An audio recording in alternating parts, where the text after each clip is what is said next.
He's going to take care of us, Dad said after giving my brother everything. My parents priced my brother at $850,000 and me at leftover junk. My name is Marcus. I'm 33 years old, and I want to tell you about the exact moment I stopped being a good son. Or, more accurately, the day my parents made it abundantly clear that I had never really been one to begin with. Let me back up and give you some context. I grew up in Columbus, Ohio. We lived in a modest, vinyl-sided house on a quiet cul-de-sac.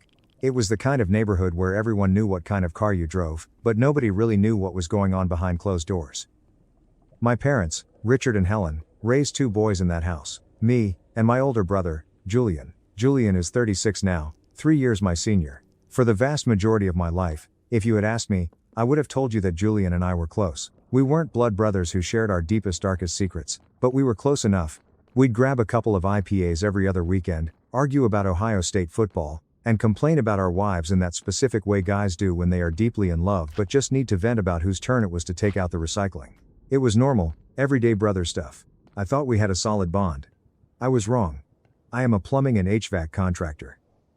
I have been since I was 19. I skipped the entire college experience because, frankly, traditional schooling was never my arena. I was the kid who couldn't sit still through a 45-minute history lecture without feeling like my skin was crawling and the walls were closing in. The thought of taking on massive student debt for 4 more years of sitting at a desk sounded like a prison sentence that I had to finance. So, I took a different route. I enrolled in a trade school, got my certifications, apprenticed under a grizzled old master plumber, and started working for a local commercial company. By the time I turned 26, I had branched out and started my own small business. It was nothing glamorous. It was just me, a used Ford Transit van, and a willingness to show up at 11 p.m. on a Saturday when a restaurant's grease trap backed up or a homeowner's water heater decided to violently expire. I did okay for myself. Actually, I did much better than okay. Over the years, I built that humble one-man operation into a company that now employs 10 people. I own my home outright. I have a robust retirement portfolio. My wife, Elena, and I are not flying private jets, but we are incredibly comfortable. And the most important part? We earned every single inch of that comfort with our own calloused hands and late nights. Julian, on the other hand, went the traditional, parent-approved route. He got a business degree from a prestigious private university, followed it up with an MBA, and then embarked on a string of high-paying corporate jobs where his title seemed to change every 18 months. Vice President of Synergy, Director of Strategic Implementation. His actual day-to-day responsibilities remained a complete mystery to everyone in the family, possibly even to him. He married a woman named Chloe, who is exactly the kind of person whose entire personality revolves around her aesthetic. If you're wondering what kind of imported Italian Carrara marble she has on her kitchen island, don't worry, she will find a way to tell you within 5 minutes of meeting her. Julian and Chloe live in a massive, sprawling modern farmhouse built in Dublin, Ohio, an affluent suburb. They drive the kind of luxury SUVs that make you wonder if the monthly lease payment comes with a complimentary panic attack. They look incredibly successful. Whether they actually are successful is an entirely different conversation, one that my parents never wanted to have. Here is the fundamental truth about my family dynamic that I didn't fully process until 8 months ago. My parents always treated Julian differently. It wasn't always a glaring, abusive favoritism that you could point to and scream, "That's toxic." It was far more insidious than that.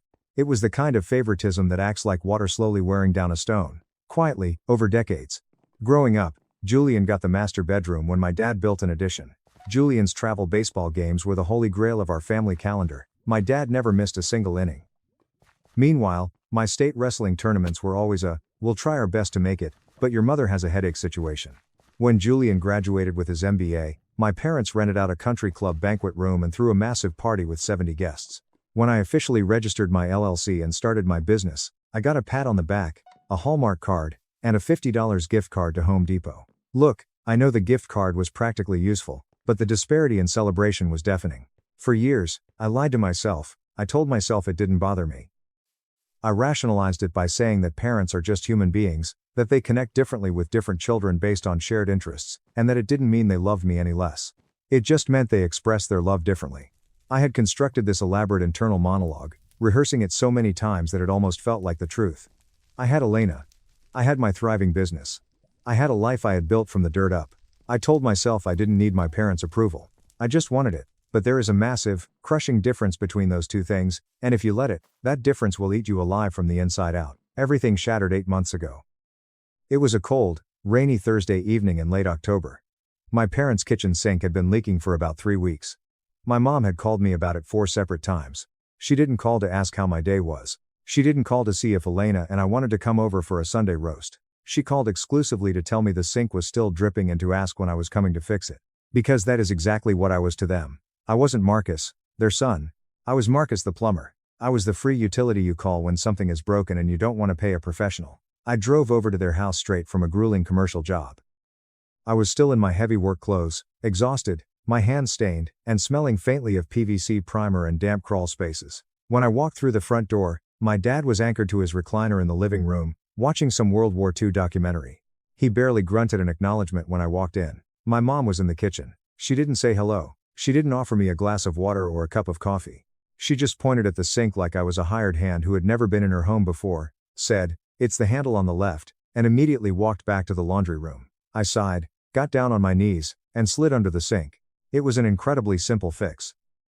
The cartridge inside the faucet valve was worn out. It was a 15-minute job, tops. I realized I needed a specific basin wrench that I had accidentally left in my other truck, but I knew my dad had a spare in the infamous junk drawer next to the refrigerator. You know the drawer. The one stuffed with dead batteries, dull scissors, expired takeout menus from restaurants that closed in 2012, and random screwdrivers. I pulled the drawer open and started digging through the chaotic mess, searching for the wrench.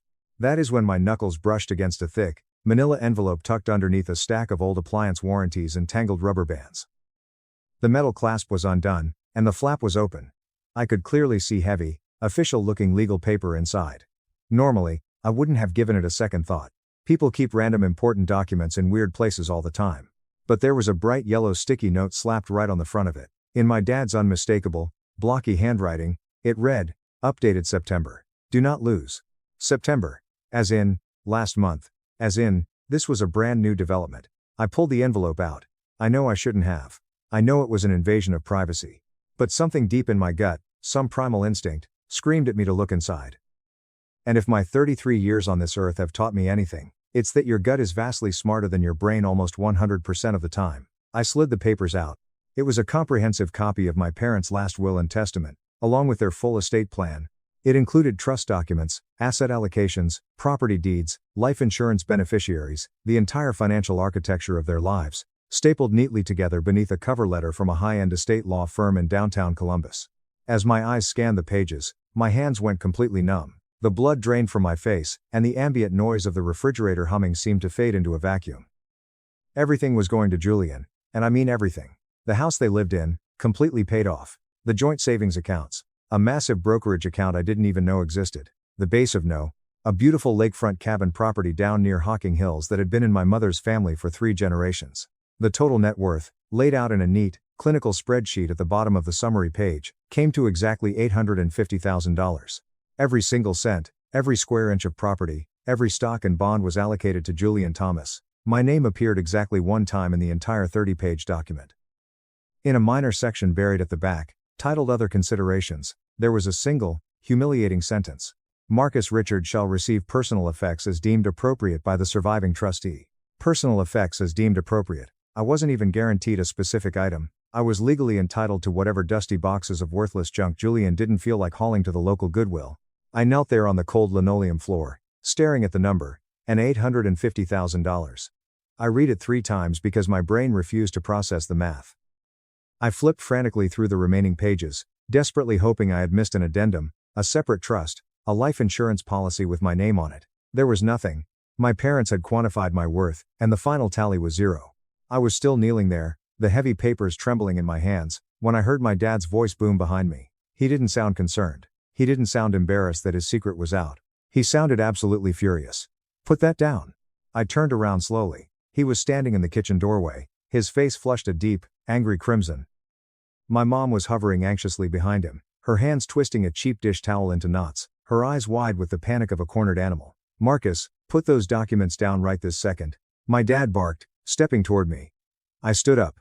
I am 6'2", and my dad is about 5'9". When we are both standing, the physical difference is impossible to ignore. I think in that specific moment, looking up at me, that difference intimidated him more than he would ever admit. I didn't yell. I didn't scream. I held the papers loosely at my side, looked him dead in the eyes, and delivered the calmest, coldest sentence of my life. "What exactly is this?" My dad's jaw clenched so hard I thought his teeth would crack. "That is absolutely none of your business. That is a private, legally binding document. It has my name in it, I replied, my voice dangerously steady. Exactly one time, in a section about leftover garbage. I'd say that makes it heavily my business.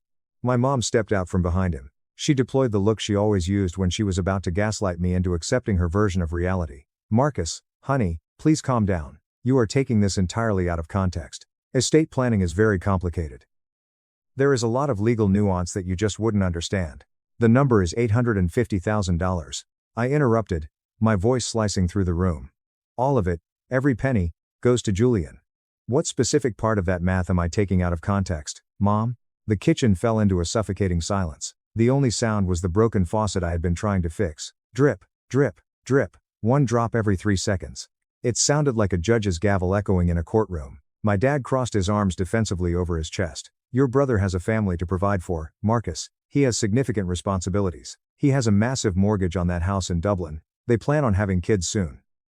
He needs the financial security. I have a family, I shot back, the anger finally bleeding into my tone. I have a wife, I have a mortgage, I have a business with 10 employees whose mortgages and families depend entirely on me keeping the lights on. How is that not responsibility? That's different, my mom whispered, looking at the floor. How? I demanded, taking a step toward her.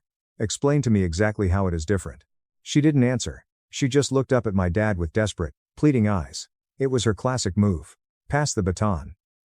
Let Richard deal with the messy emotional fallout. My dad cleared his throat, trying to regain his authority. Look, son. You have done very well for yourself. You've always been the fiercely independent one. You never needed our help to get where you are. You're a survivor. Julian is different. He's had a much harder road. I actually laughed. A harsh, bitter bark of laughter ripped its way out of my chest. Julian had a harder road? I asked, staring at him in sheer disbelief. The guy with a fully funded private college education? The guy with the MBA? The guy with the massive house and the wife who complains about the maid service? That Julian had a harder road than the guy who spent his 20s crawling under mobile homes at midnight in freezing mud to fix burst pipes? He drives an $85,000 luxury SUV. I continued, the dam completely breaking. He went on a 2-week Mediterranean cruise last spring. And you two helped pay for it. Don't look shocked, Mom. I know you gave them money for that trip because you drunkenly bragged about it to Elena's sister at a barbecue. Julian got a $75,000 down payment from you guys for that Dublin mansion.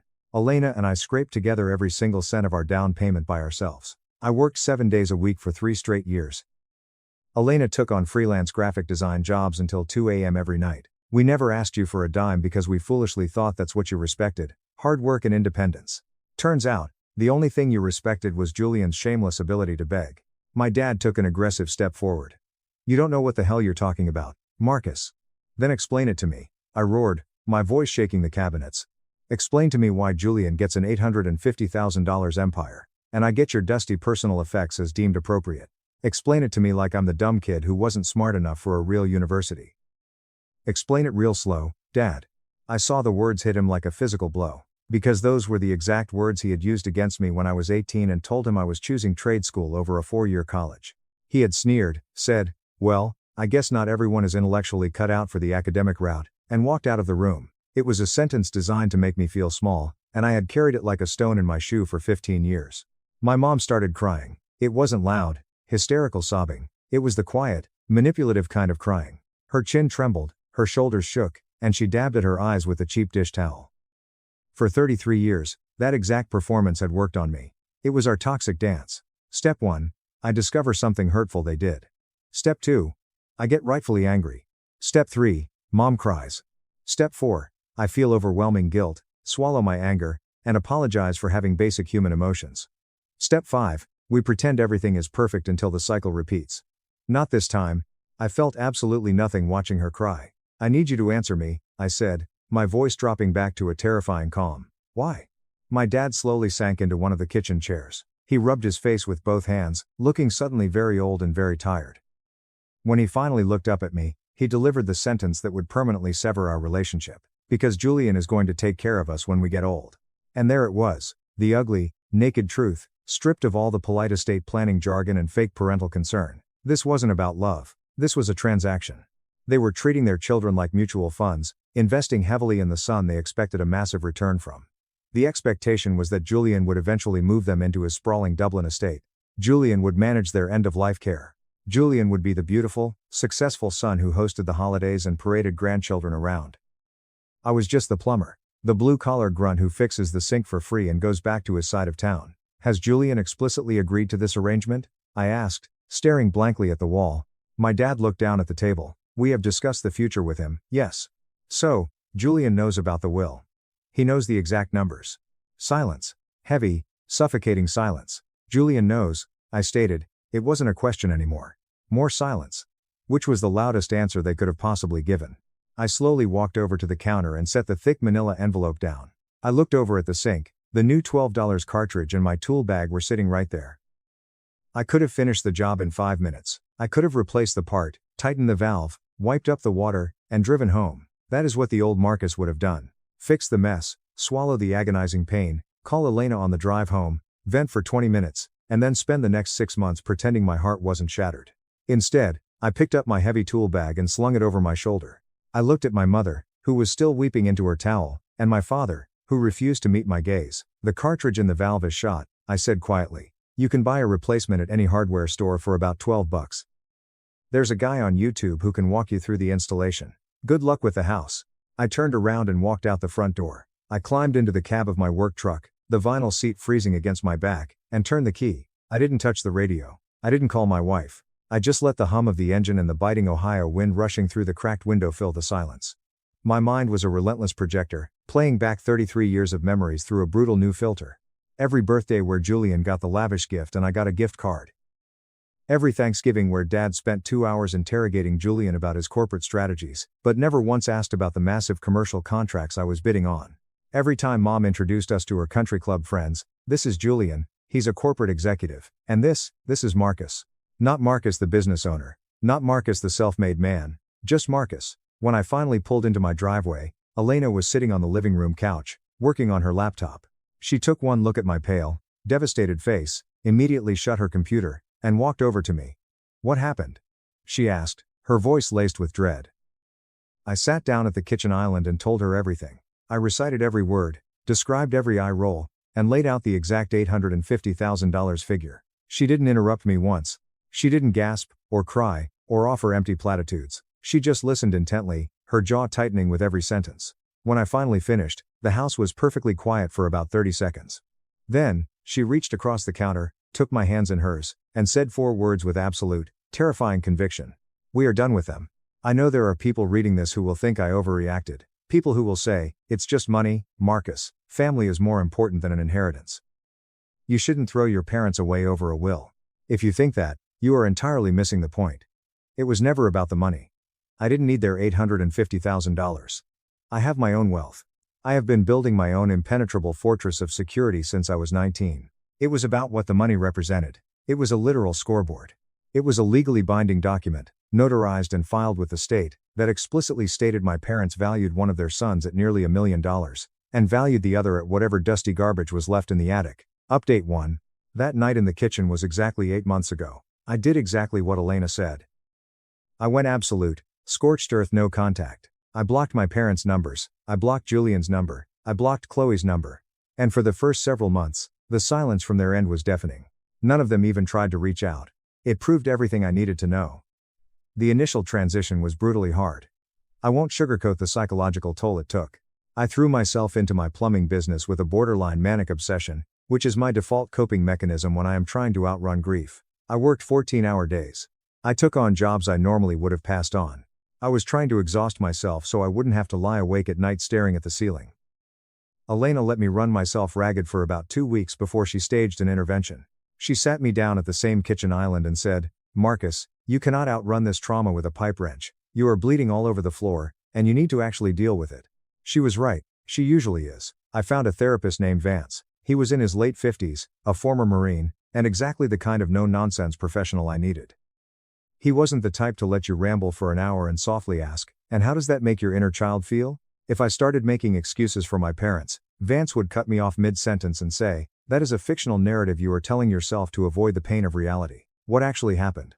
I liked him immediately. Vance helped me dismantle 33 years of psychological conditioning. He helped me realize that the will wasn't the inciting incident, it was the grand finale, it was the culmination of a lifetime of tiny, calculated decisions my parents had made. I had been pigeonholed as the low-maintenance child. Because I never asked for help, they assumed I never needed it. Because I was self-sufficient, I became invisible. I had adopted a survival strategy: if I am useful, if I fix their sinks and mow their lawns, they will have to love me. Except, they didn't, they just used me. I was a tool in a toolbox, taken out when something was broken, and shoved back into the dark when the job was done. The strangest part about going no contact is the massive vacuum of time and emotional energy it creates in your life. Suddenly, I wasn't spending my Sunday afternoons driving across town to fix my dad's lawnmower while he watched golf. I wasn't spending holidays sitting at the end of a long dining table, passing the mashed potatoes while Julian held court and basked in my parents' adoration. I took all of that reclaimed energy and poured it directly into my future. I had been running my business lean for years, handling all the dispatching, invoicing, and logistics myself. It was a massive bottleneck. I finally bit the bullet and hired a full-time operations manager named Sarah. Sarah was a force of nature. She walked into my chaotic office, took one look at my filing system, which was essentially a series of milk crates labeled with masking tape, laughed out loud, and completely overhauled my life. Within 3 months, Sarah had digitized our entire back end, streamlined our dispatching, and freed me up to focus exclusively on bidding for massive commercial contracts. And we started winning them. We landed a massive renovation for a boutique hotel in the Short North District. We secured the plumbing contract for a massive new craft brewery expansion. By month 5 of no contact, my company's revenue had exploded by 40%. I hired 3 more technicians. I bought 2 brand new, fully wrapped commercial vans. Elena's freelance graphic design business exploded at the exact same time. She transitioned to full-time, built an incredible portfolio, and suddenly had high-paying corporate retainers. We sat down one Saturday morning, looked at our combined financial dashboards, and realized we had built a fortress. We were completely, untouchably secure. I was sleeping 8 hours a night for the first time in my adult life. I felt like I had dropped a 100-pound rucksack I didn't even know I was carrying. Then, around the 6-month mark, the karmic wheel finally turned. Columbus is a big city, but the professional circles can be remarkably small. Through a convoluted grapevine, Elena's sister's husband plays golf with a guy who works in the same corporate building as Julian's wife, Chloe. We started getting incredibly detailed intel. Julian was drowning. His tech consulting firm had gone through a massive, brutal round of corporate layoffs right before the holidays. Julian's position, whatever director of synergy actually entailed, was eliminated, restructured right out of existence. He managed to find another job a few months later, but it was a massive step down in prestige, and more importantly, a massive pay cut. When your entire identity and lifestyle are built on a house of cards financed by debt, a pay cut is a death sentence. The $85,000 SUV payments, the Dublin mansion mortgage, the country club dues, the imported marble, it all started caving in. Chloe started posting bizarre, cryptic things on Instagram about embracing minimalism and finding joy in the simple things, which, as anyone knows, is the universal social media bat signal that a couple has maxed out their credit cards and is facing financial ruin. The big house was apparently feeling very small, and the marriage was fracturing under the stress. But here is where the story goes from sad to poetic.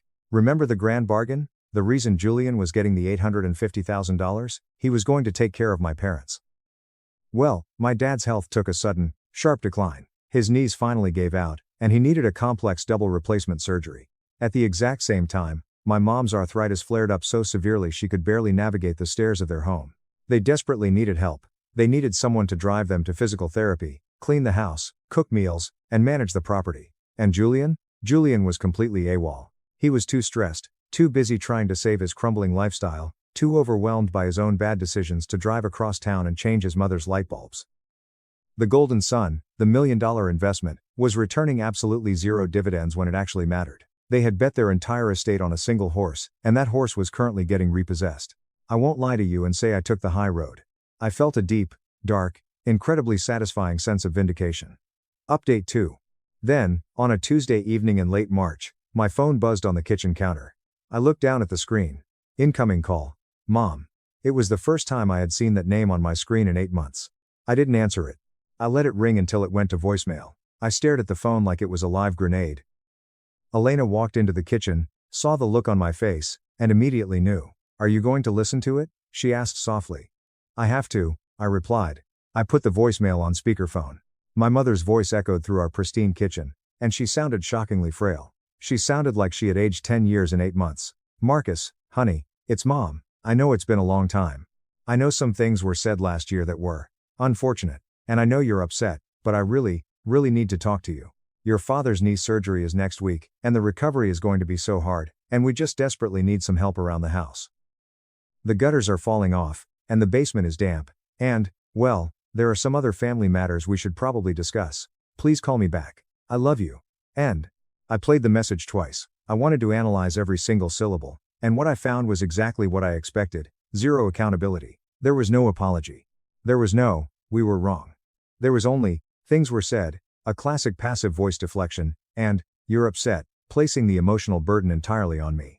She was rewriting history to frame my justified rage as a silly misunderstanding, right before sliding in her real agenda: we need our free handyman back. I didn't call her back. 2 days later, Julian called. I sent him straight to voicemail too. His message was a masterpiece of narcissistic delusion. Hey man, it's Julian. Look, Mom and Dad are really struggling right now, and I think it's incredibly selfish of you to be ghosting them over some legal paperwork you weren't even supposed to snoop through. They're getting old, Marcus. They need their family. Stop throwing a tantrum and call them back. We need to figure out a schedule for Dad's recovery. Selfish. The guy who happily accepted $850,000 while watching his brother get written out of the family was calling me selfish for not wanting to clean their gutters. It was so perfectly absurd I actually laughed out loud. I took the voicemails to my therapist, Vance. We spent the whole hour dissecting them. Vance looked at me and asked the million-dollar question. What is your endgame here, Marcus? Do you want revenge? Do you want the money? What do you actually want? I thought about it long and hard. I don't want a dime of their money. I don't want to punish them. I just want them to look me in the eye and admit it. I want them to say, out loud, that they valued me less, that they treated me like garbage, and that they were wrong. I want the truth on the record. Vance nodded. Then go get it. Before I made my move, I called up an old high school buddy named Kevin, who is now a viciously smart estate litigation attorney in downtown Columbus. I bought him a plate of brisket at a BBQ joint in German Village and laid out the entire scenario. Kevin wiped barbecue sauce off his chin and gave me the legal reality. Legally, Marcus, you have no standing. Your parents can leave their money to their golden retriever if they want to. However, the $75,000 down payment, the vacations, the explicit verbal agreement that Julian would provide care in exchange for the estate that establishes a clear pattern. If Julian isn't fulfilling his end of the bargain, your parents have a massive problem. But morally, you hold every single card in the deck. You have all the leverage. Armed with that knowledge, I finally texted my mother. I will come to the house this Saturday at noon. I am not coming to fix anything. I am coming to talk. Julian must be there. If he isn't, I leave. 12. Julian must be there. Saturday morning arrived. I didn't dress up, but I didn't wear my work clothes either. I wore a clean flannel, dark jeans, and my boots. I wanted to look exactly like who I was, a man who didn't need them. Elena kissed me at the door and said, "Do not let them gaslight you. Hold the line." I drove to the house. Julian's leased luxury SUV was parked in the driveway, looking freshly washed. I parked my massive commercial truck right behind him, boxing him in. I walked up to the front door and let myself in. They were all waiting in the living room. It looked like a tribunal. Dad was anchored in his recliner, his bad knees propped up on pillows, looking pale and defeated. Mom was perched nervously on the edge of the sofa. Julian was standing by the fireplace, arms crossed over his chest, trying to project an aura of corporate dominance. He looked exhausted. The bags under his eyes were dark purple. I walked in, didn't say hello, pulled a dining chair into the center of the room, and sat down. I looked at the three of them. Somebody want to start? I asked, my voice echoing in the quiet room. Julian, ever the arrogant executive, took the bait. Yeah, I'll start. You have been acting like a petulant child for 8 months, Marcus. Mom and Dad are dealing with severe medical issues, and you are throwing a pity party because you snooped through private documents and got your feelings hurt. It's time to grow up and help out. I stared at him, letting the silence stretch until it became deeply uncomfortable. Is that what they told you, Julian? I asked softly. That I'm throwing a pity party? Because from where I'm sitting, it looks like I walked away from a toxic business transaction. You are standing in a house that is legally promised to you, along with $850,000 in diversified assets. So maybe your perspective on my feelings is a little compromised by your greed. Julian shifted his weight, his corporate armor cracking slightly. He glanced at Dad, but Dad was staring intensely at the carpet. Did you know about the specifics of the will, Julian? I asked, locking eyes with him. He hesitated. I knew they were making arrangements. Don't manage me, Julian, I snapped, my voice cracking like a whip. Did you know the exact terms? Did you know you were getting everything and I was getting nothing? Julian swallowed hard. Yes. Dad and I discussed it last summer. And you didn't think to maybe mention to your brother that he was being entirely cut out of the family legacy? It wasn't my place to discuss their finances, Julian deflected weakly. It wasn't your place to tell me, I repeated, nodding slowly. But it was absolutely your place to quietly accept the $1 million, take the $75,000 down payment for your mansion, let them pay for your Mediterranean cruise, and watch me crawl under their house for free every weekend, right? My mom leaned forward, tears already pooling in her eyes. Marcus, please. We made that estate decision for entirely practical reasons. Julian explicitly agreed to be our primary caretaker when our health declined. That is a massive financial and emotional commitment, and we felt it was only fair to compensate him for that future burden. I turned my gaze entirely to her. Okay, Mom, let's talk about practicality. In the last 8 months, since you signed that document, how many times has Julian come over to help? Silence. How many times has the golden child driven down from Dublin to clean your gutters? How many times has he prepped meals for Dad's surgery? How many times has he fixed the leaking sink that I left broken on the floor 8 months ago? Dad closed his eyes. Mom let out a quiet sob. Julian's face flushed a deep, humiliated red. I'll answer for you, I said, my voice dripping with absolute contempt. Based on everything I know, Julian has been here exactly twice, both for holidays. Meanwhile, when I was in the picture, I was here every single weekend. I saved you thousands of dollars in labor. I was the caretaker. I just didn't charge you $850,000 for the privilege. I've been going through a massive crisis. Julian suddenly exploded, his corporate facade completely shattering. I lost my job. Chloe and I are drowning in debt. I am trying to save my marriage and my house. Marcus, I haven't had the time. I didn't ask about your pathetic financial problems, Julian. I said, my voice dead calm. I asked about your promise. You took the money. You took the down payment. You signed the moral contract. And the absolute second the bill came due, the second they actually needed you, you abandoned them. You are a fraud. The room went completely, terrifyingly silent. The truth was finally out in the open, raw and bleeding on the carpet. I turned to my father. He looked broken. Dad. Look at me. He slowly raised his head. His eyes were shining with tears. In 33 years, I had never seen my father cry. Not once. Why? I asked, all the anger suddenly draining out of me, leaving only a hollow exhaustion. Forget the money. I don't care about the money. My business is clearing more profit in a month than you made in a year. I don't need your house. But I need to know why it was always him. Why was I the afterthought? What did I do wrong? One of the Gadjas. My dad's chest heaved. He looked like a man who had been carrying a crushing weight for decades and had finally collapsed under it. You didn't do anything wrong, Marcus? He choked out, his voice a ragged whisper. You were always so incredibly capable. From the time you were a kid, you just figured the world out. You built a business with your bare hands. You never asked us for a dime. You didn't need us. Julian always needed us. He needed the tutoring, he needed the loans, he needed the constant reassurance. And somewhere along the line, your mother and I made a terrible, unforgivable mistake. We confused you not needing us financially with you not wanting us emotionally. We poured everything into the son who demanded it, and we completely neglected the son who actually deserved it. That is the weakest excuse I have ever heard, I said, though my own throat was tightening. I showed you I wanted you by showing up, by fixing your house, by calling every Sunday. That was my love language, and you exploited it. I know, Dad wept, the tears finally spilling over his cheeks. I see it now. The will was a mistake. Treating you like a handyman was a mistake. Valuing his degrees over your dirt and sweat was the biggest regret of my life. We were entirely, completely wrong. And I am so deeply sorry, my son. My mom was openly sobbing now, burying her face in her hands. We are so sorry, Marcus, we are so ashamed. I looked at Julian. He was staring at the floor, the arrogance completely stripped away, leaving only a tired, broke man who realized he had ruined his family for nothing. You took the deal, Julian, I said softly. You sold me out. I did. Julian whispered, his voice cracking. I was greedy. I was insecure about how successful you were becoming, and I liked being the favorite. It was disgusting, and I am sorry. Lowe's. I sat there for a long time. I let their apologies hang in the air. They weren't perfect apologies, but they were real. The illusion was dead. I am not going to never forgive you, I finally said, standing up. But things are never going back to the way they were. I am not your utility anymore.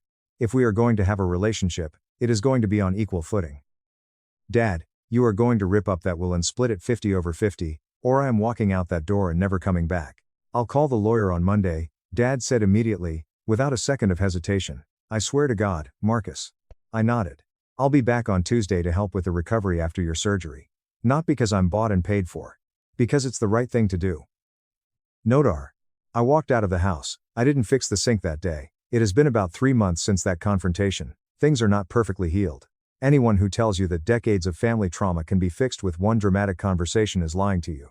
But things are fundamentally different. Dad had his knee surgery. Elena and I took shifts, helping out at the house. Julian took shifts too. We forced him to step up. And to his credit, he did. He swallowed his pride, sold the massive Dublin mansion, downsized to a normal townhouse, and is trying to rebuild his life without my parents' wallet acting as a safety net. 2 weeks ago, my dad drove over to my commercial shop. In 15 years of me running a plumbing business, my father had never once set foot on my property. He walked through the massive warehouse, looked at the fleet of branded vans, looked at my 10 employees loading up for the day, and walked into my office. He stood in the doorway, looking at the massive whiteboard filled with lucrative commercial contracts, and then looked at me. "You built all of this?" he said, awe in his voice. "Yeah, Dad," I replied, leaning back in my chair. "I built it." He smiled, a genuine, proud smile. "I am so incredibly proud of you, Marcus. I should have been saying that every day for the last 15 years. So, that is my story. I found a piece of paper that told me I was worthless to the people who were supposed to love me most. I walked away, I built an empire out of my own grief, and when the golden child inevitably collapsed under the weight of his own incompetence, I forced my family to look in the mirror. If you are the scapegoat in your family, if you are the kid who gives everything and receives nothing, hear me right now. Your worth is not determined by blind people. Walk away, build your own table. And if they ever come crawling back and ask for a seat, make damn sure they know exactly what it costs to sit with you. Now, if you'll excuse me, I have a massive commercial contract to fulfill, and my wife is waiting for me at home. I was ignored by my daughter at her graduation. "You don't deserve to be here," she said. Now she's called me 72 times. But it's too late. The restaurant was one of those places where you don't dare pronounce the wine list unless you've taken a class. And the lighting was dark enough to make everyone appear to have their life in order. I wore the only suit I had, a charcoal gray relic from my sister's wedding that I said I'd never wear again since it reminded me too much of that day. The tie was tight, the collar stiff, and my smile was as false as the leather boots. Nonetheless, I attended because my daughter was graduating, and that was important to me, regardless of what others thought. Denise sat across from me, glowing in a sleeveless blue dress that said, "I made it without trying too hard." Her boyfriend, or fiancé apparently, sat beside her, one of those startup kids with slicked back hair and a laugh that usually lasted just a few seconds longer than it should. Julia, my ex-wife, sat at the far end, clutching her wine like it was a prop in a scene she'd been rehearsing all her life. She didn't look at me once, which was just fine. I was used to remaining invisible. There were two of Denise's buddies, one from college and the other from high school, both overdressed and overly courteous. One person kept remarking how incredible it was that we were all here together, as if this was some kind of family reunion rather than a forced performance patched together for Instagram stories. The waiter then brought out the champagne and carefully poured it, glass by glass, while someone tapped a knife on a glass, the universal signal that something was about to be uttered. Denise stood. She handled her glass with grandeur. Her voice was soft and practiced. I knew the tone. Julia's voice was in Denise's mouth, with its passive, piercing elegance. "I just want to say," Denise said slowly, "how grateful I am to everyone who supported me through these last 4 years. It's been a long road, and I honestly couldn't have done it without the love of my mom, the encouragement of Brian," she gently grabbed his arm, "and the friends who stuck by me when things got hard." She paused. People smiled, nodded, and gave mild approbation. My hands were folded on my lap. I was waiting. I felt a sensation in my chest, like someone turning a doorknob that hadn't been touched in years. "And now that we're all here," she stared squarely at me, her eyes frigid than the pricey crab salad I hadn't finished. "I want to acknowledge someone else. My father." Julia's head turned, as did others. A few faint giggles, the kind that break the silence when something feels odd. Denise smiled, but it was not warm, it was glassy. "Dad, you showed up tonight. So that's something." I did not move. I did not blink. She continued, and her voice became clearer and sharper. "But let's be honest. You didn't raise me. You didn't help me. You didn't show up to my birthdays. You didn't pick me up from practice. You weren't there for me when it mattered. You don't get to claim credit just because you bought a meal. You don't deserve to be here." The table froze. Even the ambient music and the clink of glasses on surrounding tables seemed to fade under the weight of that sentence. Julia didn't stop her, didn't interrupt, and didn't even appear ashamed. That stillness. God, that silence was the most obvious betrayal of all. I glanced at Denise and saw the baby I used to rock to sleep, the toddler who used to run to me on the playground, and the little girl who once referred to me as her hero. That girl vanished, replaced by a polished woman with my ex-wife's voice and stranger's eyes. I clapped once, twice, and 3 times. Slow, deliberate clapping, the type you get after a magic act you figured out halfway through. The table wasn't sure what to do. Denise's smile wavered. Julia's mouth moved, but she did not speak. No one else said anything. Then I grabbed my napkin, wiped my lips, and said, "Well, I guess I'll get the check." I departed before the dessert menu arrived. The walk to the parking lot was peaceful. I did not bang the door. I did not punch the steering wheel. I did not cry. I just drove. 30 minutes of highway and empty silence. Until I arrived at my driveway, still wearing that stupid outfit. Inside, I sat at my computer and signed into the tuition account, which Julia never acknowledged, and Denise never inquired about. It was in my name, with years of savings poured into it. Tuition, rent, books, living expenses. Every penny she assumed came from scholarships and mom's hard work. Every debt she felt she didn't need. I was the reason. I gazed at the balance, then quietly moved every last dollar to a second account. Mine. I didn't think twice. Then I composed a short message, printed it, folded it in half, and placed it in an envelope. I addressed it to Denise. No lengthy letter, no dramatic monologue, just 2 words. Earn it. This morning, I awoke to 72 missed calls. Denise, Julia, unknown numbers, no voicemails, just the frantic ping ping ping of a phone attempting to scream. I didn't respond. I prepared coffee, ate my breakfast slowly, and watched a squirrel on the fence drop a peanut it couldn't carry. It was unusually tranquil. She had not texted yet. Perhaps she expected me to cave. Maybe she expected me to feel guilty. I did not feel guilty.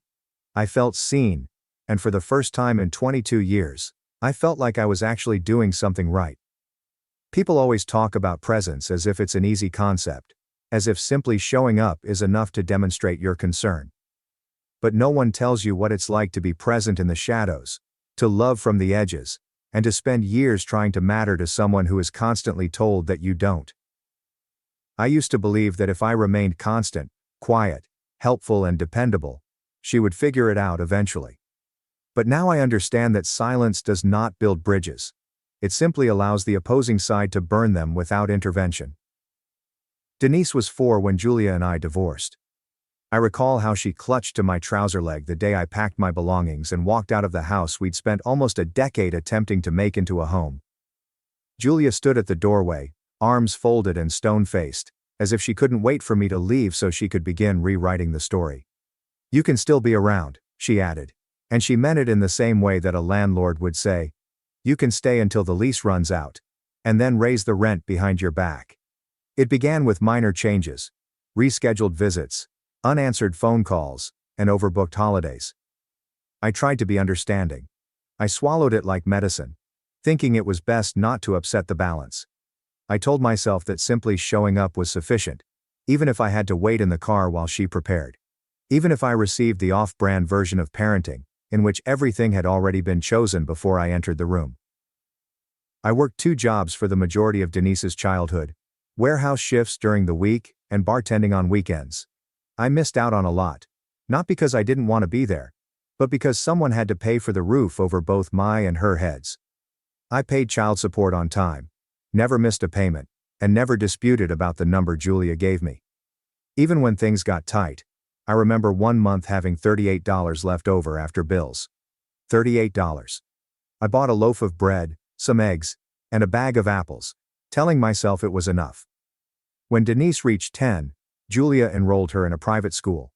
Obviously, I was not consulted. I was handed a new tuition invoice and an ultimatum. If you care about her future, you'll find a way. So I did. I canceled my health insurance, took on extra shifts, and said no to everything that wasn't her. Every month I wired money straight to the school. There are no questions, and no thanks are expected. And when Denise mentioned how much her mother sacrificed to get her into that school, I just nodded. What else was I expected to do? Pull her aside and tell her, actually, sweetheart, your mom was just the mouthpiece, while I was the checkbook. She went to Yale. I paid for each semester, all 10 of them. The irony is that she always said she received full ride scholarships, that she earned them via merit, and that Julia handled the rest. But no one gets through 10 semesters without help, and that help came from me. Every semester, I received an invoice in my mailbox and paid it within 72 hours. I saved the confirmation emails. I'm not sure why. Perhaps I planned to reveal them to her someday. Maybe I assumed she would want to know. I was never even invited to her high school graduation. Julia explained that they only had 2 tickets. She took her sister. I learned about the ceremony from Denise's Facebook post, which featured a photo of her in the blue gown with honor cords. I drove there nevertheless, parked behind the school, and stood in the back row of bleachers, just close enough to see her face. She never realized I was there. I sent her a present anonymously. A silver bracelet engraved with her initials. She thanked her mother for it in a Facebook comment thread. I never corrected her. You want to discuss presents?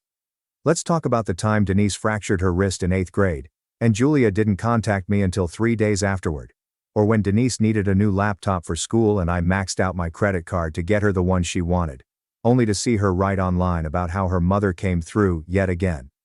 Or the time she was hospitalized for stress in her sophomore year, which I learned about from a friend of a friend because Julia didn't want me to be troubled. I was there. Always there. Just not where others could see me. So when she stood there at that nice restaurant, surrounded by friends and glasses of wine that cost more than my monthly groceries, and told me I didn't help her, that I didn't raise her, and that I didn't deserve to be there, I didn't become angry. I didn't yell, cry, or slam my hand down like a soap opera parent attempting to win a scene. I just heard the echo of all those years. All those missed birthdays.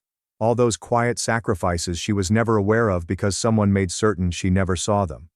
And I grinned.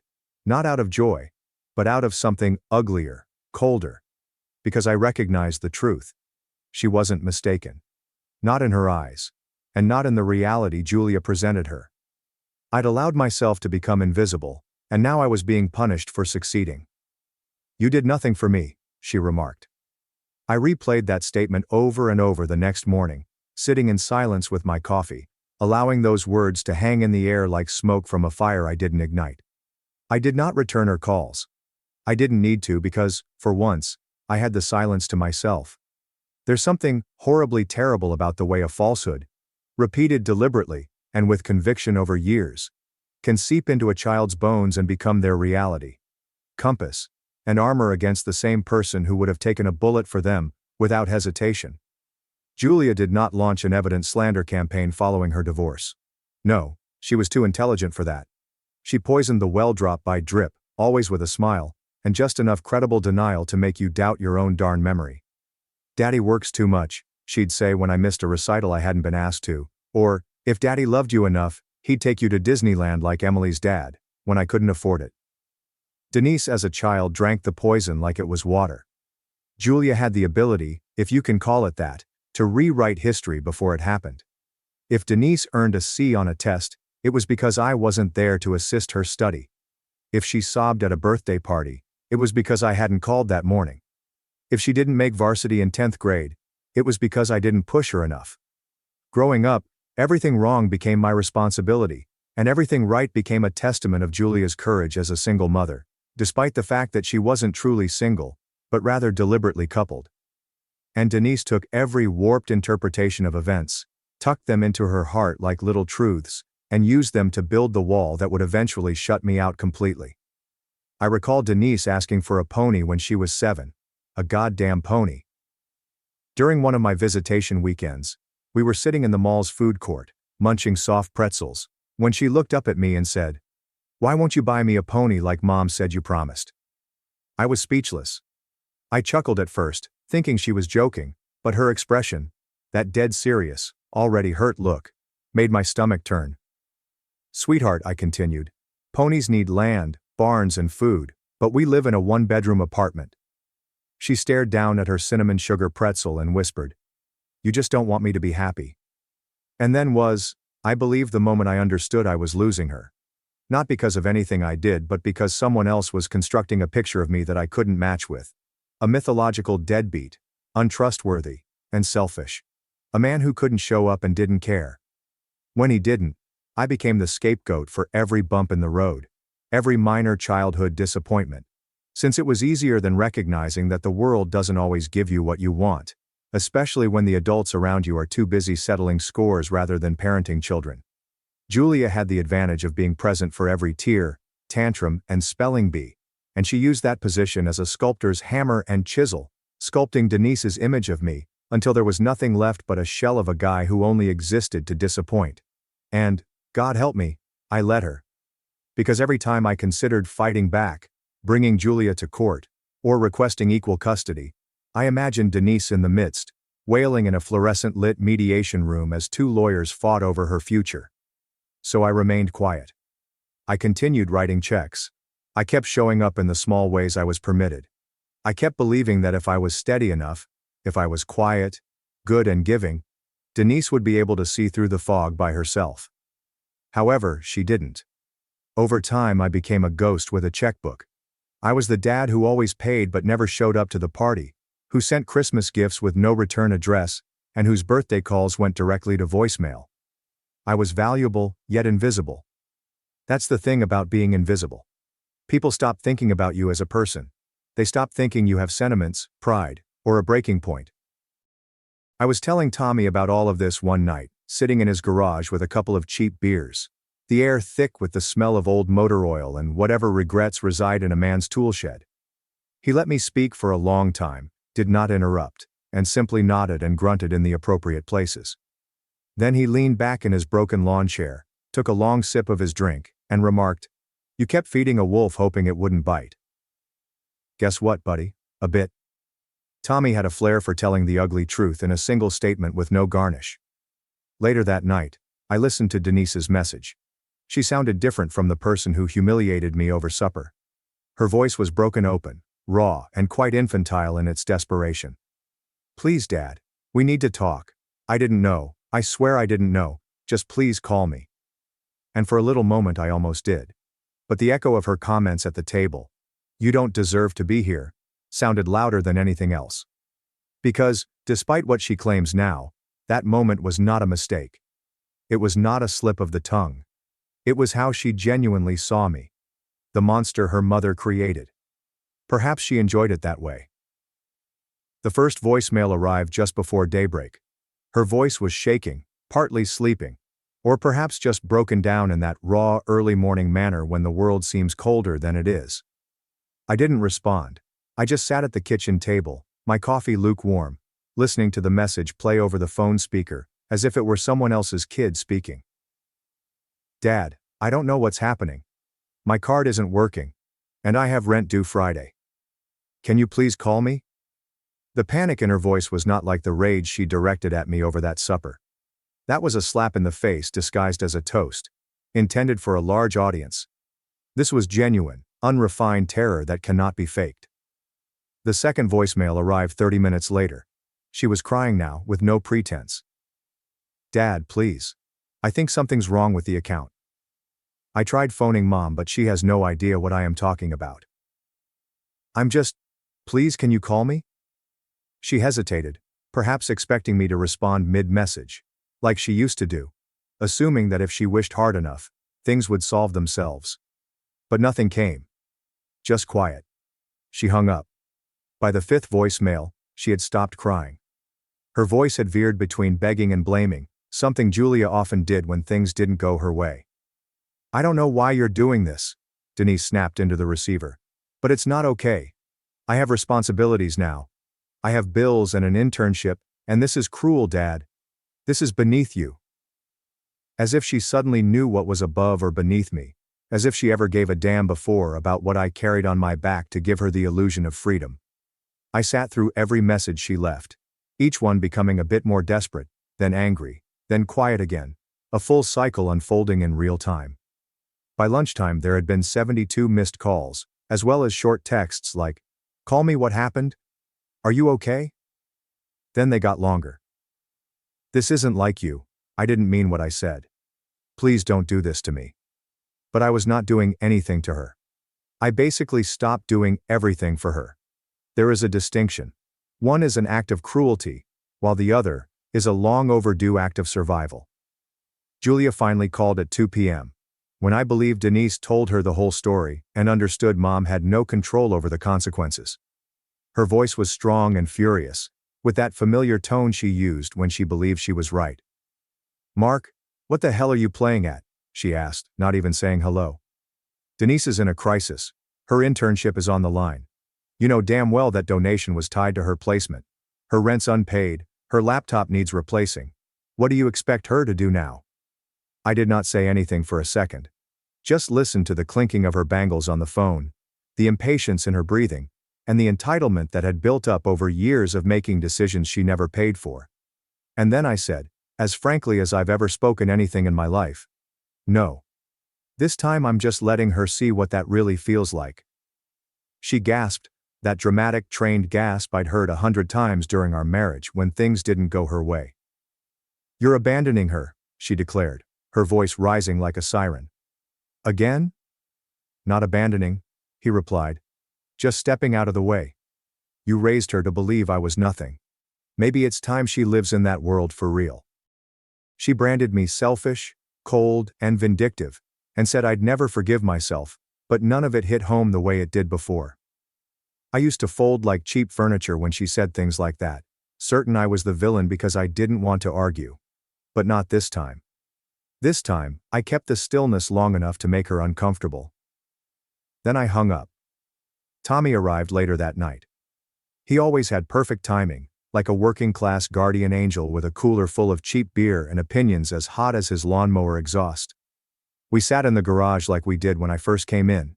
Same plastic chairs, same crappy radio station playing in the background.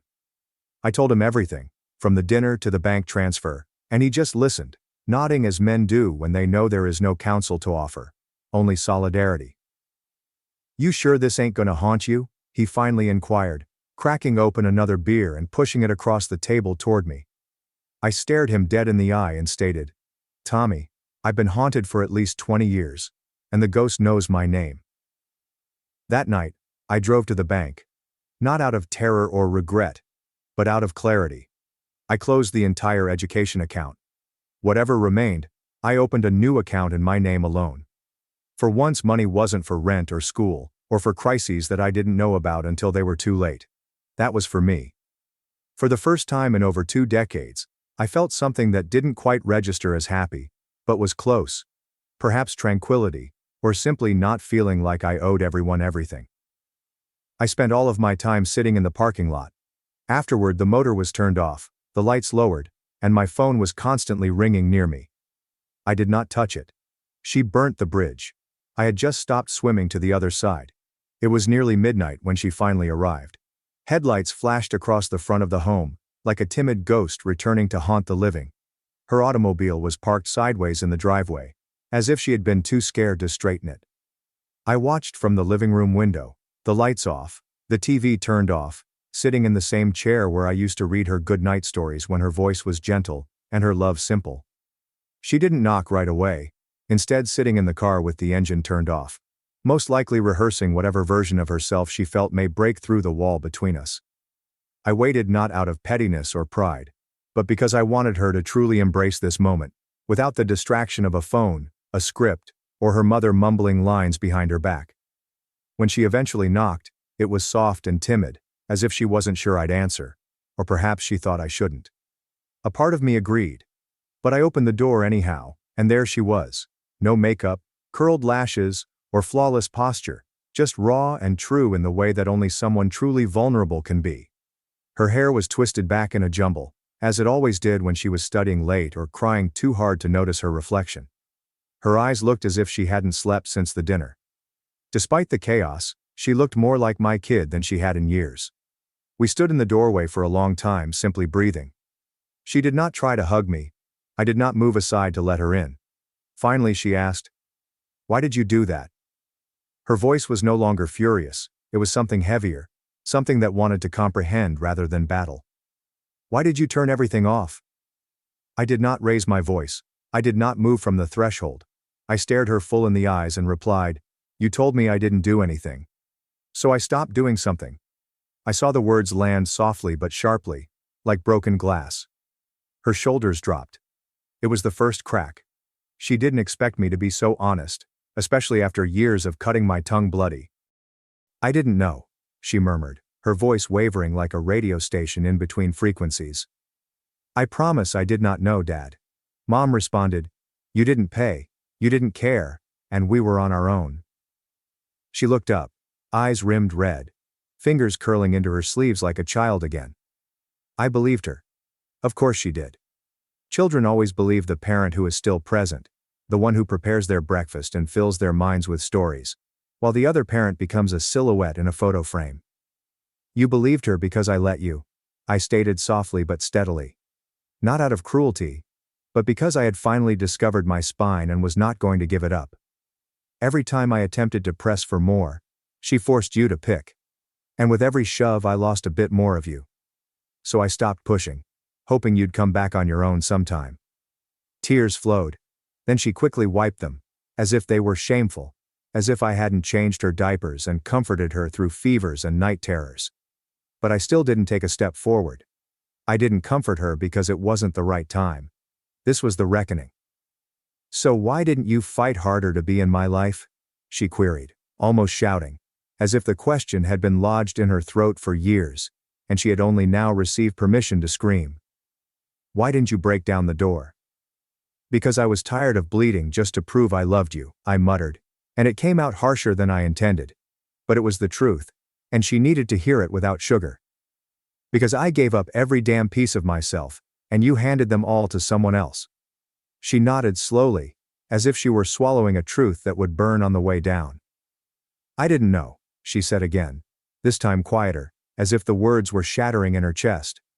I didn't say anything for a long time but gazed at her, at the lady she'd grown into, at the girl who used to call me her best friend, but now treats me as a sad obligation. "Do you want to rebuild something?" I asked finally. "Good. Then rebuild. But this time earn it. Like I did." She looked up, surprised, as if she expected forgiveness to be delivered like a coffee order. However, there was no free pass waiting. Not this time. Not after 22 years of erasing. She took a hesitant, unsure step forward, as if approaching a wounded animal. When she reached for my hand, I jerked back. Not aggressively or in rage, but just enough to make the message clear. Some bridges do not reconstruct themselves overnight, especially when they have been burned for so long that all that remains is ash and memories. Her eyes moistened again, but she did not argue. She did not plead. She stood still at the doorway, and I took a step backward. Then I went inside. The door did not bang. It closed softly, and for the first time in years, I felt something that no apology could ever provide. Not peace, but strength. It tasted like both justice and pain. Thanks for watching and sticking around till the end. If you enjoyed these stories, make sure to subscribe and hit the bell so you don't miss the next drama-filled episode. On Mother's Day, I brought Mom flowers, her favorite perfume, and a heartfelt handwritten letter. But she dumped everything in a trash bag. This year, I hoped things would be different. Not perfect, not outstanding, but softer. I'm not sure why. Perhaps because I had been working so hard. I had not had time to overthink it. Or maybe it was because I had recently assisted her with her taxes, and she truly said thank you, which did not sound forced. Or because when I texted her last week to confirm brunch, she responded with a smile. Not an emoji, but a colon and parentheses. Old school, familiar, like when she texted me in middle school, before everything changed. So, yeah, I gave myself hope. I got her favorite perfume, the one she used to wear as a child and called me love in public. I got fresh flowers from a local shop, not the grocery store. And I spent literally hours on a handwritten letter. This isn't your typical Hallmark thanks for everything card. I told her that I understood things hadn't always been easy, that I respected all she sacrificed for me, and that I still loved her, even if she didn't always seem to want me around. It wasn't desperate, just honest. I convinced myself that brunch may be a reset, a way back in. She had me when she was just out of high school. For very some time, it was just us, Messy, yet close. Then when I was 10, Mom met Jake, her current husband. He was decent at first, quiet and practical. I thought I could be gaining someone. I hadn't realized I was about to disappear. When the baby arrived, my half-brother Zach, I became more of a reminder of her past than her son. And Jake? Jake preferred a clean slate, a nuclear family. You could feel it in the way Dad always said "our boy," but never referred to me as his stepson. Unless someone specifically inquired. But I remained hopeful. Because sometimes your need to be wanted outweighs all of the reasons you should know better. So when I arrived at the house that morning with gifts in my hands, I felt happy. Nervous, yes, but also proud. I felt like I was showing up as an adult, someone worth having at the table. The house looked great. She goes all out for occasions. Mimosas, cloth napkins, and proper place cards. Pinterest energy. When I walked in, she looked up from the table. "Oh, you made it," she replied. And for half a second, I thought she meant it. That perhaps this was it. Perhaps I had finally done something correctly. I handed her the flowers and perfume. She examined the bottle as if it were a receipt she didn't recall authorizing. "Oh, you remembered this one," she remarked. Not warm, only witnessed. I didn't let it get to me. "Yeah," I smiled. "They only had one left." She nodded, already returning to the table. My half-brother Zach was talking about dorm life and how his economics professor resembles a person who has never paid rent. Everyone laughed. I sat down. My place setting included a folded napkin but no card. Nobody had saved me a mimosa. It was fine. I poured juice for myself, like a responsible adult. Jake asked how things were going at work and then turned away before I could finish answering. My mother was fixing the centerpiece. Zach passed the salt to me without looking. This was not new. But today, for whatever reason, it felt heavier. Perhaps because I had tried this time. Maybe because the letter was still in my jacket pocket and I was wondering when to give it to her. I had sealed it in a crimson envelope. Even used a decent pen. "Does anyone want more coffee?" I offered. My mother did not hear me, or she claimed not to. Halfway through lunch, my brother gave me a smirk. "So, do you enjoy celebrating Mother's Day from a distance now? Or is this a charitable visit?" Jake laughed. My mom said nothing. She simply sipped her drink. I smiled as if nothing bothered me, saying, "Well, I didn't bring a coupon, but I did bring a gift." My brother grinned. "Cool. Did you send it to her via Venmo like last year?" "Nope," I replied. "This year it's actually in writing." I stood up, removed the letter from my pocket, and placed it next to her dish. The red envelope stood out like blood on a white tablecloth. She looked at it as if I had just delivered her a court summons. Then my brother snorted. "Do you write her a love letter or something?" "Jesus, no," I replied, still smiling. "Just a thank you." The table fell silent for a moment. Then someone asked for the butter. After brunch, I helped to clean the plates. I was halfway to the kitchen with a stack when I realized the garbage bags had already been brought to the garage. We had barely completed our meal. Maybe she was simply being efficient. She preferred a tidy environment. I went outside to trash the napkins. The garage door was half open, and the sun was just bright enough to illuminate the bins heaped toward the back wall. And there, leaning against a black trash bag, I noticed it. The perfume is still packaged. The flowers were bent sideways, as if they had been thrown in without consideration. And my envelope is still sealed. Red on black plastic. My entire offering was dumped. I just stood there and stared. It did not feel like fury. At first I felt heat rise up my neck and settle behind my eyes. Not enough to make you cry, but enough to make the world seem blurry. I looked around. Nobody was watching. No camera crew appeared to suggest it was a mistake, a joke, or that she intended to return it. It's just stillness and rubbish. I crouched down, reached inside, and took everything back. The scent, the flowers, and the note. I held them for a second, standing in the dimly lighted garage, unsure what I was doing. Maybe it was instinctive. Perhaps it was pride. Perhaps I couldn't stand the image of my love decomposing under coffee grinds and eggshells. I walked back to my car holding the bag as if it were evidence from a crime scene. Sat there for a minute, engine turned off, letter on the passenger seat. What a ridiculous thing to write, I thought. Thank you for the years that you provided me. I understand it wasn't easy, but you did your best. I am proud of the woman you have become. I stared at the envelope. I then drove home. We didn't say goodbye. I did not text. I did not mention what I witnessed. I did not even slam the door. Just left softly. That night, I placed the note on my kitchen counter, next to the perfume and the wilting flowers. I stood there looking at them, hoping they'd explain why I continued trying, why I cared, and why I didn't see it coming. I didn't get much sleep, but I made one decision before the sun rose. And by the next morning, she was phoning non-stop. I used to believe that things change gradually, like erosion, and that you wouldn't notice it until the coastline was completely gone. But, looking back, I believe it happened faster than I allowed myself to admit. She met Jake when I was 10. He showed up for supper a few times before becoming a regular. One morning, I woke up to find his car in the driveway, his shoes in the hallway, and my mother wearing more makeup than normal. She smiled at him in a manner she hadn't for years. I recall thinking, oh. The baby arrived not long after. I was still 10. I did the math later, but I don't believe she expected me to at the time. In what seemed like a single breath, she and Jake had created an entire new family, new habits and rules. Where the home office formerly stood, there is now a nursery. A second fridge in the garage stocked with formula and organic baby food. A chore chart that no longer contained my name. Naturally, they were busy. Newborns are challenging. So I told myself it made sense when they neglected to inquire how my spelling exam went, didn't show up to my school musical, or left me waiting outside for karate practice in the rain. They were simply tired. It was a phase. I waited years for that period to pass. It did not.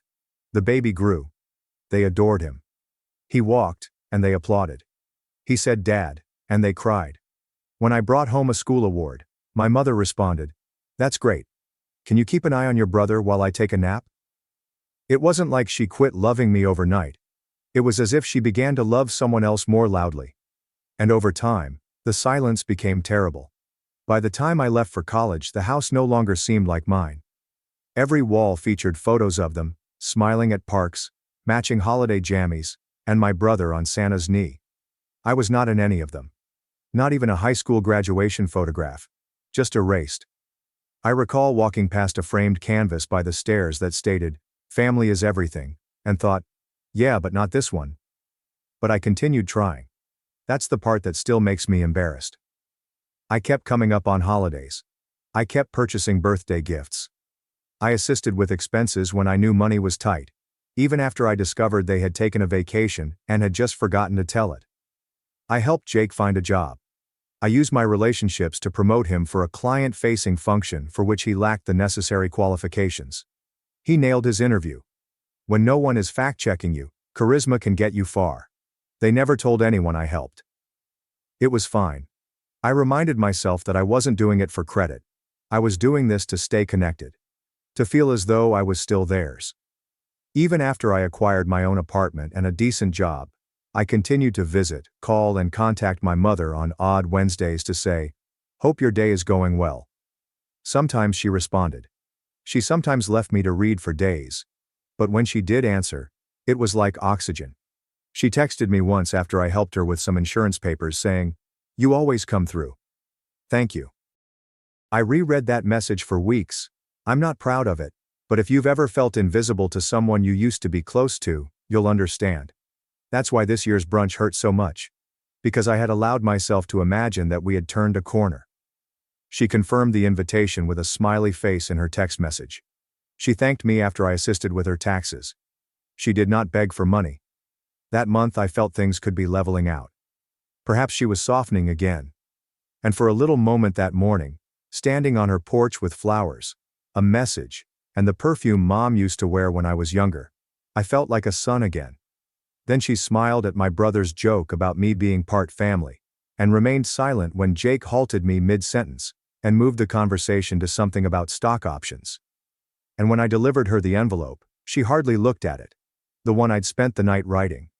The one in which I told her I loved her even when it hurt and felt one-sided. Then she tossed it away. I kept seeing it. The bag outside the garage. The folded and crumpled red mail, the unopened perfume box, and the half-crushed flowers under other trash. I took it all back out. Not to give it again. Not trying to make a point. I just couldn't bear leaving it there. Because those items were not just gifts. They were mine. They were me. And if she didn't want them, I was finished giving.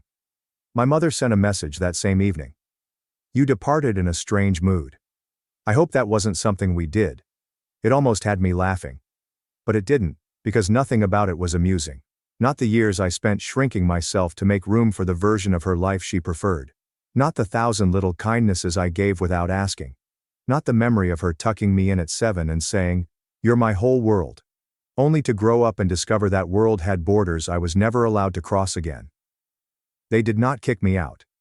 They simply made sure I always felt like I was visiting someone else's family. So, I have not phoned them back. Because for the first time, I'm not attempting to be invited in. I'm trying to recall what it's like to belong to myself. I didn't sleep that night, not out of fury or sadness. There was something worse. Clarity. That dismal, cold clarity that sets in when you've stopped hoping. It's like standing in a house you thought you'd live in forever, only to discover that all of the walls are hollow. Around 2 a.m., I strolled into my kitchen and arranged the 3 gifts on the counter: perfume, flowers, and a letter. They appeared smaller and sadder today, like vestiges of a version of myself I no longer recognized. I stared at the envelope for a long time, wrinkled by the garbage bag, but still sealed. I did not open it. I did not need to. I understood exactly what it said. I opened my laptop. First the utilities. I logged into the accounts I'd been silently paying, gas, water and power, and set up final payments for the month. Then I erased my name from everything and closed the auto draft. Next, consider the tuition account. I had offered to assist pay for my brother's next semester. The transfer had not yet gone through. It was slated for the 15th. I canceled it. The confirmation email made it official. Then I opened a fresh email and addressed it to my mother. Subject: Re-Mother's Day. Body: just a heads up. I hid an envelope of cash inside the letter I handed you. It was intended to go for Zach's tuition. I thought you'd know what to do with it. I hope it did not get lost. I pressed send. Then I shut off my laptop, brewed tea that I did not drink, and sat in silence. Allowing her to deal with it felt better than yelling. The text began to arrive around 8:12 a.m., as expected. Wait, what do you mean by cash? I did not see any envelopes inside. Are you serious? Oh my God, how much was inside? I will look right immediately. Then there were the calls, which came in repeatedly. I watched as the screen lit up and then went dark. Voicemail after voicemail piled up like small panic episodes. I didn't respond. I allowed her to panic. Allow her to mentally retrace her steps. Allow her to wonder how much she had thrown away, literally and metaphorically. It wasn't true, of course. It was not. There was no cash. But she didn't realize it.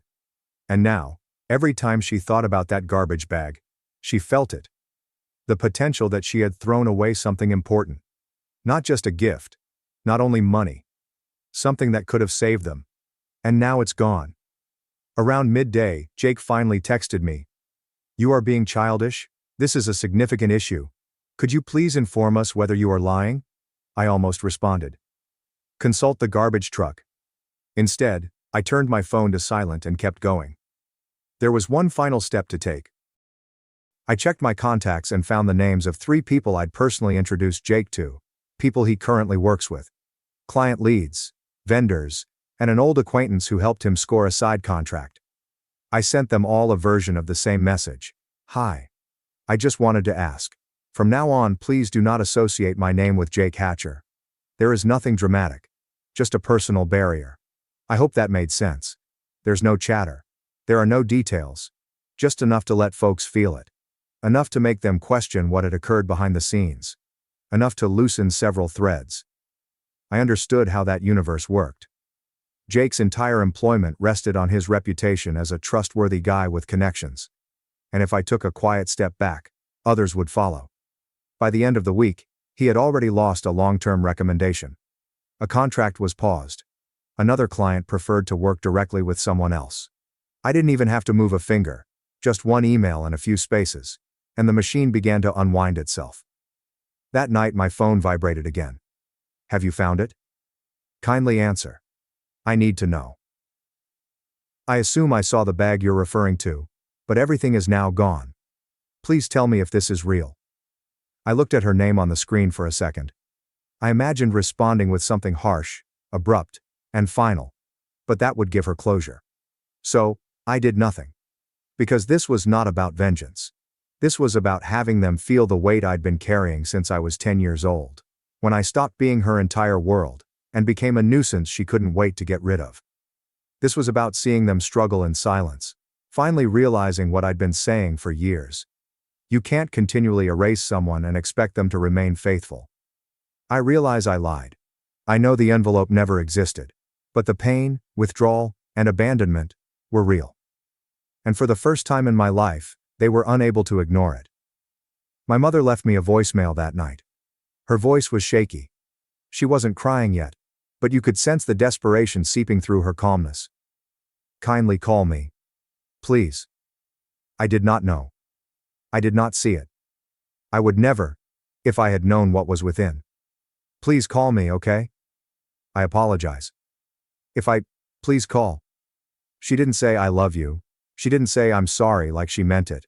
Just panic, as if they'd misplaced something essential and couldn't remember where they put it. I still did not respond. My aunt texted me the next morning. Apparently my mother had called her crying. I told her I was being unkind, withholding, and tough. My aunt's message was simple. If I were you, I wouldn't answer.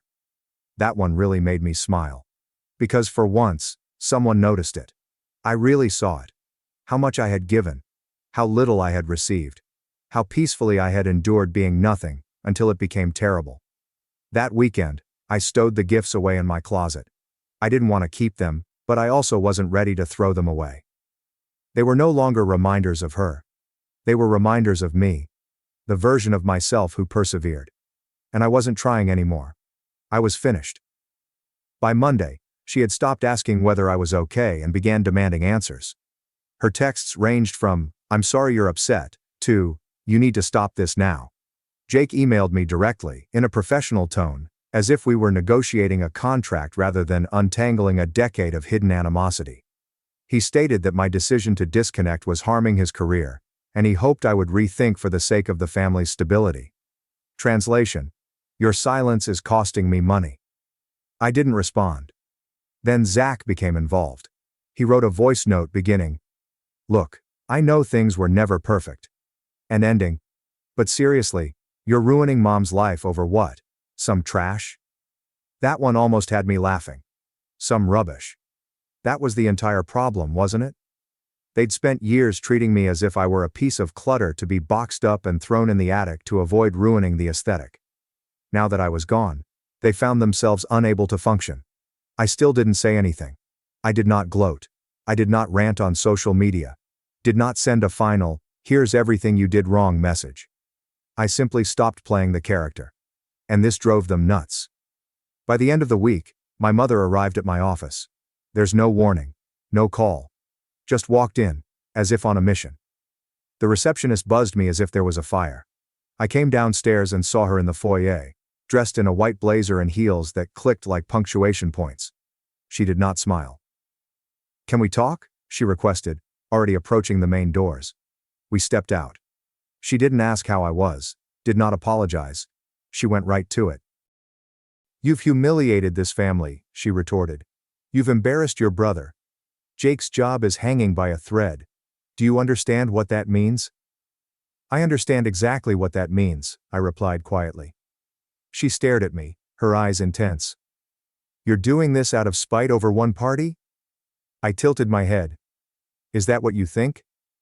She folded her arms. We raised you. We paid for your clothes, your food, your school. I nodded slowly. And I gave you a down payment on this house, covering your utility bills for 2 years. I offered to help with Zach's tuition. But sure, let's talk about the time you bought me sneakers in 5th grade. That broke something. Her jaw clenched. That was your choice. We never asked you to help. No, I replied. You didn't ask, you just expected it. Expected me to pick up the slack when Jake forgot the mortgage was due. Expected me to understand when you skipped my birthday because Zach had a test. Expected me to stay quiet when you smiled while he called me half family, like I was an accident. She opened her mouth. And you expected me to keep giving, he said. Even after you threw away the only thing I had left to offer. That landed. She blinked. Something flickered in her face, perhaps remorse, or simply discomfort. Then she attempted one more play. You're punishing the wrong person, she explained. You're punishing your brother. He didn't throw anything away. I grinned, tight and exhausted. You want to talk about the letter? She paused. I saw it, Mom, I replied. In the trash bag next to the garage. I took it back. Her face transformed. The sharpness melted into something smaller and weaker. I didn't know, she replied. I thought maybe you'd taken it with you. I wasn't sure. You weren't sure? I repeated. I didn't mean to. You never do. I did not yell. I did not raise my voice. I just let her hear it. Really hear it. I'm not dropping the act just so you can feel better, I told you. I'm not cleaning up the mess. And if Jake has to answer for how he got that job, that's not my problem anymore. She looked at me as if I'd grown a second head, as if the peaceful, trustworthy version of myself had been murdered in his sleep and replaced by someone unknown. Then she said it. You're not just punishing Jake, she retorted. You're punishing this family. I nodded. Then maybe this family should have stopped treating me like a stranger with a checkbook. I walked back inside. I didn't look back. 2 days later, Zach shared a hazy, dramatic story about people who abandon their family when times go tough. A few mutuals enjoyed it. One cousin contacted me individually. Is that about you? I responded. Probably. And if it is, good. Jake, I heard, began hemorrhaging clients. People were questioning their partnerships. One of the vendors I introduced pulled their contract. He was asked to quit a month later. They termed it reorganization. Everyone realized it wasn't. Zach's tuition wasn't paid. He had to defer. I never said anything about it, not because I wanted to be unkind, but because silence was the only language they never learned to understand. A few weeks after the office scene, my mom, Jake, and Zach called me as a group. I didn't respond. They left a voicemail. We just want to talk, she murmured, sweet and cautious, like someone attempting to reset a chessboard after flipping it. Zach murmured, sorry, I guess. Jake did not speak. Then my mother added, you made your point. So what now? You're disowning us? I replayed the message twice. Once to hear what they said, and once to hear what they didn't. Nobody said I'm sorry like they meant it. Nobody complained we didn't treat you well. They simply wanted me back in position. Return to the role. But I was done playing it. So I did not respond. I blocked that number. 3 months later, I was promoted. We moved into a better flat. I began having small dinners with folks who genuinely wanted to hear what I had to say. Then, one night, my mom sent me a message. Saw you moved. Hope you're doing well. If you ever want to talk, I'm here. She didn't say what she did or didn't. She didn't ask how I was. She only wanted to see if the door was open. It was not. I made tea, sat on my balcony, and gazed out at the city lights. There's no noise, there is no guilt, no performance, just silent. And in that silence, I felt freer than I had in years. Sometimes I wonder if I was overreacting. Maybe I should have just let it go. Smiled despite the sting. I picked a better time to set boundaries. I choose peace over quiet. But then I remembered the garage. I recall standing there with my unopened gifts, still damp from the garbage bag.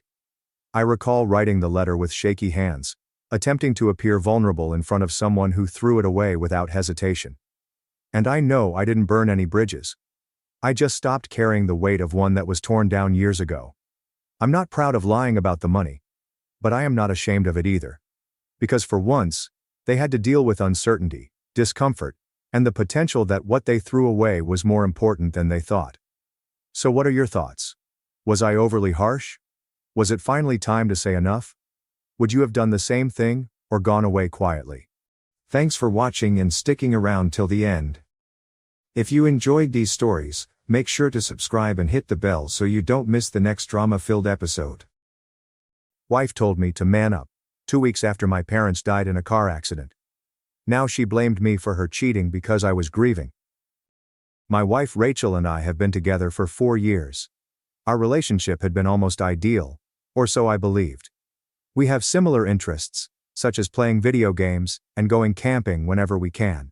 We both have well-paying careers and don't want children. Rachel is highly independent, which is the main reason I fell in love with her in the first place. We dated for 10 months before moving in together. Rachel and I have talked about our past, and she understands how much I despise cheaters. She shared my sentiments and told me how her ex-boyfriend destroyed her heart when she discovered him cheating with one of his exes. I was delighted we were on the same page about this. I enjoy being devoted and available to my spouse, and Rachel was the same in the beginning. However, when we became engaged, something changed in her. One day when we were drinking, she asked if we might have one free pass in our relationship. I didn't understand what she was saying at first, but she went on to explain that a free pass is when you can sleep with a celebrity, or someone you find exceptionally attractive without your partner thinking it's cheating. She asked if I'd ever considered having a free pass in our relationship. I laughed and shook my head, because I had never considered this possibility. I informed her that a free pass is nothing more than cheating, and that if she wanted one, she should leave me. Rachel remained silent as we continued to drink. I didn't think much about it after that day. However, I believe this was the first red light in our relationship. Months later, Rachel approached me, explaining that she had a colleague who was quite gorgeous, and had been persistently asking her out for quite some time. One day, at their office party, she gave in and kissed him merely to silence him.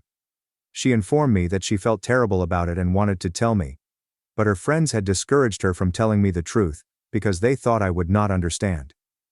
My first opinion was that what this person did was effectively coercing her, so I advised her that she needed to report him right away, and that she could file an HR complaint against him since this is a very serious matter. However, Rachel tried to dismiss it, claiming that it was no big issue, which made me suspicious. I questioned her why she told me this if she didn't think it was a big deal in the first place. Rachel informed me that she felt she wanted me to take action and face the guy, as all of her exes had done, and that she thought it was unappealing that I wanted her to go to HR instead. She then complained that I didn't love her enough, and that she would have confronted the woman if I'd kissed anybody else. At this point, I couldn't understand why Rachel was twisting the matter like this. I felt manipulated into a situation that made no sense.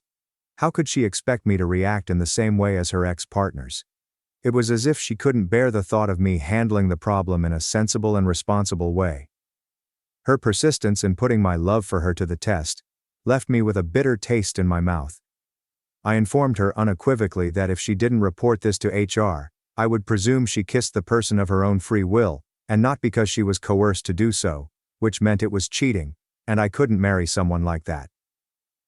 Rachel's demeanor changed from fury to disbelief upon hearing this. She inquired whether I was serious and I nodded, emphasizing that I couldn't tolerate cheating. We had an argument for a while, and she kept emphasizing how everyone would look at her differently if she complained about the person and outed him. But I didn't care, and I reminded her that she shouldn't care either if what she told me was true. Finally, she reported to HR, and it appears to have been a major thing, as one might imagine. They ended up terminating the guy and assuring Rachel that she did the correct thing. I was pleased that Rachel stood up for herself. A week later, I received a message from a stranger. He claimed he was the person Rachel had kissed. In his response, he explained that Rachel kissed him with her own consent, and that he had never done anything improper. He claimed Rachel never wore the engagement ring around the office, so he had no idea she was even engaged, and her friends never mentioned it, which is why he thought it was appropriate to pursue her. He said all he wanted from me was to tell me the truth, and apologize for kissing my girlfriend. Obviously, I never responded to his message because this guy had already been dismissed, and I trusted Rachel more at the time. Rachel and I wedded 2 months later at our dream wedding destination. It was a lovely ceremony, and we exchanged vows in front of our parents and the rest of our families. The beginning of our marriage was pure happiness. Everything was going well until I found something incriminating on her laptop. While she was out grocery shopping, my laptop was charging upstairs, so I accessed her laptop to check our travel information, because our trip was approaching. In Safari, under Often Visited, I noticed a Reddit account page that piqued my interest, so I clicked on it without thinking much. This is how I found out Rachel had a Reddit account that she had never told me about, where she exchanged obscene photos with random strangers. I browsed through the photos and noticed that she had edited out her face in every one of them, as did he. Their letters were not lovey-dovey and were entirely sexual, but what shocked me was how openly she shared our sex life with this complete stranger. I was at a loss for words. When she returned, I confronted her, and she was as pale as a sheet when she knew I had discovered her account. I urged her to explain herself because the photographs horrified me. She paused for a time, her eyes flitting uncomfortably before meeting mine, and then she began to speak slowly and hesitantly. She admitted that it was fascinating to send images to a stranger and participate in talks with him, although knowing they were banned. She told me it was just like porn, and didn't mean anything to her. She attempted to excuse, claiming that she had never declared any feelings for him, and that sending images with her face cropped out was not a big problem, because he would never find out who she truly is. I struggled to grasp her thinking, and what was driving her behavior. I asked her why she felt the need to do this, whether it was because she wasn't pleased with our marriage, but Rachel shook her head vigorously, her eyes pleading for understanding as she tried to argue that it wasn't like that, and that this was simply a silly act that meant nothing to her. She kept claiming she loved me and pleaded with me to let this go because it was nothing more than an embarrassing event, and she promised to remove the Reddit account right away. I wanted to shout and lash out in rage and frustration, but I chose to keep silent while I processed this new information. There was nothing else to say. No words could restore the damage that had been done. I must admit that following this, our sex life suffered because I felt misled and upset. I strained to find the desire to be near to her, to let down my guard and become vulnerable again. The thought of becoming intimate with her filled me with fear. Rachel sensed my unwillingness to overcome the gap that had formed between us. She attempted to reach out and mend what had been broken, but her attempts were insufficient. Every time I glanced at her, I could see her messages to the guy in my thoughts, which did not help. Just a week later, I received even worse news. While I was at work one morning, my parents were involved in a vehicle accident and were badly injured. I couldn't believe it.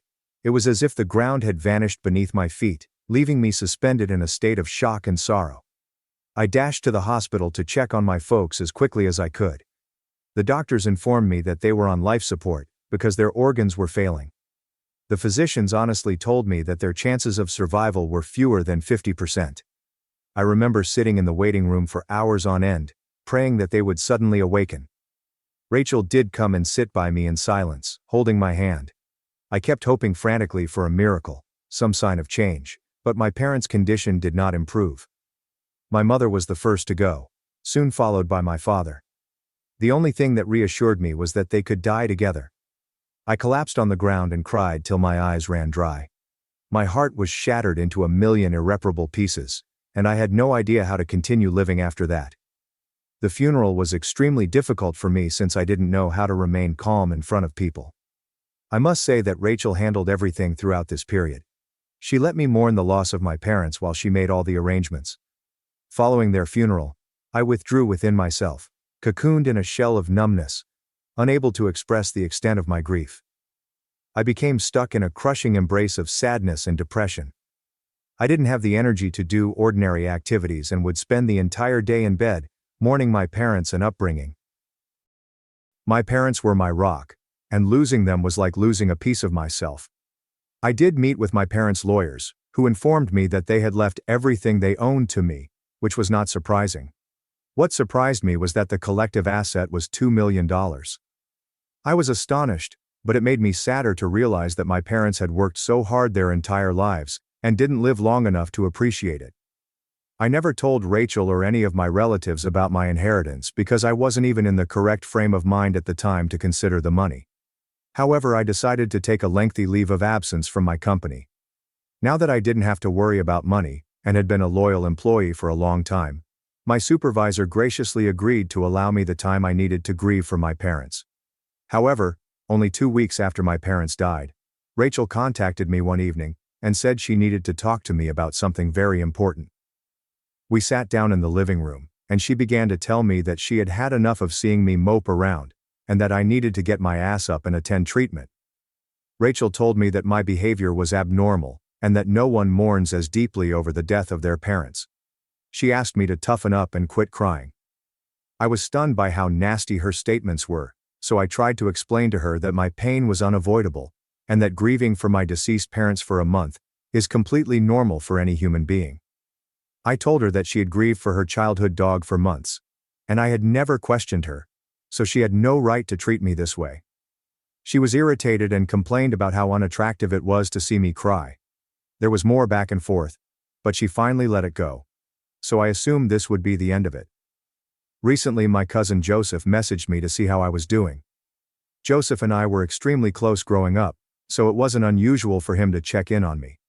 However, he went on to inquire whether my wife and I were currently separated. I was perplexed by his query, and I said that my wife and I were still together. At the time, I dismissed his inquiry as being motivated by curiosity or perhaps care, but he quickly called me, so I answered. Joseph went on to say that he had just seen my wife walk out of a hotel with a man, and that the man and my wife hugged strongly, before walking away in opposite ways. He told me that the way they held each other was different from how friends hug, which is why he had asked if Rachel and I were still together. I reaffirmed that she and I were very much together, and I promised him that when she returned home, I would ask her about it. However, my cousin, being the more paranoid one, discouraged me from asking her. He informed me that it was preferable for me to go through her phone and see if she was cheating on me, since if she was already sleeping with this person, she might not accept it. I hate to admit it, but his statements made sense, given that Rachel had kissed a co-worker and even shared indecent photos with a complete stranger. So I decided it would be best if I did some research before approaching her, which I did. I searched through her laptop and phone but found nothing. There were no inappropriate texts or phone calls to anyone. I was beginning to question my cousin, and wondered whether he had confused someone else for Rachel. However, one weekend, while Rachel and I were sitting on the sofa watching TV, I noticed a phone vibrate. I looked around and realized that neither my nor her phones had received any notifications. Rachel must have noticed me glancing around because she suddenly excused herself to go to the restroom. I racked my head in uncertainty, as I was certain I had heard a phone vibrate, and it occurred to me that Rachel might have another phone. When she came out of the bathroom, I noticed a phone-shaped bulge in the side pocket of her sweatpants, which confirmed my suspicions. The fact that my wife had purchased another phone without informing me was suspect in the first place, but now that I knew she had received a message and ran to the restroom, I had even more reason to believe she was cheating on me. However, like the previous time, I did not want to simply face her. This time, I intended to catch her in the act and confront the guy to get his side of the story as well. I spoke with my cousin, who readily agreed to my plan. He told me about the hotel where she met this guy, so I patiently waited around the hotel all week to catch her in the act. Monday, Tuesday, and Wednesday passed, but she was not seen, so I believed she was meeting the guy at another hotel. Things went well for me on Thursday. I watched my wife enter the hotel during the afternoon, which was meant to be her lunch break, and right behind her was another guy I thought I'd seen somewhere but couldn't place. I waited 15 minutes before going after them. I told the receptionist that I was waiting for a guest. He offered to call the room, but I chuckled and told him it was unnecessary. 40 minutes later, I noticed them exiting the elevator together, their faces flushed with pleasure and expectation. My heart fell as I watched them, knowing what I was about to face. I approached them with all of my remaining courage, my hands quivering with wrath and betrayal. When my wife spotted me, her eyes widened in surprise and she stopped dead in her tracks. Before she could say anything, I held up my hand to silence her objection. I did not need to hear her reasons. I'd seen enough. I turned to the man next to her and asked whether he knew who I was. He nodded and informed me he had seen me at the office Christmas party last year, and thought I was her ex-husband because she had told him we were recently separated. I stared blankly at him as he went on to say that if he had known she was still married, he would never have been involved with her. I asked if he worked with Rachel, and he nodded, indicating that they were co-workers. My anger erupted like wildfire when I learned my wife had once again cheated on me with a co-worker. Without saying anything, I turned and walked away, leaving them dumbfounded. As I drove home, the weight of what I had observed hung over me like a smothering blanket. My marriage had ended, devastated beyond repair by the betrayal of the lady I had loved and trusted above all else. When I arrived home, I immediately began packing my luggage. I was furious and heartbroken about everything going on in my life. Rachel had presumably driven after me, and she walked into the home, gasping and puffing. She discovered me packing my luggage upstairs and confronted me instantly. She admitted that she had made a terrible mistake and pleaded for my pardon. She went on to tell how lonely she had felt, and in her desperation, she had decided to lie to this coworker about our separation because she didn't want to be known as the cheating wife at her office. She explained that she had wanted to come honest with me for a long time but was terrified of my reaction. I yelled at her to get out of my face, as I couldn't take any more of her falsehoods. I was positive that if I hadn't caught her red-handed that day, she'd still be sleeping with him.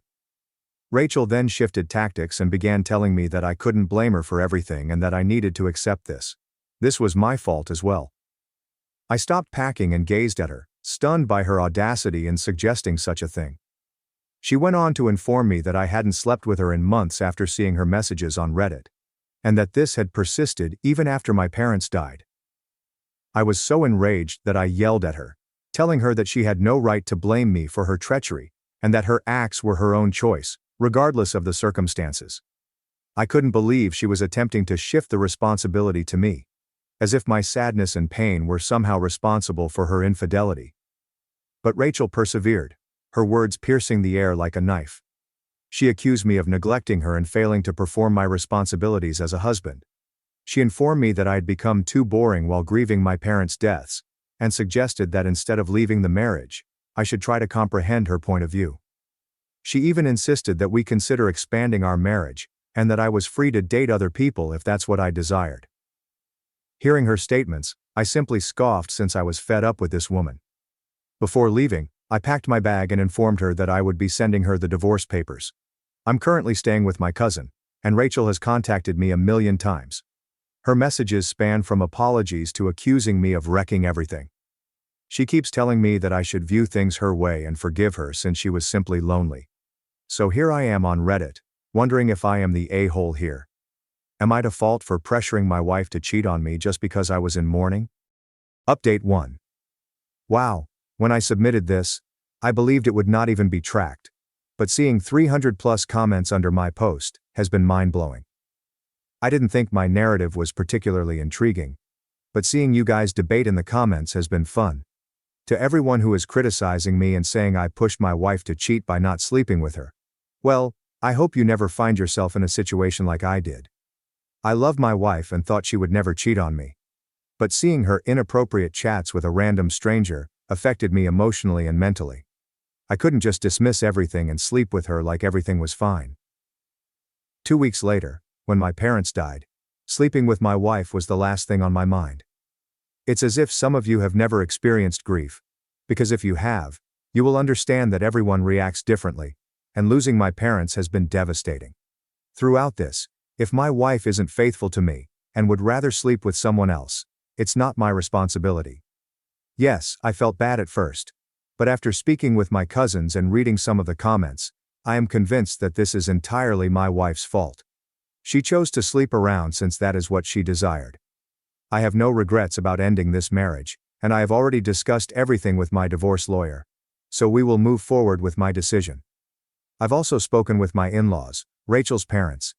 They had no idea she had cheated on me since she had neatly left that out, and instead told them I had moved away because I was still heartbroken over my parents. I told them everything that had happened, and they were as outraged with Rachel as I was. They later told me that they trusted me to make the proper decision. Update 2. It has been 5 months since my previous update. Sorry for the delay in updating, but I've been quite busy with the legal aspects of my divorce. I'm here to finally provide a positive update. Rachel and I are officially divorced. During the divorce procedures, that selfish woman attempted to seize my assets, but my lawyer was able to prove that she cheated on me, allowing me to keep my assets, including the $2 million inheritance from my parents. Rachel, who had no idea my parents had left me so much money, attempted to argue that she deserved half of it. However, the judge was not having it and denied her outright. I have wasted no time getting on with my life. Soon after moving out, I met an incredible woman named Sarah on Bumble. She is a wonderful single mother with a beautiful son named Jerry. Sarah lost her spouse a year ago, so she understands the sorrow of loss and grief that I have been experiencing. We've bonded on a deep level, connecting over our common experiences and a desire to provide a happy, caring home for our families. Sarah works really hard, and her perseverance and strength motivate me every day. I also like how she cares for her son entirely on her own. Jerry is a beautiful youngster, full of energy and curiosity, and I've enjoyed getting to know him. I am really fortunate and appreciative that both of them have embraced me into their life. Meanwhile, I've moved out of my cousin's home and found a wonderful condo for myself. I've also returned to my job because I enjoy working there and don't want to laze around the house doing nothing. It's taken me some time to adjust to living alone, but I have to say that I don't mind it. Yes, it can be lonely at times, but being alone is preferable to being with a cheating partner. I've also started seeing a therapist to help me heal from my parents' deaths and my history with Rachel, so that I can focus on constructing a brighter future. I miss my parents every day, and I hope they're proud of me for leaving a poisonous marriage. I know my mother would have been unhappy with Rachel for cheating on me. Also, numerous of you messaged me following my first update, asking me to get an STD test, which I did, and the results were luckily negative. It was a relief to have that peace of mind, knowing that Rachel's infidelity had not put me at risk. Rachel has made multiple attempts to contact me since our divorce, and even throughout it. She has expressed her regret. I've made it apparent to her that I've forgiven her for her previous transgressions, because there's no purpose in nursing a grudge anymore. However, she has also attempted to start a meeting with me following the divorce, and I quickly turned her down, telling her unequivocally that I have no interest in rekindling our relationship. I told her it was time for both of us to move on. I hope she gets this and stops harassing me. Update 3. It's been 3 months since my previous update, and since many of you have asked for one, I wanted to let you know that I recently took the next step in our relationship by asking Sarah to marry me. To my delight, she said yes, and we are now planning our future as a family.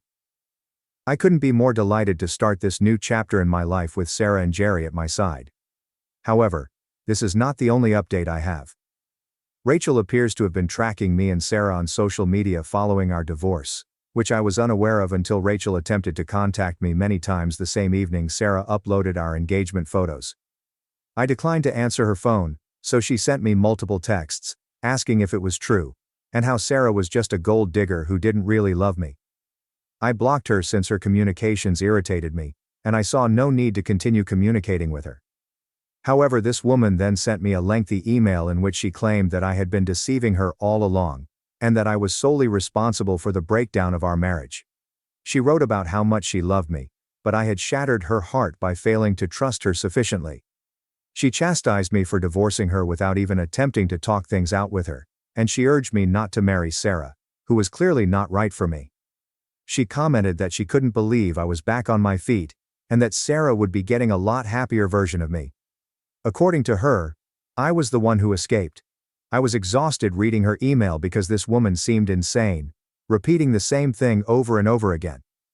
I've blocked her on Gmail, so maybe she won't create a new email address simply to bug me. Looking back on all that transpired, I know that I was the one who escaped, not the one who got away. I'm grateful that I was able to exit a toxic relationship based on lies and betrayal, and that I can now live my life on my own terms with a partner who loves and respects me for who I am. With Sarah, I discovered a genuine, unconditional love based on trust and mutual respect. Together, we are creating a future full of love, laughter, and limitless possibilities, for which I am eternally grateful. To anyone going through something similar, my advice is simple. Never settle for less than you deserve. Trust your intuition, and don't be scared to leave a situation that no longer suits you. Life is too short to squander on individuals who do not value you. Thanks for watching and diving into this wild family drama with me. If you love Reddit family drama, don't forget to subscribe and turn on notifications so you never miss the next one. My brother flirts with everyone, even my girlfriend. When I called it out, my parents said it was just his personality. I am 22 years old, and my 18-year-old brother Lucas has been adopted. My parents saved him from an awful family when he was a child, so they were always very protective of him, and he was their favorite. I'm not trying to seem whiny, This is just the truth. This made me bitter toward Dad as I grew up. Even though Lucas is an adult who has recently started college, my parents still adore him. They prepared his meals and booked his doctor appointments till he moved out, which they did not do for me when I was his age. I don't think Lucas knows how to do laundry. They got him a new laptop for college, whereas I had to save for mine. They co-signed for his apartment, whilst I had to reside in the dorms with a random roommate who stole my belongings. Just small stuff like that. I met Jenny, a 21-year-old female at university, and have been together for nearly 3 years. She's incredibly nice, hilarious, and attractive, and we're quite close. We've discussed moving in together after graduation, and she's even shown an interest in marrying me eventually, despite the fact that we're plainly too young now. I really thought she was the one. We even have a ridiculous inside joke in which when one of us says, "So what are you thinking for dinner?" the other must respond, "I was thinking maybe you." And then we both giggle. It's ridiculous, but it's our thing. Lucas was accepted to the same institution as me, and while he might have gone to a better one, he received scholarships to 3 Ivy Leagues. Our parents compelled him to attend mine, believing that living in the same city would be safer and easier to visit. They did not even discuss it with me. They said, "Isn't it great that you two can spend more time together?" Despite the fact that we seldom hung together at home. I think my girlfriend Jenny is interested in Lucas, which tears my heart. It's probably my fault. When I was assisting Lucas with his class selection, as our parents had requested, his major overlapped with Jenny's. So I registered him for a few of hers. This is because, A, I didn't know what else to base it on, and B, if they're in the same class, I might visit them later and show Lucas about campus, or give him a ride to the grocery store, and still see my girlfriend. I never ever considered what may go wrong. The first day I went to see them after class, I introduced them, and we went to eat at this sandwich shop on campus. I realized they were getting along great. She laughed at his jokes, quizzed him on random topics from their studies, and then amazed at how intelligent he was after he learned the answer. Don't get me wrong, Jenny was still considerably more all over me. So at the time, I assumed it was just her being her sweet self. She's kind to everyone. It's one of my favorite things about her. But as time passed, I found it increasingly difficult to bear their friendship. Lucas has a flirty style of engaging with others, yet he doesn't appear to notice. For example, when we had a friend gathering at our place, Lucas informed one of the ladies that she is so beautiful that if he saw her photo used to sell frames at the store, he would buy the entire shelf. But he seemed astonished when she asked him to go out with her later, and he declined. He exhibits this behavior with everyone, including other males, and now with Jenny. It drives me mad since no one else finds this conduct as scary as I do. But I'm sure if an ugly person acted like Lucas, my folks wouldn't think it as cute. I fucking hate how whenever Lucas meets someone new, they become instantly obsessed with him. It's been like our entire lives, and it's only because he has those awful dimples and that innocent puppy dog look that people want to protect him. Meanwhile, I'm just a boring, ordinary brother. Even during his welcome dinner with my friends, everyone gushed about how charming and witty he was, while I sat there like an idiot. The first thing that struck me was when we went to a restaurant since my parents were visiting and Jenny was invited. She mentioned how excellent her food was. Lucas asked if he might taste some, and she agreed. But instead of scooping some off her plate like a normal person, he gently tugged on her sleeve, placed her spoon into his mouth, and thanked her. She just giggled. Is it odd that I find that intimate? My girlfriend feeds my brother with her spoon? My parents simply thought it was cute. That's when I started noticing small details. Another time, we were at a bar. They let Lucas in since my friend works there, despite the fact that he is under the age of 21. Jenny requested him to take a photo of us, but after taking one, he took another of just him and Jenny without asking me. He had one arm around her waist. She shared a snapshot of them together on Instagram with the words, "Science Buddies," and a heart emoji. She did not make a post to one of us. After that, I started to notice more things. If she improves her appearance, Lucas will notice and compliment her. He quipped that if biology doesn't work out for her, she might always pursue a modeling career. I'd heard him spew this stuff to many girls, so I told Jenny it didn't mean anything. When I mentioned that, she seemed oddly dissatisfied. He's also invited us to hang out with him in the past, and even if I can't join them, he'll ask her to accompany just the two of them. Who in the hell asks their brother's girlfriend to hang out alone?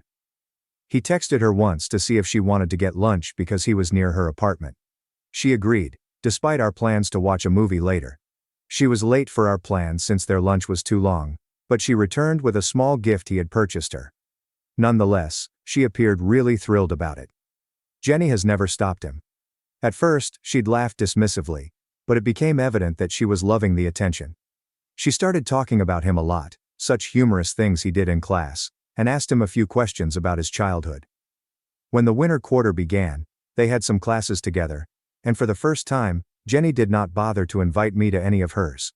I used to sit in on at least one of her classes every week, even though I'm an economics major, simply to spend time with her, but she didn't bring it up this time. They would hang out together after class, without me. They had some inside jokes that I didn't understand. I once heard her call him Lab Rat as a nickname, and he called her Microscope, and they both laughed. When I questioned what it meant, Jenny simply replied, "Oh, it's just a stupid thing from class," and shifted the subject. When the three of us got together, she'd give him more and more attention, staring at him and smiling as if he was the nicest thing ever. I only hoped she would look at me as she used to. Jenny used to text me all the time before Lucas showed there, as if we were in regular conversation. Sometimes hours pass before she responds. But when I'm with her and Lucas texts, she responds immediately. I have checked her phone. I know it's bad, but I was getting anxious when I noticed they texted virtually every day. Nothing very romantic, but they communicate more than I expected. They email each other links to songs they believe the other will like. She doesn't do that with me anymore. One day, I overheard her and her friend in my apartment complaining. There are no men in our major with both brains and brawn. They're in STEM, so all the dudes in there are probably built like the Chicago bean. Jenny quietly replied, "That's not true. Just look at Lucas." I have to admit, I cried on my floor that night, literally sitting against the wall in my bedroom, crying. Jenny has told me I'm smart before, but never in the same appreciative tone she used with Lucas. And, as far as I know, she has never made such a comment about my body to any of her friends. The absolute worst thing occurred when our social group went to McDonald's. We were kidding about a flyer we saw on campus advertising for nude models who paid generously. Jenny suddenly stood in front of me and told Lucas he should sign up for it. Jenny and a few other friends had an uncomfortably drawn-out chat about my brother's body and how he would make an excellent sculpture subject. They worded it poorly, although jokingly, and how much he needs it. He had been job searching. They were saying things like, "You'd be perfect with your swimmer's build, and the class would love to draw your shoulders." Jenny persisted, saying, "Seriously, you'd make so much money," sincerely attempting to persuade him. Lucas kept saying no and citing solid reasons why he didn't want to, but Jenny kept pressuring him to apply. She and the others persisted until Lucas stopped answering. I just sat there like an idiot, eating my fries, while my girlfriend discussed how my brother would be an excellent nude model. I'm not a confrontational person, but during the car trip home, I discreetly stated that the entire talk was strange, and it made me uncomfortable to hear how badly my own girlfriend and her friends wanted my brother to be naked.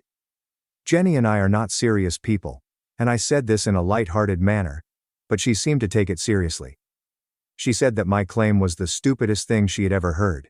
She explained that she was simply trying to be a good elder sister to Lucas, by assisting him in finding work. I told her that while I want him to get hired, I wouldn't push him to do OnlyFans or anything. She accused me of sexualizing an innocent job, which I can understand. But I informed her that Lucas was uncomfortable, and likely felt sexualized because they were making comments about specific portions of his body. She became defensive, stating she didn't mean it that way. We went back and forth about it for a while, neither raising our voices but both upset, and I ended up dropping her off at her house rather than taking her back to my apartment. After that, things were weird for a few days. She didn't text me as much. When she texted, she appeared aloof, sending shorter sentences than normal. I saw her on campus with Lucas once, sitting on a bench conversing, but I didn't approach them. I watched from a distance for a minute before leaving. I'll also admit that since Lucas moved here, I've tried to be an especially wonderful boyfriend for Jenny. If Lucas admired her hair, I'd purchase her an expensive hair product to compliment her even more. I've always indulged her, but I stepped it up a notch when I felt competitive. Last month I spent about $200 on concert tickets after Lucas mentioned enjoying the same band she liked. I know that was a far more retrograde approach to dealing with my fears than simply talking to Lucas, or Jenny. But I didn't want to accept that I'm jealous of Lucas, like I had to do when we were youngsters. I just want one part of my life that is mine, that offers me undivided love and care, and I believe Jenny was the one for me. Now, anytime she mentions Lucas or I think about them in class, I get physically uncomfortable. It is driving me mad. That is to say, the day following the semi-argument, I felt insecure, and texted Jenny an apology. Then I recommended that we go to a nearby lake town, which she had wanted to do for a year. She already had a plan for what she intended to do there.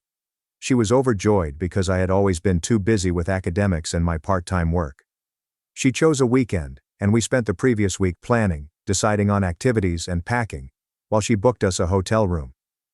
She had all of these ideas. She appeared to be enjoying herself as she planned everything.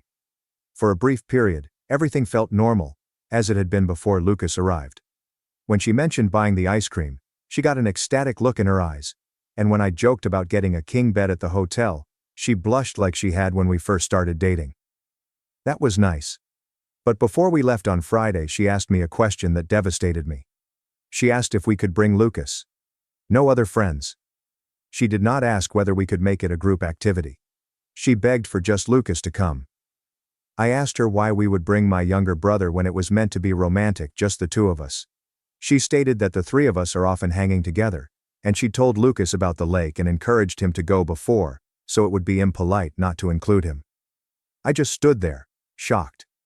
She wanted to invite Lucas on our romantic holiday, which she had been planning for a year. I asked her if she was joking, and she said no. She thought it would be enjoyable with him there as well. She mentioned that he had been feeling lonely recently, and could use the trip. When I questioned where he'd sleep, she answered, "I mean, obviously we'd need to get a room with 2 beds then." As if I was being stupid. So she was not only inviting him, but she was really suggesting that we adjust our sleeping arrangements from sharing a bed to not sharing a bed in order to accommodate him. After holding everything in for so long, I finally vented my frustration at her. I told her how upset the two of them made me, and how I felt like a third wheel whenever there were 3 of us. I mentioned the flirtation, the chat I overheard, and even briefly mentioned how my parents did the same thing to me. Admittedly, they have nothing to do with her, but I told her I was sick of being someone's second favorite. I told her she seemed more interested in spending time with Lucas than with me. I mentioned how she was late for our plans because she had lunch with him, how she lights up when he texts her, and how she always laughs louder at his jokes than my own. I questioned her directly if she had feelings for him. I don't believe I've ever been that blunt or combative with someone in my life. She responded by stating I was exaggerating, as if I was pretending she cheated when she didn't. I've never accused her of cheating. She claimed that all of their encounters had been platonic, and she went on to give her side of the story, making me feel bad for becoming so upset. She claimed I was being paranoid, and that nothing was going on between them. She said they were just friends, and she was trying to be nice to him since he was my brother, and she understands the value of family. But I apologized and informed her I wouldn't be going to the lake with her anymore, which irritated her. She mentioned the hotel and a few other places she had reserved times with, would charge her a cancellation fee, but I didn't mind. She burst into tears and told me I was overreacting. I simply couldn't do it anymore. The notion of watching her smile at Lucas for the entire weekend while I pretended everything was fine, was too much. I left her apartment and drove home without saying anything more. This occurred about a week ago, and I have not seen them since. Lucas texted me, asking for a one-on-one conversation. I guess Jenny informed him of our fight, but I blocked him. My parents called to ask why I wasn't talking to Lucas, and I made up an excuse about being too busy with studies. They appeared suspicious, but didn't pursue it. Jenny texted me the next day, asking if we could talk, and I didn't respond. She sent several more messages over the next few days, but I couldn't bring myself to respond. I saw her across campus once and hid in a building to avoid her. I realize that's silly, but I couldn't face her yet. Do I truly believe Lucas is interested in Jenny? He's undoubtedly been sheltered as hell by my parents and doesn't know any better. But, do I believe Jenny likes him? Yes. But I still adore her so much. I can't quit thinking about her. We'd been dating for 3 years, and everything was going great until Lucas showed up. But what if I am wrong? What if she merely considers him a good friend? In their defense, I've never instructed Lucas to stop flirting or stated to Jenny that her friendship with him bothers me. I also put them in the same classes and introduced them. Perhaps this is entirely my fault for being so insecure. So why did she have to invite him on our romantic getaway? I honestly don't know what to do. Update. A lot of you were severe on my attitude toward Lucas, which I suppose I deserved. However, some of you do not comprehend what it is like to grow up with someone who is always the focus of attention. And to those who claim I'm making this whole thing up, I fucking wish I was. Anyway, here's an update on what happened with my 22-year-old girlfriend, 21 female, and adoptive brother, 18 male. I attempted to keep track of events as they occurred, but I apologize if this message is still lengthy and confusing. Since my last post, a lot has happened, but the most of it has been conversations rather than spectacular happenings. Clarifying things from comments. I blocked my brother because I was mad at him for causing all of this. I didn't explain why, simply blocked his number. Juniors can take coursework with freshmen at my institution. There are pathways to graduation, but you can complete them at your own leisure. Jenny is enrolled in a 5-year program, therefore she is now studying lower-level classes that she did not have time for previously. My girlfriend never told my brother to do OnlyFans. I just brought it up as a parallel to the model issue. Some folks in the comments assumed she actually proposed that, which is incorrect. Why did I not think Lucas liked Jenny? I despised the way he treated her, but it was nothing compared to what he does with his high school friends. He's just a really physical person, which I believe stems from his past. My parents once told me that when they first acquired him, he refused to let anyone touch him. And now he's gone in the opposite direction. Sorry for offending you in STEM. I was simply making a joke. I am sure some of you are built like Greek gods. On to the update. After going through many of your comments, I understood that I wanted to at least hear Lucas out before leaping to conclusions. So I unblocked him and texted him to see if he still wanted to talk. He agreed straight away, and we met at an off-campus coffee shop where we wouldn't run across anyone we knew. Lucas texted me because Jenny asked him about my background, and something she said made him assume I was upset with him. She had noticed that I had been upset lately and wondered whether it had anything to do with how our parents treated us growing up. Lucas said he assumed I'd been avoiding him, which I had, but didn't understand why. I asked him straight up if he liked Jenny, and he answered no. He claimed he agreed to go to the lake because he assumed I was the one who wanted him to come. Jenny had apparently informed him that we were arranging this vacation and inquired as to if he was available that weekend. He assumed she meant that we both wanted him there. I wanted to read their texts, which I understand is a violation of privacy, but I was desperate. He hesitated before agreeing, which surprised me. We sat for almost 20 minutes as I scrolled through their communication history. The texts were not particularly explicit, but they still felt close. Jenny gave him compliments, affirmations, and nicknames, and she spoke to him in a caring manner that made me feel special to her. She was constantly asking Lucas for help with academics, fascinated on his intelligence. He's quite intelligent, I'll admit. She informed him about her future goals and sought his counsel on one of her most difficult difficulties, family matters she had only previously addressed with me. There was nothing that suggested adultery, yet I still felt deceived. She emailed him memes virtually every day. She was constantly asking him about his day. She even texted him a selfie once, wondering if her new haircut was good. He said it did.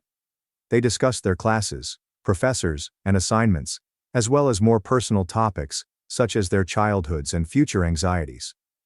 I noticed a message from her that stated, "You understand me in a way most people don't," and it made my stomach turn. I assumed I was the one who understood her best.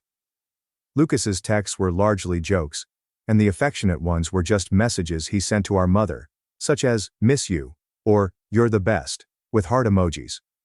I trusted him at this point, so I attempted to describe how they made me feel. He apologized excessively and promised to cease talking to Jenny. He told me he had his own crush and suggested I invite her out on a weekend trip to get back at him. Lucas explained that he was just wanting to get friends with my buddies so that I would hang out with him beyond just giving him rides. He stated he didn't have many friends here because he was new to the school, And since I already had a friend group, he was attempting to join in with them. He wondered if I blocked him because I didn't like him, and it was difficult to explain that, while I don't like him, that doesn't mean I don't love him. I tried to justify my hatred by pointing out our parents' partiality, and Lucas said something like, "You're correct. They seem to like me more. Perhaps you're adopted." He's never taken it seriously. We both laughed it off. I asked Lucas to characterize Jenny's interactions with him, and from what I could tell, Jenny and her companion frequently commented on his appearance, knew he went to the gym on a regular basis, and paid him a few visits while he was working out.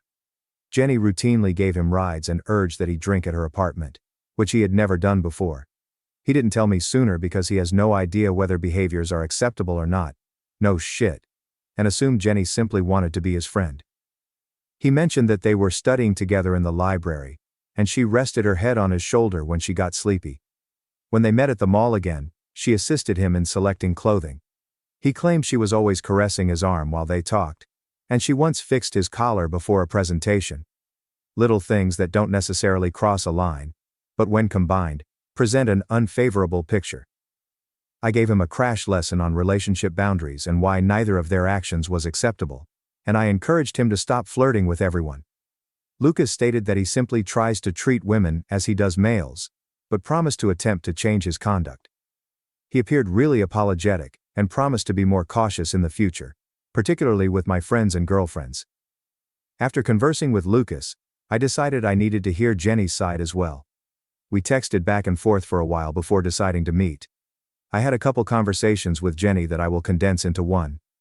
When we finally met in person in a park near her apartment, she appeared to have not slept well, which made me feel bad and validated at the same time. She claimed that when we had our dispute over the lake, my fury came out of nowhere, and she was afraid because I appeared to be accusing her of cheating. She admitted she had no idea I was feeling this way and wished I had mentioned it sooner. She apologized for being close to Lucas, but reminded me that I'd never discussed my history with him. She stated she believed I would be pleased with how well they got along. I apologized for not communicating. When I mentioned the texts, Jenny opened their DMs so I could point out the one that concerned me, but I couldn't explain why. When I asked why she invited Lucas on the vacation, she explained that she stated we had plans to go, and Lucas appeared eager. She stated she was simply being kind by including him. However, she showed me texts in which Lucas requested if he could come over, not the other way around as he claimed. She denied ever visiting him at the gym or commenting on his appearance other than the usual compliments you'd give a buddy. She agreed they had become close, but said it was only platonic, and that she considered him as a younger brother figure. She stated that she had been making an effort with him because she understood how important family was to me, even if I had moaned about him on occasion. Jenny threatened to cut him off if this disturbed me, but I told her we needed a break because whether Lucas's interest was genuine or not, I believed it. She burst into tears when I said break, and inquired as to whether I meant to split up. I stated I didn't know yet, but I wanted some time to consider. She was quite emotional, but she soon realized that it was my problem, not something she did. She congratulated me for being honest with her and encouraged my desire to work on my fears. There was a lot of back and forth between the two of them that I haven't included, and I was fatigued by this time. Their stories didn't match, and I wasn't sure who to believe. Part of me wanted to trust Jenny because I adore her, but another part of me felt as if I had witnessed the indications firsthand. But when I asked Lucas about the discrepancies in their claims, he appeared apprehensive. He stood by his words and indicated Jenny may have skipped class to meet him at the gym. He did in fact go over to her apartment to drink, and when he explained what happened, his words were jumbled, and his story changed. First he said it was only him, Jenny, and a few others. Then he claimed there were maybe 10 individuals there.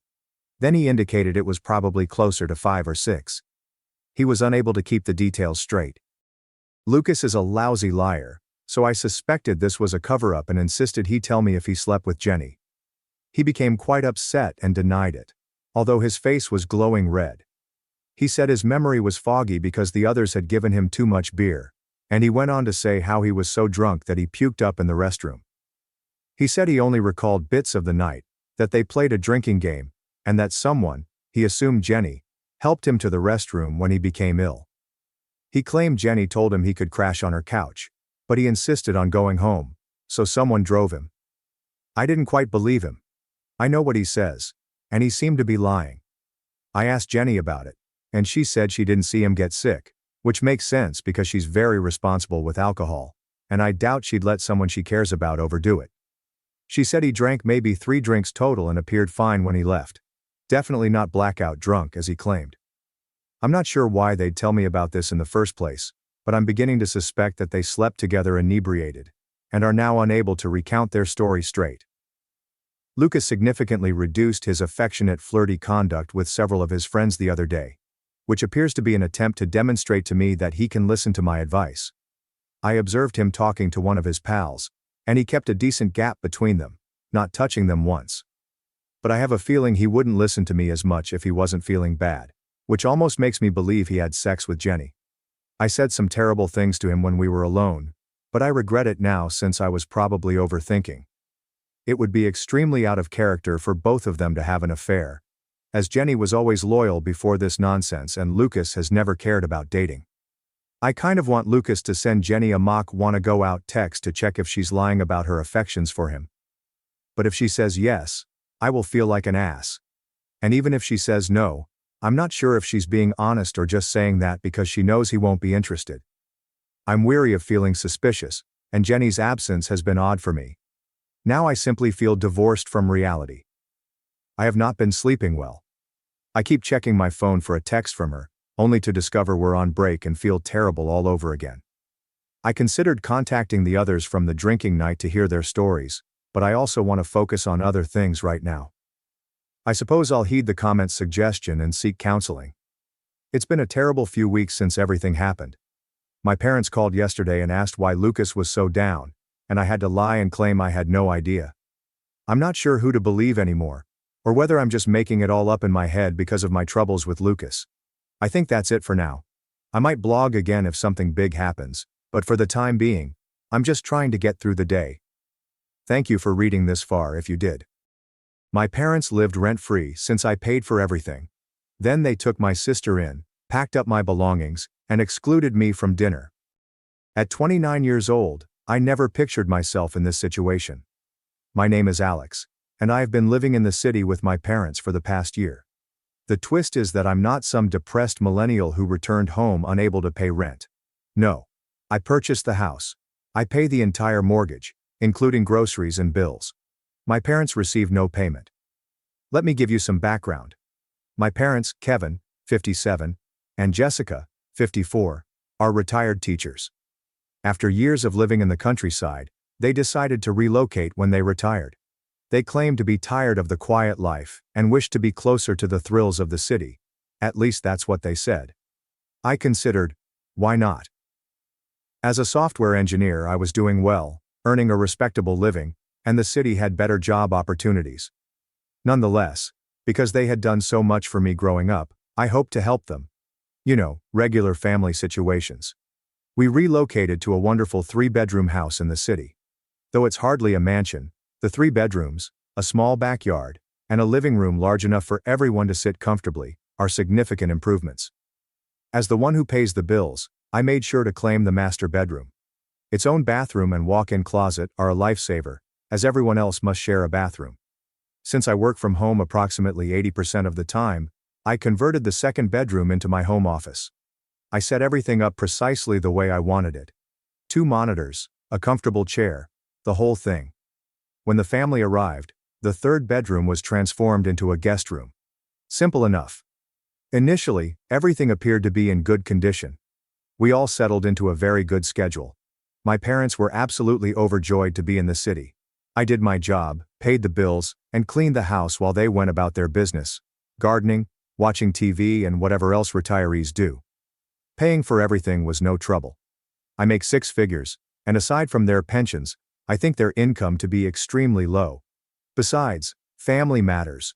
You don't charge family rent, right? The tipping point occurred, and let me tell you, everything happened faster than I could have imagined. My mother casually mentioned something at breakfast one day, as if it was no big deal. Initially, I didn't give it much thought. She went on. Your sister Diana and her husband Tom are thinking about moving to the city. Diana is pregnant, so they could really use the help. They're not doing so well back in their old town. Tom, 32, and Diana, 31, had always been the type of couple that shifted from one miserable situation to the next. They were not necessarily struggling, but they were also not flourishing. Diana's pregnancy brought another layer of intricacy to the situation. Though my mother had different intentions, I assumed they would move to the city and live in a small flat. Now, this is the part I should have anticipated, but I didn't. She sat me down a few days later and said, "We've invited Diana and Tom to come stay with us. It'll only be for a short time until they get back on their feet." Her tone was very innocent. I sort of nodded along, thinking, yeah, whatever. They plan to stay for a while before moving into their own home. My parents didn't specifically ask if I was okay with them moving in. They merely told me after they had already greeted them. However, I was unaware that this was merely the beginning of the anarchy. Here's the deal. They walk in, and it's clear they intend to stay permanently. I was still processing everything when Diana and Tom arrived at our place a week later, suitcase in hand. Since I am the one who pays for everything, food, energy, mortgage, you name it, and now I have 2 more people to feed and care for, I can already feel the anxiety building. No one even asked if I approved of it. Don't get me wrong, I love my sister. They simply moved in as if it were the most regular thing in the world. Her family comes first after all. Diana isn't exactly the most conscientious person on the globe though. She is the type of person that is always in difficult situations and relies on others to help her. Additionally, Tom is decent enough, but his entitled attitude disturbs me in the wrong way. Like Diana's husband, he instinctively expects special attention from everyone around him. But this is where things begin to go horribly wrong. Diana begins making these small remarks a few days after they move in. You know, the kind of thing that appears innocuous but is actually somewhat bothersome. "This place is so big, it must be hard for you to clean it all by yourself," she would say. Or, "I can't wait until the baby's here. We're going to need a lot of space for all the baby stuff." I hadn't given it much thought at first, but then came the shocker. Diana and Tom approached me one evening after I had finished a long day of work and said they wanted to talk. Okay, maybe they'll admit they took up space and ate all the food without offering to help? No, however. Rather, Diana, all relaxed, adds, "So we've been thinking. It would make more sense for us to take the master bedroom." I simply gazed at her. What I was hearing astonished me. "We need more space," Tom stated unequivocally.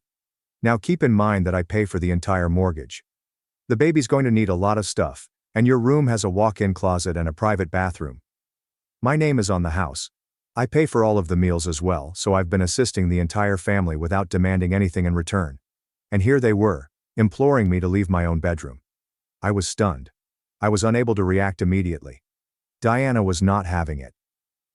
When I eventually offered, "Why don't you just take the spare room? It's plenty big and it's already set up for guests," I felt a rush of hubris wash over me. "But that room doesn't have a walk-in closet, and the baby's going to need space," she told me. I glanced at them for a few seconds, trying to remain calm. I responded, keeping my voice as firm as possible. "I'm not giving up my room." Tom was astonished that I wasn't simply caving in. "But Diana, you could have the extra room, or find another somewhere to stay." She looked offended, and I realized this wasn't going to end well. After that uncomfortable conversation in which Diana and Tom directly requested me to give up my room, I hoped that they would realize how silly they sounded, and back off. Who in their right mind expects the person responsible for the food, house payment, and light maintenance to simply abandon their space like that? Of course, this is not exactly what happened. Over the next few days, I started to notice these small details. Diana and Tom were, first and foremost, astonishingly relaxed. Too relaxed. I hadn't spoken anything yet, but it was building inside me. They'd have their belongings strewn over the living room, their shoes kicked off next to the couch, and Diana's already discussing where she'd place all the baby gear, as if the house was theirs or something. That sense of something poised to fall. One day, I had to spend several hours at work. Though I occasionally have meetings that I cannot miss, I usually work from home. Still, when I get home about lunchtime to get something to eat, I find something weird as soon as I walk in. My own belongings, my stuff, are in the hallway. Knowing what this signifies, my heart was already racing, but I needed to see it for myself. My clothing are piled on the floor, and my computer display is simply sitting there, disconnected, as if someone was transferring it. Diana was standing in the midst of my room, packing up the last of my possessions. As I stepped up, she didn't look surprised as I entered. I could not believe her. Simply looking over at me. "Oh hey, I was just finishing up." I cried out. Perhaps louder than I intended. "What the hell are you doing?" She had the fortitude to act calm and collected, as if this were no big deal. As if that were the most normal thing in the world. "Your mom said we could start moving our stuff in here. The baby's coming soon, and we need the space," she told me. I could feel my blood temperature rising. Mother is not making a single payment on the mortgage. My mother felt it was okay to let Diana and Tom use my room without first consulting me. I was not going to let this slide pass. "No," I replied, entering the room. "You're not moving into my room. I already told you guys to take the guest room." Diana objected. She crossed her arms and gave me this look, as if I were the one acting crazily. I was not having it. "The guest room is too small for the baby, and there is no closet. We need extra space. I'm the one paying the mortgage. I'm the one who has been paying for everything in this house. You and Tom aren't even contributing anything. If you need more space, you're welcome to find your own place." At this point, I was outraged, and I could tell Diana was becoming irritated as well. She didn't, however, back down. She said, "Your mom said it was fine." As if it were the final word. Now, I've lost it. Marching back out of the room, I grabbed my phone and called my mother, who, by the way, was not even home at the time. I didn't even let her say hello. The second she responded, there was a long pause on the other end, as if she didn't know what to say. "Mom, did you tell Diana and Tom they could move into my room?" I could not believe what she said at the end. "Well, I thought it would be the best solution. They need the space, and you already have the office. It's not like you're using the room for much." I snapped, "Are you serious right now?" My mother tried to calm me down, telling me it wasn't a big deal and that we were all family. But I was finished listening. "I pay the mortgage, I pay for all the groceries, I pay the bills. And you think it's okay for Diana and Tom to just take over my room?" Diana must have heard me because she stormed out the door looking upset. "I'm not giving them my room. If they don't move their stuff, they're going to need to find another place to stay." Tom walked in at that exact moment. "You're seriously going to throw us out with a baby on the way?" He approached looking furious, implying he had heard the disturbance from outside. "What's going on?" he inquired. So I prepared it for him. "What's going on is your wife thinks she can just take over my room without even asking. And I'm telling you both right now it's not happening. You can either stay in the guest room, or you can leave." Tom wasn't thrilled about it, saying how important family is and how I should be willing to sacrifice things for them. He grew defensive, but at that point, I was beyond reason. "Sacrifices? I'm already paying for this entire house. What are you guys contributing, huh? Nothing. And now you think you could just walk in and take over?" The ranting became quite loud at this point, and I believe it was evident that neither side would back down. I ignored my mother's attempts to beckon me back, too furious to deal with her apologies. Tom went on and on about how I wasn't being fair, how they had a baby on the way, and how families should stick together in difficult situations. Diana went out, slamming the door behind her, and Tom simply remained there, staring at me as if I were the evil guy. I'd had enough. I turned to both of them and said, "You have until the end of the day to move your belongings out of my room. If you don't, I'll do it for you." Nonetheless, I wasn't disturbed. I spent the remainder of the day in my office, attempting to cool off. I wasn't going to let them walk all over me in my own home, especially when I was the one paying for everything. I knew if I went back out there it would just become another conflict I didn't want to deal with. Any of them. Deep down, I knew this was the starting point. They wouldn't be laying down, and I suspected my mother would get involved once more. I wasn't about to give up either. Not this time. Following the altercation with Diana and Tom, I reasoned that perhaps, just maybe, they would finally back off. I mean, I was really clear. My room was not for sale, and they either stayed in the guest room or found another place to live. For me, everything seemed really basic. Naturally, things didn't go exactly as planned. I kept to myself the next day. I was not looking for additional drama. To be honest, I was still fuming about how things had gone. Working in the office most of the time, I tried to act normal, but I could feel the tension in the air. By the time supper arrived, I didn't mind the silence. Everyone seemed to be dodging one another and avoiding the elephant in the room. I could live with Diana and Tom staying in the guest room as long as they didn't cause any more difficulties. But then something happened that pushed me over the limit. That evening, I went into the kitchen to fetch some food. As usual, I had purchased all of the items, but when I opened the refrigerator, it was nearly empty. I'm talking about food I bought 2 days ago. It's gone. The same thing happened when I examined the freezer. Obviously, I knew my parents did not eat that way, and neither did I. Who else could it be? Diana and Tom. I was already upset, but I attempted to ignore it. Anyway, I'll just get more tomorrow. They would have probably helped themselves to everything without asking. Still, it was more than just food. My mother entered the kitchen without looking me in the eye. When I went to sit down to eat, Mother secretly prepared plates for Tom, Diana, my father, and herself. Then she did not make one for me. First I imagined she'd forgotten.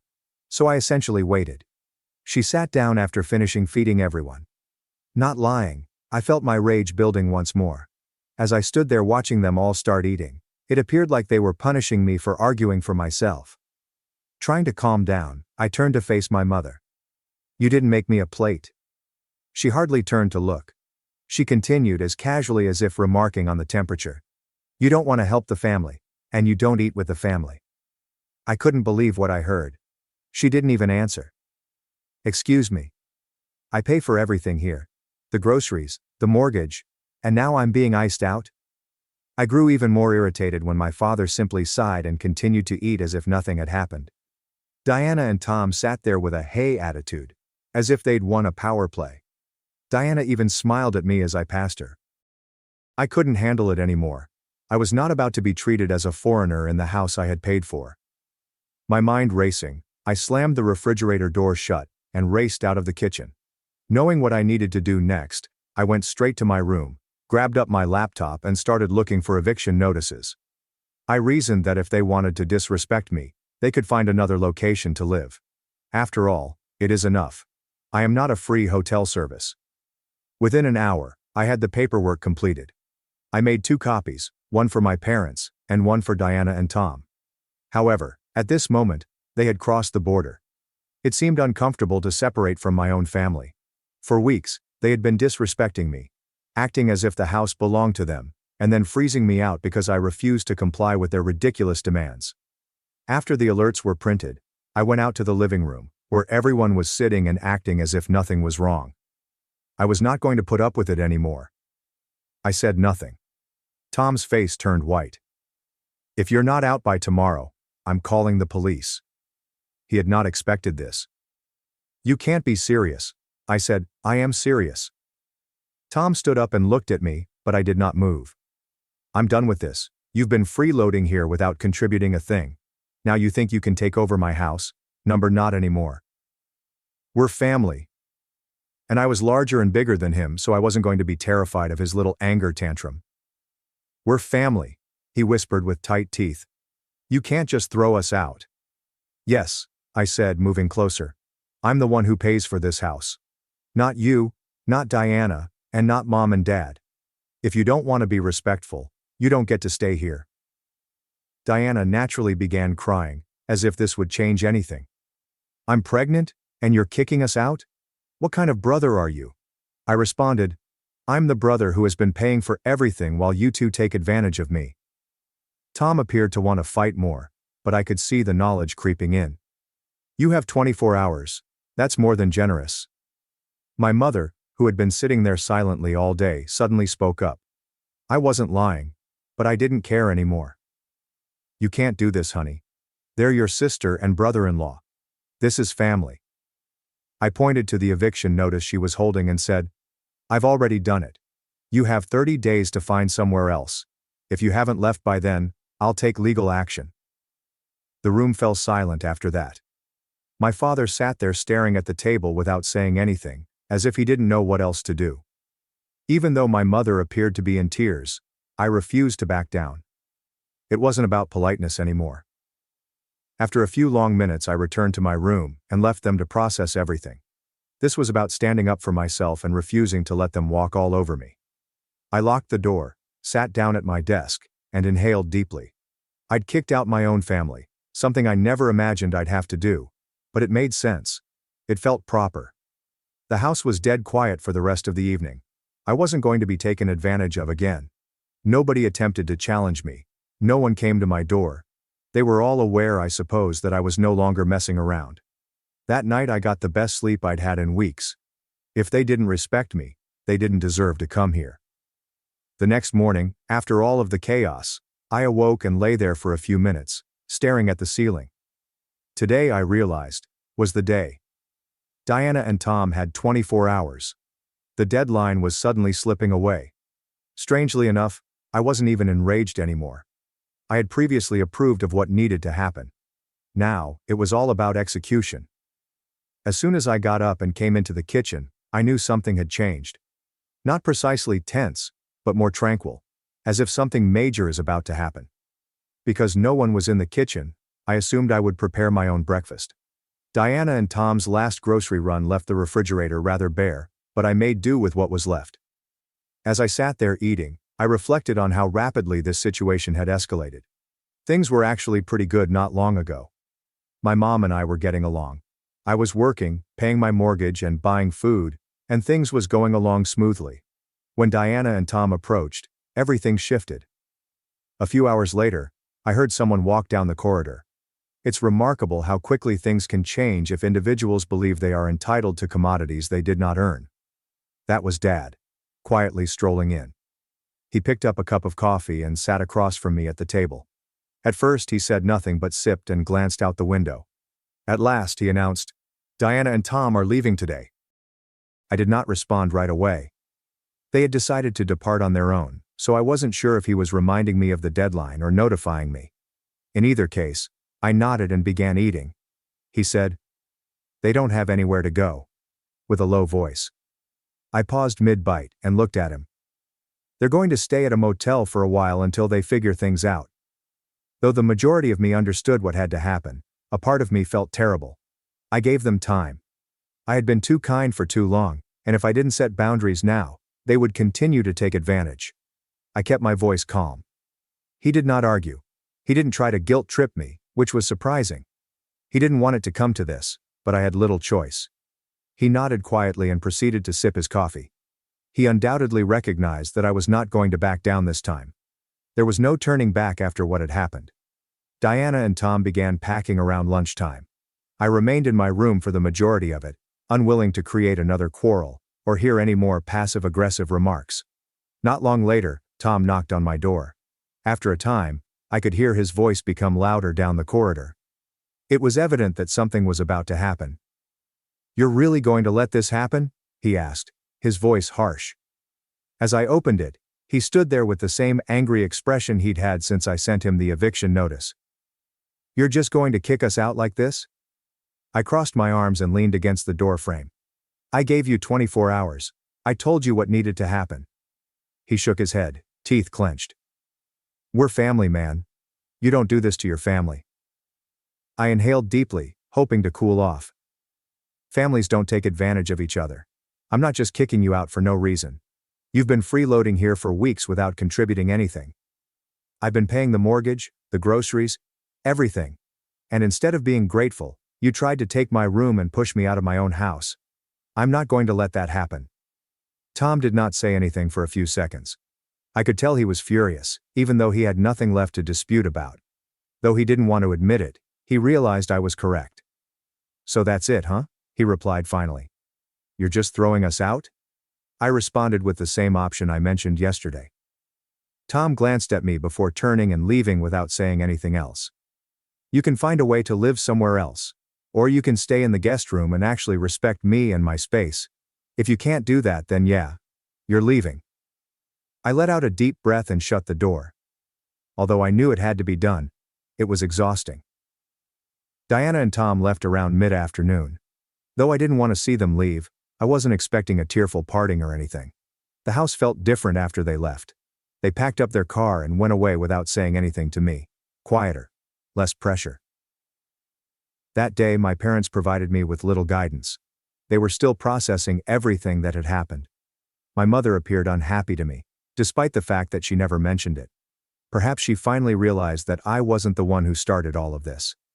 That evening, my mother knocked on my door. Diana and Tom had pushed me too far. She entered, sat on the edge of my bed, and stared at the floor for some time. She said softly, "They're gone." And I nodded without saying anything. "I never imagined it would get to this point," she concluded. Looking at her, I realized how much strain we were placing on you. I felt some of the irritation subside slightly. "It's not that I didn't want to help," I told you.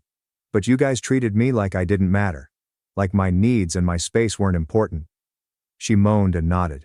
We sat in silence for a few minutes. "You're right. We should have seen it sooner."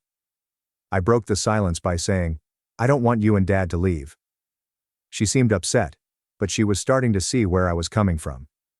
"But if things don't change, I can't live like this." She nodded once more and stood slowly. "We'll sort it out," she said. "Things will be different. I promise." As she left the room, I felt a strange combination of relief and exhaustion. Although Diana and Tom's situation had been addressed, my parents still had work to do. Though I knew it wouldn't be easy, it seemed like they were eager to listen. For the first time in weeks, I felt like I could finally breathe.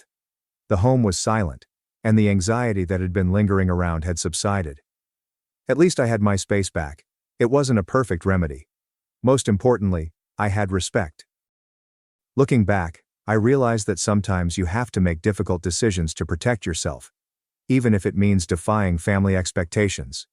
It's about setting boundaries and demanding the respect you so well deserve, not about selfishness. As I sat in my room, finally alone and at peace, I couldn't help but be proud. I'm not sure what the future holds for my relationship with Diana and Tom, or with my parents. But I know one thing. I will not let anyone, family or not, take advantage of me again. I had stood up for myself, told the truth, and regained control of my life. It wasn't pretty, nor was it easy, but it was extremely important. And as I drifted off to sleep that evening, I knew that whatever challenges awaited me the next day, I was prepared to face them full on, with new strength and self-esteem that no one else could take away. Thanks for watching and diving into this wild family drama with me. If you love Reddit family drama, don't forget to subscribe and turn on notifications so you never miss the next one. My sister cried. Family shares everything. But I had already shared, for 2 years, $7,000 a month, quietly, while they said I lived off them. My name is Beatrix. In my Minnesota lakeside village, winters were lengthy, and everyone knew each other. As a kid, my family seemed normal. My mom was a county hospital nurse at night and my dad taught high school physics. Not affluent, not impoverished. Once, as an only child, I thought everyone loved me. Dad took me fishing every weekend, and Mom groomed my hair before work. We ate ice cream on the porch and listened to cicadas on summer nights. I considered that a warm family. It ended on a frigid January night when I turned 8. I woke up to urgent pounding and flashing lighting in the driveway at night. My Aunt Evelyn entered the house with a pale face and urged me to fetch a coat and other items. Mom was hospitalized, she claimed. After being born 2 months early, my sister needed special care. I was too young to understand.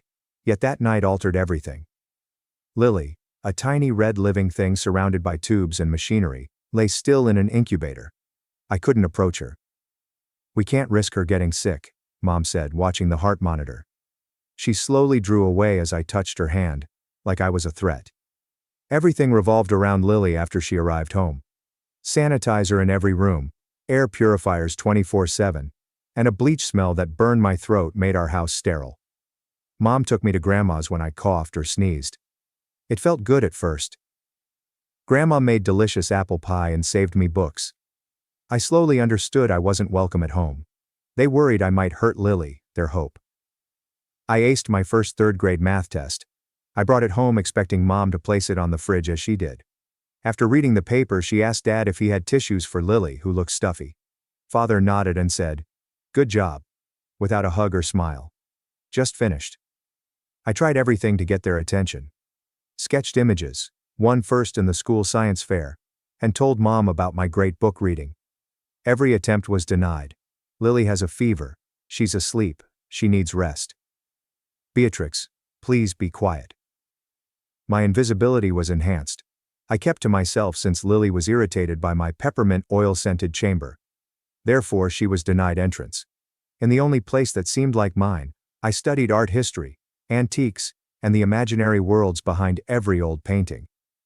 Rewriting history hurts more than ignoring it. Beatrix has always been strong and independent, Mom told my neighbors when I entered the gifted program. Never heard she understands that Lily needs extra care. My family vanished without warning. I realized expectations weren't for me as my parents praised, hugged, and seemed proud of Lily. I didn't need that stuff, they thought. Mom would say, Beatrix is the type who takes care of herself, when asked about me. Independence doesn't mean rejecting love. I applied to work at Sugar Pines Bakery in 8th grade. Mrs. Lorraine, the owner, was my first non-family fan. She never asked why a 13-year-old wanted to sweep floors and sell pastries after school. She said, if you work hard, you deserve a place in the world. I'll never forget when she touched my shoulder. Every day after school I knotted my hair and went to the bakery to wipe tables, wash trays, and take orders. I performed homework quietly at my small corner desk. As long as I didn't startle Lily with hand soap, no one asked where I was or what I was doing when I returned. Lily was special. Except for buying her birthday cake, she never worked, cleaned her textbooks, or visited a bakery. This family sent flowers and a video camera to all Lily's events, from group presentations to church performances. Me? Mom just commented, that's good, while slicing fruit for vitamin C deficient Lily, after my perfect SAT score. My senior year, I applied to 12 colleges. No one knew. I wrote essays secretly during bakery breaks and had Mrs. Lorraine proofread them. She taught me sincere writing. I wrote my recommendation letters, financial aid papers, and FAFSA. I walked silently, yet confidently. My parents weren't expected to pay for college, so I applied for merit, need, and first-generation scholarships. Every application line was my modest protest against being ignored. After working all summer, saving every tip, and saving in a piggy bank, I bought a bus ticket to a scholarship interview in another state. During my normal spring afternoon bakery counter cleanup, I received an email. Northwestern gave me a full scholarship. I stood immersed in the buttery cookie fragrance, eyes burning, smiling uncontrollably. Lorraine hugged me like her grandchild. My first cry was when someone was proud of me. Mom saw the acceptance letter I brought home that night. She looked, and put it on the table. Congrats, but don't tell Lily, she's stressed out lately. I nodded, folded the paper, placed it in my pocket, and went upstairs while Lily laughed about her new dance shoes from the boutique I'd never been in. Following Lily's second-place school art contest triumph weeks later, the family partied. Dad even exhibited her drawing in the living room with a plaque that read, "The family's talent." I looked at the pink cat on a rainbow, then at my great paper, which a college professor praised, now in my desk drawer. Then I knew. I was the silent kid despite my efforts. Even everyday Lily was special. I swore to become someone they couldn't ignore again since I had the key to escape. I loved art history, and was tired of being told what to do. So I majored at Northwestern. When I was taken to her house, Grandma let me browse through boxes of vintage brooches, necklaces, and earrings. Art Deco, European dynasties, and antique jewelry symbolic lectures brought back memories. Swan hairpins with delicate lavender stones come to mind. I was breathless when the light hit the jewel, but I wasn't sure if it was worth it. I spent hours admiring the window. Looking at an antique goes beyond interest. My only trustworthy instinct is this one. I interned unpaid for a small Chicago jewelry evaluation organization, mostly with local auction houses, after graduating with honors. My friends walked into large media or finance companies while I wore white gloves, crouched over a magnifying glass, and chronicled every tiny scratch on rings no one cared about. I didn't realize those nameless fragments would change my life. A costume jewelry brooch for a few $dozen was the first big change. For some reason, taking it up stirred me. The modest design had superb craftsmanship, excellent enamel, cleanly etched edges, and a little, virtually worn flaw on the reverse. Researching that mark took all evening. A French artisan who manufactured jewelry for aristocrats in the early 20th century lost his factory during the war. The brooch was rare and authentic. My employers heard my findings in a brief meeting. I talked with passion, not pride. Archival documents, design comparisons, and a university librarian friend helped me access a museum database for original records. The brooch was re-evaluated at $12,000. At the Seattle Antique Showcase auction, it sold for about $40,000. The company email introduced me with, "Beatrix has a sharp eye. Continue working as if nothing occurred while more misjudged pieces fell into my hands." Cloisonné enamel necklaces were mistaken for copies. But this 19th century Russian one was authentic. Another of 30 platinum wedding rings for a Boston family's anniversary. More collections were my responsibility. My supervisor, Margaret, invited me to lunch for the first time. "Beatrix, have you ever thought about going solo?" she asked as she sliced a tart. I chuckled, thinking she was joking. She nodded. "Me? The girl who's worked unpaid for 2 years and survives on instant noodles?" "Exactly. The hungriest people find the rarest meals." I recalled her words. I verified for pawn shops, family-owned antique stores, and other small businesses that couldn't afford big firms. Although my charges were reduced, every aspect was checked. Be careful. Never skip. I unlocked the closet in my shabby fourth-floor home at night, and looked at the notepad my grandma gave me. The first page said, in disorganized handwriting, "It's not the rare item, it's the girl who sees it as treasure." I understood. If I was invisible at home, every object I touched defined me. I am determined never to be underestimated again, just as I never misjudged a hidden jewel.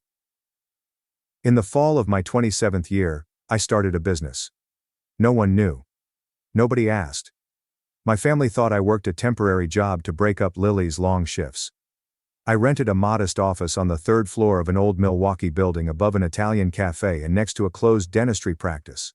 A file box supported a wobbly wooden desk, a chair I salvaged from the trash, and a flea market light in the 300-square-foot office.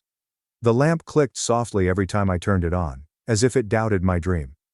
Everything faded silently when I named the company Aum and Iris. A for gold, Iris after the flower my mom planted in our yard before Lily was born. The start was challenging. I helped a local antique merchant identify platinum from plated mix, and an elderly woman authenticate her Great Depression engagement ring. I methodically performed gemstone microscopy and historical provenance tracking for less than huge businesses. I gained respect. One referral doubled. A small regional museum, estate lawyers and collectors asked for help appraising an inherited jewelry set that had never been appraised. My office grew in my second year. Near the Italian cafe, the glass-fronted ground-floor store had a sign. My first employee, Maya, a recent geology graduate with acute eyes and patience for small stones, was hired. She learned to study gemstone cutting under filament lamps, spot handcrafting with the naked eye, and most significantly, trust intuition. Growth was faster than expected. By year 5 I had Milwaukee, Minneapolis, and Denver offices. We validated million-dollar auctions, helped clients from both coasts, and specialized in forgotten storage, safe, and attic collections. Over $12 million was my net worth without almost 1 million authentication contracts. I lived in a little suburban house, drove a neutral-toned silver SUV, and used an old phone because I didn't need to display anything. My relatives didn't grasp. Beatrix, the rebellious daughter who declined a good office job, worked with old things, and missed dinner, maybe dusting antiques, was their view of me. I attended Sunday dinners and listened to Mom talk about Lily changing her major for the 4th time, this time to animal behavior psychology, and potentially discovering her passion. Still, her dad advised me to work at the local high school for its great insurance. Still watched Lily flick through Instagram mid-conversation, showing off a new designer bag she claimed was on sale, but it was a limited edition, never discounted. I smiled softly when asked what I was doing. No information was required. My pearl necklace belonged to an Edwardian British noblewoman, and my ruby hairpin was a rare early 20th century design. No one noticed, thinking it was flea market stuff. I didn't correct them. Lily joked over dinner, Gab definitely has enough jewelry to establish a shop. I grinned, drank orange juice and answered, who knows? I could have claimed that I was behind some of the region's largest authentication cases, that my company had just signed a contract with the National Museum, that I was invited to write for a major gemology journal, and that Lily's bracelet was false. However, sometimes stillness is the only crown the overlooked can wear without permission. I sent my parents money after my 5th year in business. After Lily switched to her 5th major, interior design, her monthly spending jumped from $3,000 to $5,000 to $7,000. Interior design was the field I wanted but couldn't afford. Mom called me one Saturday evening, softening after a few thanks. Lily's really finding herself, you know. But tuition at Parsons isn't cheap, and your father's teacher salary can't cover it all. I nodded at my desk while reviewing documentation for a $400,000 antique jewelry appraisal. Can you assist? She asked after a pause. I said, how much per month? Lily hadn't graduated 6 years, but $7,000. But temporarily. Once Lily graduates, she'll assist the whole family. I never queried why they hadn't advised her to apply for scholarships or part-time jobs. Instead, I opened a company account and set up a $7,000 monthly family support, tuition help transfer. Every time the money went out, I told myself, not because they deserve it, but because I can. Some can't, Jessica Felix. I tried not to hear Mom tell the neighbors, Beatrix lives so frugally, she basically eats canned soup and rides the bus. Or Lily posted Cabo vacation images with luxury luggage captioned, I deserve this after a tough semester. Lily half smirked at me while I cut a roast for Sunday dinner. Ever considered earning an MBA? May aid your antique shop work?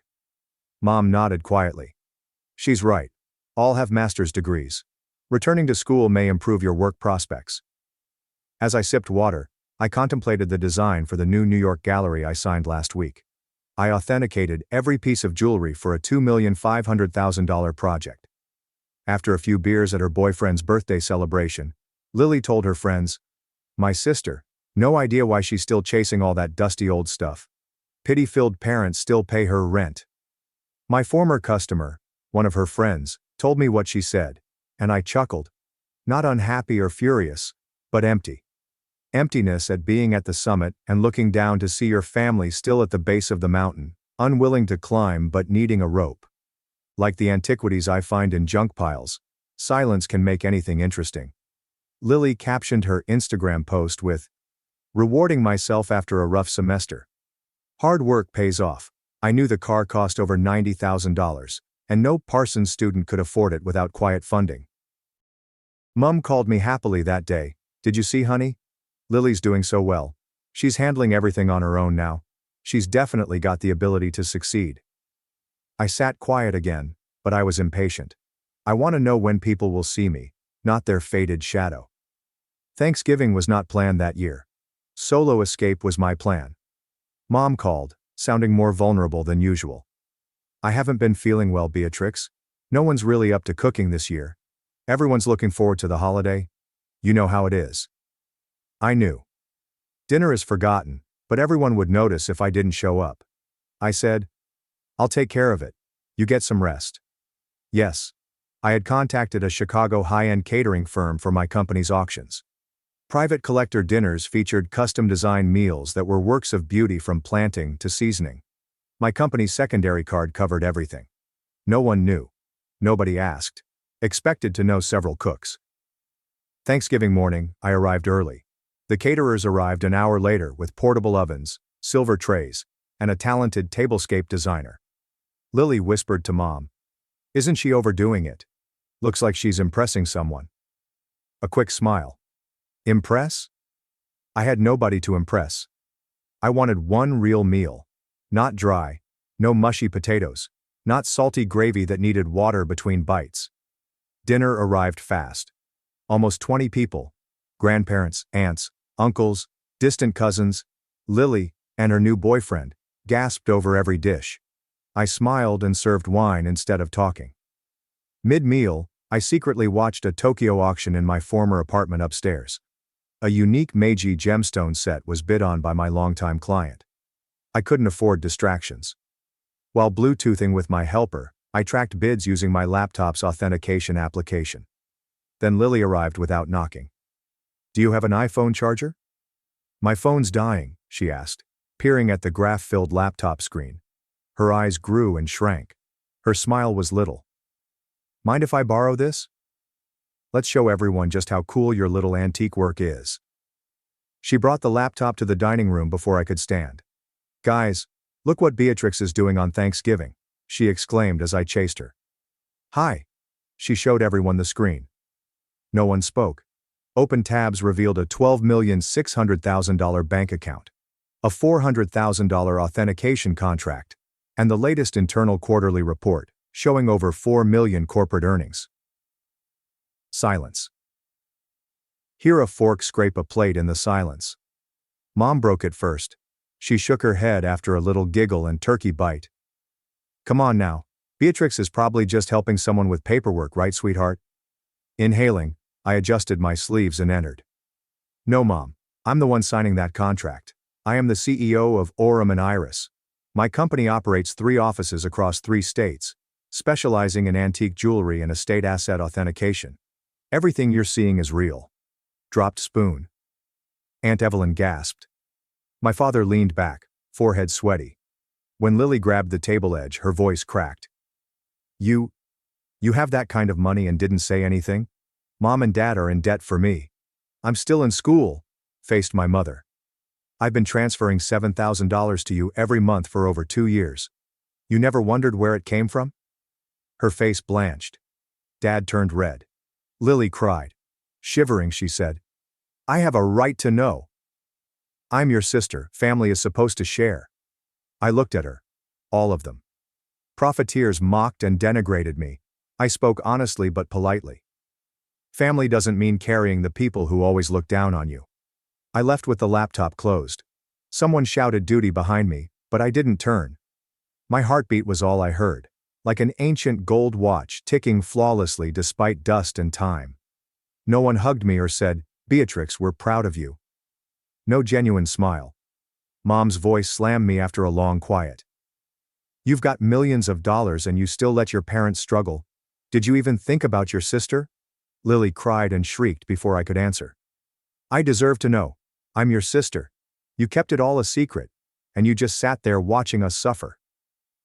Suffering, I giggled. You call flying business class, wearing a Cartier watch, and buying a BMW suffering? A silent father hit the table with his hand. That's enough. No matter what you do, you're still a daughter of this family. Families share. You should be ashamed for keeping this a secret. I examined the table. They lacked familial eyes. They gazed at me like a broken safe. I've sent $7,000 a month to you and Mom for 2 years. Every time you called crying, saying you couldn't manage, I never asked why. I didn't set conditions. I just quietly sent the money. And this is how I'm repaid. Mom replied, Then why didn't you say anything? Why didn't you tell us you were successful? Was it because you didn't want us to rely on you, or because you wanted to keep it all to yourself?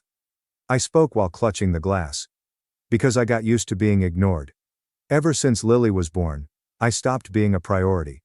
Every award I won, every exam I aced, it was all forgotten because your sister needs to rest. Faced my mother. Do you remember when I got a perfect SAT score? Or when I got a full scholarship? And Dad, do you remember my graduation? No one came.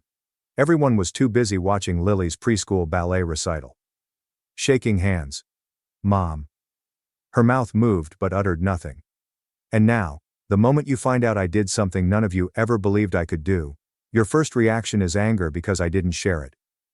That's not it, Lily responded. I'm just shocked. I feel betrayed. You didn't trust me. Softly, I addressed my sister. You've never trusted me. You've always seen me as the shadow behind you. You mocked my work in front of your friends. You told them I lived off Mom and Dad, when I'm the one who paid for every semester you studied, every vacation you bragged about online. Lily froze, eyes wide. She didn't anticipate my competence. Beatrix, I'm not fighting. But you can't hoard that kind of fortune and expect everyone to act like nothing's changed, my mom shakily said. The family needs help. You could start a fund for Lily. She wants to open her own interior design firm. You mean use my money to fund a dream that's never been followed through? Unlocked my purse, took out my phone, pressed a few keys and said, I just canceled the automatic transfers. The room exploded. Mom. Beatrix, you can't do that. Your father and I were counting on that. Lily hasn't even finished her degree. Then it's time to start figuring it out. I've been on my own since I was 17. If I can do it, so can the rest of you. I rose. Chair dropped. No one stopped me, so I turned around again. If the only reason anyone wants to keep me in their life is money, then I'm sorry. But I'm done buying love. And I don't need it anymore. As rumors spread, I departed. Someone suggested a lawyer. Another said, she'll regret this. Only relief came from closing the heavy wooden door. Left Thanksgiving feast. No one saw me go. It was the first time I didn't regret choosing myself. My phone buzzed incessantly in my flat that night, like someone was holding down the call button. Text filled the screen. My mom sent the first. Beatrix, you're making everything worse. We need to talk. Lily's falling apart. Can't you see she's lost all faith? Family is where you come back to, not what you walk away from. Dad was more measured and cool. I don't know what kind of person you've become, but this is not how you treat family. Lily sent 37. You're ruining everything. You'll regret this. I shut off and placed the phone face down on the table to calm the storm. Next day, aunts, distant relatives and my dad's friend's wife, who used to say, Beatrix is sweet, even if she's not exactly brilliant. Spammed corporate emails. I hired a lawyer. His name was Marcus. I had him handle VIP estate matters. I conveyed messages but he didn't respond. His nod was straightforward. You need a clean break, financially and legally. I'll draft the cease and desist letters today. We officially told everyone on the list to stop pestering, threatening and asking for money. Marcus, please say this in easy language. Love shouldn't be priced. Lily posted a long cryptic note online a week later. Not everyone with money has a heart. Photos of me holding her as a baby, finishing high school, and grinning at her 17th birthday lunch were included. All the posts were passionate indictments trying to elicit sympathy. Do groups remark. One side called me a soulless ATM.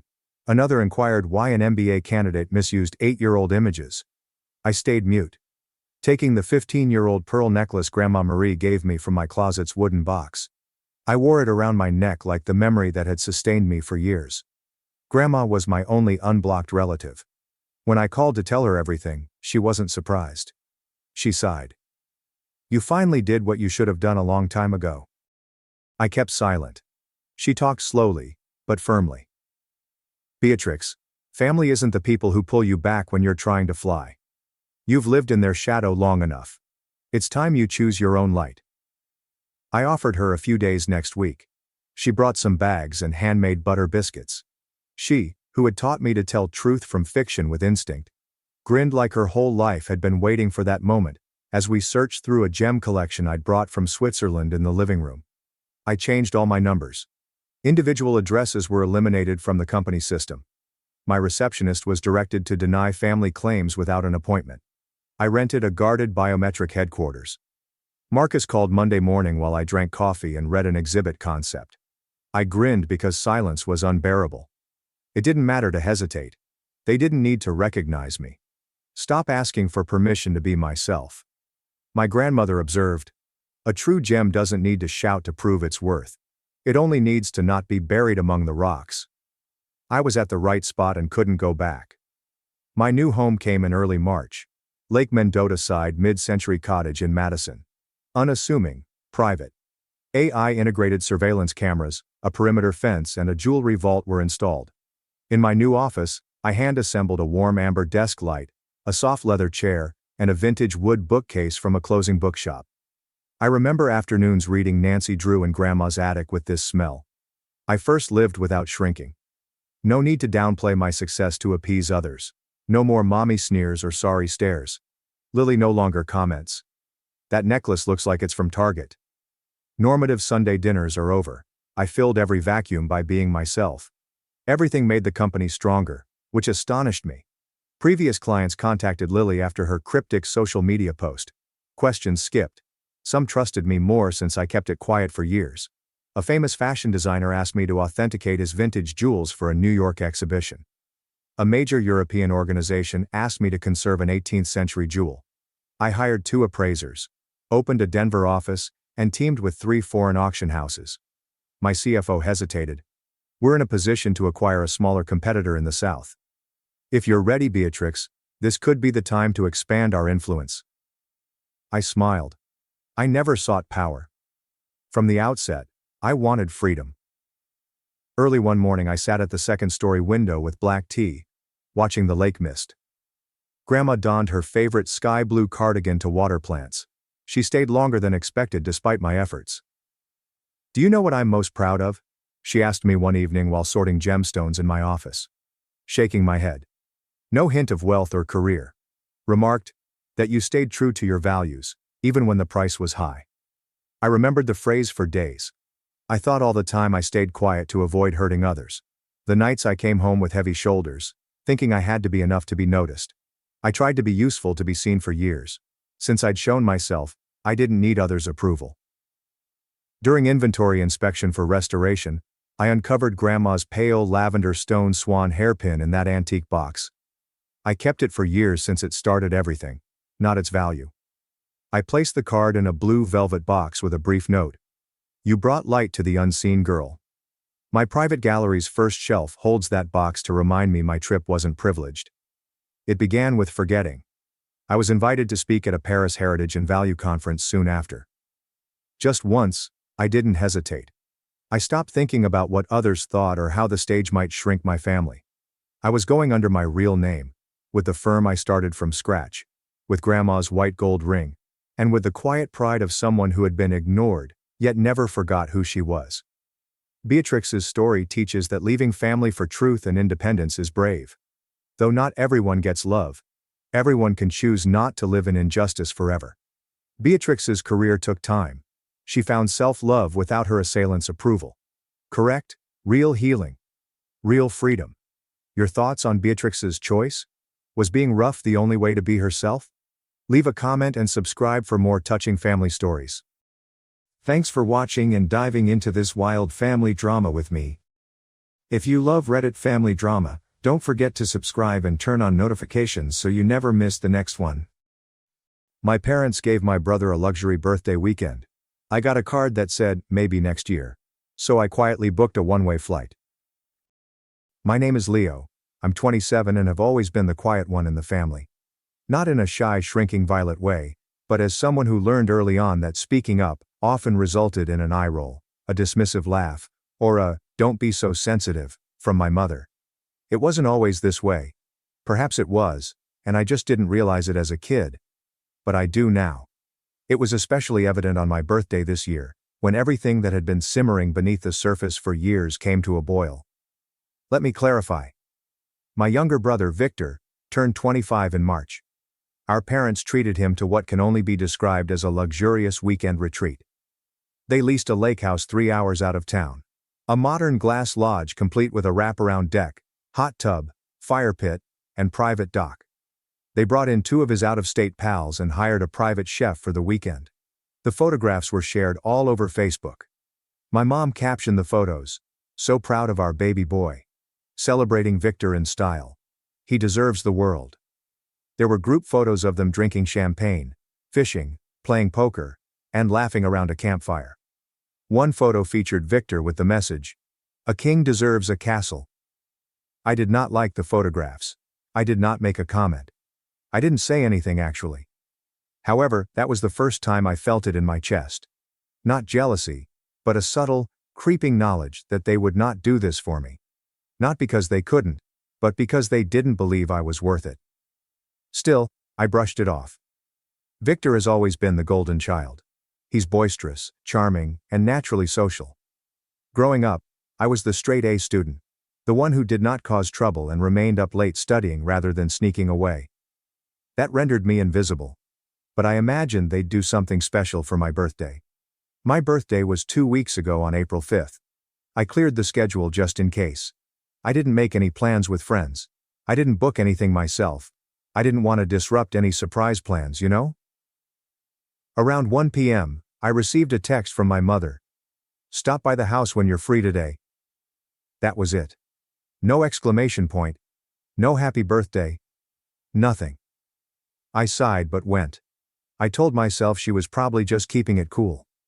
Perhaps they were planning something little yet meaningful. I arrived around 3 p.m. Victor was on the couch, going through his phone. Dad was out back mowing the yard. Mom was in the kitchen, humming. When she spotted me, she grinned as if I had stopped in on a Tuesday. "Oh hey Leo," she said. "You made it." I stood in the entryway for a moment. "Yeah, you said to stop by." She nodded, cleaned her hands with a dish towel, and reached inside the refrigerator. "I picked up a cupcake for you," she explained, placing it on the counter. It was one of those basic grocery store cakes, chocolate foundation, white icing, and no candle. She handed me a card in a plain white envelope that was already half opened. Inside was a folded piece of cardstock with the words, "Maybe next year," written in metallic letters. That was it. No personalized message. Not a joke. Just that. Victor did not even look up. I offered a little laugh, more out of surprise than amusement. "That's it?" My mother raised her eyebrows. "Excuse me? This is it? A store-bought cupcake and a card that literally says, 'Maybe next year'?" She leaned on the counter, arms crossed. "Don't be so sensitive, Leo. You're an adult. We figured you didn't need all the hoopla." But Victor got a whole weekend retreat, a chef, a cabin, a crown that said Birthday King. "Well, Victor's been going through a hard time," she yelled. "And he's more celebratory. You're so private. We didn't think you'd want a big fuss." I just stood there, the card limp in my palm, and the cupcake began to sweat under the fluorescent lights. My face felt flushed, but my voice remained calm. "It's not about a big fuss. It's about the difference." She rolled her eyes. "Honestly, Leo, this is exactly why we didn't plan anything. You always make everything about you." That did something to me. Something deep. I'd spent most of my life justifying this type of treatment, convincing myself they meant well, and that I was only imagining things. But at that point, I recognized it wasn't me. It never was. I did not argue. I did not raise my voice. I simply reached into my jacket pocket, brought out my phone, and took a snapshot of the lone cupcake resting next to the card. I looked at my mother and replied, "Thanks." Then I turned around to leave. I got in my car, drove straight to my apartment, and scheduled a flight to Lisbon for the following morning. I had been saving for a vacation for 2 years, waiting for the ideal time. So, this was it. That night as I was packing, my father texted me. No greetings, just say, "Where did you go?" I didn't respond. Instead, I shared a photo on Instagram of myself at the airport lounge, boarding pass in hand. The title, "Birthday Retreat. No chef required." Victor liked it after about an hour. So did my cousin Danielle. Then I noticed Mom had viewed my story. 10 minutes later, her name flashed on my screen. I let it ring. Then I silenced it. I sat back, sipped my drink, and awaited the next ping. It did not take long. Another call, then a text. "Leo, this isn't funny. Call me." But I was not trying to be funny. I was done being an afterthought. I was finally putting myself first. And Lisbon? Lisbon was only the beginning. I arrived in Lisbon early the next morning, just as the sun was shining gold on the terracotta rooftops. The air was cool and crisp, with a faint scent of ocean and pastry. When I stepped out of the airport, I took a deep breath and felt lighter than I had in a long time. Not in a holiday sense, but more like a weight had been silently taken off my back.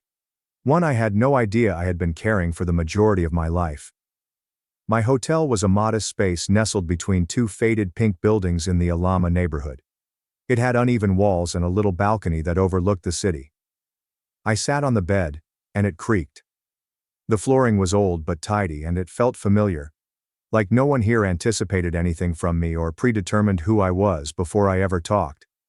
I didn't answer my folks' texts. Not right away. Not after the 4th call either. The tone of the messages only shifted after I shared a snapshot of a pastel de nata on my account with the phrase, "Breakfast of Kings." At first, it seemed confusing. You're in Portugal? Is this a work trip? You didn't tell anyone you were leaving. Then came the guilt. We just wanted a low-key day.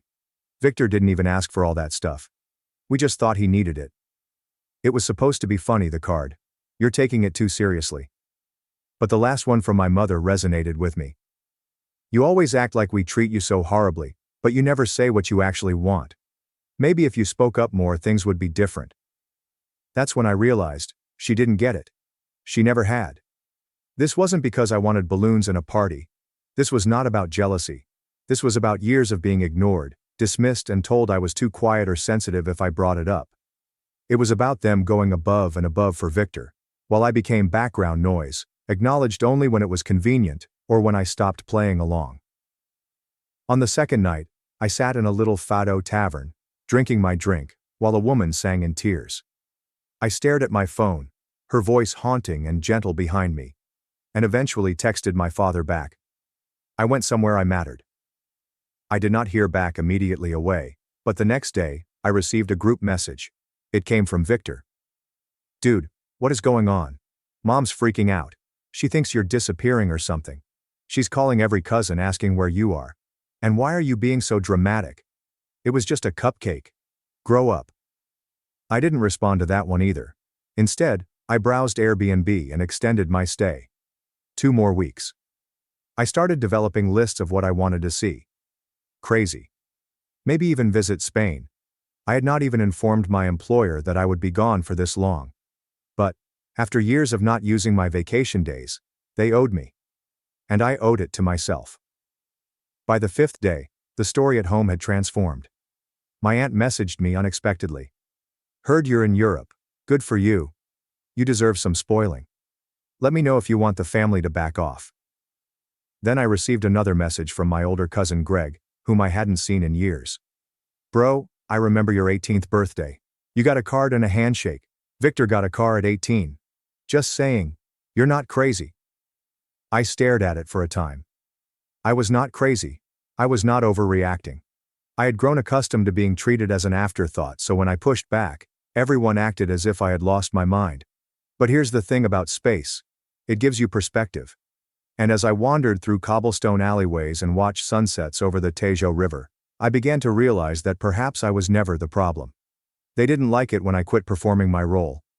By the 7th day, things at home had reached a new level of chaos.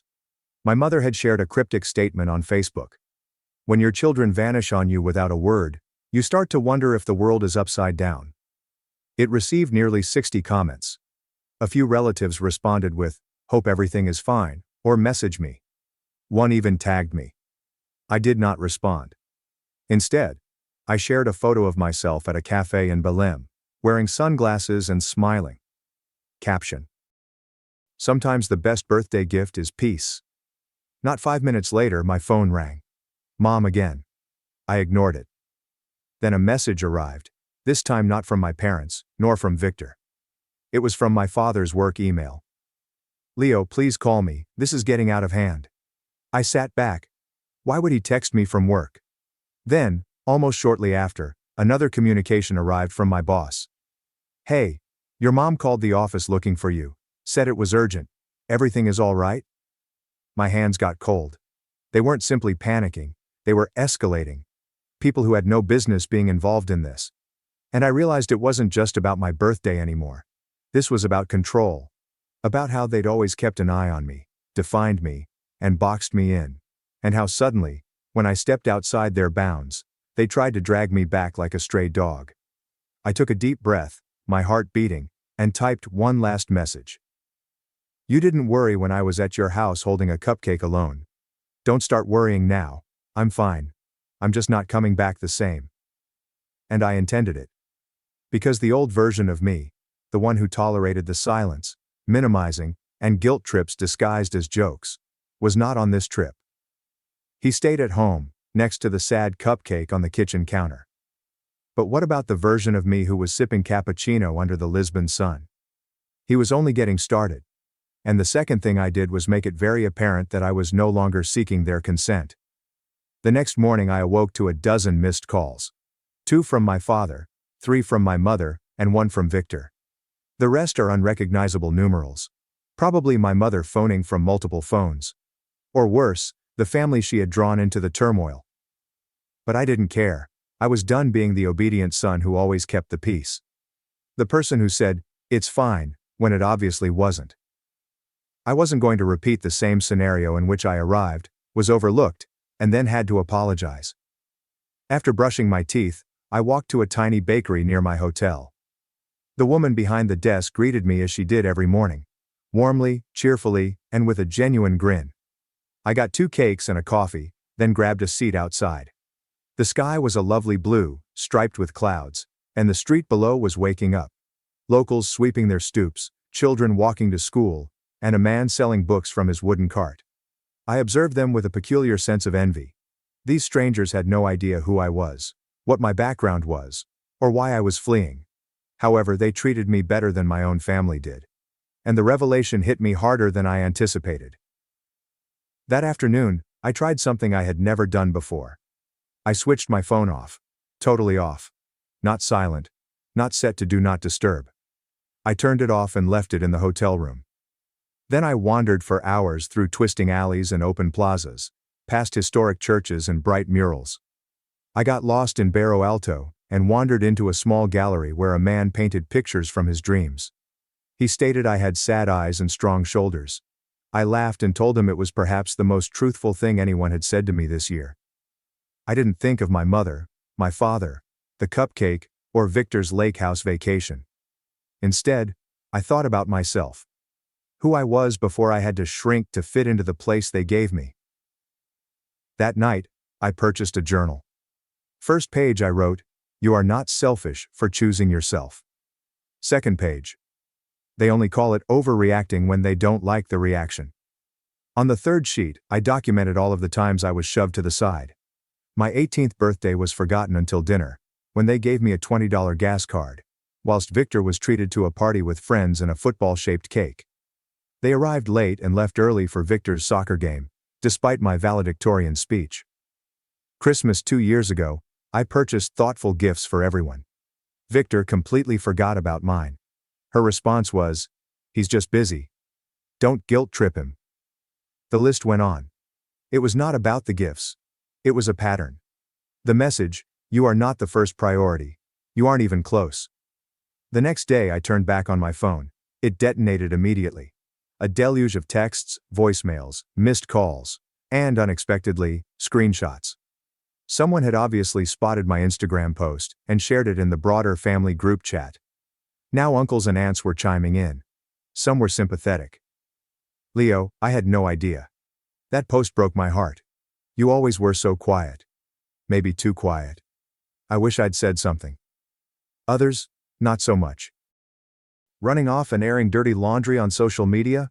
Not the adult thing to do, so dramatic. Everyone gets a cupcake birthday once in a while. Then came the one that sent everything over the edge. My mother had emailed a photo of my empty childhood bedroom. The furniture was rearranged. The bed was gone. My books are boxed up. My workstation has been replaced with a treadmill. She captioned it, "Didn't think you were coming back. Figured we'd use the space." There is no, "I love you," no, "come home when you're ready," and no apology. Just that. They treated me as if I were a nuisance that they were glad to get rid of. I sat there staring at the television, teeth clenched, heart pounding. And something inside of me flipped. Not sad, not anger, but something colder and clearer. Resolve.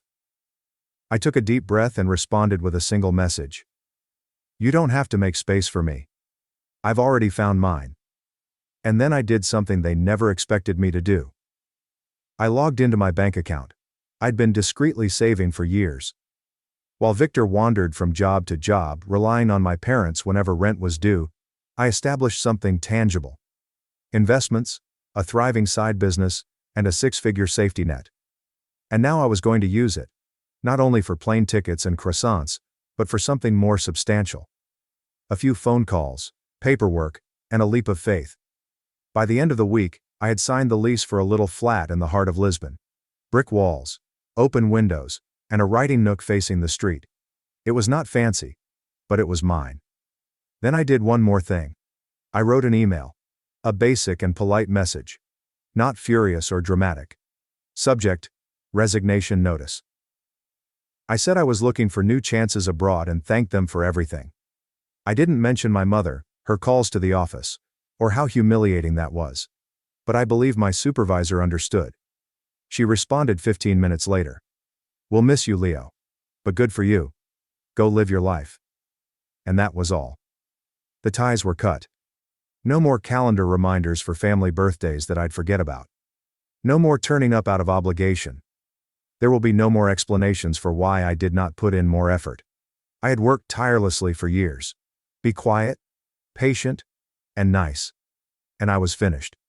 But just when I believed the story had achieved a quiet, serene conclusion, just when I thought they would finally let it go, something occurred.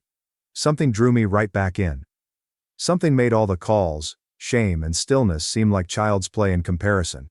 And when I discovered what they did next, I realized they weren't just trying to get me home. They were attempting to eliminate me. I found out on a random Thursday morning. I'd just finished a walk along the waterfront. I have coffee in my hand and the sun is on my back. Life was quieter now. More still. I'd adapted to the pace of Lisbon as if it were always mine. No more checking my phone every several minutes. No more jumping at the sound of a buzz or pondering what kind of guilt trip would follow. I had learnt to dwell in the space between breaths, to sit silently without needing to fill it. But that morning, I received an email from Jason, an old college acquaintance. We hadn't spoken in almost a year, but I remembered him being friendly with Victor once. The topic line was short. "Saw this. Thought you should know." The email contained simply one sentence. "Your brother posted this." I sent a screenshot of Victor's Facebook post. The caption reads, "Family isn't about who runs off when things get hard. It's about who stays. I'm proud to be here helping Mom and Dad rebuild after Leo's betrayal." There was a photograph underneath it. My old room. Overpainted with a sterile beige. The bookshelves were cleared. My college diploma, which had hung on the far wall for years, was gone. In its place was a framed photograph of Victor shaking hands with a local business owner. The caption under the image read, "New beginnings." The comments were far worse. Aunt Marissa's greeting. "So proud of you for stepping up. Leo always was different." Shamey, my cousin's wife. Couldn't just talk to the family. Vanishing like that. Immature. And then the kicker, from my own mother. "Sometimes the prodigal son doesn't return. But the son who stays builds the future." My hands become numb. I read the sentence 5, 6, and 7 times.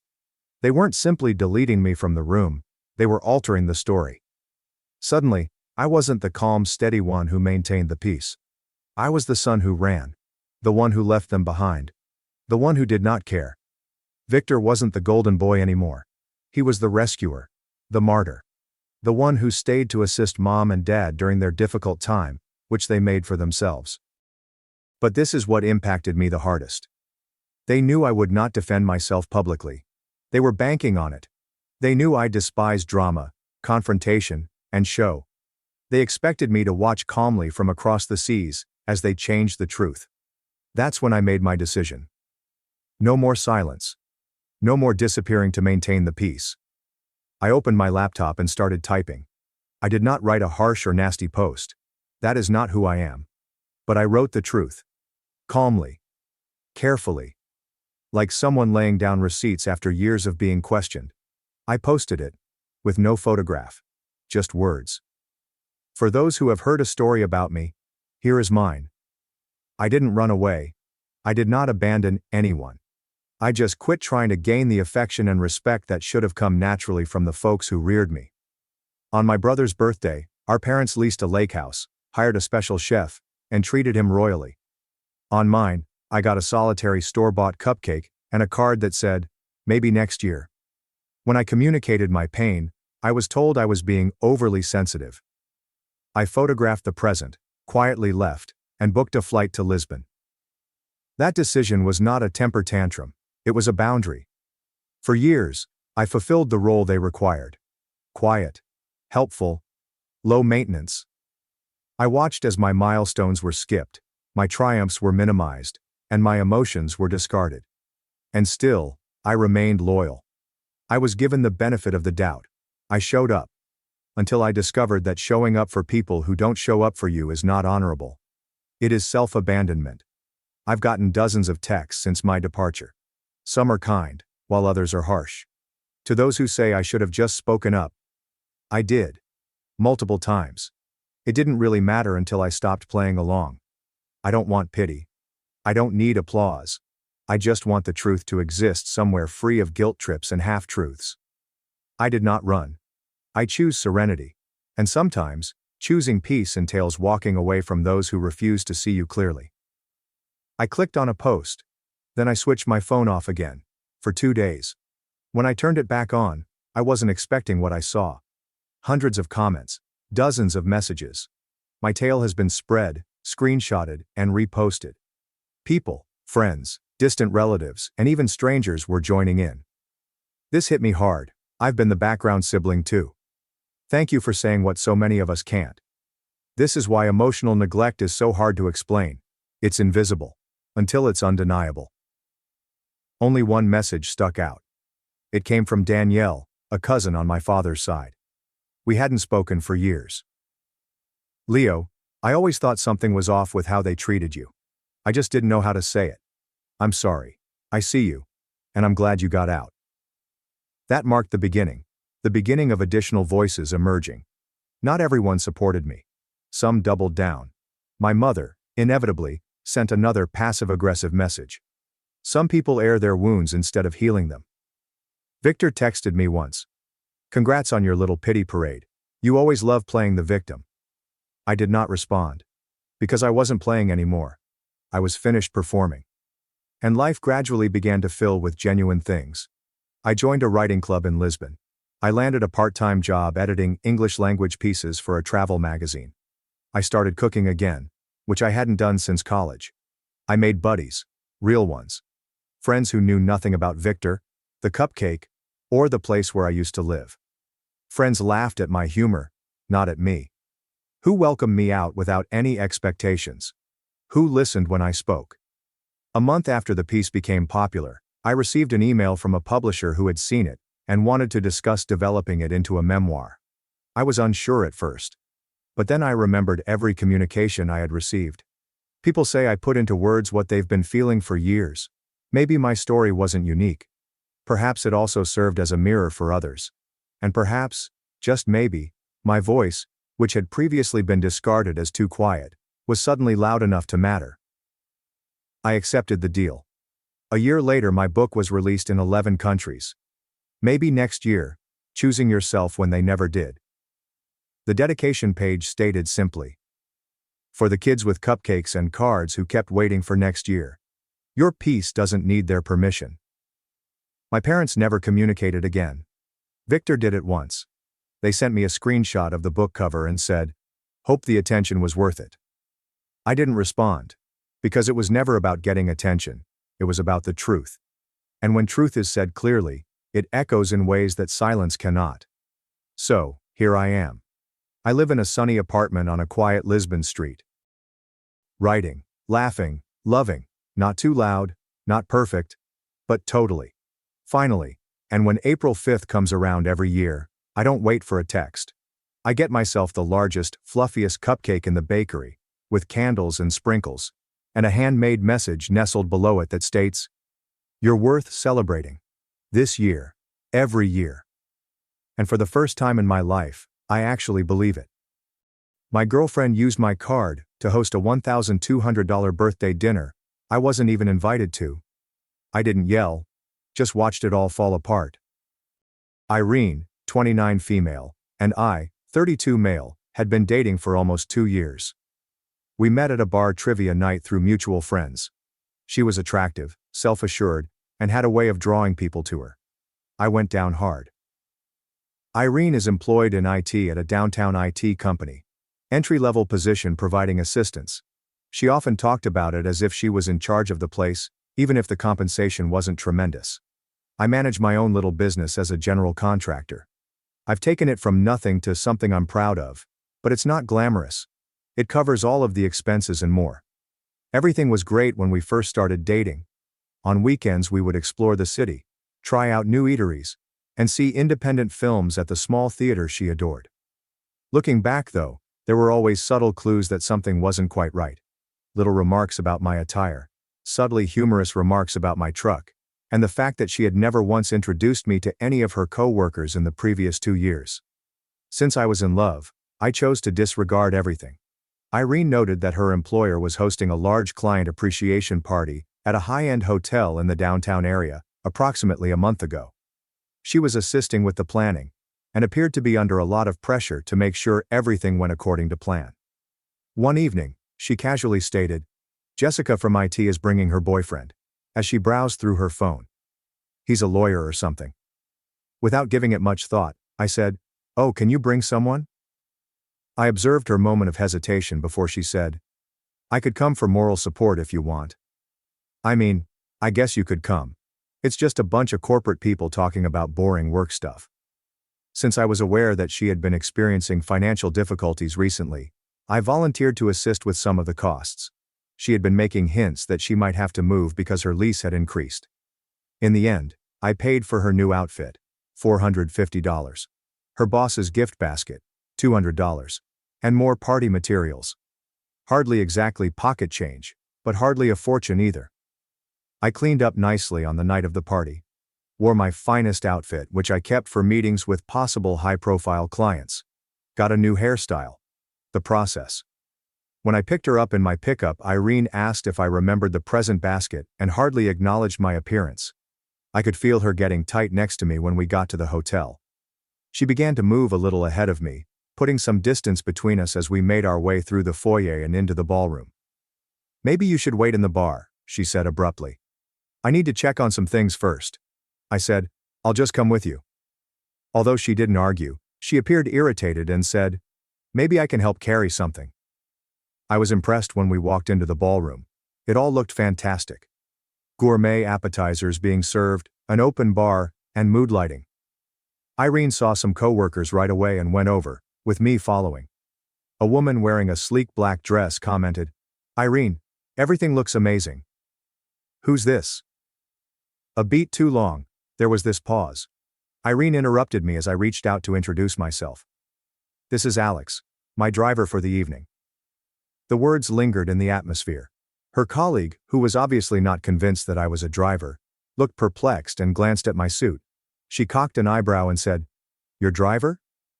"Yeah," Irene said with an overly loud laugh. "He was nice enough to drop me off, but now he's actually heading out." She glanced at me. "Right, Alex." It seemed as though someone had punched me in the stomach. I was her driver after 2 years of dating. I helped her go a few paces away from the group by taking her elbow gently. "What the hell was that about?" I said softly, maintaining a calm voice.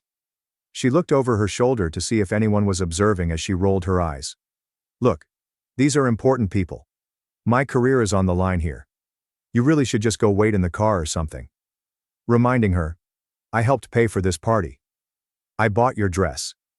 She stated it at that moment, staring at me with a look of utter disdain. "You should be grateful I even let you in." Everything became quite evident in that instant. All of those hints, all of those remarks, they weren't only oddities or bad days. This was her true identity. I didn't raise my voice or quarrel, simply gave a nod, replied, "You're right," and turned to leave. After getting my jacket from the coat check, I drove quietly home. Irene had left a dozen missed calls and texts on my phone by the time I arrived at my house. "Where are you? Are you seriously leaving me stranded? Don't be so dramatic. You're embarrassing me." None of them got a response from me. I just opened a beer and switched off my phone. It was as if I had finally woken up from a long dream, and I felt oddly at ease. Irene arrived at my door early the following morning. She had been crying, as seen by the puffiness in her eyes. However, I saw that her makeup was still flawless and constantly prepared for the camera. Irene was that person. She insisted, "What happened last night? You just left me there. I had to get an Uber home." I didn't invite her in, so I leaned against the door frame. "You called me your driver." "It was just a joke." "God, you're so sensitive. Those people are important to my career. I didn't want them to think I was, dating a contractor." She had the grace to appear a little embarrassed when she said, I finished for her. That's not what I meant. It's just complicated. Office politics and all that. Then the tears started to fall. That was her forte, crying when instructed to do so. She apologized to me, said that she had been anxious about pleasing her employer, and promised to put things right. She even recommended that the two of us go on a weekend break. Her words, "I love you," touched my face. You know that, right? Last night was a mistake. I was being stupid. I gave the impression that I believed her. Listened to her justifications and explanations, made her coffee, and invited her inside. She apparently thought we were fine, and left soon after. On the surface, things appeared to be back to normal a few days later. Irene was very loving, always sending me heart-shaped texts and discussing our future. She phoned me a week or so after the party occurred, and she sounded quite excited. "Babe, guess what? My birthday's coming up in a couple of weeks, and I was thinking of hosting a dinner for some colleagues at that new fancy place, Antelli's." "That sounds nice," I responded in a neutral tone. "Yeah, but here's the thing. I'm a little short on cash this month after that party and everything." Knowing the answer, I asked, "You want me to help pay for it?" "Would you? It would mean so much to me. Just my work friends, you know? A chance to network a bit." I saw that she had not extended an invitation to me. "How much are we talking about?" "Probably around $1,200 for the private dining room. They need a card on file." "I can put my card down for you," I replied. "Just let me know when you need it." She cried, "You're the best. I'll come by tomorrow to get it." When she visited the following day, I gave her my credit card. Unaware that it wasn't my typical card, she accepted it with a smile. I said nonchalantly, "So what time should I be there?" Her smile wavered a bit. "Oh, actually it's just going to be work people. You know, boring shop talk and all that. You wouldn't enjoy it." "Got it," I replied with a sympathetic nod. "No problem."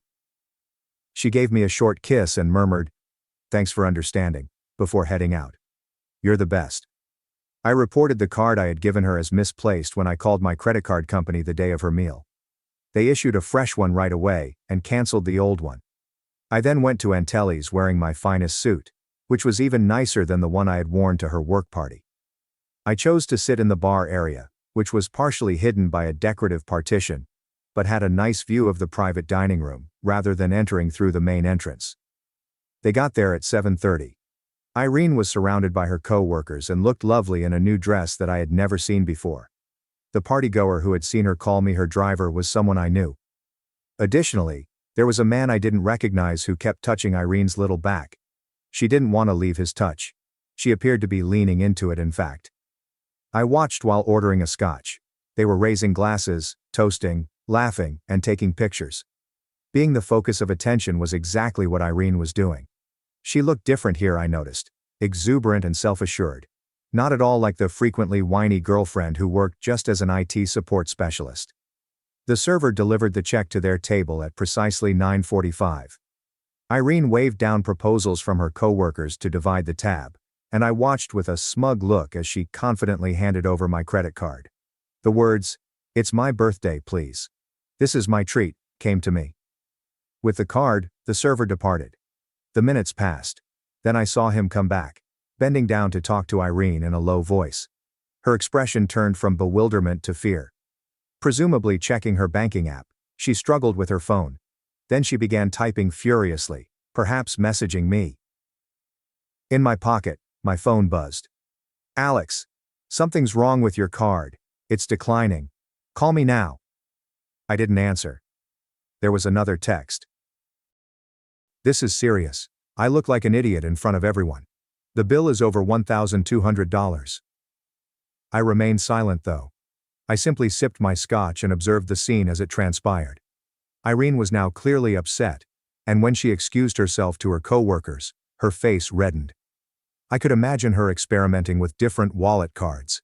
Maxed out. She had just complained about her credit card debt last week, so I knew.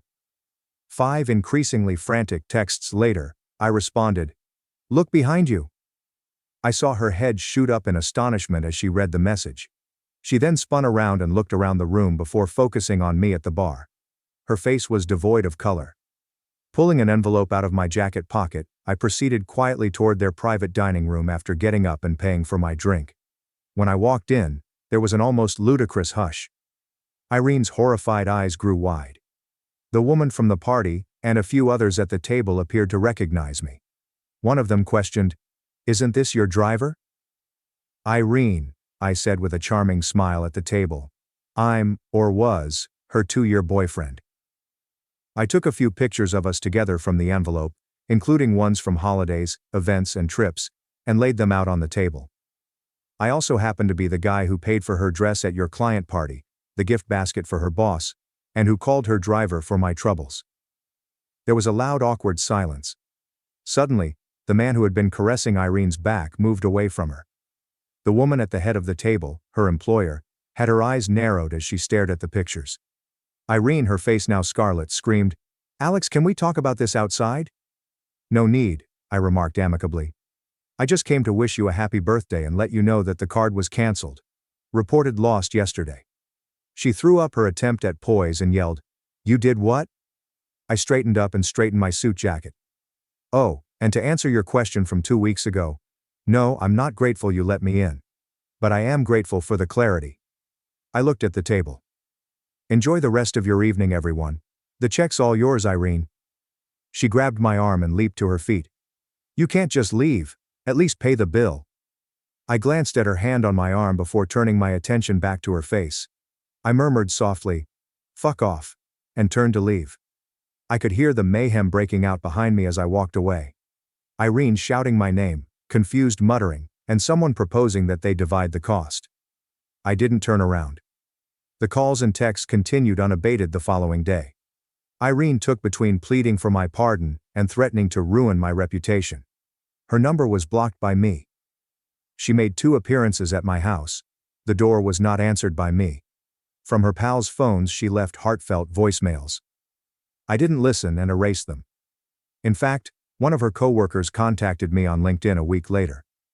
After her manager found out that Irene had been lying about her function and responsibilities, claiming credit for projects she wasn't involved in, there apparently had been an HR inquiry at work.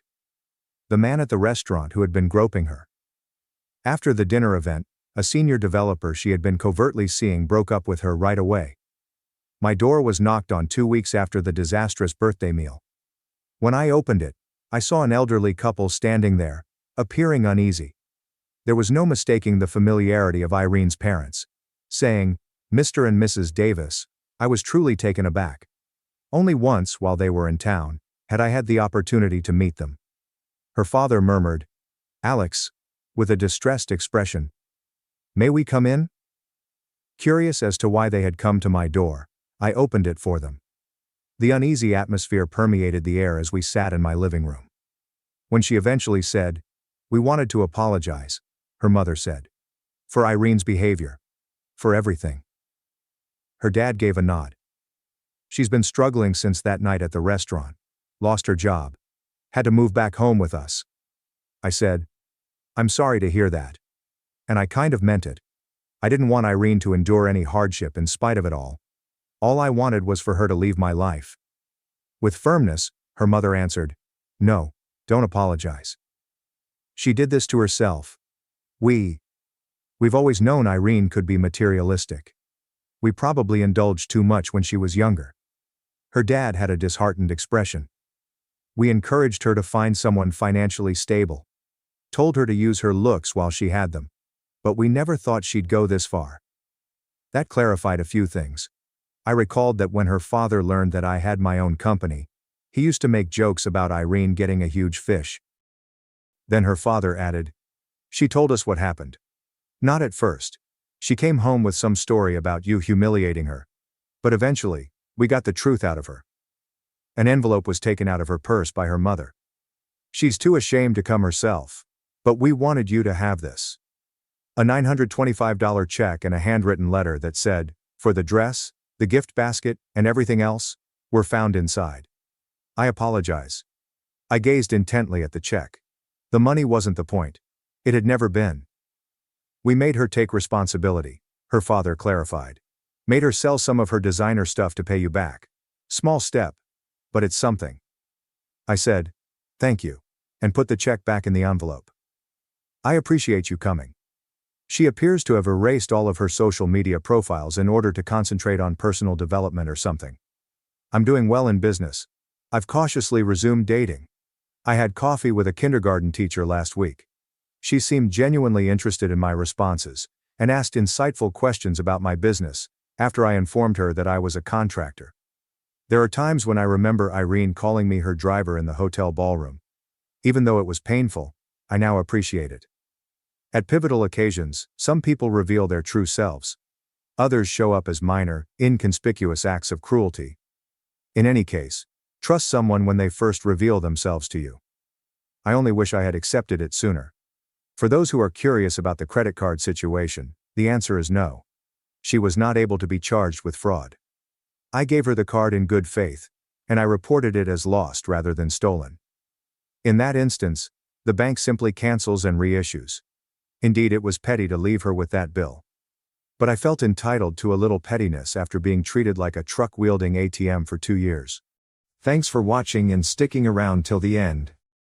If you enjoyed these stories, make sure to subscribe and hit the bell so you don't miss the next drama-filled episode. My wife cheated with a club DJ.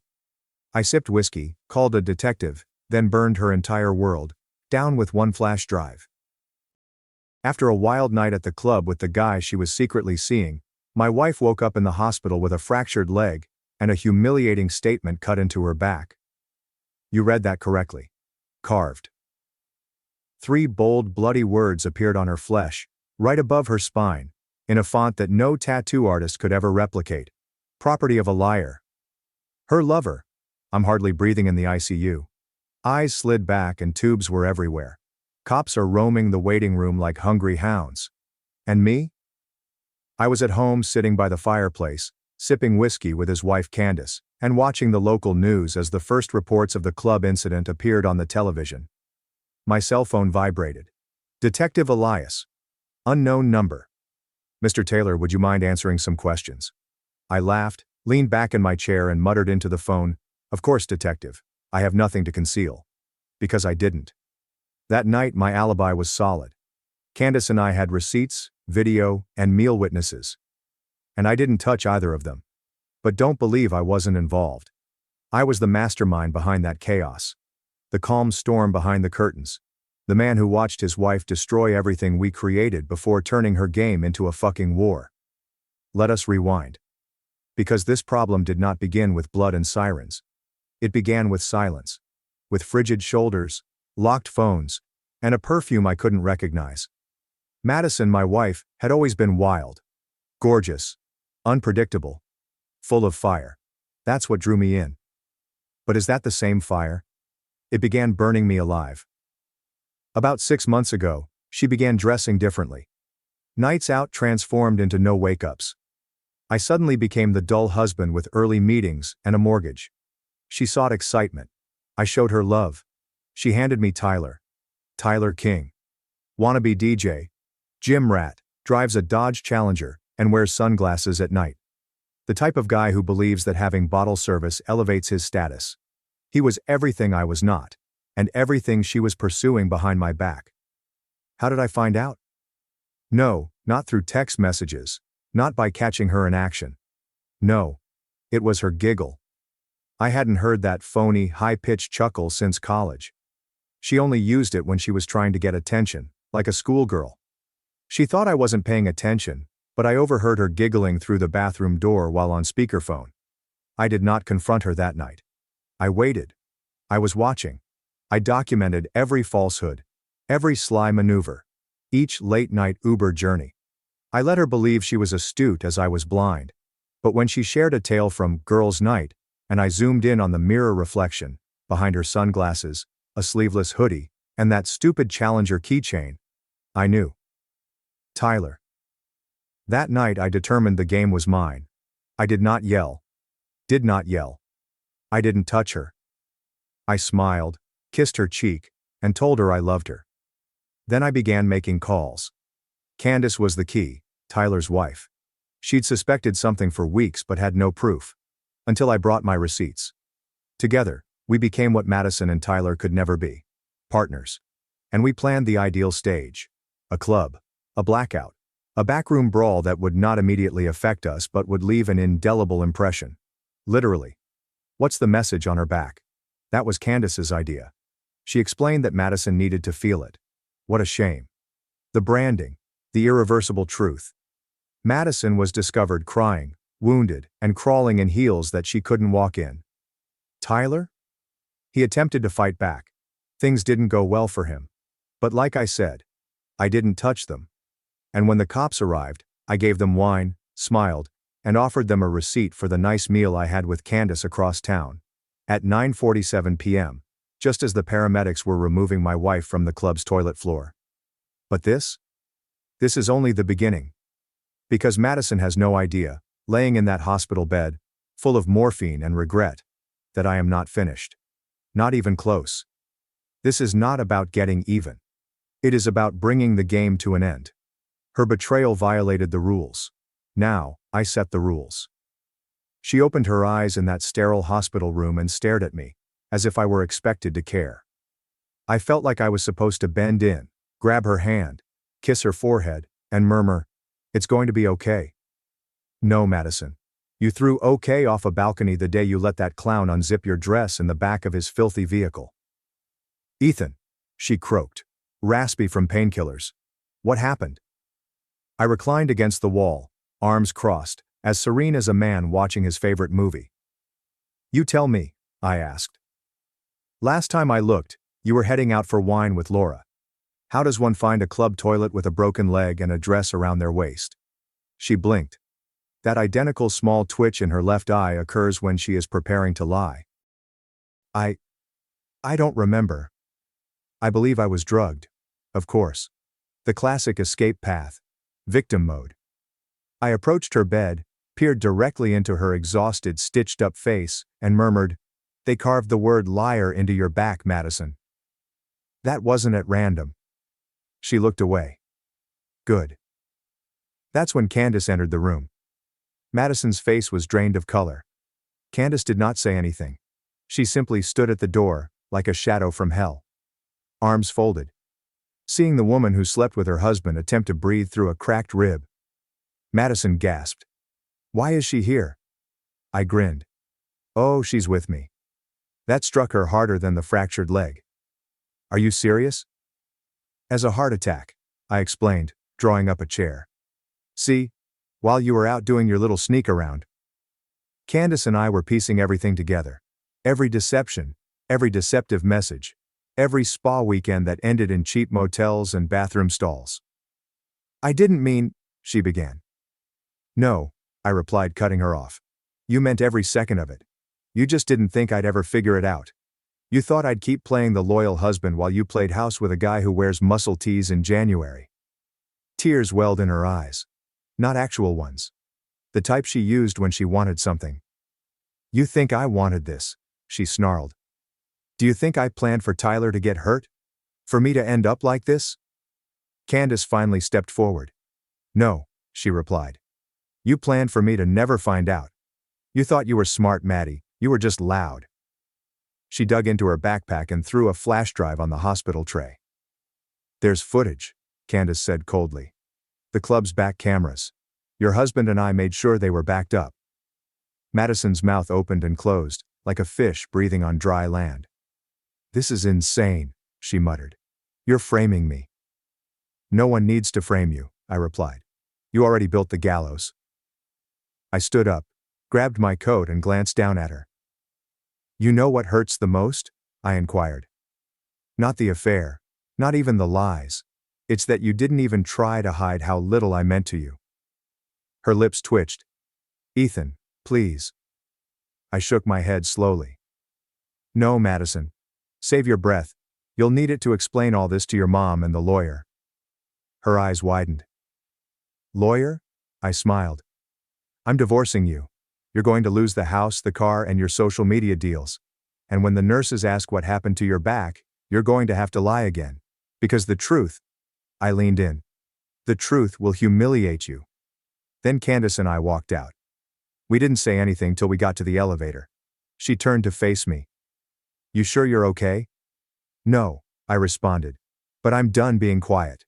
And as the elevator doors closed behind us, I understood I was not broken. I was only getting started. Do you know what they don't tell you about revenge? It is not loud. It is not dramatic or messy. It's clean, precise, and surgical. And the best part? They never saw it coming. 2 weeks before Madison's hospital bed became her throne of humiliation, I was sitting in our kitchen pretending to be the oblivious spouse. Pancakes, coffee, false morning kisses. The full routine. Meanwhile, I coordinated with Candace like if we were organizing a wedding, not a takedown. We had everything. Phone records, private messages, and hotel reservations made under inept, phony names. Mr. and Mrs. Knight. Seriously. We were not simply watching them. We were analyzing them. Tyler had a routine. Every Friday after his gym session, he went to the same tavern on 8th Street. He thought he was slick, constantly parked behind the building and messaging Madison to wait 15 minutes so they wouldn't show up together. She'd wear the red leather jacket she purchased behind my back. The one I observed suddenly appeared without a receipt. She said it was Laura's present to me. Laura relocated to Chicago last year. Their favorite club? Velvet Room. A dark, neon-lit mess where intoxicated individuals became secrets and cameras constantly malfunctioned. Except one did not. That camera, which was mounted above the emergency escape, captured everything the night I put my plan into action. Candace and I had a friend on the inside, a bartender named Leo. He despised Tyler. He said he never tipped. So when we requested entrance to the secret back room, Leo smiled and answered, "I'll leave it unlocked." Madison arrived that night wearing heels that were excessively high for a woman trying to sneak around. Her lipstick had smeared before she even ordered a drink. Tyler greeted her like a loose dog, placing his hand on her waist and whispering filth into her ear. They disappeared into the back room, giggling. That was their final chuckle. See, Leo made sure the room was dark enough to be uncomfortable, yet bright enough to read the writing on the walls. And by wall, I mean Madison's back. I did not employ somebody to do it. That is the brilliance part. Tyler had enemies. Old deals have gone wrong. All I had to do was tell the appropriate person where he would be, with whom, and at what time. Madison was caught in the crossfire. And you know what? I do not feel awful. She engraved the betrayal long before anybody else did. The media caught on quickly. Club attack leaves 2 injured. Motive unknown. Photos leaked. The message on her back went viral. Property of a liar. T-shirts were printed. Memes exploded. And Madison? She could not delete quickly enough. Her modeling sponsors have dropped her. Fitness brands began to drop contracts. The influencer queen had become a punchline. And Tyler? He hasn't opened his eyes since the night it occurred. The ICU describes it as stable, but critical. Candace paid him a visit once. She told me she stood by his bedside and murmured, "I hope you hear this, Tyler. I hope you dream of it every night. You destroyed your family for a woman who can't even lie well." Cold. Perfect. Madison was unaware of the extent of the devastation when she returned home. She texted me, "Please talk to me. I never meant for it to go this far. I love you." I didn't respond because her love came in the form of moans behind my back and lipstick-stained falsehoods, and now it was my turn to disappear. I took time off from work, planned a brief trip, and left the house unoccupied. No note. There's no explanation. Allow her to sit in the solitude she created. Allow her to feel the echoes of what she broke. I wasn't gone forever. Just long enough. Long enough for her to worry if I would ever return. And long enough for me to decide whether I should. I disappeared for 5 days. No texts, calls, or status updates. It's just a blank place where I used to be. Madison had no idea where I had gone, and that was the objective. She needs to feel like I did for months. Ignored, puzzled, suspicious, and helpless. She needed to rot in that empty house, opening the door every 5 minutes as if I was going to walk in. But I was already on the opposite side of the country, somewhere pleasant and calm. I sat on a terrace at night with a bottle of bourbon and no recollection. There was nothing but wind and waves, and her voice was silent. I did not miss her. That's the most thrilling part. You believe you'll collapse without the person you've built your life around. But once the lies are exposed, All you feel is freedom. She tried to phone me 42 times. I did not pick up. She messaged my sister, emailed my work, and tried to reach Candace. This was a mistake. Candace texted her once. He's done with you.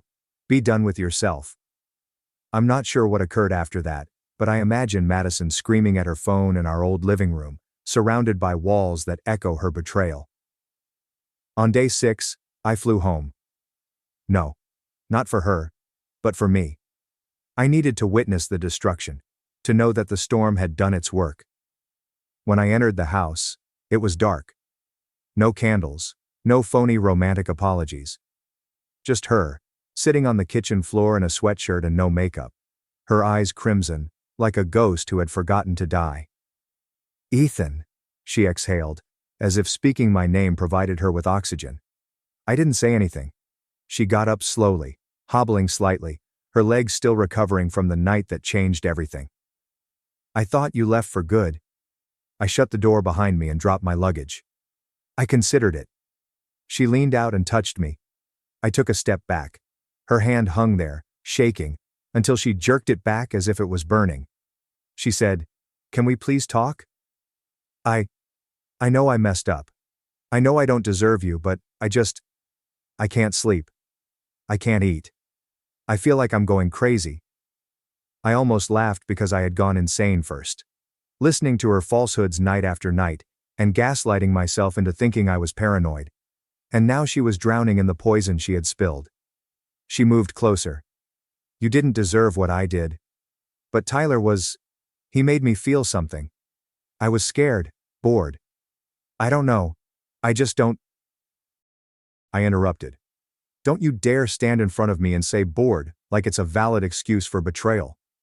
She started crying. "I made a mistake." "No," I snapped. "You made a series of choices, over and over, and now you're upset because your fun blew up in your face." She collapsed into herself, shaking. "I don't want to lose you." "You already did." Silence. Then softly. "What are you going to do?" I looked around the kitchen, where we used to eat breakfast, and the fridge was still covered in images of phony grins. "I'm going to finish what I started," I announced. Her eyes expanded. "What does that mean?" "It means I've already filed for divorce. It means I've already contacted your sponsors and sent them the full story, including the footage. It means I'm not just erasing you from my life." I leaned in closer. "I'm making sure the world sees who you really are." She collapsed on the floor, but I did not remain to witness. I walked upstairs, packed the rest of my belongings, and walked back down with only my keys. As I opened the door, she looked up with bulging eyes and uttered something I never expected. "Ethan, was it you?" I paused. She did not blink. "That night at the club, the carving, the cameras, the timing. Was it you?" I gazed at her for a long time. Then I smiled. "Doesn't matter now, does it?" I walked out. When I went out that day, I vowed never to speak to her again. However, fire does more than only burn down a house. It remains in the air long after the flames have died. And Madison, she was still standing in the smoke, choking on everything she never imagined would catch up with her. Within a week, she was everywhere, but not in the way she used to be. No more photo ops, vacation collaborations, or product sponsorships. There will be no more Madison Taylor lifestyle posts with phony grins and immaculate filters. The influencer community turned its back quickly. Screenshots of her texts were leaked on Twitter. Reddit received clips of her giggling with Tyler in the club's dim lights. Even her own supporters turned against her. The comment sections were harsh. "This is the girl who preached about loyalty? Karma sculpted her better than any tattoo artist could. Imagine ruining your marriage for a dude who can't even breathe on his own now." I did not post anything. I didn't defend myself. Did not need to. The truth possessed its own legs. I focused on rebuilding my life, minus the chaos. I moved into a clean flat with genuine silence. There are no scent clouds, and no second phone stashed in the drawer. Just myself, a couch, and the peace I had forgotten about. Nevertheless, the calls continued to come in. Blocked numbers. Unknowns. One night, I finally responded. "Ethan." Her voice was so frail it was hardly audible. I didn't say anything. She went on. I know you detest me. I deserved it. But I have something to tell you that I have not told anyone else. I remained mute. I'm being followed, she muttered. I suppose there's someone observing me outside my flat. My tires got slashed yesterday night. My stomach wrenched, not out of terror, but because of annoyance. Are you sure karma isn't making house calls? I replied harshly. I'm serious, she growled. This is not online hate. This is real. Someone is messing with me. Are you sure this isn't one of Tyler's other side pieces? Madison, you were not his only error. Silence. Then she said something that took the floor out from under me. I think it's someone you told. I froze. What? She kept her voice down. What transpired at the club that night was not a coincidence. You and Candace made a strategy. I know it. I don't care about the divorce, I deserved it. But whatever happened afterward, the stalking, the threats, I believe it was due to what you started. I clenched my jaw. No one's coming for you, Madison, I informed her. They already did. You survived, but someone's still playing, she said quietly. And I think they're not done. I hung up for the first time in weeks, and I didn't feel victorious. I sensed something darker. Not regret, not guilt, but something in between. What if someone did go too far? What if I opened the floodgates and something went loose in her world that I couldn't control? I attempted to brush it off. I told myself she was just terrified, paranoid, and spiraling like usual. But the next night, I received a call from Candace. Have you heard of Madison? She asked. Number what? She jumped outside her gymnasium. Black eye and broken wrist. He murmured, liar gets what she deserves. I sat down, my heart stopped. Candace halted. You haven't done this, right? No, I replied quickly. Did you? Of course not. Silence. So who the hell did? She asked. And for the first time I couldn't come up with an answer. I believed the game had ended. It turned out to be only a change of players. I didn't get much sleep the night Madison jumped. Not because I no longer cared about her, that part of me died the moment Tyler's name appeared on her lock screen. But because I had a scary realization. I was no longer the most dangerous person in her life. And that means things were heading in an unexpected direction. I texted Candace first. Ethan, we need to talk. Tonight. She responded instantly. Candace. This is my place. 8 p.m. No phones. That final bit chilled me. When I arrived, she had already poured 2 glasses of wine and covered the windows as if we were prepared for battle. Talk, she said. There's no small talk or hugs, just straight to business. I didn't send anyone after her, I told her. You didn't either, right? Of course not, she responded, plainly insulted. I wanted justice, not a felony. We sat there in silence for a long while. I could hear the fridge hum and the occasional car driving by outside. But inside it felt like the stillness before a bomb. Candace eventually shattered it. There's someone else involved. I nodded slowly. Do you think you are one of Tyler's enemies? She stared at me, her expression serious. Tyler did not only cheat on me, Ethan. He owed others. There are many people. She went over to a drawer and took out a folder. Old school. Thick with printed papers, photographs and messages written in red ink. I did some digging, she explained. After everything exploded, I became inquisitive. Tyler used to operate scams, including cryptocurrency pumps, bogus events, and debt collection fronts. He screwed a lot of people. I flipped through the folders. A single name stood out. I'm Brandon Malaloy. Who is this? I asked. She averted her gaze for a moment before responding. Tyler owed someone $60,000. Someone who went to prison for serious assault 3 years ago and was released 3 months before all of this happened. I felt my throat tightening. Do you think he is after Madison? Candace nodded. If he thinks she was part of it or just close enough to matter, then yeah. I leaned back and rubbed my temples. This was not part of the plan. I wanted her disgraced and ruined online, not beaten to death in a parking lot. Candace sat alongside me and said something unexpected. You should warn her. I laughed bitterly.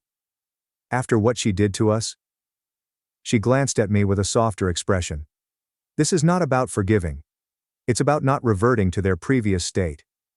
We planned vengeance, not destruction. I gazed into her eyes and saw something familiar. No love, no pity. Just the expression of someone who has been through fire and did not want to see someone else burn like that. So the following morning, I did it. I phoned Madison. She picked up on the first ring. Ethan, her voice crackled, exhausted. Listen carefully, I said. You are in danger, and it isn't from me. Tyler screwed someone over. His name is Brandon Malloy. Silence, followed by a whisper. I recognize that name. Tyler mentioned him once. He threatened to murder him if he escaped. Well, guess what? I replied. He's out, and he might think you're part of Tyler's games. She did not speak. I'm not calling again, I stated. Get out of town. Now. I hung up before she could speak. Because, as much as I despised her, I was not going to let her die. Not like this. But I had no idea Brandon was pursuing more than just her. He was looking for anyone who had ever had an impact on Tyler's life. And that included me. I believed I was out, finished, free, and clean. But Brandon Malloy had a different perspective. It began with a note. No envelope, no return address. Just a bit of paper stuffed under the door of my apartment. Written in all caps and black ink. You played a part. Now pay a price. I stared at it for quite a while. The handwriting was jagged and aggressive, as if someone had slashed each letter into the paper. I did not panic. I did not call the police. Not yet. Instead, I checked the hallway cameras. Nothing. The video cut out at about 2:16 a.m. and 2:24 a.m. Perfect blackout window. Classic move. Whoever did this knew how to move. That means it was time to stop pretending that this was only Madison's problem. I phoned Candace. She answered the second call. He found me too, she replied before I could say anything. There was a dead bird on my porch this morning. The neck snapped. Jesus. All right, I replied, pacing. We need to meet. Find out how deep this goes. No, she replied bluntly. We have to disappear. Only for a while. This is not a joke anymore. She was correct, but I wasn't prepared to run. Not yet. Because this wasn't simply a threat. It was a message. And the messages were meaningful. I dug in. I called an old friend named Drew, who owed me a favor from college. A guy who is now deeply involved in cybersecurity. Drew could make secrets scream. I sent him the note and handed him everything Candace discovered in that folder. Names, dates, deals Tyler had touched, and people he had duped. Drew followed up with me a day later. Ethan, he murmured quietly. You're on a list. My blood became chilly. What type of list? He exhaled. Brandon Malloy kept records while inside. Letters, names, connections. You, Candace, and Madison. Tyler's former gym trainer was also involved. All have been flagged. Some of them have crimson ink. What does that mean? Inmate code. Red ink means final. I sat down hard. My hand felt shaky. He's not looking for vengeance, Drew continued. He wants to purify. He believes Tyler's associates conspired to defraud him. It makes no difference whether it is true or false. I hung up without saying goodbye. It wasn't just a grudge. It was a campaign. And I was next. That night I prepared a go bag. Only the essentials. I changed my phone. I wiped my laptop. And I did something else that I promised not to do. I phoned Madison. She spoke up, her voice faint and breathy. Hello? It's me. You should leave town, tonight. I'm already gone, she explained. I checked into a motel 2 states away. I didn't expect you to call. I had to, I explained. We're all targets now. She was silent for a second. She then said something unusual. Ethan, do you think I earned all this? I halted. No, I replied. You deserve to be exposed. Not hunted. I didn't know Tyler owed that man, she said quietly. I didn't know any of it. It doesn't matter now. Just stay low. I miss who we were, she said, like a child clutching to a bedtime story. That person died the moment you let someone else into our bed, I informed you. I then ended the call. Candace and I met one more time before leaving town. There were no tears. There's no romance. Just a strategy. We disappear, she remarked. There are no numbers, no social media, and nothing that links us back. We agreed. I was almost ready to leave when she touched my arm. If we survive this, she said softly, we will never talk about Tyler again. I nodded, but deep down I knew this would not end in silence. It would end with someone bleeding. I should have vanished, taken the new name, the prepaid phone, the blank slate, and simply vanished. But I did not. Because when you've been hunted, truly hunted, the only thing worse than fear is not knowing when it'll strike. So I quit running. I called someone I had not spoken to in years.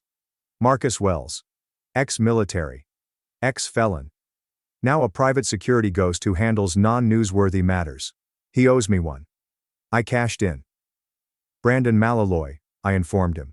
He is circling me and a few others. I want it to stop. Paper trail? He asked. None, I replied. But I have names and faces, a dead bird, a threat note, and a blackout security camera. He is trying to make a point. Marcus did not hesitate. I'll find him. 3 days later, I received an SMS. We found him. Philadelphia alone. I want a conflict. I booked the next flight. There is no return ticket. I didn't intend to fight, but I needed to see him, to face the man whose wrath had swallowed my history, my ex-wife, and all that once seemed like a future. The meeting took place in a dilapidated warehouse just outside Kensington. Classic cliché. Cracked windows, rusted gates, and blackness as dense as smoke. Marcus waited at the exit, merely a shadow on a brick wall. He's inside, he explained. But I'll warn you, he's not right in the head. Neither am I said, stepping inside. The area smelled of oil and something unpleasant. Rats scurried across beams. Then I saw him. Brandon, mid-40s, shaved head, large hands. The type of guy who seemed like he could break your back with a handshake. He sat on a folding chair, a switchblade in his hand, and smiled as if the devil knew your secrets. You're Ethan, he replied without looking up. Yeah. You helped ruin me, he said, as if it were a compliment. You and your bitch of a spouse. Her partner believed he could outsmart me. It turns out that betrayal goes in circles. I moved closer. This ends now. He chuckled. Do you think you can threaten me? No, I replied. I came to offer a deal. He raised an eyebrow. Leave Candace and Madison alone. You vanish. In return, I move away and allow you to continue breathing. The smile widened. Why should I believe you? Because I brought something you want. I dropped the flash disk on the ground between us. These are Tyler's contacts. The actual ones. His encrypted files. Every fraud. Every empty wallet. Every penny he ever moved. Brandon's expression changed. Quiet. Hunger. He picked up the drive carefully, his gaze fixed on mine. Are you telling me that this will refund my money? More, I replied. It provides you leverage, power. But only if you leave the rest of us alone. He rose up and walked up to me, close enough that I could smell the tobacco on his clothing. I could kill you right now. You could, I replied. But then this deal vanishes, and you spend the rest of your life running from ghosts and cops. We were staring at each other. A long, silent war, in a single glance. Then he took a step back. Deal, he mumbled. And just like that, it was over. I left that warehouse feeling like a man reborn via hellfire. Madison never called back. Candace disappeared as promised. And I respected her decision. The silence you fought for can often be the only way to find closure. What have I learned? That treachery causes scars that no one sees. That love is equally harmful as hate. And that revenge does not always bring healing. It just sets you free. If you're reading this and wondering what to do when the person you most trusted stabs you in the back, here's some advice. Don't pursue justice. Thanks for watching and being part of the drama. Don't forget to subscribe and hit the bell so you never miss a wild news story. My twin slept with my girlfriend got me kicked out at 17. Now my family wants me back. Because I'm in Granddad's will. After 8 years of being abandoned, my family has welcomed me. my wife, 27 females, and my daughter, 1 female, to celebrate Christmas.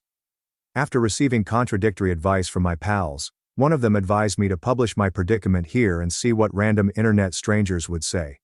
My mother, 52 female, and father, 54 male, have 4 children, and I, 25 male, am the youngest. My siblings are, false names, Michael, 31 male, Sarah, 28 female, and my twin brother Casey, 25 male. Growing up, I was the family's black sheep, and I was aware of this from an early age. My family is full of athletes. My father was a fantastic basketball player at a D2 school. My mother played volleyball. Michael played soccer. Sarah played softball. And Casey was a star running back on the football team. I was never particularly interested in any of those physical sports, preferring archery, which my family referred to as a wimpy sport. My parents were always more concerned with my siblings, and rarely attended my events, to the point where I had to beg them to attend my tournaments. Between the ages of 14 and 16, I participated in around 20 tournaments, while my parents only attended 1. They never neglected me, but they were never emotionally available to me in the same way that my siblings were. As a teenager, I despised that. When I tried to bring this up with them, they constantly called me an attention seeker. However, this was not the reason I was rejected by my family. When I was 15, I started dating Amy, now 25, a female, who was in the same grade as me. After about 6 to 7 months of dating, I introduced her to my parents and siblings, who absolutely liked her. I was young, but I could see a future with her. Almost 2 years later, one of Amy's ex-friends informed me that she had been cheating on me for several months. I had no idea who the guy was at the time, but when I confronted her, she revealed that he was my twin brother. She basically told me that she loved me at first, but her love for my brother outweighed that. Later that day, when I confronted Casey at home, I became upset and sucker punched him, knocking him out. I realized that I shouldn't have gotten aggressive, but years of hatred toward him and the rest of the family just erupted.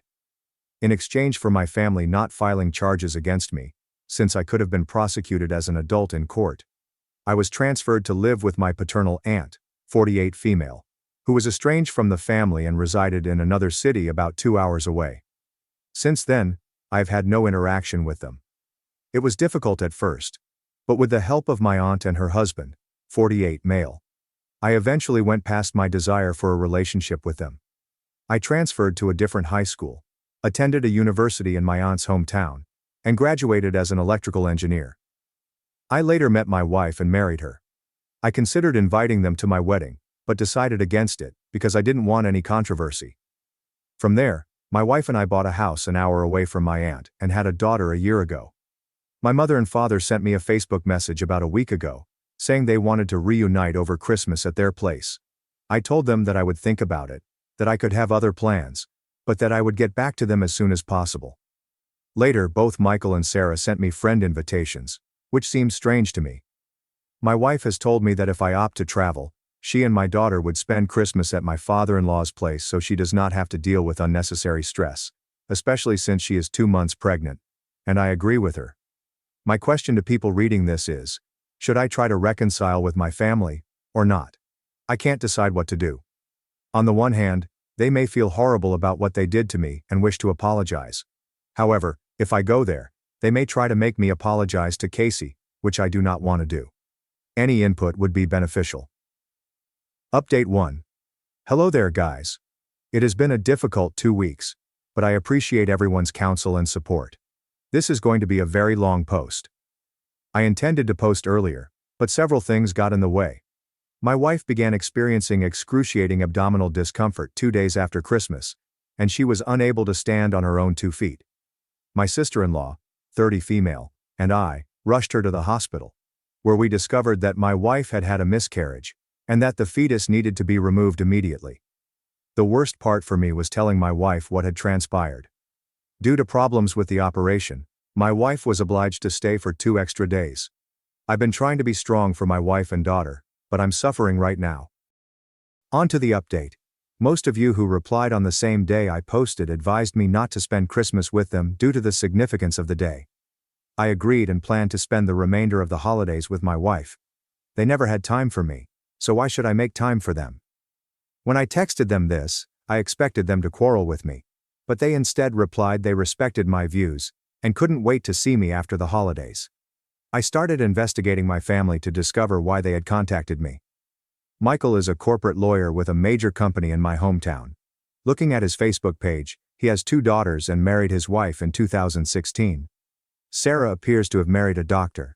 She was studying to be a nurse 8 years ago, and they now have a son together. I have a friend who lives in my hometown and has parents who are friendly with mine. When I asked her about Sarah, she informed me that she divorced her first husband, whom she had been dating for 8 years, after he committed mail fraud. Casey married Amy right after high school, and they had 2 children. I couldn't figure out what he or his wife do for a living on Facebook, but the fact that they bought a large house last year in the midst of a pandemic suggests they aren't truly hurting. My father appears to be experiencing a midlife crisis, and my mother is very active in the wellness community. I then proceeded to enumerate the possible reasons why they wanted to contact me right now. 1. Money. Unlikely, considering 8 years ago, my parents' combined earnings were greater than mine and my wife's. Given that my siblings are not hurting financially, I believe money is not the issue. 2. Organ donation. This could be the case, but it seems improbable. A Redditor suggested that Casey, being my twin, would be my most likely mate.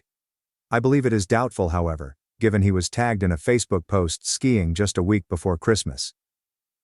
3. Regarding my daughter. They could be contacting me to establish a bond with my daughter, but I'm not certain. My daughter is not my parents' first granddaughter, so I'm not sure why they want to meet her. They most likely found out about my daughter because my wife's Facebook account was public. She has since privatized her account.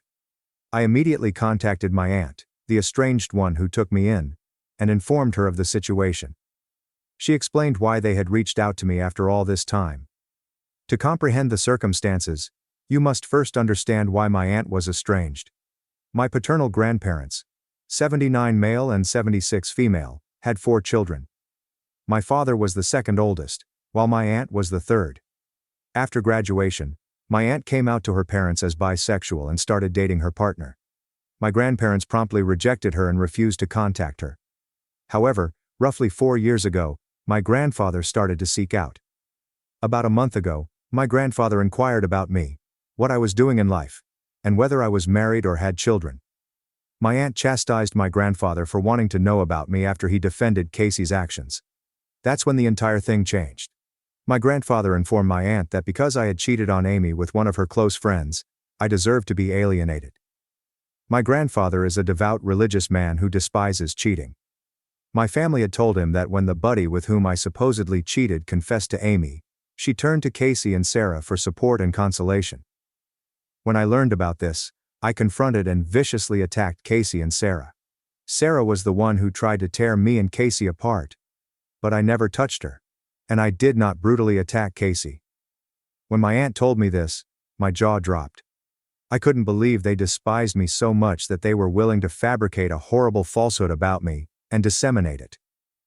My aunt later informed my grandfather the complete truth about what had happened.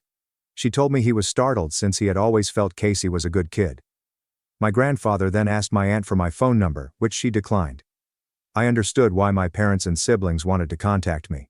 My grandfather had told my parents and siblings that if they did not apologize to me and invite me to the family Christmas meal, they would be cut out of his will. For reference, he is a multi-millionaire. So that is why they contacted me. Not to repent for how they had all wronged me in the past, but because if they didn't, they would not receive anything from grandfather. What a greedy group of individuals. After learning about it from my aunt, I decided to block them all. Why should I respond to them at this stage? They're all dead to me. I have a wife to support after what she has gone through, as well as a family who respects me, including my in-laws. However, this is not the end.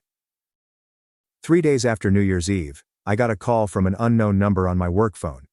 Because of my job, I am accustomed to receiving calls from unknown numbers, and when I answered the phone, I heard my grandfather's voice.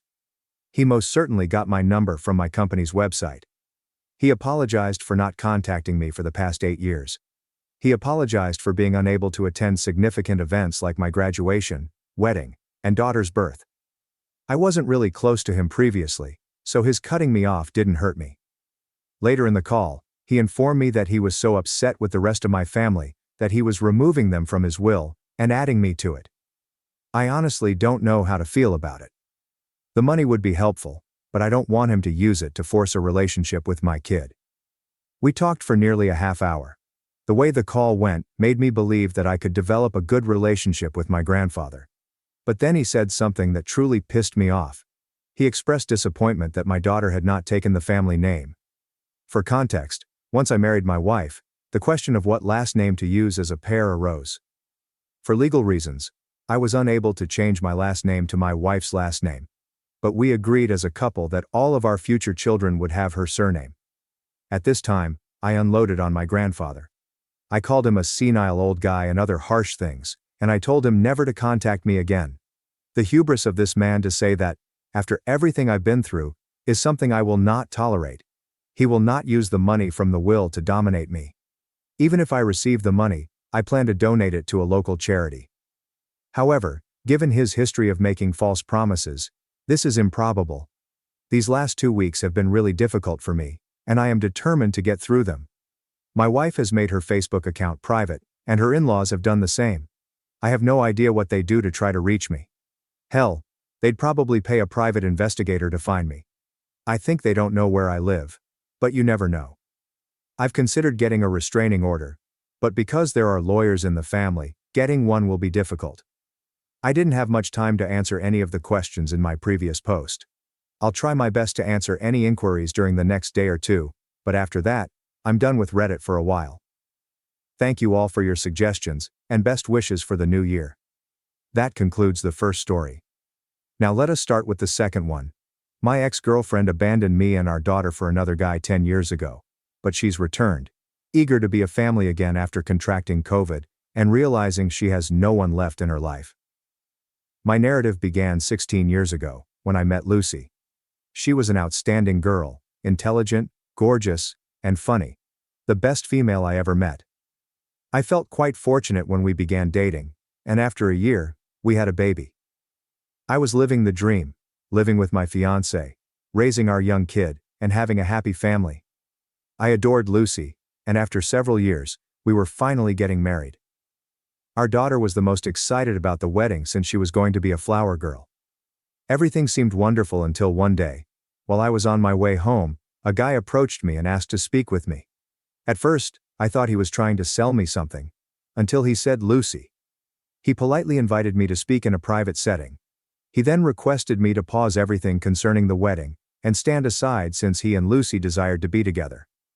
I didn't trust him until he started telling me things about her that I couldn't possibly know. I got home as quickly as I could. I didn't want this to be real, so I told her about it, hoping everything was a mistake. But it wasn't. For the following hour, she told me everything. She'd been cheating on me for the last 2 years. She told me that every time she said she loved me, wanted us to be together, or loved our family, she was lying.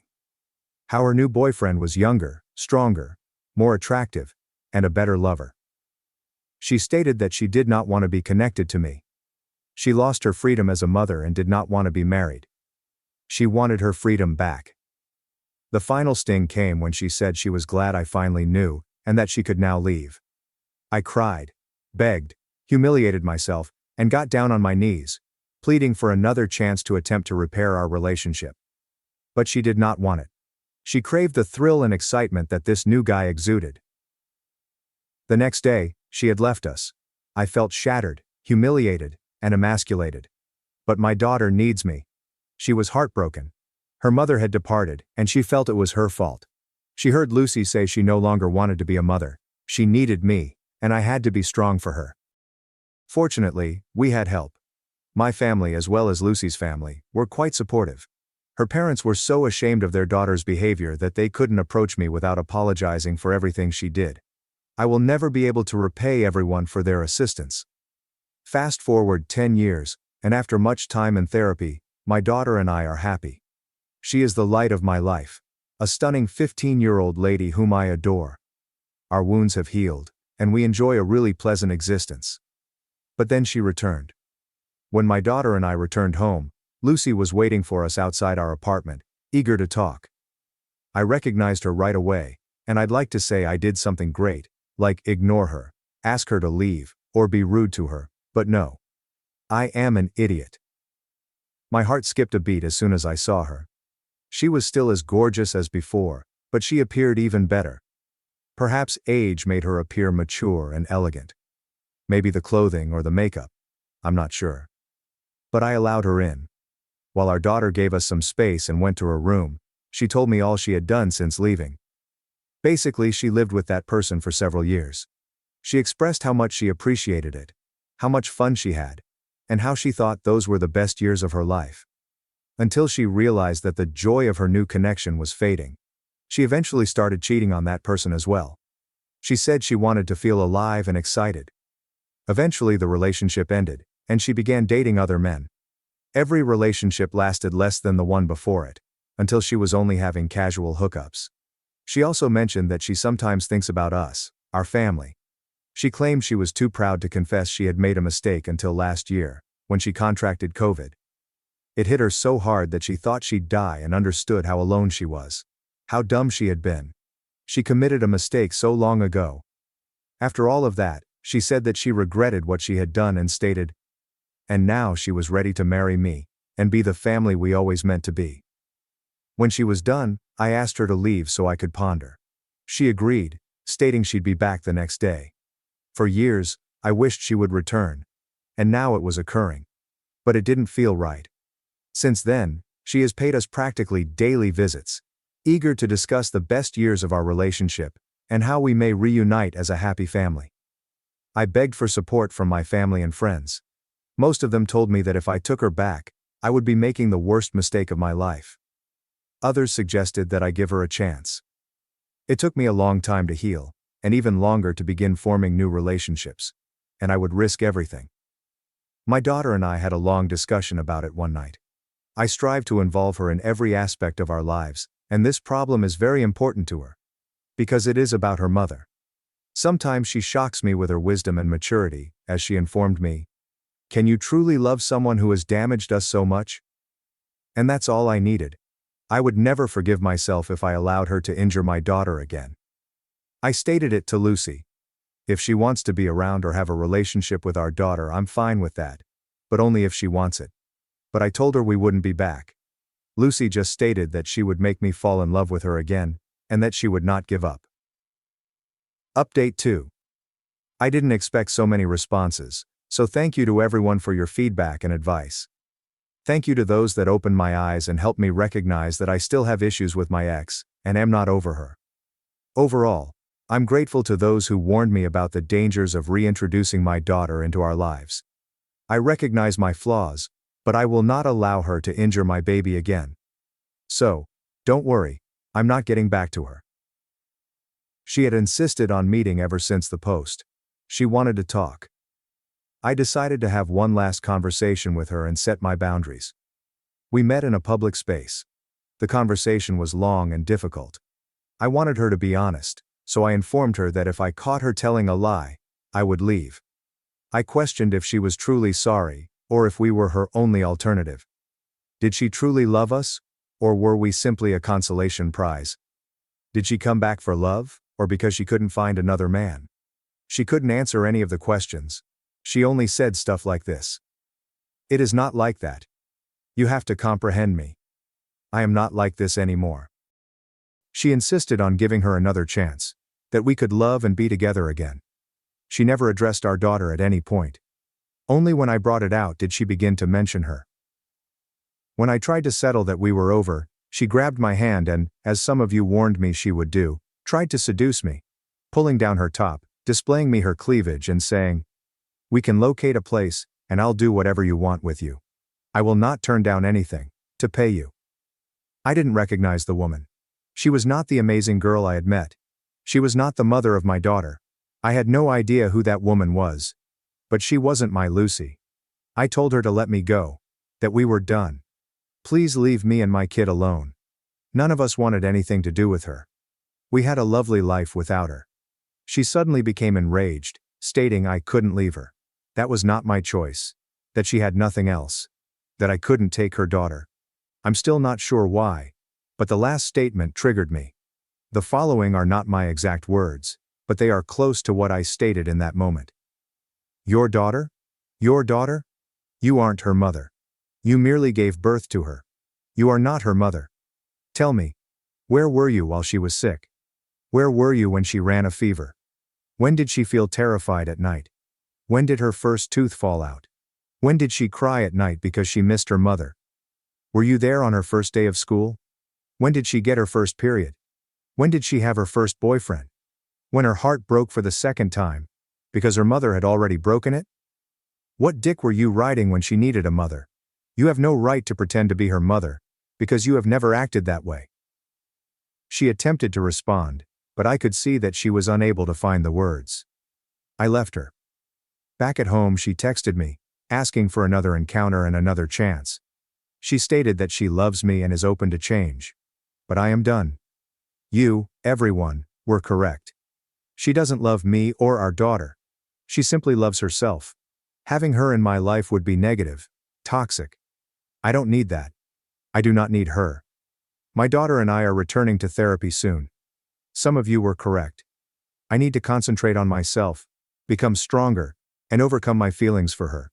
Because they are not real. Just a memory of who I imagined she was. Thanks for watching and diving into this wild family drama with me. If you love Reddit family drama, don't forget to subscribe and turn on notifications so you never miss the next one. He called me his servant in front of everyone, so I moved out without a word. Now he's broke, and his mom calls me nonstop. Hello, my name is Serena. I'm 27 years old and female. Plus, Albert, 28, my boyfriend of nearly 2 years, if you can call it that. And I had been living together for about 13 months. It isn't a charming oh my god, we moved in for love situation. It was mainly practical. His lease was up, and my apartment was falling apart. And not gonna lie, I thought it would be fun at first, and it was, until it was not. I'll go back to that. So this weekend, we were invited to this party. They weren't even our buddies. Claire, our landlord's daughter, said, "Hey, you guys are always super chill with the rent stuff, come hang." I had only met Claire once in person. She prefers group messages for rent reminders over face-to-face interactions. Albert, on the other hand, is all for it, claiming that it will help him network. For what? No idea. He always says that regarding unrelated situations. For example, "Bro, you're not running for office." Anyway, I basically said yes, because I hadn't been out in weeks, and figured there'd be free munchies, and if it became boring, I could leave early. We arrive, and it's more fancier than I expected. Not wealthy fancy, but there is actual glassware, and someone is already playing a Spotify playlist on a Bluetooth speaker that does not sound like it was thrown in a toilet, which is unusual for these scenarios. However, there is an odd atmosphere that comes across immediately. Claire is wearing an expensive-looking velvet top, and everyone seems to know each other except for us. And Albert acts like he's on, I don't know, maybe a talk show or anything. He's all handsy, laughing too loudly, and nudging me as if he wants me to work the room with him. I'm only there for the chips. At first, I'm simply meandering about, telling Claire about how bad our shower pressure is, and how the dryer occasionally makes strange noises. And I notice Albert is already sipping quickly, with the second cup in his hand by the time I complete the first. I make a joke about him working hard on a Saturday, and he simply shrugs and says something about needing to relax after a week of dealing with my nagging. Not even a smile. I'm not sure, but it stung, so I just brushed it off, right? He's always had a caustic response, but lately it's become more direct. I know I might be a little overbearing at times, but if I don't remind him about payments, guess who gets the angry text from Claire? Spoiler. It's not him. So around 30-ish minutes in, I realize I'm basically following him around and cleaning up after him. And he's simply chatting to two individuals I don't recognize. And I heard him say something like, "Oh, Serena's super helpful. Couldn't keep my place clean if she wasn't around." But his tone isn't complimentary. It's as if he is laughing at me. I try to brush it off again, but then he starts ranting about how he never has to worry about rent being late because someone is effectively his accountant and maid. The boys chuckle but aren't sure if it's humorous. I give him this look, and he simply winks at me. I go into the kitchen to fetch another drink, but now I'm upset. Here's where things get worse. I suppose I should clarify that Albert has always been one of those individuals who jokes but is truly cruel. For example, if I call him out, he would say, "Lighten up. It's just a joke. Why are you so sensitive?" But it's always about something I do for him or forget. And he never let it go. He'll remind me of the time I mistakenly shrunk his hoodie like it was a running gag. But if I bring up his story, it's old news. So sure, I spent the entire night watching him become drunk. And I'm texting my friend Avery beneath the table like, "Pause, distract me before I throw a chip at his head." By the time it's maybe 11 p.m., most people are pretty tipsy, but Albert is clearly gone. I try to encourage him to drink some water.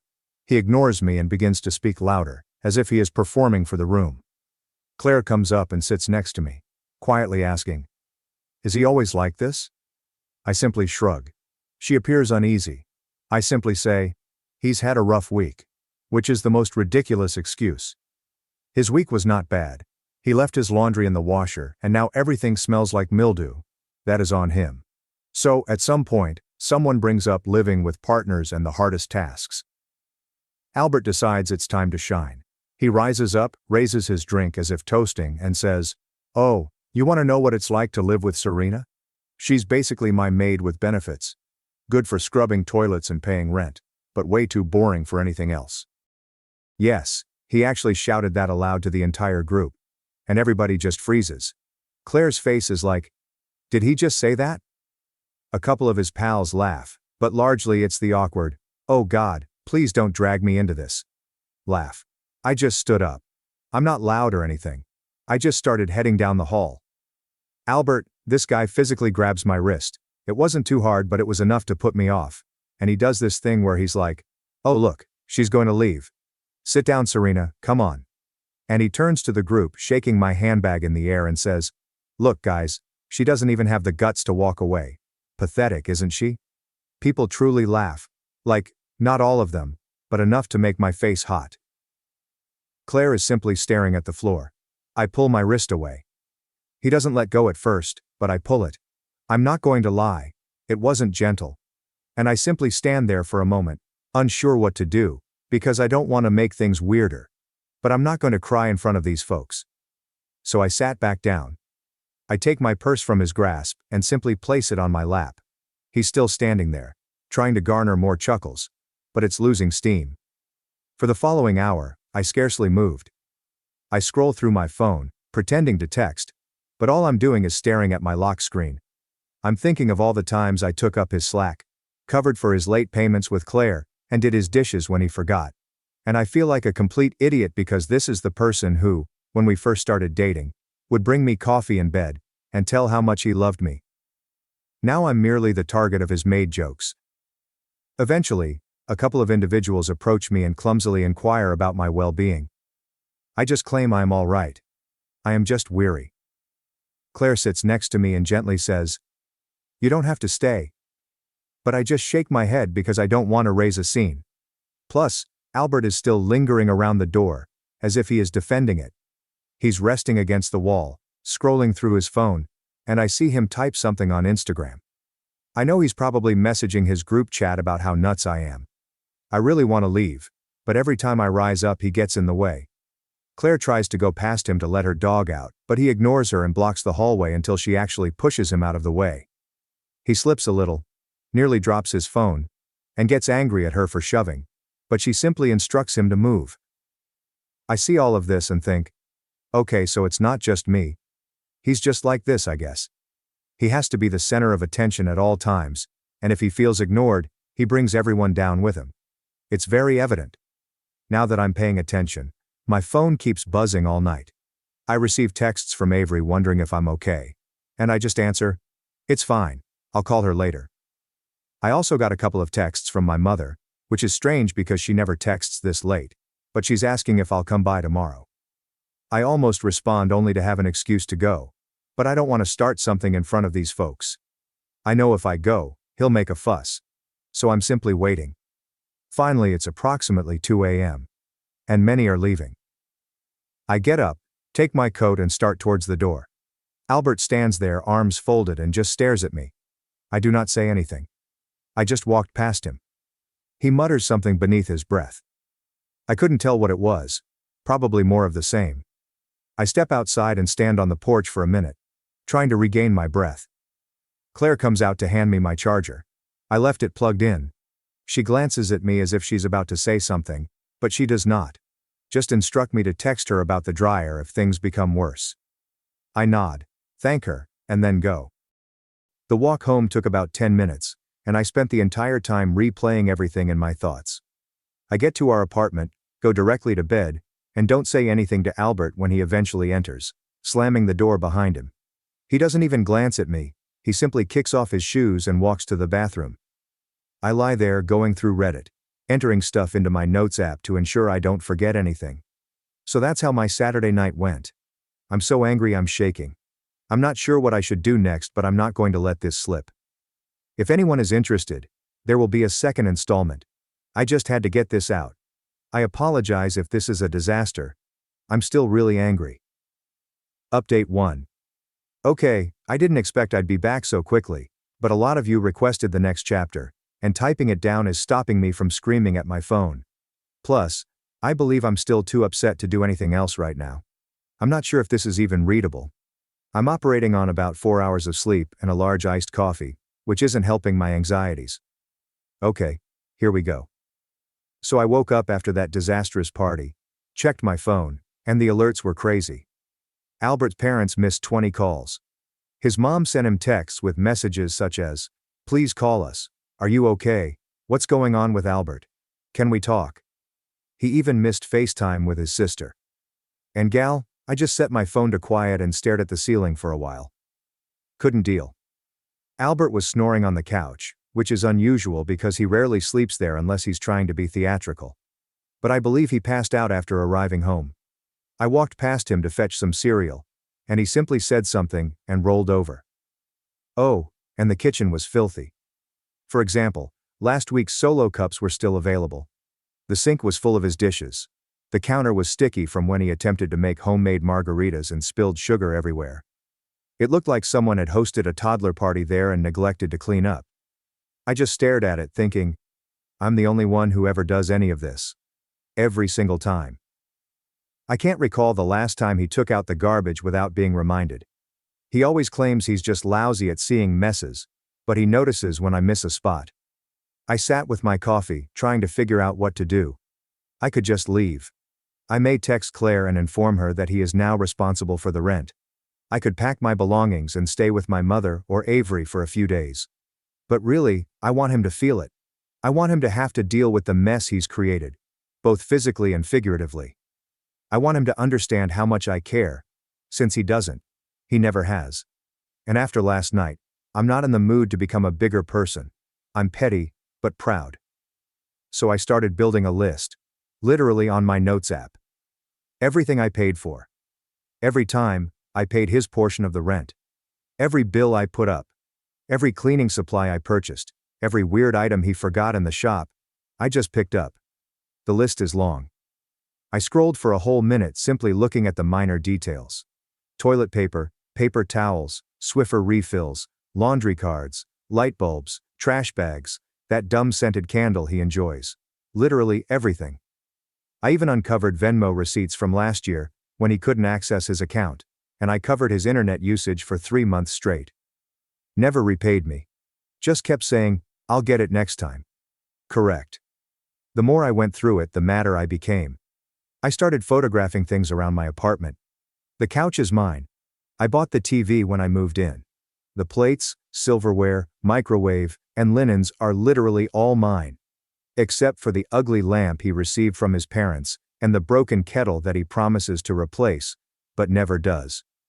I began mentally grouping things together, such as, what can I take without needing a U-Haul? What do I actually care about? What would he even notice is gone? I emailed Avery and asked if I could use her car the following weekend. She just replied with a middle finger emoji and the words, say less. I adore her. I ignored Albert all morning. He walked into the kitchen at midday looking completely dead. He made a huge show of pouring water and massaging his temples. I sat there scrolling through my phone, not trying to be engaged in making him breakfast. He eventually tried to make small talk, stating he couldn't recall anything from the previous night. I just answered, You said enough. He looked perplexed for a moment, then became defensive, saying, Oh, come on, you know I was kidding. Everyone jokes like that. I just gazed at him and did not respond. He got furious and returned to the couch. My mother called again and asked if I was coming to supper. She could see something was wrong, but I only replied I wasn't feeling well. I would text her later. She inquired if Albert was coming, and I chuckled. She didn't push, simply told me to call if I needed anything. I should have told her then, but I didn't want to go through the whole, "we warned you about him" speech. Parents never let it go. Albert spent the remainder of the afternoon on his phone, surfing TikTok and texting with his friends. I heard him giggle several times, then he became quite quiet. I looked over and saw he was in a group chat with Carson and Andrew, his two ride-or-die college mates. They were discussing how awkward last night was. Someone said Claire appeared irritated. Albert simply stated, "She'll get over it. She always does." I snapped a screenshot and stored it, just in case. Not for blackmail or anything, just to prove that he knows he's an ass. Around 5 I started packing my belongings. Not everything. Just the little things. My chargers, makeup, favorite hoodie, headphones, novels, and laptop. Things he'd never notice missing. Everything went into my bag and into my car. He didn't even inquire where I was going, he simply told me to bring back some chips if I went by the store. I slammed the door as I exited. I sat in the car for a minute, inhaling, before driving to Avery's to drop off my stuff. She didn't ask any questions, just offered me a soda and turned on some music. Girl, I nearly sobbed, but I didn't. When I returned, Albert was on Xbox, shouting at a kid online about camping and Spawn. I entered the bedroom and began looking through the closet. Half of the clothes in there are mine, but he always leaves his belongings in a pile on the floor. I began folding my belongings into a laundry bag. He came in and asked what I was doing. I simply answered, "Laundry." He shrugged and returned to his game. I cooked dinner just for me. He walked in and asked where he was. I informed him that he could make his own. He literally pouted, like a child. I just walked past him and went into my room. I spent the night messaging Claire. I inquired if she was all right after yesterday night, and she answered she was just ashamed of everyone. She apologized for having to deal with Albert, and told me to let her know if I ever needed assistance with the flat. I inquired whether she believed her father would allow Albert to stay if I moved out. She responded, "Well, you're not on the lease, are you?" "Just him." I said, "Yeah, just him. Since when we moved in, he promised to handle the paperwork and never put my name down. I just mentioned it would be less complicated." She added, "Then he's responsible for the rent." I remarked, "Good to know." She responded with a thumbs up emoji. I began to feel slightly better. Next morning, I began relocating more of my belongings. Albert hardly noticed. He was debating with Andrew about fantasy football while moaning about the Wi-Fi. I began unplugging things that were mine and storing them in boxes. I took the router, which I paid for, the coffee maker, the kitchen knives, my blender, my throw pillows, and even the air fryer. I left all of his belongings, his old laptop, his gaming chair, and his mess of miscellaneous wires that he claims he'll arrange someday. I asked Avery to come help me with the heavy items. She arrived at about 2. We loaded her car with boxes. He came out and inquired what we were doing. I said, "Moving some things." He just nodded and went back inside. I left the necessities for the next day: my bed, dresser, and bathroom supplies. I imagined I would return when he was at the gym. He goes every Tuesday at 6 p.m., just like clockwork. Always shares a sweaty mirror selfie on Snapchat. I texted Claire that I'd be out by the weekend. She answered, "Just let me know if there are any problems." I replied that I'd put my keys in the mailbox that night. Albert acted as if nothing was unusual. He asked if I'd want to watch something. I replied, "No thanks." He pouted again. I nearly laughed. He remarked that the kitchen was empty. I responded, "Maybe go to the store." He said, "Why are you being like this?" I said, "You know what you did?" He rolled his eyes and walked away. I shut the restroom door and stayed there for about 20 minutes. My mother called again. I finally responded by informing her that I was moving out. She said, "Oh honey." She didn't seem surprised. She merely asked, "Do you need help moving?" I replied, "Maybe, but Avery has it." She said, "Do you want to stay here for a while?" I said, maybe, but I think I'll be fine. She said, okay, just let me know. I nearly told her everything, but I didn't. So now comes the good part. The following day, Albert leaves for the gym at 6 a.m. I text Avery. She comes over. We gathered the remainder of my belongings. I place a note on the counter with a list of everything he owes me for the past year. Rent, bills, groceries, cleaning supplies, and so on. As well as a note that says it's your turn to pay. Don't forget the toilets. I placed my keys in the mailbox. I take one more look at the apartment. It appears sad. The energy in the air calls me pathetic. I go away without looking back. I went to Avery's. She gives me a drink, and we spend hours watching silly YouTube videos. My mother texts to say she is proud of me. I did not reply immediately. I just want to be alone for a bit. Later that night I received a series of texts from Albert. He's mad. Says I surprised him. He accuses me of being selfish for leaving him to handle all of the finances. He says he can't believe I would do this to him. I do not reply. He calls me. I ignore it. He calls again and again. I blocked him. I blocked his mother. I blocked his sister. I also block Andrew and Carson, just in case. I text Claire and tell her I'm leaving. She adds, "Thank you for informing me." I inquire whether Albert has paid the rent yet. She answers, "Not yet." I say, "Good luck with that." So, that's where I am at. I'm out. I am gone. And I left him with a disaster that he can't ignore. He always aspired to be the big man, the one in charge, the one who never did anything wrong.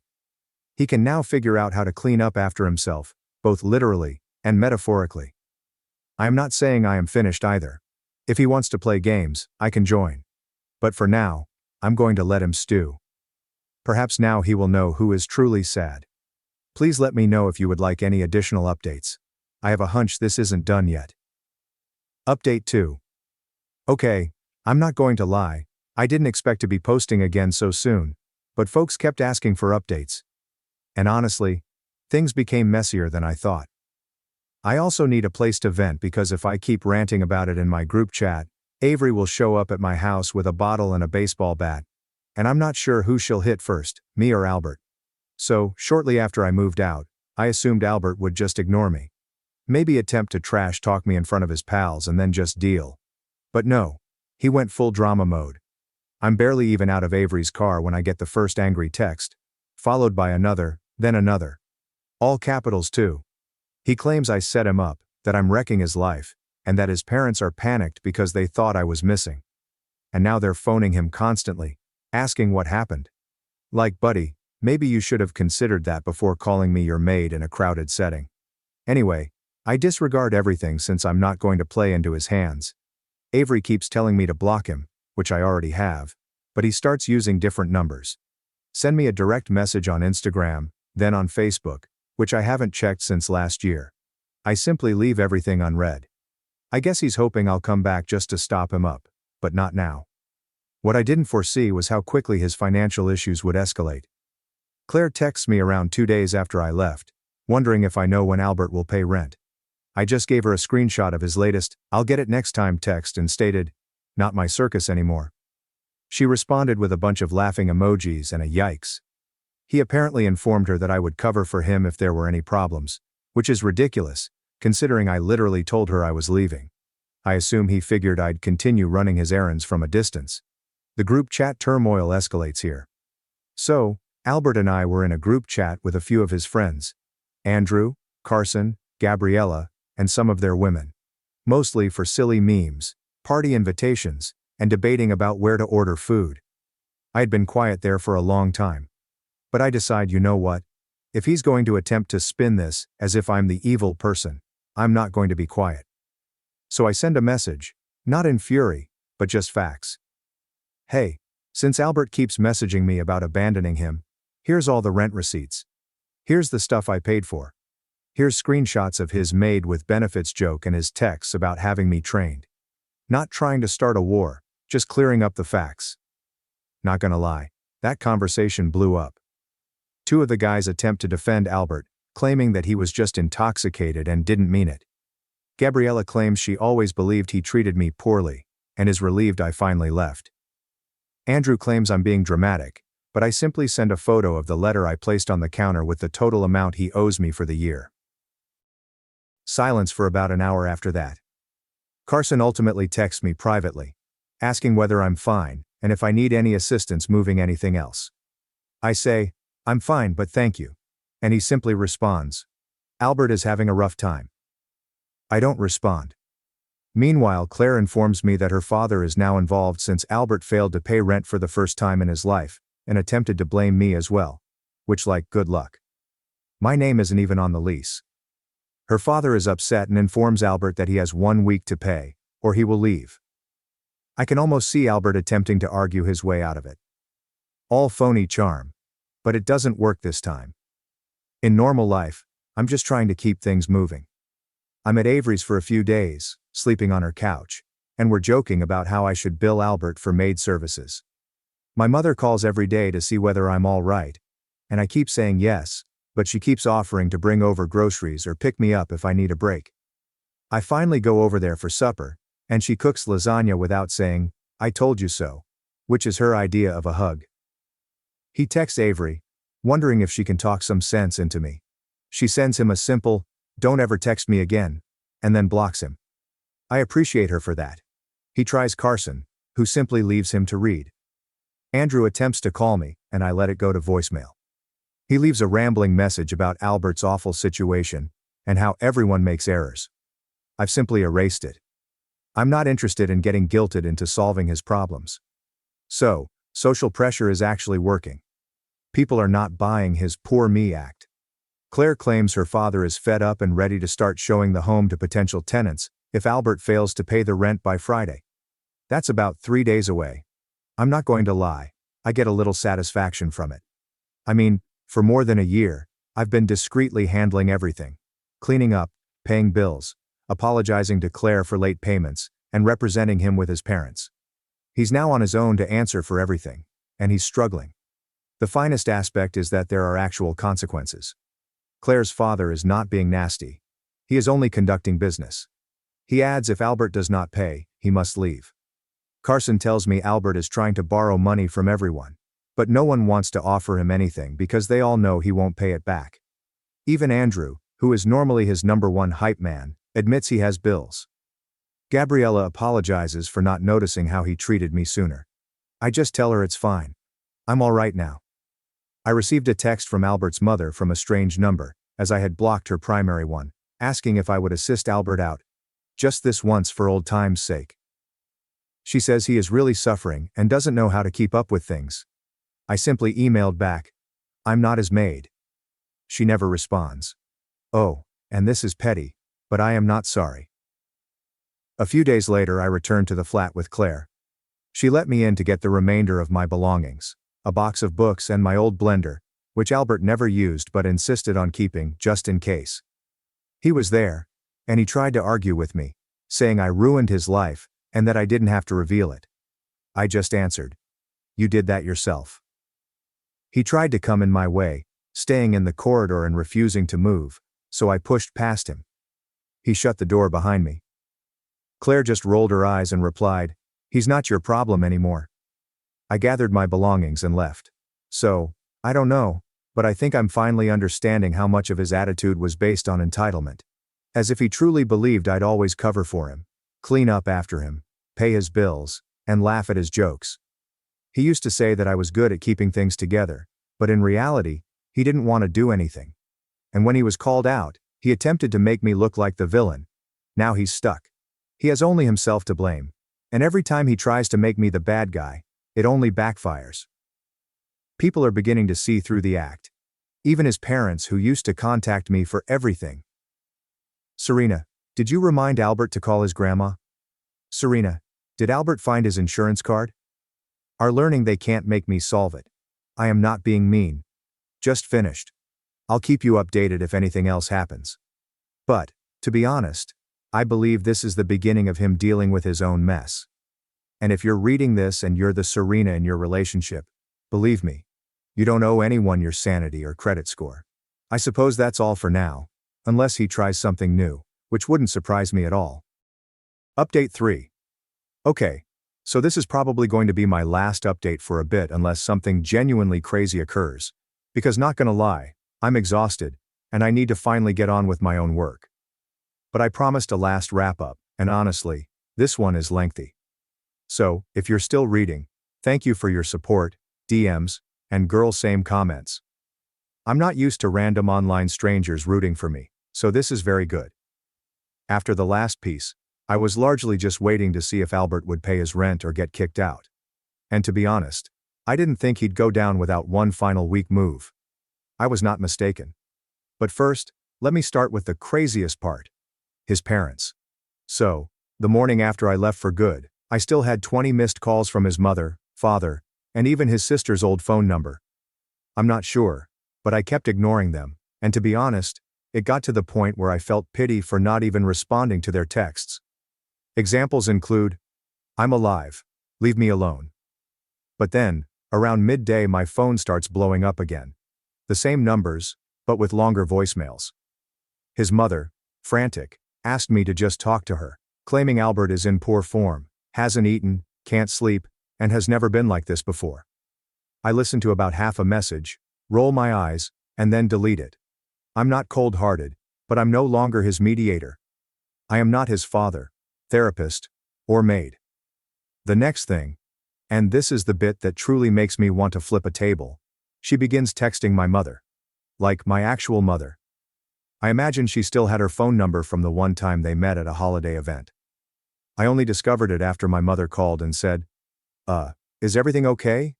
Albert's mom says he can't pay rent and he needs you to come back and talk some sense into him." My mother simply sounded tired, as if she expected me to say I was getting back together with him. But I told her straight up, "Nope, I'm done, he's on his own. Please don't answer her anymore." She simply answered, "Okay," and asked if I needed her to bring over groceries.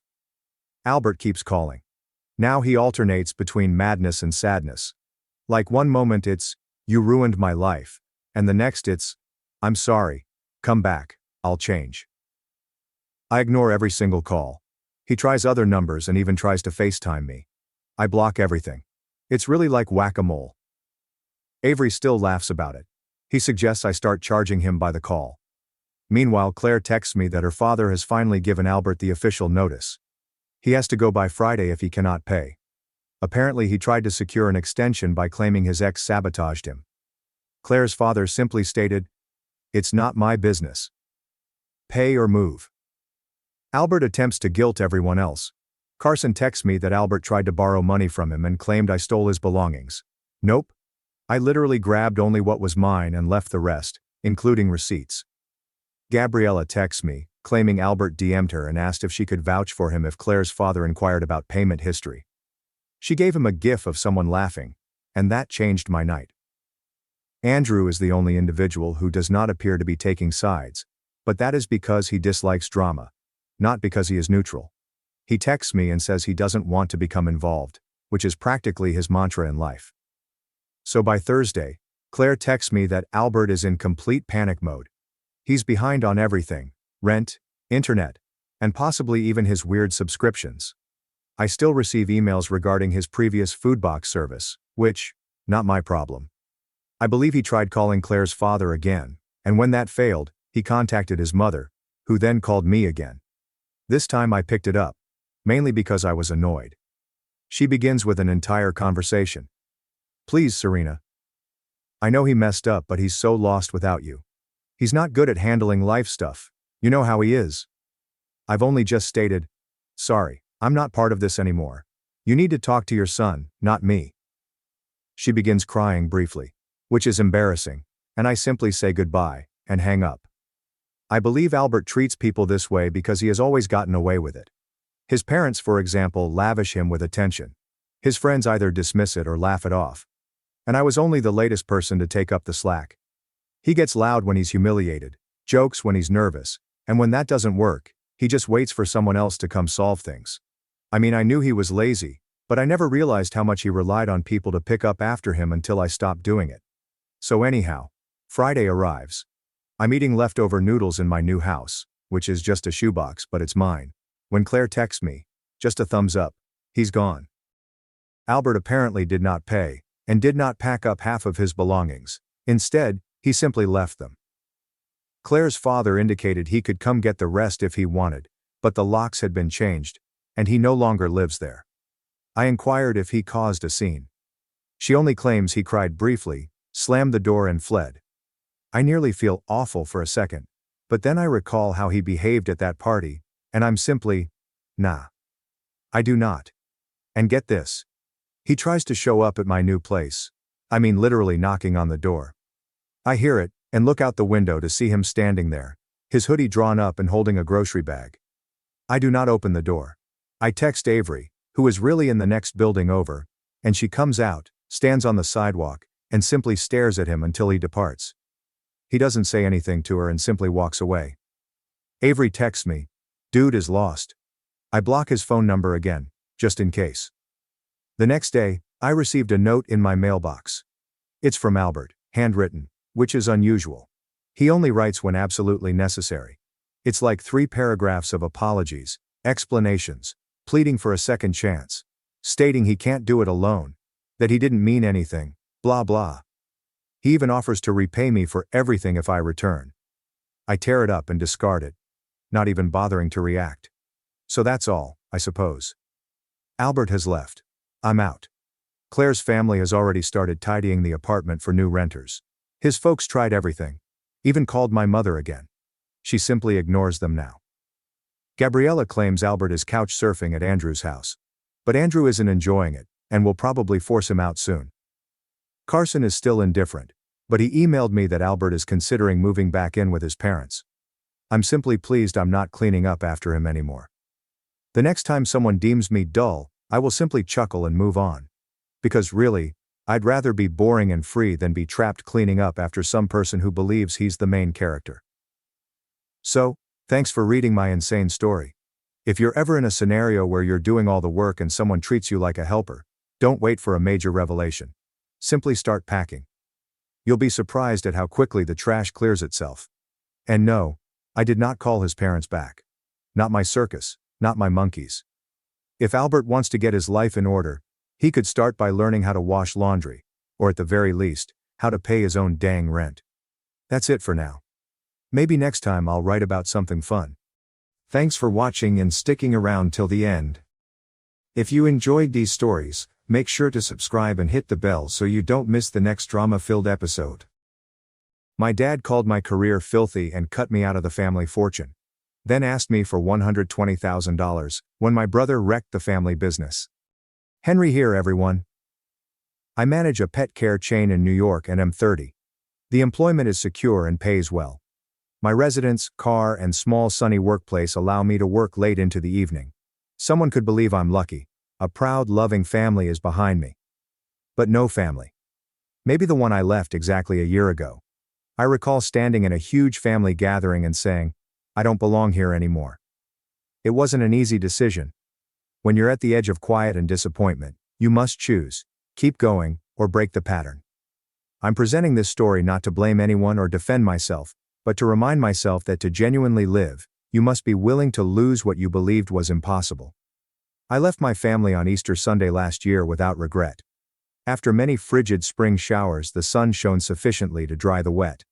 I drove out of Manhattan early, past folks going to church, quietly glad that our family was finally together again.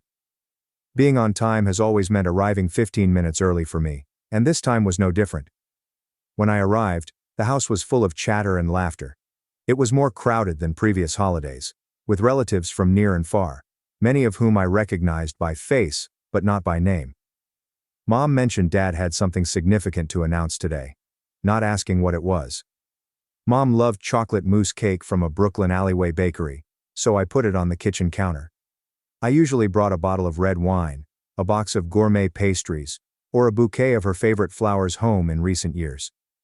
These tiny presents didn't change our distance, but I hoped they could have maintained a piece of the son I was still striving to be. 20 minutes later, the celebration started normally. Glasses clinking, grilled meat and baked potatoes in the house, and usual chats about real estate, stock prices, and kids' schools. I silently ate and listened at the corner of the table. I didn't join. I didn't need to. About 30 minutes after everyone had settled in, My dad stood up, hoisted his glass of wine and spoke in his booming voice, which he only used for big announcements. "Everyone please quiet down, we have something to share." The place went quiet immediately. He said, "Our family has come to a decision. Starting today, all the assets including the company, the shares, and the real estate will be handed over to Mateo." The room went silent. My heart slowed by half a beat. Like everyone expected, the clapping was loud, hurried, and enthusiastic, nearly on cue. My mom spoke next, her eyes beaming like she'd found her life's mission. "Mateo's been working at the family company for 5 years now, and he'll be the one to carry on the legacy, to take it to the next level." I sat staring at my water glass after their statement. I felt the glasses chill in my fingertips, but it didn't stop my chest pain. Waves of applause hit my chair like hammers. No one solicited my opinion. Nobody looked at me. No one asked, "What about Henry?" I was there but unnoticed. I was there, but they thought I was out of the story. Though I knew they liked Mateo, I didn't expect this. My younger brother Mateo is 2 years younger. We weren't inseparable as kids, but we never fought. Since my childhood was marked by justice, I thought our parents saw us as equals. Back then, everything was split. 2 birthday cakes, 2 identical candy bags, 2 virtually identical bikes with different colors. Our punishment was always the same when we got in trouble. No one got off easier. After we scribbled on the wall, Mom made us kneel and scrub every pencil mark. No partiality. I thought my family was fair till I was 18. Sitting in the living room on an early September evening. Dad heard I wanted to study veterinary medicine. Veterinary doctor. I studied schools, chose one, and got a partial scholarship. I just needed some cash assistance to start. He might ask about my ambitions, give me advice, or just nod encouragement. Instead, he sat with arms crossed, gaze frigid, like I had said something shameful. "I'm not putting a single dime into that career. If that's what you want, you're on your own." I lost all hope of what family meant with that one sentence, simple but final. I didn't get it then. I didn't understand how a career choice could make me feel traitorous. It took years to understand that my choices didn't match their agenda. After that, I wasn't the family's pride. That job gradually fell to Mateo. Everything steadily changed after I told my dad I wanted to study veterinary medicine. Through peaceful, progressive detachment, not harsh words or disapproval. I became silent over time. Perhaps that was the price you paid for deviating from your plan. Even though we were growing apart, I never left them when they needed me. I still sent Mom Mother's Day roses. When Dad needed a new AC in summer, I helped. I kept coming when the company struggled. I never kept score, so maybe the betrayal hurt so much because it came from the one person I thought would never treat me like an outsider. My daddy. A year ago, he called late one night, his voice low and wavering, like he'd struggled with himself before calling. I'll never forget what he said. The company was in crisis that night. They needed $80,000 to prevent collapse after a significant contract fell through at the last minute. I suggested writing a formal statement to the family or documenting my firm contributions. But he stopped that immediately. He comforted me with one sentence. "When your mother and I are gone, you'll still have a share of the company. This is family business after all." At that point, I asked for nothing else. I wired $80,000 to the company account the next morning. My father's quiet comments after a long phone pause were the only contract. "When your mother and I are gone, you'll still have a share of the company. This is family business." And I nodded. He stressed family, which I foolishly thought. But now I think I should have requested a signed agreement. Maybe I should have known. Some individuals only value family when they're needed. At Easter last year, when my father announced that Mateo would inherit everything, I didn't stay quiet like I had so many times. My voice was clear and firm. "What about me?" The question rang out as the wine glasses hovered. Room plunged into awkward silence. Some individuals stared at me as if they realized I'd been there all along. I heard whispers across the room. "That's right." "What about Henry?" "He's Mateo's older brother." As tension grew like a fog, my mother intervened with her usual kind manner, trying to make something cruel appear acceptable. "Henry, you already have a career, a house, a car. But Mateo, he has nothing." After she finished, I looked her in the eyes. I spoke softly, yet each syllable hit hard like stones. That career. I built it with my own hands. I left home at 18 and figured everything out on my own. I didn't take a single cent from you or Dad. I earned a scholarship, worked through school, and saved every dollar. Meanwhile, you paid for all of Mateo's tuition and covered all his expenses. And now, you hand everything over to him like I never existed. I'm your son too. Before anyone could answer, Mateo spoke smugly. Mom's right. You shouldn't be competing with me. I spun and pointed at him. Shut your mouth. You don't even have the right to speak. Silence filled the room. Then my dad smashed his hand on the table, his voice shrill and each word a slap. That's enough, Henry. Mateo followed the path we laid out. You didn't. If you hadn't chosen those filthy animals, this company would have been yours. I froze. Then I replied, what the hell are you talking about? That's an insult. Do you even realize that it was thanks to those so-called filthy animals that I made the $80,000 that saved your company? And if you look down on my job that much, pay me back. Right now. After I said it, he stood up, red-faced, eyes flashing, and yelled, I'm not giving you a damn cent. I brought you into this world, raised you, fed you, educated you. Do you know how much I spent on you? And now you're out there cleaning up after dogs and cats. You're an embarrassment. The moment he completed that phrase, I was done. I spoke again after nearly 30 seconds, trying to keep my voice steady. If that's how you feel, then we have nothing to do with each other from now on. Don't come looking for me again. I turned away but stopped to say goodbye, not to apologize.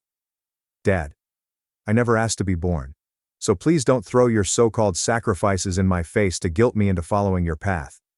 And don't use them as leverage to force me into carrying the weight of this family. After that, I left with my head held high and never looked back. That night I returned to my place before 9. I immediately went to the bathroom. I blast-started the water. It was necessary to wipe away the hatred, injustice, and hurt from that evening. Nearly 20 minutes passed before I left. I felt lighter, and my mind less weighty. But that calm emptiness stayed.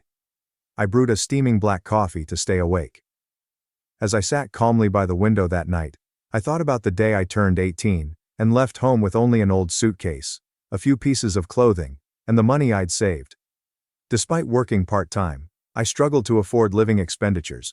My parents never asked if I was okay over those years. My first 2 years following graduating were spent in a modest studio apartment. I cut cuts every month to pay school loans. Then something unexpected happened in my 3rd year. A peaceful Sunday afternoon. I had no plans or shifts that day. I had a funny idea. Why not make a pet care video? So I did. I used books and shoeboxes as a tripod, propped up my phone, and spoke like a friend. After finishing, I submitted the video on Facebook and YouTube. I did it for pleasure without expectations. If someone found it, great. If not, no problem. Within 2 days it became viral. Within 48 hours, platforms had nearly 3 million views. I was stunned. I refreshed the page, believing it was a glitch. When the comments and messages started coming in, I realized people needed what I had to say. I made additional vids. My initial thought was to impart knowledge. I got my first $2,000 from ads and sponsorships a month later. I stared at that number on my screen for a long time, surprised, anxious, and wondering if I was dreaming. But the number grew. 9 months later, I had 1 million YouTube subscribers. I had over 2 million followers across all platforms in just 1 year. Then pet care brands reached out. They wanted to collaborate, sponsor videos, and offer me goods to review. I understood this wasn't a hobby anymore. It was something more. Finally, with crowd support, I opened my own pet care store. I named the company Whisker and Paw because I wanted to share kindness and love, something my family never gave me as a child. First location was more successful than expected. Perhaps it was because of the community that had backed me since my earliest films. Or because people could sense my sincerity in treating all customers, 2-legged and 4-legged.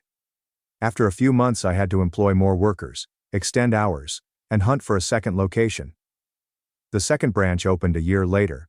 4 years later, Whisker and Paw had 7 outlets in the city's boroughs, and over 30 full-time and part-time staff. Several have been with me since the beginning. few months ago, few joined. But everyone is part of my handmade family. I never gloat about my success, especially to my family and relatives.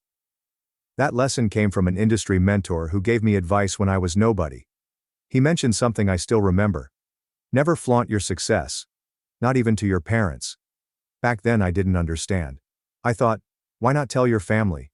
Shouldn't they know your positive deeds first? But as I aged, I understood more. Everyone has envy, some more than others. Sharing your achievement doesn't merely garner admiration. An open wallet, they think. You'll be asked to lend money, offer business ideas, or help out since we're family. When you decline, admiration becomes resentment. Resentment. So I kept quiet. I returned home for the holidays. I still brought pastries, gifts, and maybe a beautiful bottle of wine or a thoughtful gift for Mom. However, I never mentioned money, staff, or new projects. They saw me as Henry, the pet sitter. Personally, I preferred it that way. About 6 months after Easter dinner, I didn't text, call, or go home. My parents, Charles and Margaret Walker, were silent too. 0 check-in texts, no unexpected calls. It felt like my disappearance was planned. I wasn't sad. In those early days, waking up without checking for Mom's message was like a weight lifted. Every night I could sit alone in my quiet apartment, drink late-night coffee, and work without being pulled back into that vague sense of family responsibility. First time in years I could name the feeling. Freedom. However, 6 months ago, my phone rang as I was pouring a second cup of coffee on a Saturday morning. It was Dad. His name appeared on the screen and I froze in the kitchen. I held the half-full coffee cup with my thumb over the decline button, but I didn't touch it. I briefly considered the possibility that they'd altered. Imagine a call to apologize. I don't know why I believed that. Maybe I still wanted to believe they'd thought about everything after that night. Maybe I still had a tiny bit of hope. A few rings later, I replied. My father's voice was immediate. No small talk or hesitation. He adds, Henry, the company's in serious trouble. Mateo signed the wrong contract. Now we're looking at $120,000 in damages. Can you help us? For the family's reputation, for the Walker name. Without thinking, I said, $80,000 was more than enough, Dad. If you want my help, start by paying that back. The other end is silent. He looked furious or disappointed, but I didn't care. I said, before he could respond, and if the only thing you're trying to save is the family name, let me remind you. That name never once stood up for me. I let them figure out the $120,000 mess after hanging up. After rejecting my father on the phone the day before, I figured they'd leave me alone. I misjudged them. Next morning, my doorbell rang loudly, rapidly, and insistently past 7 a.m. No courtesy or hesitation. Pushy, demanding. Like someone was forcing me out. I hesitated when I opened the door. Mateo and my parents stood there. I didn't invite them. I fully blocked the entrance at the threshold, signaling this is no longer our shared place. I knew why they were there, so I said it clearly, but calmly. If you're here for $120,000, turn around. I'm not helping. My words resonated clearly along the quiet hallway despite my low voice. After I finished, my mom retreated. Something else made her eyes crimson, not tears. Maybe stress. Maybe disappointment. Maybe rage. With nowhere to go, she spoke next, attempting to sound gentle but tight. Henry, you have a whole chain of pet care stores. $120,000 isn't that much to you. I'm begging you. If you don't help, the company will collapse. Our family will lose everything. Mateo moved half step forward. My eyes were ignored. I'd never heard his voice so quiet. Henry, please, just this once. I know I messed up. I know I ruined everything. I remained silent. I let them speak. Didn't interrupt. My head didn't tremble. I stared at them, grasping the door frame like my boundaries would come apart if I let go. After some pause, I replied slowly and clearly, leave, before I call the police. My father's face hardened instantaneously. My mother opened her mouth to say more, but I stopped her. I repeated it louder to avoid confusion. I have nothing to do with any of you anymore. You all have to live with the consequences of your choices. Your favoritism, Your silence. Mateo 2. If the company collapses, that's not a tragedy. It's a consequence. And I'm not responsible for saving anyone. I closed the door. Firm final. I returned to my cold coffee when they were gone. My mind was already going in another direction. My mind whispered a question that stopped me mid-sip. How did they know I have 7 stores? Never told. I never mentioned it. Always kept my distance. Even at rare family meetings before everything fell apart, I never mentioned my business size or earnings. They didn't follow me on LinkedIn or Instagram. Then I realized, YouTube. One thing I couldn't hide. I still post pet care videos here. Gentle, meaningful clips about my profession and animal love. Someone they knew may have sent them a link. Maybe they found it themselves. That sent a shudder down my spine. Not because I feared discovery. I knew what they became when they sensed an opportunity to exploit. I acted immediately. I unlocked my phone's message screen and typed each phrase clearly. The sentences were like door knocks. If you, Mom or Mateo, take any action that damages my reputation or business, I will sue. I'm serious. After sending, I prayed they wouldn't cross the border. Mateo kept going despite my clear warning. Next day he posted on Facebook, Reddit and Instagram. After not reading it right away, friends sent it to me. I was questioned by firm employees and the media. I didn't need to read every word to understand his writing. His post stated that I abandoned my family when they were near bankruptcy, and that I ignored my parents' requests for aid. He stated I expelled them like strangers from my house. Of course, he noted that I had mistreated my flesh and blood before. The plot was so twisted that I couldn't tell what was real. People don't care about the truth.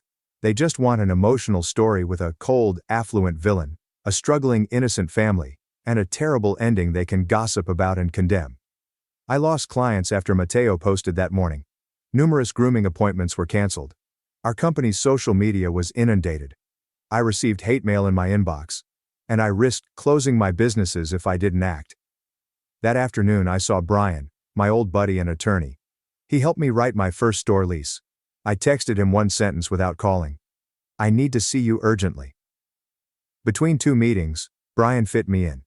His workplace was clean, quiet, and bright from a wall of windows when I visited. As I explained everything, he sat behind his desk with his fingers intertwined. He received printed comments, revenue figures illustrating the impact, and a screenshot of Mateo's initial post, which I had saved. After I finished, he looked up, folded his arms, and gave me an unreadable half-smile. Then Brian said, "You just hit the jackpot, Henry." I frowned. I gently asked after a few seconds, "What do you mean?" Brian laughed and leaned his head toward me. "I mean you've got nothing to worry about. Everything Mateo's done, the post, the damage to your business, and your personal and brand reputation, adds to a solid civil case. And with the amount of evidence you've got, I can tell you right now, you're looking at a pretty big payout." I felt like a weight had been lifted. Brian continued calmly. "Mateo is going to be held accountable for what he's done, legally and financially. And if the court rules fairly, the compensation could exceed everything you've lost." I stopped talking. "Yes," I nodded. I then opened my backpack, laid my prepared paperwork on the table, and told Brian, "Draft the case. I'm giving you full authority to handle this." Brian smiled and offered his hand. Not for congratulations, but for a firm start. That afternoon, I signed the power of attorney. There was no warning text, waiting for someone to change, or emotion this time. Going to sue. I felt guilt-free for the first time. Mateo's lawyer contacted Brian weeks after I signed the power of attorney. They wanted settlement talk. Not surprised. Like them, they only arrive at the table from the edge. They only pretend to resolve things gently after losing control. As expected, Brian called me into his office Thursday afternoon. He casually showed me a tiny file and remarked, "Your family wants to propose a deal." Looking at him, I said nothing. Brian opened the file, slid the top page to me and continued. "They want to sell the company. In exchange, they'd like to stay on as internal advisors." I scanned the lines from a seat. Nothing was technically wrong. Nothing was illogical. I only wanted no part of them anymore. I looked up, my voice calm and clear, not sour, like someone done with needless concessions. Tell them I'm not interested. Brian nodded slightly. Why wasn't asked? I got up, got my coat, and turned to him before leaving. I'm not buying the company. I'm not hiring relatives as consultants. I hesitated, then added to finish. I'm not saving a family just to keep being treated like a walking wallet. The trial began 3 months after Mateo uploaded the fraudulent information. Although the Manhattan District Courthouse was close to my flat, I left earlier that morning. I needed a few quiet minutes in the car to breathe, regain my composure, and remember that I was doing the right thing for justice, not anger. I entered the courtroom to find Mateo. He sat next to his lawyer, apprehensive and trying to stay calm. The arrogance and contemptuous attitude he gave me when we argued at home were gone. He gazed down more than up that day. I looked forward to it. Brian was ready.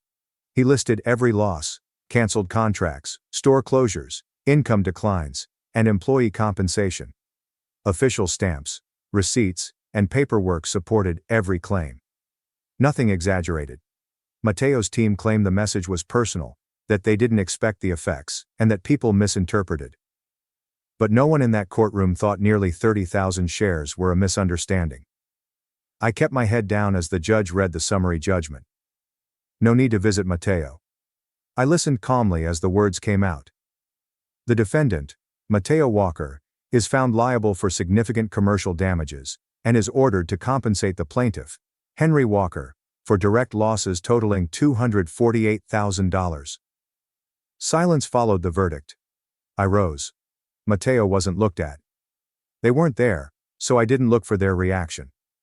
I left the courtroom after putting a period at the end of a long, odd sentence that didn't need to be written. I triumphed. Not to teach anyone, but because I stopped slacking. After the litigation, I heard Mateo had to sell the company, once termed the family legacy, and his house to pay me $248,000. Not asking for information. I didn't investigate. I didn't question his method. I didn't care anymore. I only needed to know that they ignored my warning. They selected that road, so they paid the price. The next 6 months were peaceful.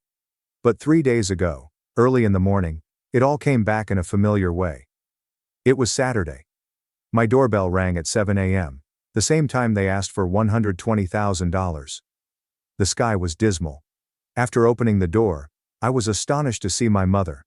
Her eyes crimson, face sunken, hand grasping her bag strap, like it was the only thing preventing her from breaking apart. First, she was silent. Her voice was tiny and husky as she said, "Your father. He's in the hospital.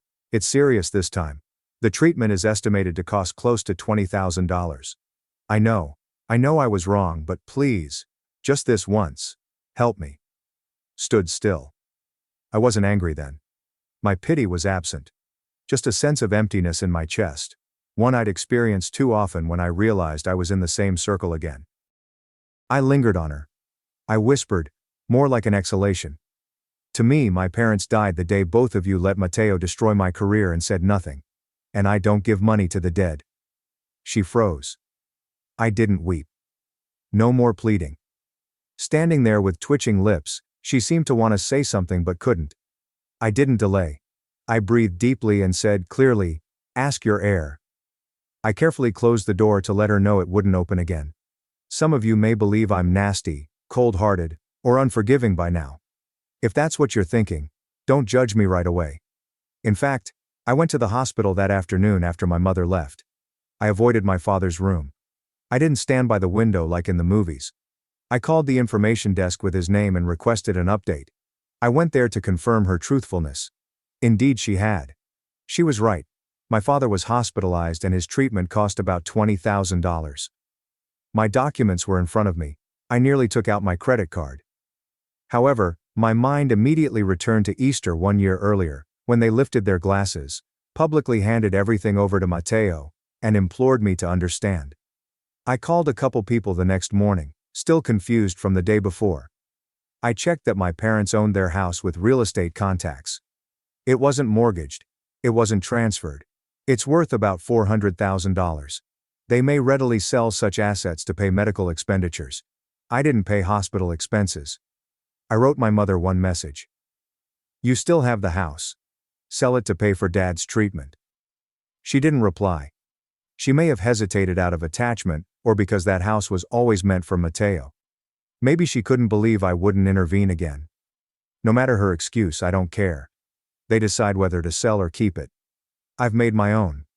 I won't return. After everything, I don't expect anything from my family. I still believe in family. Now I know. Family isn't always where you're born. Sometimes you choose to belong. I thought they'd appreciate my effort and sacrifice if I tried hard enough. However, some people only appreciate what you've given when you're done. I don't want this story to anger or sadden anyone. I'm posting it because I think someone is listening. Someone is in my shoes. Expected to carry. Expected comprehension. Only because they did better, are they expected to constantly be strong. I'll say one thing to you. You're not horrible for declining. You're not selfish for refusing repeated abuse. Sometimes kindness needs limits. Sometimes one-sided love must be let go if you're the only one clinging on. Before I finish, I want to ask you, the ones who've stayed and listened to the end. Was I wrong to leave a family that had repeatedly treated me like a backup plan and abandoned me when I had nothing to give? Was I overly harsh for refusing to help someone who had rejected me, especially when I needed them most? Thanks for watching and diving into this wild family drama with me. If you love Reddit family drama, don't forget to subscribe and turn on notifications so you never miss the next one. My wife and brother had a baby behind my back. When I refused to pay for it, my mom showed up at my job screaming I was ruining everything. About a year ago, my brother contacted me. He wanted to reconnect after years of not speaking. Now you must understand that my brother was always the golden child when we were growing up. He could do no wrong in my parents' eyes, and I was simply present. They weren't blatantly harsh, but I was clearly an afterthought.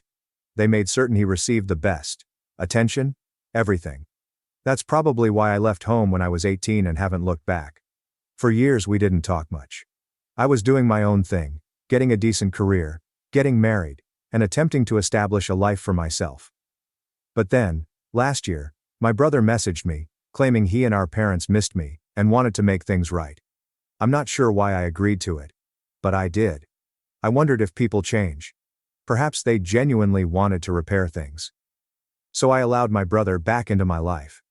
At first everything seemed fine. He started coming around more frequently, and I introduced him to my wife. They got along fine, or so I thought. But after a few months, I began to notice things that did not sit well with me. My brother began visiting more frequently, sometimes even while I wasn't home. My wife would dismiss it, saying they were just hanging out, but I couldn't get over the strange feeling I felt. Then, approximately 4 months ago, my wife broke the momentous news. She was pregnant. At first I was overjoyed.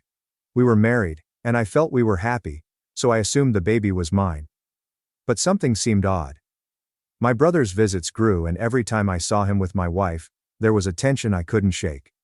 He'd make jokes about the baby, touch her stomach, and say strange things that made me feel uncomfortable. I tried convincing myself that I was overthinking it. I wanted to trust my wife, but the more I thought about it, the more it didn't make sense. One night after she went to bed, I couldn't handle it. I snatched her phone while she was asleep, and began browsing through her messages. And there it was. The proof I didn't want to find. She had been cheating on me with my brother for months. And the baby wasn't even mine. It belonged to him. I felt nauseous. I sat there for what felt like hours, staring at the computer and trying to make sense of it. Finally, I woke her up and addressed her. She tried to deny it at first, but as I showed her the messages, she couldn't lie longer. She admitted everything.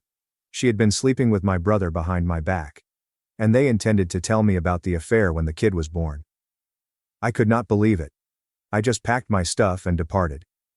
The next day I called my parents to tell them what had happened, hoping that for once, they would have my back. But no, they sided with my brother. They told me that he had made a mistake, that I should be the larger person, and that I needed to forgive him for the sake of my family. I could not believe it. My own family, whom I'd been separated from for years, was suddenly urging me to forgive the same man who had destroyed my marriage. That's when I determined I was finished with them all. I informed my parents I didn't want anything to do with them or my brother, so I filed for divorce. I assumed that would be the end of it. But things didn't finish there. Throughout the divorce proceedings, my ex tried to take everything I had. She and my brother made up this scenario that portrayed me as dominating and nasty. Of course, my family backed them up. It was as if I was the villain in this twisted version of reality, with them as the victims and me as the bad guy.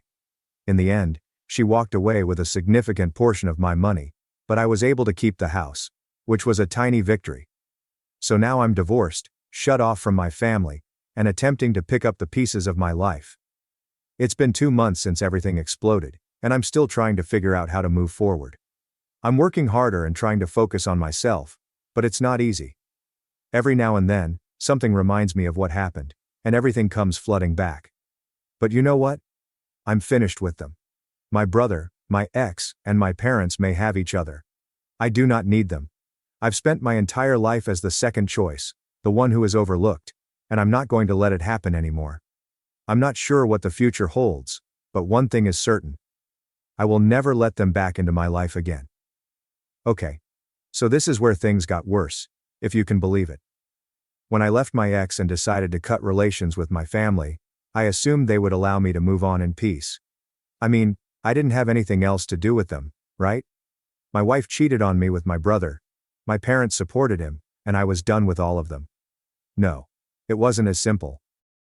About a month after the divorce, my mother phoned me unexpectedly. Keep in mind that I hadn't spoken to her since the day I left, when she effectively ordered me to forgive my brother for ruining my life. I wasn't in the mood to talk, but she called repeatedly. I finally picked up just to find out what she wanted.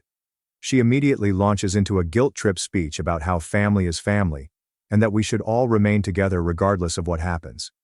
She claims my brother is severely struggling, that he has been having trouble finding work, and that now that they have a kid, they are really strapped for cash. She claims they've been relying on the settlement my ex-wife received in the divorce, but it's running out and they require additional assistance. Then she delivers the bombshell. She asks me to assist them out. Yeah, you read that correctly. The same family who threw me under the bus when my wife cheated on me with my brother was now asking for money to maintain themselves. I swear I nearly laughed when she said that. I was like, are you serious right now? You're asking me to help the guy who slept with my wife? You want me to pay for their mess? But she just kept going on about how they're struggling, how it's not fair to the baby, and how I should be the larger person. I could not believe it.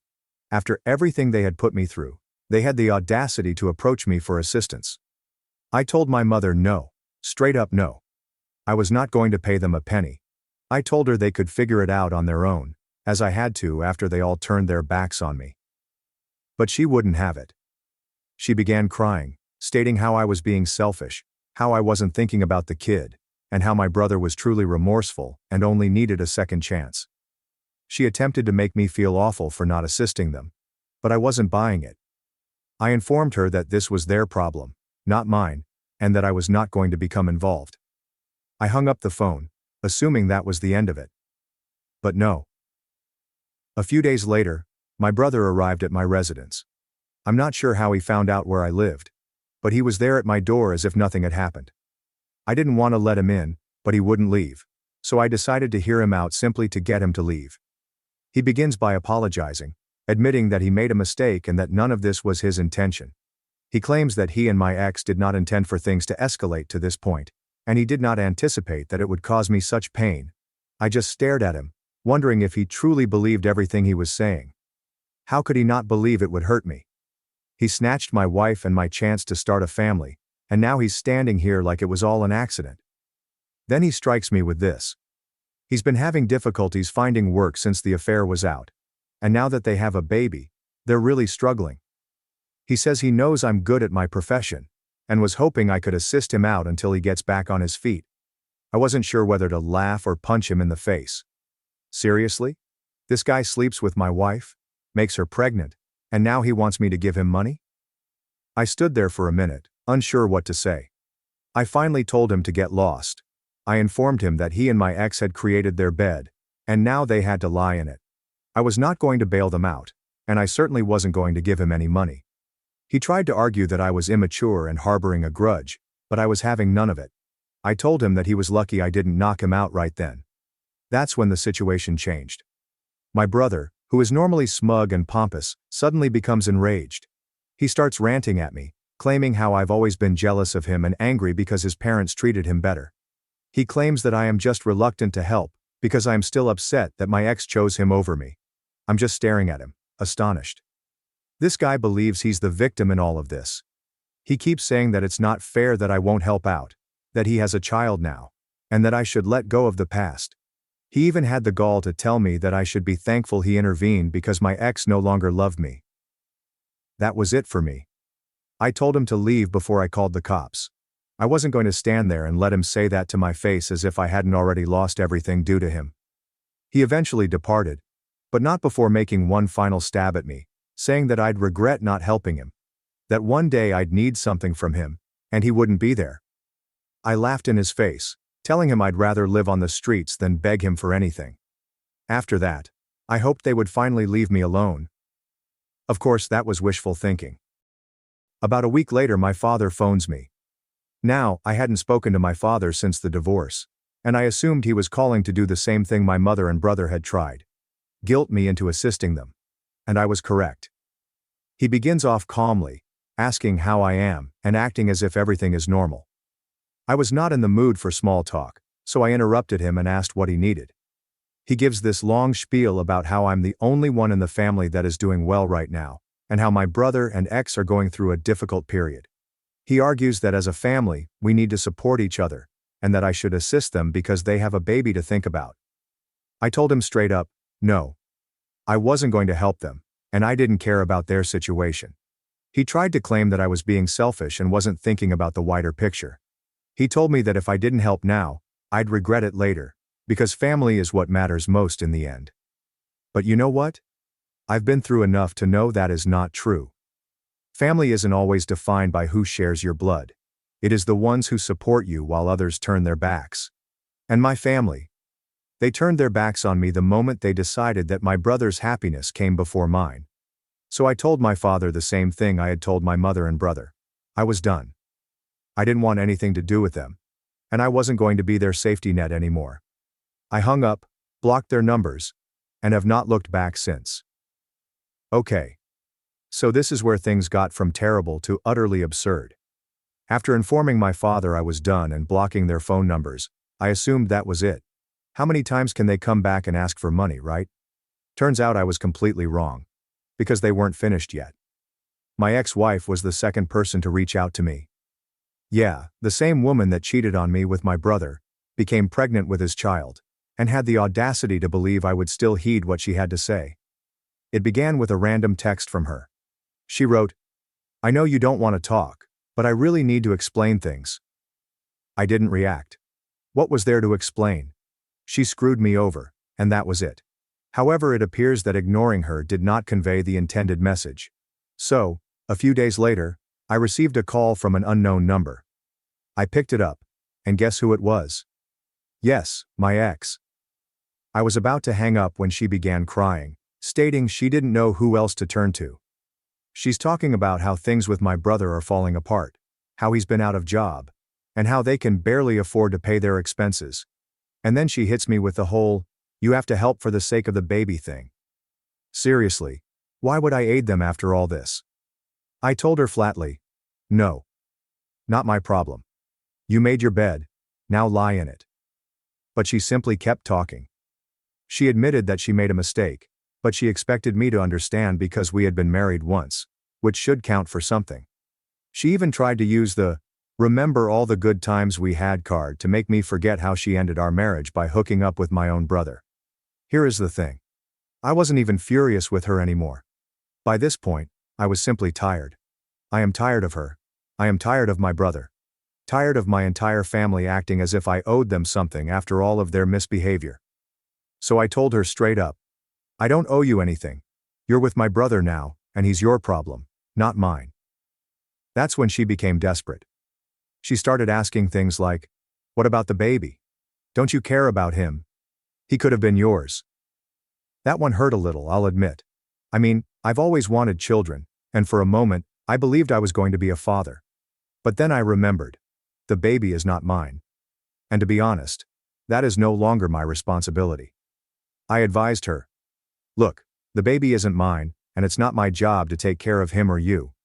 You've got a whole family who took your side, remember? Go ask them for help. And I called it quits. After that, I believed they'd take the hint and leave me alone. Spoiler alert. They didn't. A few days later, I'm at work, trying to get through the day, when my manager approaches my desk. He seemed uneasy, which is strange considering we typically get along very well. He says, "Hey man, there's someone here to see you."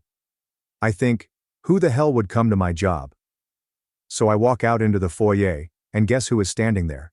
My freaking mother. I'm almost done with all of this. Who shows up at someone's office unannounced? When I walk into the lobby, she immediately begins to focus on me.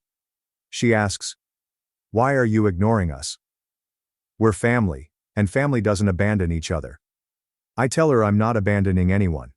I was done with their crap, but she wouldn't have it. She begins sobbing in front of everyone in the lobby about how I am punishing the entire family for a single error. She claims, my brother is in a really bad place right now, and that they're all struggling because of me. I looked her full in the eye and told her, "You're not struggling because of me. You're struggling because you chose to side with my brother after he destroyed my marriage. That's on you, not me." She went on to add that they had no idea things would turn out this way, and that all they wanted to do was set things right. But I didn't believe it for a second. I told her I wasn't going to argue with her in the middle of my job, and if she needed to chat, she could call me if I decided to unblock her phone number. That effectively silenced her. She gave me a long lecture about how I was better than this, and how she taught me to be more forgiving. I nearly laughed. Raise me? The same parents who spent my childhood elevating my brother and treating me as if I didn't exist? Okay, I understand. I informed her that if she didn't go, I'd have security accompany her outside. That's when she completely lost it. She began yelling at me, calling me selfish and stating that I was letting my pride stand in the way of assisting my family. I just stood there, finished with the entire affair. Finally, she stormed out, still ranting about how I was going to regret it. I returned to my desk, and my supervisor just looked at me like, "What the hell was that about?" I didn't bother explaining. What can I say?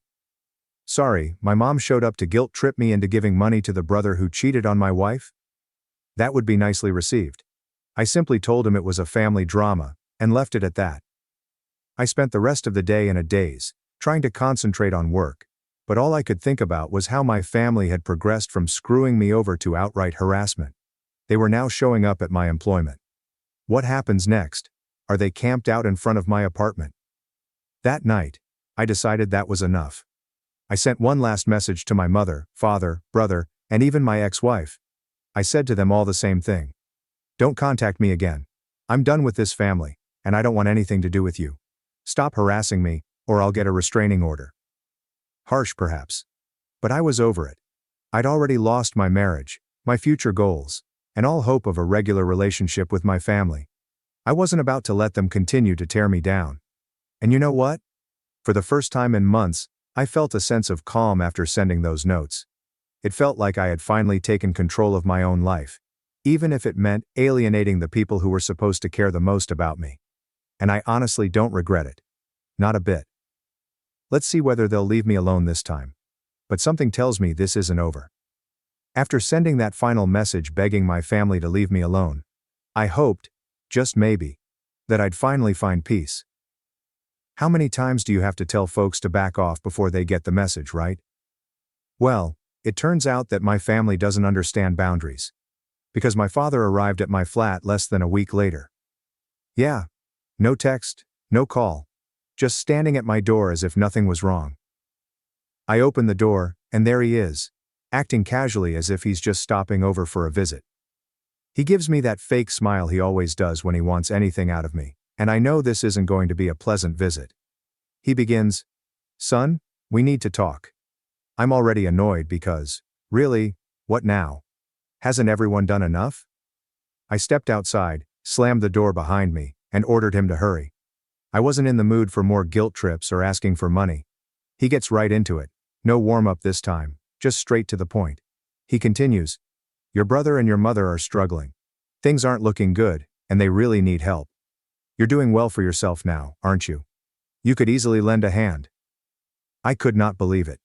After all, this was still their top priority, ensuring my brother's safety, while I was ignored as if I didn't exist. I cut him off right then and informed him, "I'm not giving them money, I'm not helping them, and I'm done with this conversation." But he wasn't finished. He kept pushing, stating that family supports family, that they were all going through a difficult time, and that I needed to step up. Step up. The boldness of that suddenly struck me like a stone. I've worked hard my entire life, but they've treated me like nothing.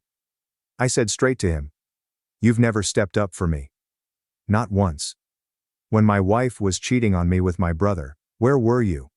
When I needed you, you were on their side, not mine. So don't come here asking me to step up now." He stood there for a second, as if he didn't expect me to push back. He then attempted to play the guilt card, of course. He went on, "I know we've made mistakes, but we're still your family. We'll always be your family." It's as if they believe that simply using the word family will erase all of the pain they've caused me. I was done playing nice. I said to him, "Family? You're not my family anymore. Not after everything you've done. You threw me away for him, and now you expect me to save you? Oh no. That's not how it works." He became defensive, stating I was being dramatic and needed to stop carrying grudges. He stated my brother made a mistake, but I overreacted by shutting everyone off. That word, overreacting, set me off. I responded, "You think I'm overreacting? My wife slept with my brother. The child she's raising should have been my kid. You all stood by and watched it happen, then asked me to forgive him like nothing ever happened. And now you have the nerve to come here and ask me to help you? That's not overreacting. That's setting boundaries." He was visibly upset, but he was attempting to remain composed. He clarified, "We didn't know things would turn out like this. We just wanted to keep the peace in the family." I couldn't believe what I heard. Keep the peace? How is allowing my brother to destroy my marriage keeping the peace? However, it was really typical of them. They've always attempted to sweep things under the rug, pretending nothing is wrong, and expecting me to just go along with it. I informed him, "Keeping the peace is just code for ignoring the real problem. You've been ignoring me my whole life, pretending everything's fine as long as my brother's happy. Well, I'm not ignoring it anymore. I'm done." And with that, I turned and began heading back to my door. But of course, he wasn't finished. He grabbed my arm, which was a horrible decision on his behalf. I jerked my arm away, saying, "Don't touch me." He glanced at me as if he did not recognize the person standing in front of him. I think he truly thought I'd cave, like I used to when I was younger. But I'm not that kid anymore. And I wasn't about to be manipulated into giving them what they wanted. Before he went, he attempted one final guilt trip. He went on, "You'll regret this one day. You'll see that family is all that matters." I stared him dead in the eye and answered, "No. Respect is what matters. And I haven't received any from you or anyone else in this family, so I won't regret this." He stood there for a moment, as if he was going to say something, but he simply shook his head and went away. When I came back inside, I sat down and tried to comprehend everything. No matter what I did, they couldn't understand that I wasn't going to be a part of their mess anymore. They couldn't take the fact that I wasn't following their rules, and it drove them mad. Part of me hoped that after all this time, they'd recognize how horribly they'd messed up. Perhaps they would apologize or acknowledge the harm they caused. But that was simply wishful thinking. They don't realize what they did wrong. They never will. In their minds, I am the bad guy for going away.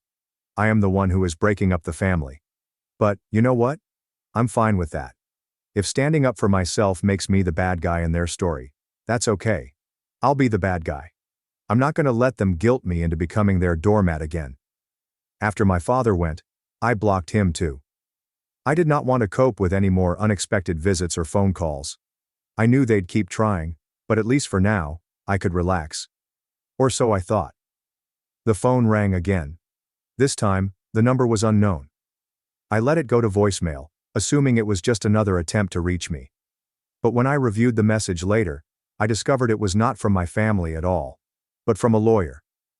My ex-wife tried to sue me for further alimony. That was the last straw. I'm not the same person I was when it all began. I've learned that sometimes you need to fight back. So now I'm preparing for the legal battle. I've been through hell, and if they want to keep pushing, I'll push back. This time they won't win. I'm done being the one that is stepped on. After receiving a voicemail from the lawyer stating that my ex-wife was attempting to obtain further alimony from me, I felt it was time to fight back. I wasn't going to let her or my family drag me through the mud anymore. That was enough. First things first, I contacted my lawyer. I told him everything that had been going on, from my ex attempting to acquire more money to my family bothering me constantly. He was as fed up as I was, and he insisted that we put an end to this once and for all. So we began working on a case. It turns out she didn't have much of a leg to stand on. She was already receiving a nice settlement from the divorce, so there was no reason for her to ask for more. But you know how some people are. They'll keep pushing until they get their way, or until someone stops them. I determined I wouldn't allow her to walk all over me anymore. And I wasn't going to allow my family to continue influencing me. My lawyer and I prepared a strong defense. We even discovered certain loopholes that could get me out of paying alimony entirely. That's when things became interesting. A few days before the court date, my brother, yes, him again, decided to contact me. This time he sent me a lengthy email, attempting to play the big brother role. It was all about how he regretted the outcome, and missed having me in his life. I could almost hear his phony earnestness in the words. He even attempted to explain that the affair was not what it appeared. That it was a mistake, and that they did not intend to upset me. Yeah, sure. A mistake that lasted months and resulted in a child, right? I did not react to the email because, well, what was the point? I knew he was only reaching out because he and my ex were afraid they would lose the alimony, and they were probably hoping to guilt trip me into giving up. But I wasn't going to let that happen. I was finished with them. They had a chance to fix things, and they botched it, repeatedly. So the court date finally arrives, and I'm prepared. My lawyer has everything organized, and we're going in prepared for whatever they throw at us. My ex and her lawyer arrive, and surprise, surprise, she has my brother with her for backup. I wasn't surprised, but it was still upsetting to see them together, like they weren't the ones who ruined my life.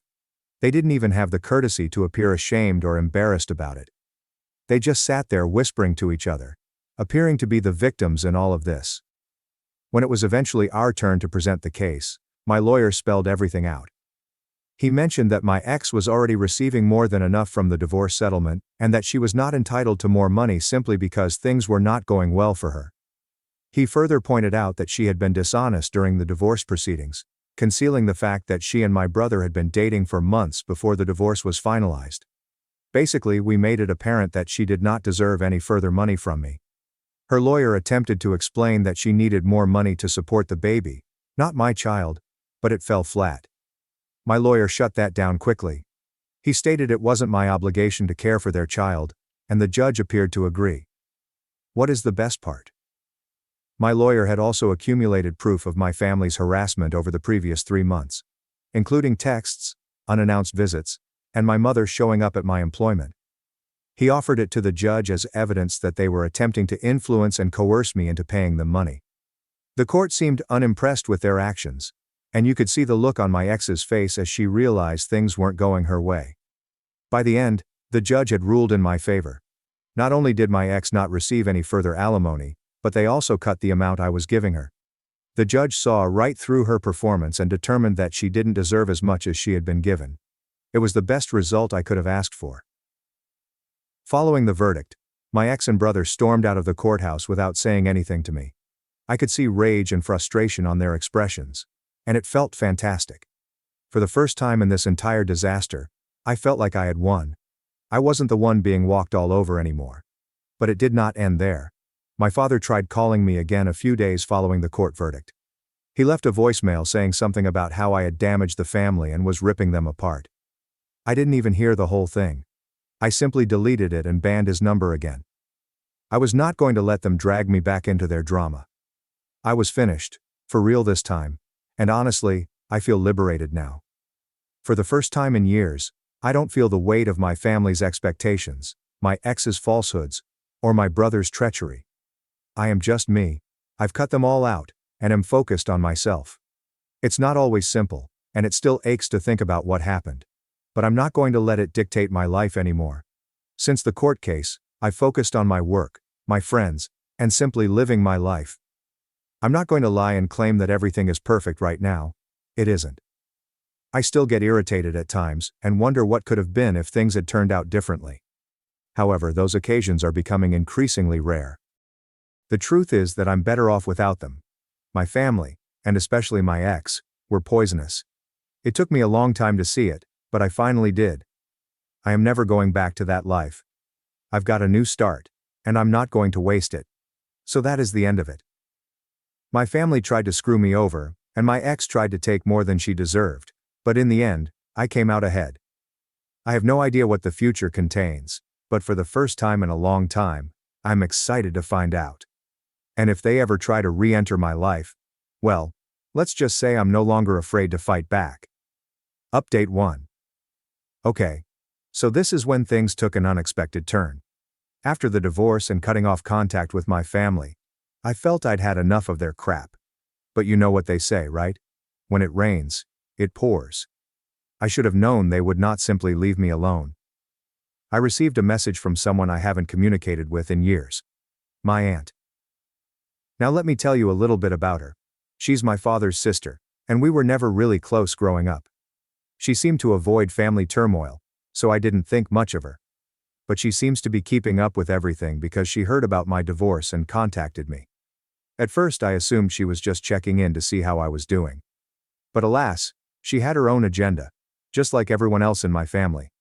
She began by expressing her concern for my parents and how the circumstance had pulled the family apart. Then she asked me if I would reconsider talking to them again. She stated that they were struggling without me, and that it wasn't too late to fix things. I was astonished, like, are you serious? After everything that has transpired, I am supposed to fix things? I told her straight out that I had no interest in fixing anything. I made it obvious that they were the ones who put me under the bus, not the other way around, and I was not going to pretend everything was all right simply because they were hurting right now. She tried to guilt trip me, saying things like, "Your dad isn't getting any younger, and family is all we've got at the end of the day." I'd heard it all before. It didn't work before, and it certainly wasn't working now. I told her the same thing I told my parents. I owe them nothing. I'm not going to sweep everything under the rug just because they've decided it's time to have me back in their lives. She didn't take it very well. She became defensive, stating that my parents were only trying to do what was best for everyone, and that I needed to let go of my resentment. I wasn't even upset at that point. Just tired of having the same conversation over and over. I told her that if she truly cared about the family, she should have intervened when everything was happening, rather than showing up now when it was convenient for her. The talk ended abruptly after that. She stated she was disappointed in me, which was sort of funny. Disappointed in me? Who in this family has tried to stand up for themselves? Okay. I understand. So that's where I am now. They're still trying to get me back in, making me feel like the bad guy for refusing to deal with their problems. But I am not falling for it. I've traveled too far to return now. I have my own life to live, and I am not going to spend it cleaning up their trash. Thanks for watching and diving into this wild family drama with me. If you love Reddit family drama, don't forget to subscribe and turn on notifications so you never miss the next one. My husband set me up for cheating, then brought his pregnant side chick to my birthday party. So I exposed his affair and took everything. It all began when I was a 28-year-old personal assistant dealing with the death of my father. Losing a parent leaves you feeling extremely alienated and empty, as anyone who has experienced it knows. I was going through a very difficult emotional time. Then along walked Harry, a charming older man who seemed to know just what to say to brighten my spirits. We had a cliché story at first, which may have contributed to my feelings for him. At the time, he was everything I was searching for. Safe, dependable, and affectionate. We used to go on beautiful dates, and he always treated me like a gentleman. My mother loved him from the start. When I first met his parents, there was some difficulty because we came from different ethnic backgrounds, but they eventually warmed up to me. His sister Evelyn and I hit it off immediately away and grew quite close. We chat on a regular basis and frequently go shopping or have lunch together.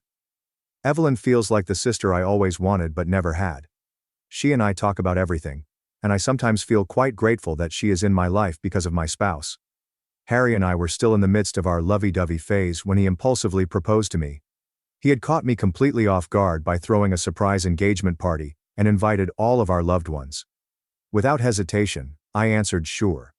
I can still remember our family's smiles as they raved about how Harry and I were meant to be together. I admit that for a long time, I believed it completely. Our wedding went off without a hitch, and we spent 2 weeks on honeymoon in Mexico. It wasn't until we got home that reality hit us hard. Moving into his apartment proved difficult, because he was quite picky about his stuff, and refused to let me change anything in his living room or bedroom. I tried to make a compromise by suggesting that I gradually include my style throughout the house so he could get used to it.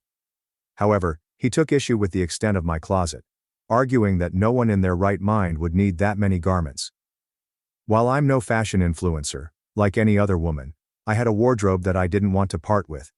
He urged that I minimize my clothes as much as possible since he did not want me to take up half of his wardrobe space. Recognizing his fears, I agreed. I did not want him to feel cramped in his own place. Instead of keeping my things in our bedroom, I chose to use the guest room as my closet. Next, he had a problem with my refrigerator magnets. Growing up, I had a strong desire to travel. So when I finally got a job, I made an effort to save money and travel as much as possible. One of my little traditions was to gather fridge magnets from each new place I went, and proudly put them on my fridge as souvenirs of my travels. However, Harry always thought they were gaudy and cheap-looking. He vehemently refused to put any of my magnets on our refrigerator. We had numerous intense debates about it, but he eventually advised us not to begin our marriage on shaky footing, so I reluctantly agreed to let it go. During the first 2 years of my marriage, I spent a lot of time hanging out with my family and friends. Harry, on the other hand, was more of a homebody, especially because he worked long hours and frequently felt exhausted.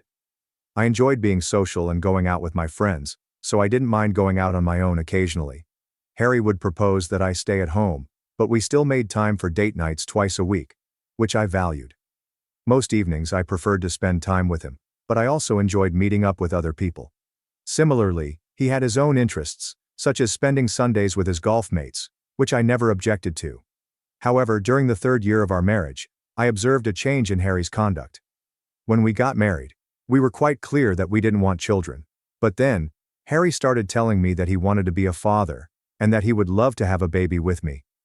This surprised me, and I reminded myself that we had both decided not to become parents. But Harry dismissed it, saying he wanted to see me with a pregnant belly. His statements made me feel quite uneasy. On other times, he insisted on not wearing a condom, which made me even more concerned that he was attempting to force me pregnant. I had several chats with him, trying to figure out why he suddenly wanted to be a father, when he had previously stated that he enjoyed the fact that we didn't have any extra duties from having children. Harry insisted that once I was pregnant and could quit my job, our marriage would be great. The notion of losing my job made me afraid. I understand that many of you may disagree, but after seeing my gynecologist, I chose to start using birth control pills. Thankfully it worked and I never became pregnant. Meanwhile, Harry's behavior became increasingly erratic. He even started asking me questions about who I was hanging out with and where we were heading.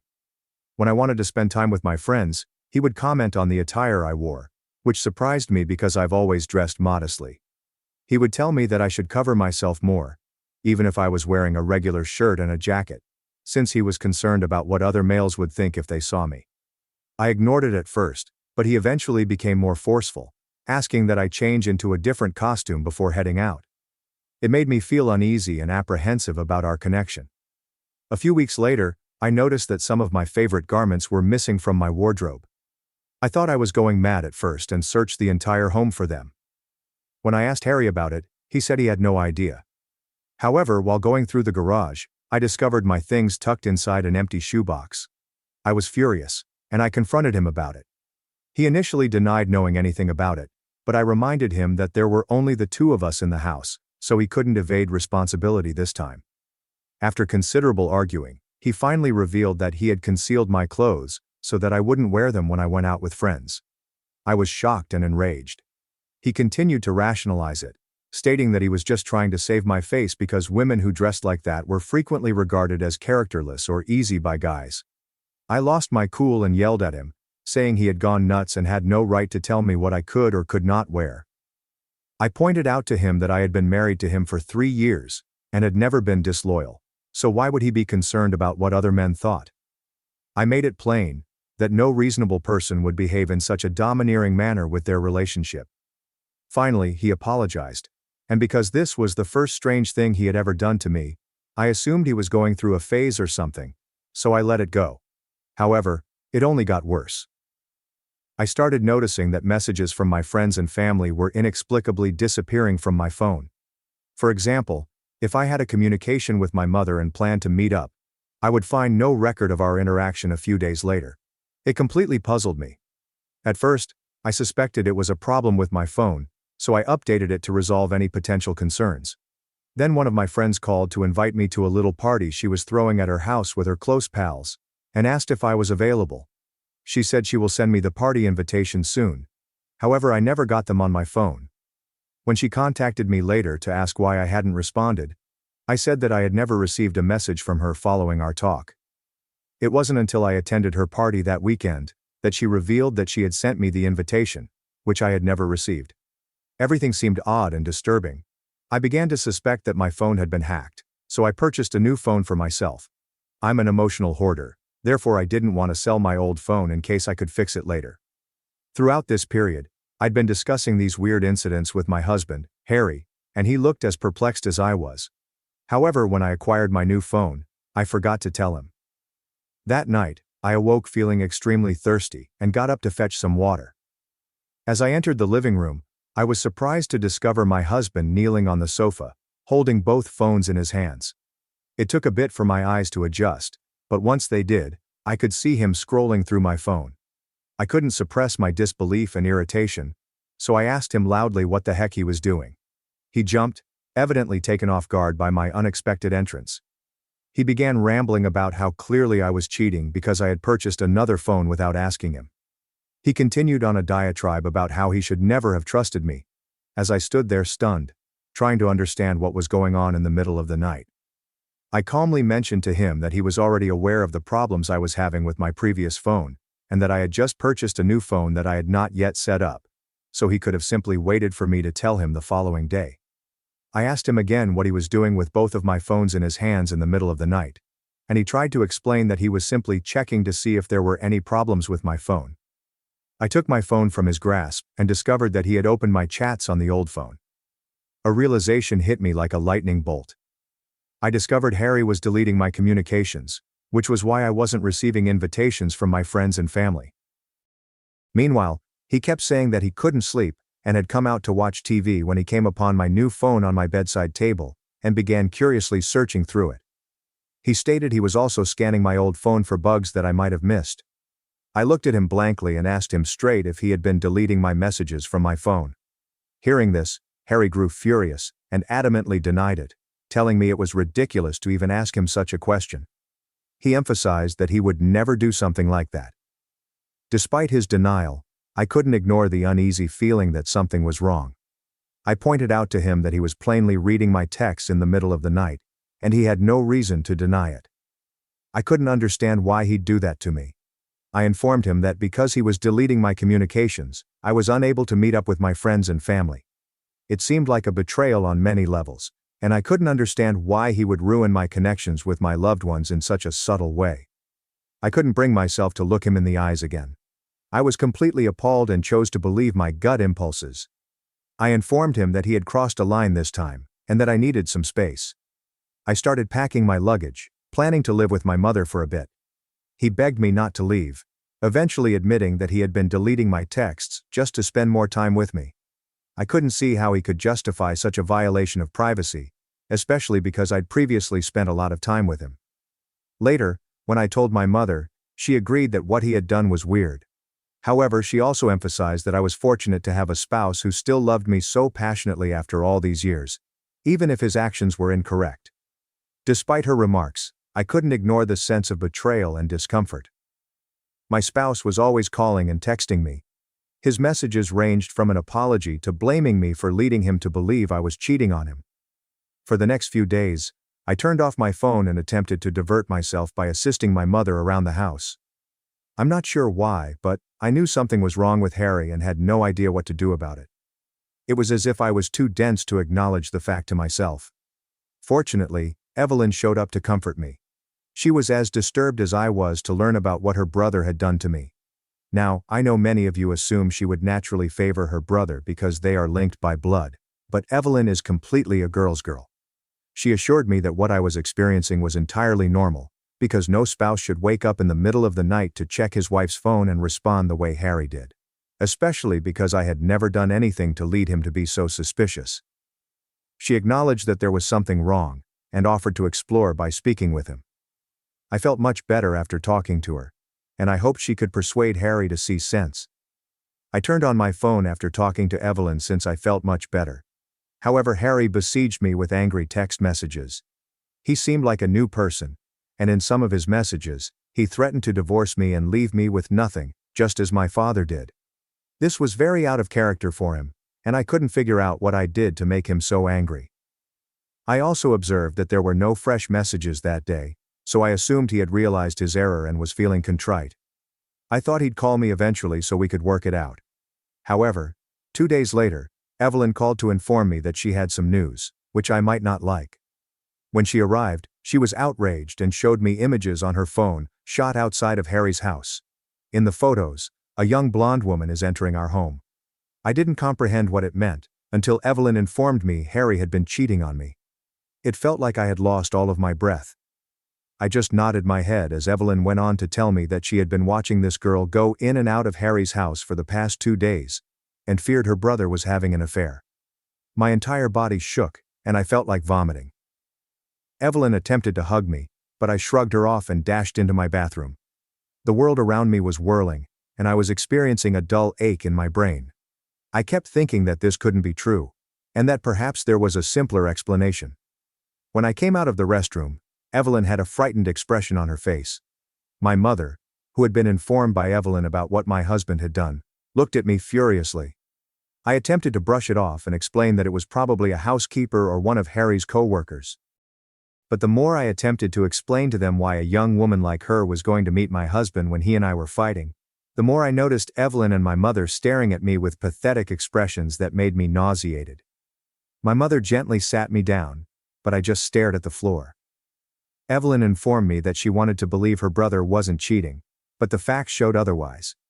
She then inquired if Harry had contacted me over the last 2 days, and I shook my head. She remained silent, and I burst into tears. I can't begin to express how devastated you are when you learn your marriage has ended. I will state that Evelyn and Mom sat by me on the floor, soothing me in their own manner. When I began to feel better, my mother apologized for believing my cowardly husband might ever change, and offered to help me find a divorce lawyer. Evelyn agreed, and said she would look into this mystery woman further, which could help me with my divorce from my husband.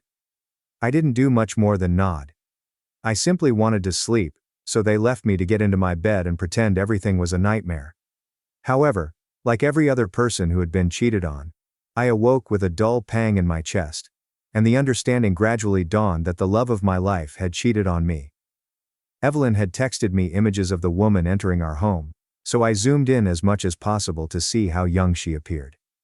I couldn't believe that my miserable spouse, instead of talking to me like a normal person, had decided to hook up with a random individual, which made me even angrier. If my husband thought he could do whatever he wanted, and I would simply crawl back to him, he was in for a big surprise. I was going to file for divorce and seize all he had ever possessed. I spoke with my mother, and we began researching good divorce lawyers in the region so that we could schedule appointments with them. Evelyn called me anytime she could to check on me. When I hired a divorce lawyer, the first thing he told me was that we needed to employ a private investigator, PI, to gather as much evidence as possible to ensure I received the most out of the divorce. Hiring a private investigator was expensive, but I didn't mind as long as Harry learned his lesson and never tried to mess with me again. Throughout this time, Harry only messaged me twice, both times asking if I was prepared to apologize to him. The messages simply made me angry. There were so many things I wanted to say, but I knew that saying them would alert him to the divorce, and I wanted to witness his reaction when I handed him the papers. Harry never bothered to show up at my mother's house because, in his head, he still believed that his reaction to my phones was completely justified. Meanwhile, my lawyer advised me that the PI was accumulating a lot of strong information, and Harry's relationship with this young woman seemed serious, since they met up literally every day.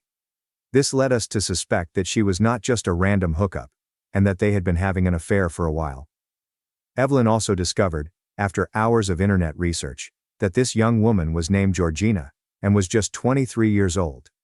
The most alarming fact was that this woman had a criminal record, and was wanted in another state, because she had been involved in auto theft as a child while working for a gang.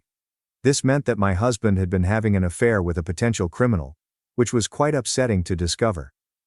Georgina recently worked as a stripper, so she most likely lied to everyone about her past. Evelyn and I chatted, and we both agreed that this was a serious problem that Harry needed to know the truth about. We decided to arrange a covert meeting with my in-laws without Harry knowing, and I told them everything that had been going on. At first, Harry's parents, who had no idea we were having marital troubles, were astonished to hear this. They told me how Harry had been lying to them for weeks, claiming everything was all right. At home, Evelyn showed them images of Georgina, and we had more evidence of what the PI had discovered. Harry's parents were outraged that their own son could commit something so heinous. Harry's mother grabbed me and informed me that they had my back, and they were horrified that their son had chosen to have an affair with a criminal stripper. We all devised a plot to catch him red-handed, so his parents could intervene, and I could present him the divorce papers. My birthday was in a few days, so his parents made the time to call Harry right away and request that he arrange a big party for me, his wife, this year, so we could all celebrate together. Harry tried to get out of it by casually mentioning that I probably wouldn't want a large celebration, hoping that his parents wouldn't find out what was really going on in our marriage. But his dad doubled down, stating he had already talked to me, and I had told him how I would absolutely adore it. Harry was surprised when his father suggested this, but eventually agreed to his parents' request to arrange a birthday celebration for me. Throughout this, he never mentioned that I wasn't even living with him at the time, or that he was seeing another lady. Later, Harry contacted me, or rather, he left me multiple missed calls because I refused to answer. He then messaged me, stating he would love to host a birthday party for me, and hoped I would let bygones be bygones by going for the sake of his parents. I responded as if this hadn't been the plan all along, telling him how thoughtful it was of him to do this, and that I would gladly come. On the day of my birthday, I had my divorce papers and images from my PI ready, in case Harry refused to acknowledge his affair. When my mother and I arrived at Harry's house, he did not greet us with a hug, and instead offered us a dry smile. We stepped in to find that the man had done nothing to prepare the house for my birthday celebrations. It resembled a frat house, with gray balloons placed indiscriminately about the living room, and the living room was exceedingly dirty. I strolled into the kitchen and saw a pile of unwashed dishes. Harry had bought takeaway pizza for the evening, which almost made me chuckle. When his parents arrived, Harry helped them settle down. We all pretended we had no idea what was going on, waiting for the appropriate moment to approach Harry. When Evelyn arrived, she brought gifts for me, and we all sat down for supper, making small talk here and there. We sliced my birthday cake and everyone congratulated me on being 36. When the doorbell rang, Harry dashed to open it. To everyone's surprise, he stepped in with Georgina's hand, who was dressed in a skimpy, sparkly dress and high heels. Harry absolutely ignored me and approached his parents, introducing Georgina, and explaining that he had been wanting to reveal something for a long time, and thought this was the right chance to do so. Harry then began to yell loudly that no one knew, but he was unhappy in his marriage with me because I emotionally mistreated him, and never considered his feelings. How I would gaslight him, manipulate him, and never be a decent wife to him. He went on to add that he recently discovered that I had cheated on him when he saw me using another phone, and that after confronting me about it, I had walked out on him. He paused for dramatic effect, and went on to claim that if it hadn't been for Georgina, he wouldn't have survived the final months of our collapsing marriage. He explained how he met her 6 months ago, and how one thing led to another, making him realize how horribly I had treated him. He went on to say that since I left, he and Georgina had been spending more time together and had lately discovered that she was 2 months pregnant. My eyes widened in disbelief, as this was new information that I was not prepared to absorb. I turned to look at Evelyn, and her mouth was hanging wide in disbelief as well. Harry went on to tell how I had failed as a woman by not being a good wife to him throughout our marriage. However, he was fortunate to find Georgina, and hoped that his parents would embrace her. My mother, who had clearly been fighting to control her rage up until this point, suddenly gave in to her intrusive thoughts. She rushed out of her chair and flung an entire glass of Sprite in Harry's face, yelling what a piece of garbage he was. Georgina looked horrified, while Harry appeared stunned.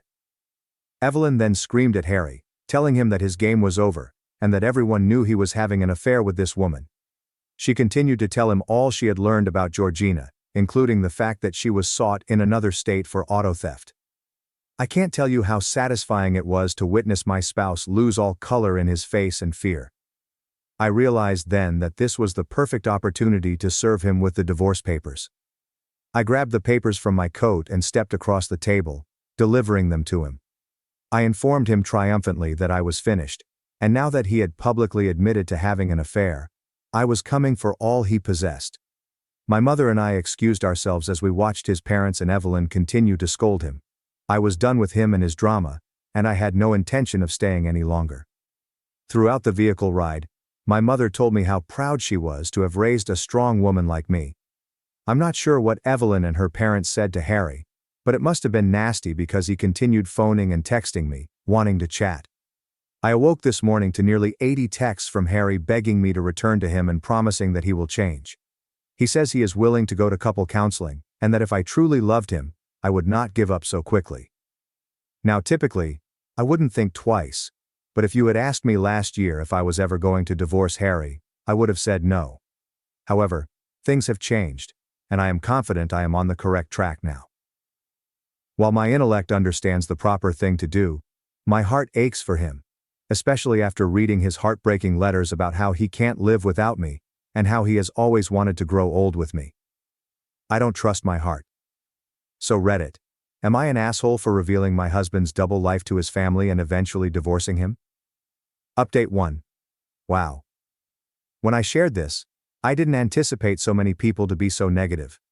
I've received hundreds of direct messages criticizing me for ever considering forgiving this nasty man. I get it, everyone. I will not go back to Harry. I want you all to quit being so rude to me. Now, when I posted this, I admit that I was feeling bad, so I went overboard. However, all of that guilt is gone, and I will never allow my husband's dumb statements sway me again.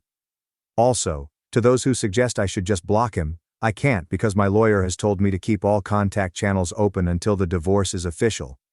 A number of you have also pointed out how Harry is still lying, and that he must have had an affair with this girl Georgina or another woman long back, which is why he had become so controlling and possessive in our relationship. I completely agree with that.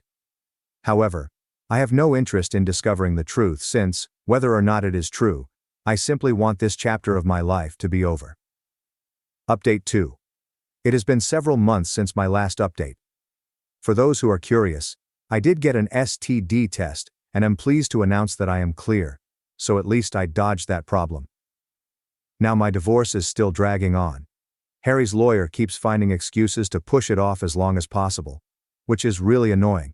But myself and my lawyer are determined not to give up. Harry's lawyer does not want me to make any claims against him. However, I paid for all of the house renovations during my 3 years of marriage.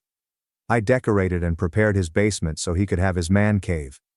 I paid for half of his car's loan, and I was the one who brought in food. Evelyn and Harry's parents have remained in touch with me. I met with Evelyn last month, and she informed me that she is engaged. She is getting married in the coming months and has already invited me to attend. I'm not sure if I should go because I don't want to meet Harry, but she has urged that I be there to support her on her special day. Evelyn also told me that Harry and Georgina had broken up. Apparently, after that big disaster on my birthday, Georgina informed him that she had been sleeping with multiple men, thus there was no assurance that she was pregnant with his child. She fled with another man, God knows where, perhaps afraid that we would report her to the police. Harry has been distraught since then and has blamed me, but his parents reminded him that it was entirely his fault. To be honest, I don't care about his sentiments or his breakup, and I'm hoping to share more positive news in my next update. I intend to speak with Harry's parents, and I'm hoping they can help me find a method to persuade Harry to divorce me as quickly as possible, so that I can move on from this. Update 3. Okay everyone, I did it. I am divorced. I can't believe I'm finally free. Harry and his lawyer tried everything they could to keep extending our case, but the court had had enough. Finally, Harry consented to give me all I had asked for. It turns out that Harry's parents had another conversation with him and threatened to deprive him of their fortune if he didn't eventually divorce me and cease the months and months of petty arguing. I am quite thrilled. Tonight, I want to finally go out with my pals and have the time of my life. I have also invited Evelyn, so we are all set to have a fantastic time.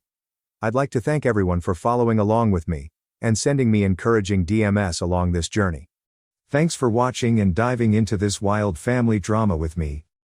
If you love Reddit family drama, don't forget to subscribe and turn on notifications so you never miss the next one. I paid $700 for Easter dinner and got laughed at. So I disconnected the Wi-Fi, took the smart TV, and left my family begging in the group chat. Andrew is my name. I've always been the extra sibling in my dad's second family, and I'm 31. At least that's how they made me feel. His first marriage gave birth to me.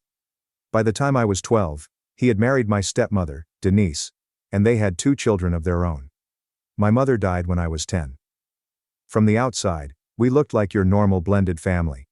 It was like living in a house with doors in every room that you couldn't open from the inside. Every time she saw me, my stepmother would smile politely, but it would end there. From the beginning, my half-brother Ryan, who was 2 years younger than me, made it apparent that he didn't view me as his biological family. Although there were times when she seemed to want to connect, my sister Ellie generally followed his example until Denise looked over and Ellie was cold once more. I learned how to leave that house secretly during my adolescence. My father was passive, but he wasn't mean. Denise would comply if he wanted me to be left out of something. When I pushed Ryan too hard, he would sigh and say, "Let's just keep the peace." I learned early on that I had to earn a spot in this family. I therefore did just that. I earned outstanding grades, worked part-time jobs, and received scholarships to pay for college, and after graduation, I got a fantastic position in technology. When COVID hit, I helped everyone in the family set up home Wi-Fi, got them on Zoom, even fixed Ryan's resume so he could land a remote job. Never once did I hear, "Thank you." I secretly hoped for one, even though I wasn't expecting one. That optimism was unyielding. Perhaps they would ultimately notice me if I did more, showed up more, and helped out more. They would eventually cease treating me like the specter in the group photos corner. I didn't hesitate to accept Denise's request for my assistance in organizing Easter when she texted me in the family group chat. "Could you clean up the house a bit before folks arrive? Would you mind confirming with the caterer? Oh, and the kids really love that egg hunt you did last year." She spoke it so casually, as if she wasn't giving me half the holiday. My invisible job description felt familiar. I still said yes though. Since Denise claimed she would Venmo me later, I made my own reservations for the caterer and paid the deposit in full, which came to around $700. For the record, she didn't. She commented that the tablecloths appeared wrinkled in the photos from the previous year. So I arrived early to cleanse the guest bathroom, arrange the folding chairs, and even iron them. I completed everything while they were away getting manicures or going to the mall to buy matching pastels. I was already worn out by the time people began to arrive, but I still managed to grin. I knew they looked fine in pictures, so I dressed a great button-up, and even those slightly pinching shoes. I distributed baskets, assisted the children with the egg search, and kept track of the candy to ensure that nobody got upset over missing it. With a mimosa in hand, Denise observed from the patio without ever attempting to assist. Nodding absently to whatever Ryan was babbling about, whether it was cryptocurrency, his new sports car, or how 9-to-5 jobs are for losers, my dad grilled outside. I simply kept grinning. We had a buffet for dinner. I made sure the line was orderly, refilled the drinks, helped Ellie carry a tray when she started to hurt her wrists. However, Ryan looked up from slicing into his ham when I finally sat down, barely touching the plate, and smirked at me, saying, "Funny how you think any of this makes you one of us." He laughed as if it were a joke, but nobody else did. As if he hadn't heard, My dad continued to slice the ham. Denise didn't even raise her head. Ellie gave me a quick glance before turning away. Something, just suddenly, not loudly, not all at once, broke inside of me. It sounded like the sound of threads separating from a button. A silent, last snap. I didn't weep. I didn't shout. I just sat there for a bit, staring at the dish in front of me, at the roast potatoes I'd helped arrange in a perfect spiral that morning. Then, silently, I chuckled at the ridiculousness of it all, not at anything amusing. It was ridiculous that I had worked for more than 10 years to be seated at a table that was never reserved for me. So I got up. No one noticed right away. I grabbed my laptop bag and went into the coat closet through the hallway. It served a different role today than when I had carried it in case I wanted to make a short work call. I went to the driveway and unlocked my car's trunk. There, I had a clearly labeled folder containing bank statements, signed contract copies and receipts. I took it out. I returned inside and past the dining table. Denise's flawless centerpiece, Ryan's arrogant hollow smile. I said nothing at all. I went directly to the laundry room's fuse box and turned off the circuits for the media center, outdoor lighting, and main kitchen. After that, I started removing everything that had my name as soon as I left through the front door. I took my time. I wanted to experience every moment of taking back what was rightfully mine. It had nothing to do with revenge. Not quite yet. It was about clarity, the type that settles over you when you stop yearning to be chosen and start selecting yourself. Pulling out the list I had printed weeks earlier but never intended to use, I opened the trunk. Unless they really pushed me. Well, Ryan had done the honors with just one sentence. The outside heater is the first thing on my list. Dad noted that Denise was always cold at outdoor dinners, so I bought it for Christmas last year. I moved it carefully to my car and loaded it in, after using the small wrench I kept in my emergency pack to unscrew the gas line. I was drawn to the sound of the back gate creaking open. Ellie was the one. "Andrew," she said in a careful, low voice. "What are you doing?" I continued to move.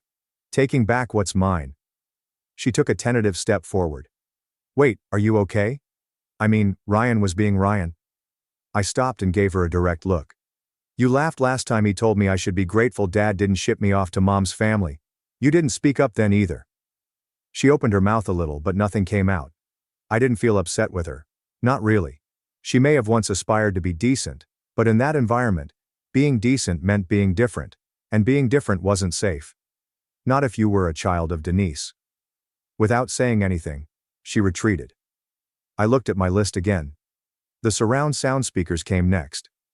Last summer, Ryan sat inside and complained that I was making too much noise while I spent 2 full days running cables through drywall. He continued to boast to his pals that his setup was superior to a movie theater. After carefully unhooking and coiling each cable, I placed the speakers in the original boxes I had stored in my garage. It was mine if I installed it and paid for it. The security mechanism was simple. I installed every camera, had the admin log in, and owned the subscription. My phone unpaired the network with a single click. Each camera flashed twice before going dark. I removed all the saved video logs while I was at it, just for good measure. Dad finally realized something was amiss at that point. The front door opened, and I heard it. With a half-eaten roll in his hand, as if he had forgotten he was still eating, he slowly left the house. "Andrew, what's going on?"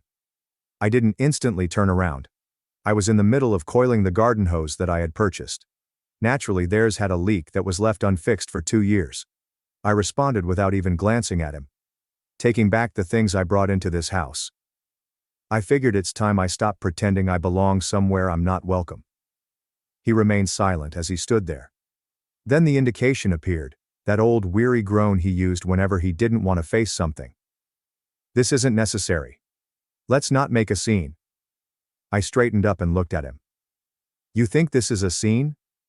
What Ryan said back there wasn't a scene? What Denise does to me year after year? That's not a scene? You've stood by every time she's cut me out of family photos, forgotten my birthday, told the caterer I wasn't part of the guest count. And you said nothing. So no, Dad. This is me finally saying something." Instead of responding, he simply stared at me as if I were the issue and that I was exaggerating. I grinned. "Don't worry, I'm not going to yell. I'm not going to break anything. I'm just going to finish collecting what's mine, and then I'm done. I meant it too. I spent the next hour taking down the patio lighting that I had given 2 years prior. Denise had requested a streamlined device, so she took the smart TV from the wall in the living room. I even took out the backup generator I purchased during the power outage the previous year. I paid for everything. They never expressed gratitude to me for any of the small things they had become accustomed to having. Ellie never returned outside. Ryan made no effort to appear helpful. Denise. She stood in the kitchen window, arms crossed, expression unreadable. She didn't appear irate. She appeared irritated, as though I were interfering with her lunch preparation. I stuffed one last box into the trunk once the car was full. It was the handmade Easter centerpiece I created with porcelain eggs and wood. After praising it to a neighbor once, and describing it as charming, Denise advised me not to bring anything so rustic the next time. Still, I took it. Nothing that bore my fingerprints was left behind. I heard the front door creak open once again as I went in and closed the trunk. It was Ryan this time. He didn't shout. He didn't grin. With a Coke in his hand, he simply leaned on the railing and yelled, "You seriously think anyone's going to miss you?" I gave him a direct glance while slightly lowering the window. "No," I replied. "But they'll miss what I brought." The house shrank in the rearview mirror as I backed out of the driveway. The house I used to imagine I belonged to. The home that had given so little and taken so much. However, none anticipated what transpired after I drove off. And the actual fallout started there. It took exactly 3 days for the first communication to come in. It came from Denise, not from Ryan or my father. It was a brief, antiseptic and frigid text. "Hey, just noticed the thermostat system is offline. Could you check it? The house feels like an icebox." I didn't respond. Rather, I took a screen grab of the message, saved it, and continued with my day. See, what Denise didn't realize, what none of them realized, was just how much I'd been keeping together in that house. My name was on the smart thermostat's registration. The mobile app that let them control the temperature from their phones was licensed through my account. I had connected the devices, configured the Wi-Fi mesh system, and ensured that the router firmware was kept up to date. Ryan was boasting about my work and money every time he boasted about how sleek and sophisticated their house was. My phone buzzed again later that afternoon, this time from Ellie. "Hey, not sure what's going on, but none of the TVs are working. Did you cancel something?" I thought about responding. Ellie was the only one who ever came close to treating me like a human. However, I recalled the numerous instances in which she averted her gaze when Denise made verbal insults to me. The way she laughed hesitantly, yet still laughed, whenever Ryan said something harsh. I owed her nothing at all. Instead, I signed into my streaming service accounts, Netflix, Hulu, Prime, and pushed the sign out of all devices option on every single one. I added two-factor authentication and modified the passwords. The group chat exploded the following morning. Dad wrote, "Andrew, is there a reason all the house lights are flickering?" Ryan sent a message. "Bro, what is this? My Xbox won't connect. Did you mess with the Wi-Fi?" Denise sent a message. "This is really immature. You're making a point. We get it. You can stop now." I didn't respond. Not quite yet. I was not prepared to talk. I did something different instead.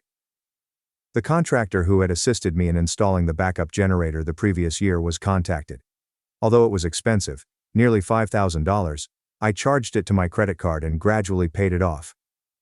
Even after the neighborhood lost power and their house remained completely lit during the blackout in December of previous year, they had never even tried to help.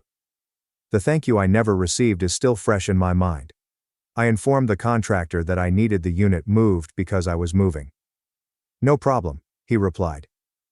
By Friday, he might have someone out. When the electrician arrived, they were still texting. At the door, Ryan attempted to stop him. "You can't just take that. This is our house." However, the documentation was unambiguous. Purchase receipt under my name. Contract for installation using my billing address. As a worker with a clipboard carefully disconnected and placed the generator onto a truck, Ryan stood in the driveway and yelled at him. It was a small gift from the cosmos to see him thrashing around like a child who has been denied a toy. Finally, that evening, I responded. At 11:47 p.m., a single message was delivered to the group chat. Don't worry. I'm just doing what you all taught me. Taking care of what's mine. After that, I turned off the conversation, but the consequences persisted. A week went by. I concentrated on my task. I finally acquired the espresso machine I'd been coveting, remodeled my room, and purchased new furnishings. Life seemed lighter and more peaceful. But then something unusual happened. My father called. Unsure of what to do, I gazed at the screen. He didn't call. He delegated the family communications to Denise or Ellie. Nevertheless, more out of curiosity than anything else, I responded. Then he continued. Andrew. We need to talk. There was a change in his voice, not irate, not bossy, just exhausted. What about? I didn't realize how much you were doing for this family, he admitted softly. I guess I let some things slide that I shouldn't have. I remained silent. Allow the quiet to last. I was wondering, he said, if you could at least send a new Wi-Fi password. Ryan's been having issues with his remote work setup. I let out a single silent laugh. I wasn't resentful. It was nearly funny. I said, I'm not your IT guy, Dad. I was your son once. That didn't seem to count for much. He didn't know how to answer. His respiration hitched, and I could hear it. Is this really how you want to handle things? No, I replied. But it's how you handled things, for years. I hung up after that. I began reviewing my accounts that evening, including those for utilities, insurance, and subscriptions. I deleted my card details from each and every item linked to their address one by one. The water bill? Lost. The electricity autopay? Cancelled. I left the usual service plans with them. No savings, no bonuses. Like everyone else, let them call and wait on hold for 3 hours. That should be the end of it, I thought. However, I got a letter in the mail 2 days later. It's a letter, not an email. Thick envelope, my name printed in cursive. A folded piece of paper bearing my dad's handwriting was inside. It began with, Andrew, I know I haven't been the father you needed me to be. I didn't finish reading it. Not immediately. With a letter in hand, I reflected on the years I had spent attempting to earn the respect of a family that never made an effort to compromise with me. I was going to tear it up and throw it in the garbage, when I noticed something else hidden inside the letter. A $700 check, which was exactly how much I had spent on the Easter catering. I gazed at it. I recognized then that they were afraid. Not only of losing services, not only because it's inconvenient. They were afraid because I had begun to show them what it was like to be invisible, and for the first time, I had ceased requesting to be seen. I sat for a long time holding the check. The money wasn't the point. It had never been. Compared to the hundreds I had spent over the years on the holidays, technology, furniture, and utilities, that $700 was nothing. Nevertheless, something inside of me paused when I saw it spelled out that way, signed in my dad's meticulous handwriting. It was the first time anyone in that house had tried to pay me back, just a transaction, a figure, and not with any emotion or apology. It was chilly but enlightening because I now understood my exact value to them. $700. Not a second more. The check was not cashed by me. Rather, I went to my kitchen drawer, took out an old envelope and slipped the check and the unopened letter inside. I needed a reminder, so I put it behind my tax papers, not out of sentimentality. A tangible acknowledgement of my progress and my unwillingness to regress. The following week I got a call from Ellie. I didn't answer at first. I let the voicemail go. The following day she gave it another go. Then the following day. Finally on the fourth call I answered. She spoke gently, as if she wasn't sure if she was permitted to talk to me. Hey, I just wanted to say I'm sorry. For everything. I remained silent. Not quite yet. What she meant by everything was something I wanted to know. I didn't stand up for you. I let Ryan talk to you like that. I let Mom treat you like help. I always knew it was wrong, but I told myself it wasn't my place to fix it. That it was easier not to stir things up. But I saw how they looked after you left, Andrew. It was like something cracked open. Everything felt exposed. Quiet. Even Ryan stopped talking for once. I have yet to respond. She remarked, I read your old message again. The one in the group chat. The one where you said you were just doing what they taught you, Taking care of what's yours. I think that hit harder than you realized. When I eventually said, it wasn't meant to be poetic. It was just the truth. She let out a sigh. Yeah, that's the part that hurts. We were silent for a long time, not tense, but honest. She continued by saying, they're talking about selling the house. I sat up at that. What? Yeah. Dad says it's too much to maintain now. The heating's a mess. The outdoor stuff's broken. And, well, Denise is embarrassed. She had friends over last week and the power flickered during lunch. Ryan lost a freelance gig because the Wi-Fi dropped in the middle of a call. So, I replied slowly. Now that things are inconvenient, they want to give up. She didn't dispute.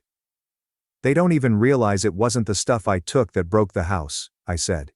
It was the foundation. I know, she muttered. That's why I'm not calling for them. After another pause, she said something that caught me off guard. I want to stay in touch. I don't care about Denise's side of the family anymore. I miss my brother. My real brother. For all the years I felt like I was shouting into space, this person on the other side was whispering back, and it impacted me in the chest harder than I anticipated. Softly. Then show me, I said. Not with words. With actions. I will, she said. She did, to her credit. Ellie began to visit once a week. Sometimes she'd bring meals. At times, we would simply sit and converse. At first, we kept things light. Work, novels and random TV shows. But gradually, we delved deeper. She began to tell me about the pressure she was under to be the ideal daughter in Denise's eyes as she grew up. Pretending that all of the dysfunction was normal was so draining. Every time she laughed at Ryan's jokes to keep from becoming his next victim, she felt horrible. I also admitted to her that I had spent the majority of my 20s believing that I just had to do more to win her love. Each time I paid a bill, addressed an issue, or gave them a present, I thought that perhaps this would be the moment that I felt like family. And how I finally realized I didn't have to earn anything by going away. That I had always been sufficient. The remainder of the family, meanwhile, remained largely unchanged. Denise continued to act as though nothing was wrong by sharing filtered photos on Facebook. I was having a phase, she told her buddies. Ryan made a few comments online about ungrateful siblings and drama queens, but he knew better than to tag me. My father made several calls. I let the voicemail go. He occasionally left lengthy, meandering texts. On other occasions I listened, but I never answered. Just a quiet, "Hope you're doing okay, son." To break years of stillness, I required more than voicemails and checks. My former electrician, who had taken out the generator, sent me an email about 2 months after Easter. He informed me that a realtor had gotten in touch with him about installing a new generator at the same residence. He stated, "They're getting it ready for sale. Thought you'd want to know." I did. So one time I just parked across the street and drove by. In some way the house appeared smaller. The yard wasn't tidy. The weather-stained patio furniture. One of the garden statues I had purchased had been overturned by the wind. It had not bothered to be fixed. The front yard has a "for sale" sign. Below is a smaller sign. Price cut. Driven vendor. I looked at it for a while. I finally grasped something. Not because I was resentful. It had been years since the house had been a home. Not for me, perhaps not for anyone. I had finally left the stage, which was all it was. Months went by. I became closer to Ellie. We went on sibling hikes, shared playlists, even planned a weekend trip together. Genuine memories. Created from the ground up. Without flawless lighting, food, or staged appearances. Just the two of us, rebuilding something honest. I finally pulled that check from the drawer. I didn't cash it. I put it in a frame. I hung it over my desk as a reminder that the best repayment I've ever received wasn't monetary, rather than as a trophy. It was liberty. Freedom from requiring their consent, from pursuing their love, from making myself smaller in order to fit within a flawed image. And I came to the realization that the family I had always desired wasn't the one I was born into as I stood in my own place, surrounded by things I had chosen, and people who had chosen me back. After I quit pleading to be included, I decided to construct it. And that was worth a lot more than $700. Thanks for watching and sticking around till the end. If you enjoyed these stories, Make sure to subscribe and hit the bell so you don't miss the next drama-filled episode. I funded my brother's college for 4 years, but he mocked me to my face. So I shut down every account and watched him panic. I am 31 years old and have been my family's unseen safety net for the most of the past 10 years. Someone had to step up after my dad fell into a debt hole and missed mortgage payments after losing his job during the 2008 crisis. At 22, I was that someone. I was sending money home while most of my pals were trekking throughout Europe or squandering their paychecks on expensive cocktails and concerts. It was just groceries at the start. The mortgage followed. Next came the tuition for my younger brother Jake, the cheerleading fees for my sister Rosalind, and my mother's monthly allowance, as she liked to refer to it, even though it had nothing to do with the month. "Short this week, can you help?" she would text, and I would arrange for it. Nobody inquired as to whether I had enough for myself. Nobody expressed gratitude. Instead, I received insulting comments. My mother detested the fact that I no longer attend church. My dad didn't consider my work in marketing to be a legitimate career. Jake made fun of the size of my place. I didn't drive 4 hours every weekend to visit, so Rosalind dubbed me emotionally unavailable, even though I was paying for the house they wanted me to return home to. But last Friday was the tipping point. It was meant to be an ordinary family phone call. I was discussing Rosalind's fall tuition, and the fact that my landlord had increased my rent once more on Zoom. I gently hinted that I might have to reduce the amount of help. "You know what? We don't want to see your face anymore." Mom leaned in at that point and hung up. Uncertain of what had just transpired, I gazed at my computer. My text message to her bounced. Blocked. I then looked at my email. Silence on the radio. Dad didn't respond. Neither Rosalind nor Jake responded. As if I were an alien who had let them down, they had closed ranks. I ought to have sobbed or screamed. I felt cold instead. Unambiguous.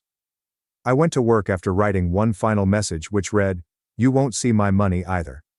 Not at work, but at cutting off all of the financial support I had established for them. When you're the one pulling the strings, it's odd how easily things can fall apart. "You won't see my money either," I texted that morning, and then I sat down at my kitchen table with my laptop and a cup of coffee. I wasn't rushing, for once. No rushing around with bank transfers. No figuring out in my head how much money I would have left over for groceries once everyone else had received their share. Just silence, the worthy kind of silence. The mortgage comes first. The payments came from me, even though my name wasn't on the deed. Like clockwork, a recurrent transfer was established years ago. 2 clicks were used to cancel. I verified it over the phone with the bank. I will no longer be sending money to their house from my account. Then there was Mom's joint account, which she utilized like a vending machine. I would arrange it up to allow her some independence and self-respect. She was able to treat me like an ATM more easily as a result. After draining the account, I closed it entirely. Upon being prompted to provide the reason by the bank agent, I hesitated for a moment before typing. Abuse of trust. The tuition payments followed. My email was still connected to Jake's college site. I canceled the saved payment method after logging in. It felt nice, so I even placed a note under billing contacts that read, "No longer financially responsible. The utilities are gone. Account for grocery delivery, canceled." Even so, there was a moment of awkward silence when I called the landlord of their rental home and stated, "Hey, I won't be covering the rent anymore. You'll want to speak directly with the tenants from now on." His next words were, "Understood." Suddenly, I was at liberty. Not a word.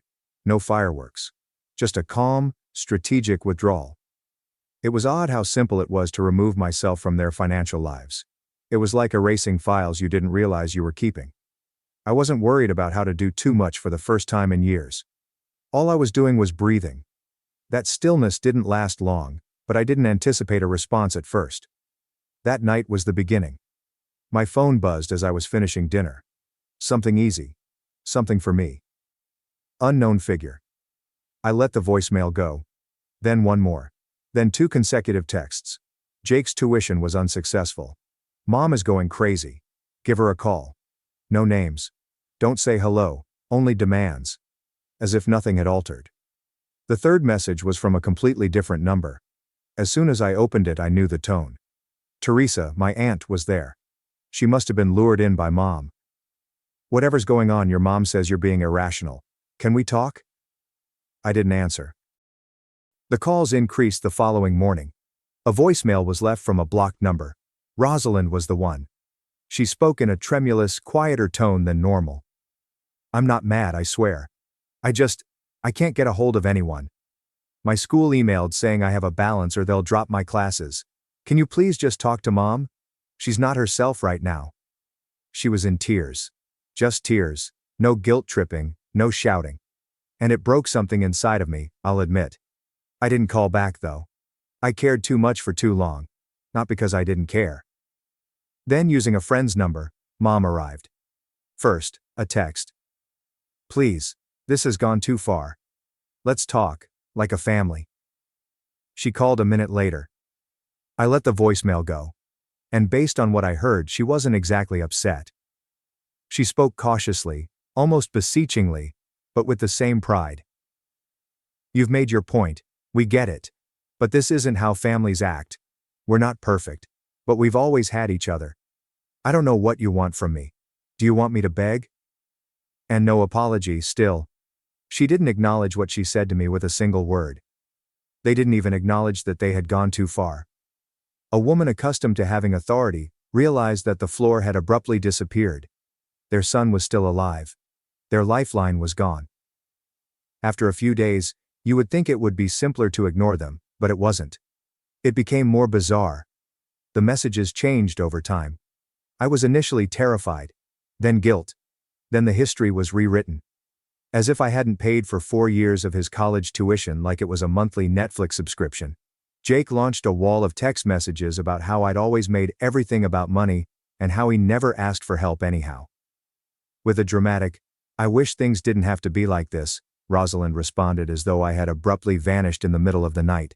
And then Mom's voice memo. I gave it a try. That was sufficient. You think we used you? That's not fair.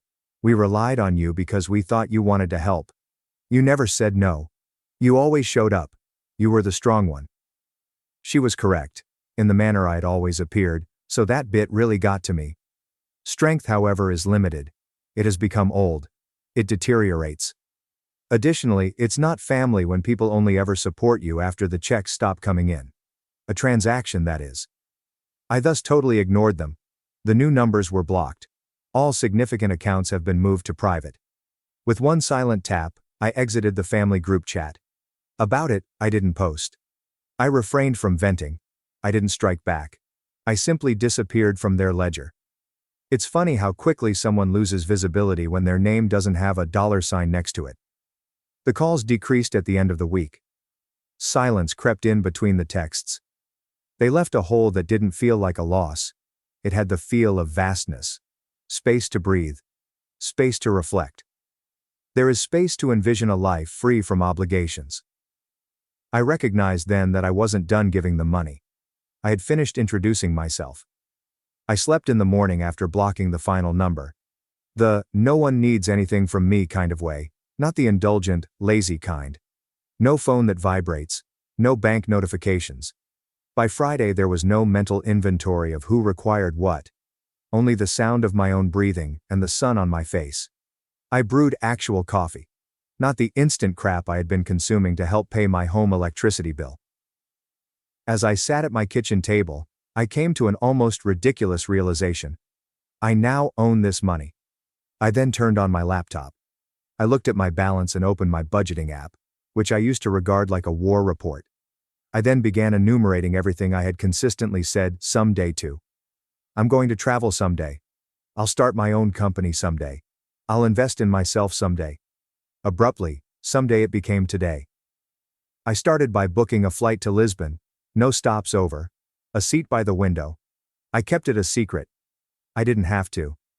I didn't need anyone's approval to disappoint them. No longer. I then scheduled a meeting with a small business advisor. For years I'd harbored a dream of opening a creative studio that specialized in branding for independent artists.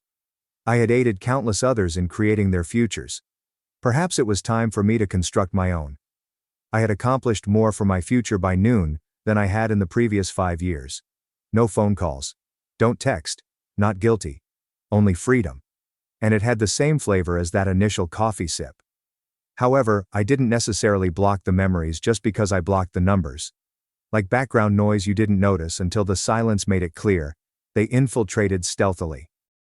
Mom used to text me every Sunday at 9 a.m., and I would suddenly remember that while I was strolling down the street. Acerbic. Did the money come through yet? No salutation, no, how are you, just a reminder of my duties. Or, out of habit, I would hesitate when I was at the grocery store, reaching for something as basic as good cheese, because for years, every purchase I made was accompanied by guilt. When Dad saw a new jacket I had purchased on clearance, he once remarked, "It must be nice. Guess the rest of us just have to struggle."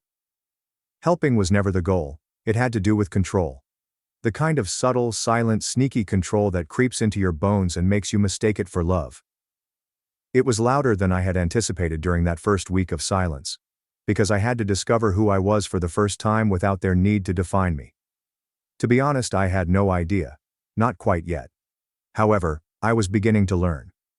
I went to a museum alone, bought a new sketchbook, started drawing again. Little things, small pieces of me I hadn't touched in years because I was too busy stitching together the pieces of their lives. I occasionally still looked at my phone, half expecting to see another number that might have slipped through the cracks. But they didn't. Eventually they stopped trying. Or maybe they finally understood that I meant it this time. That I was done. There's a strange kind of grief that comes when you stop being who everyone expects you to be.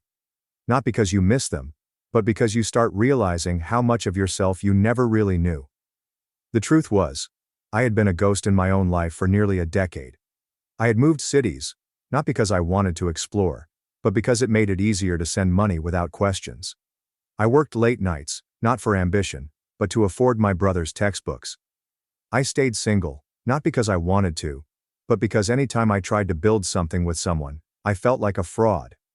How could I invite someone into my life when that life wasn't mine to begin with? I was too busy funding other people's dreams. That week after cutting them off, I started piecing things together.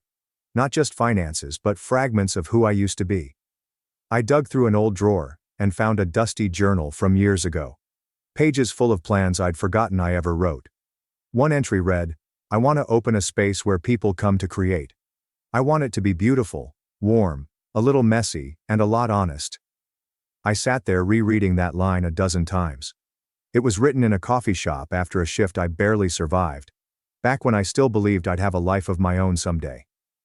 That dream of opening a creative studio was still there, just buried under years of maybe laters, and not until Jake graduates, and Mom needs new tires. But now, no more excuses. No more siphoning my energy into a hole that never said thank you. I emailed a realtor about commercial spaces in my area. I signed up for a small business course. I reached out to people I'd lost touch with. Not family, but the friends I pushed aside because they didn't understand what I was dealing with. And I told the truth. I'm finally doing something for me. The response was overwhelming.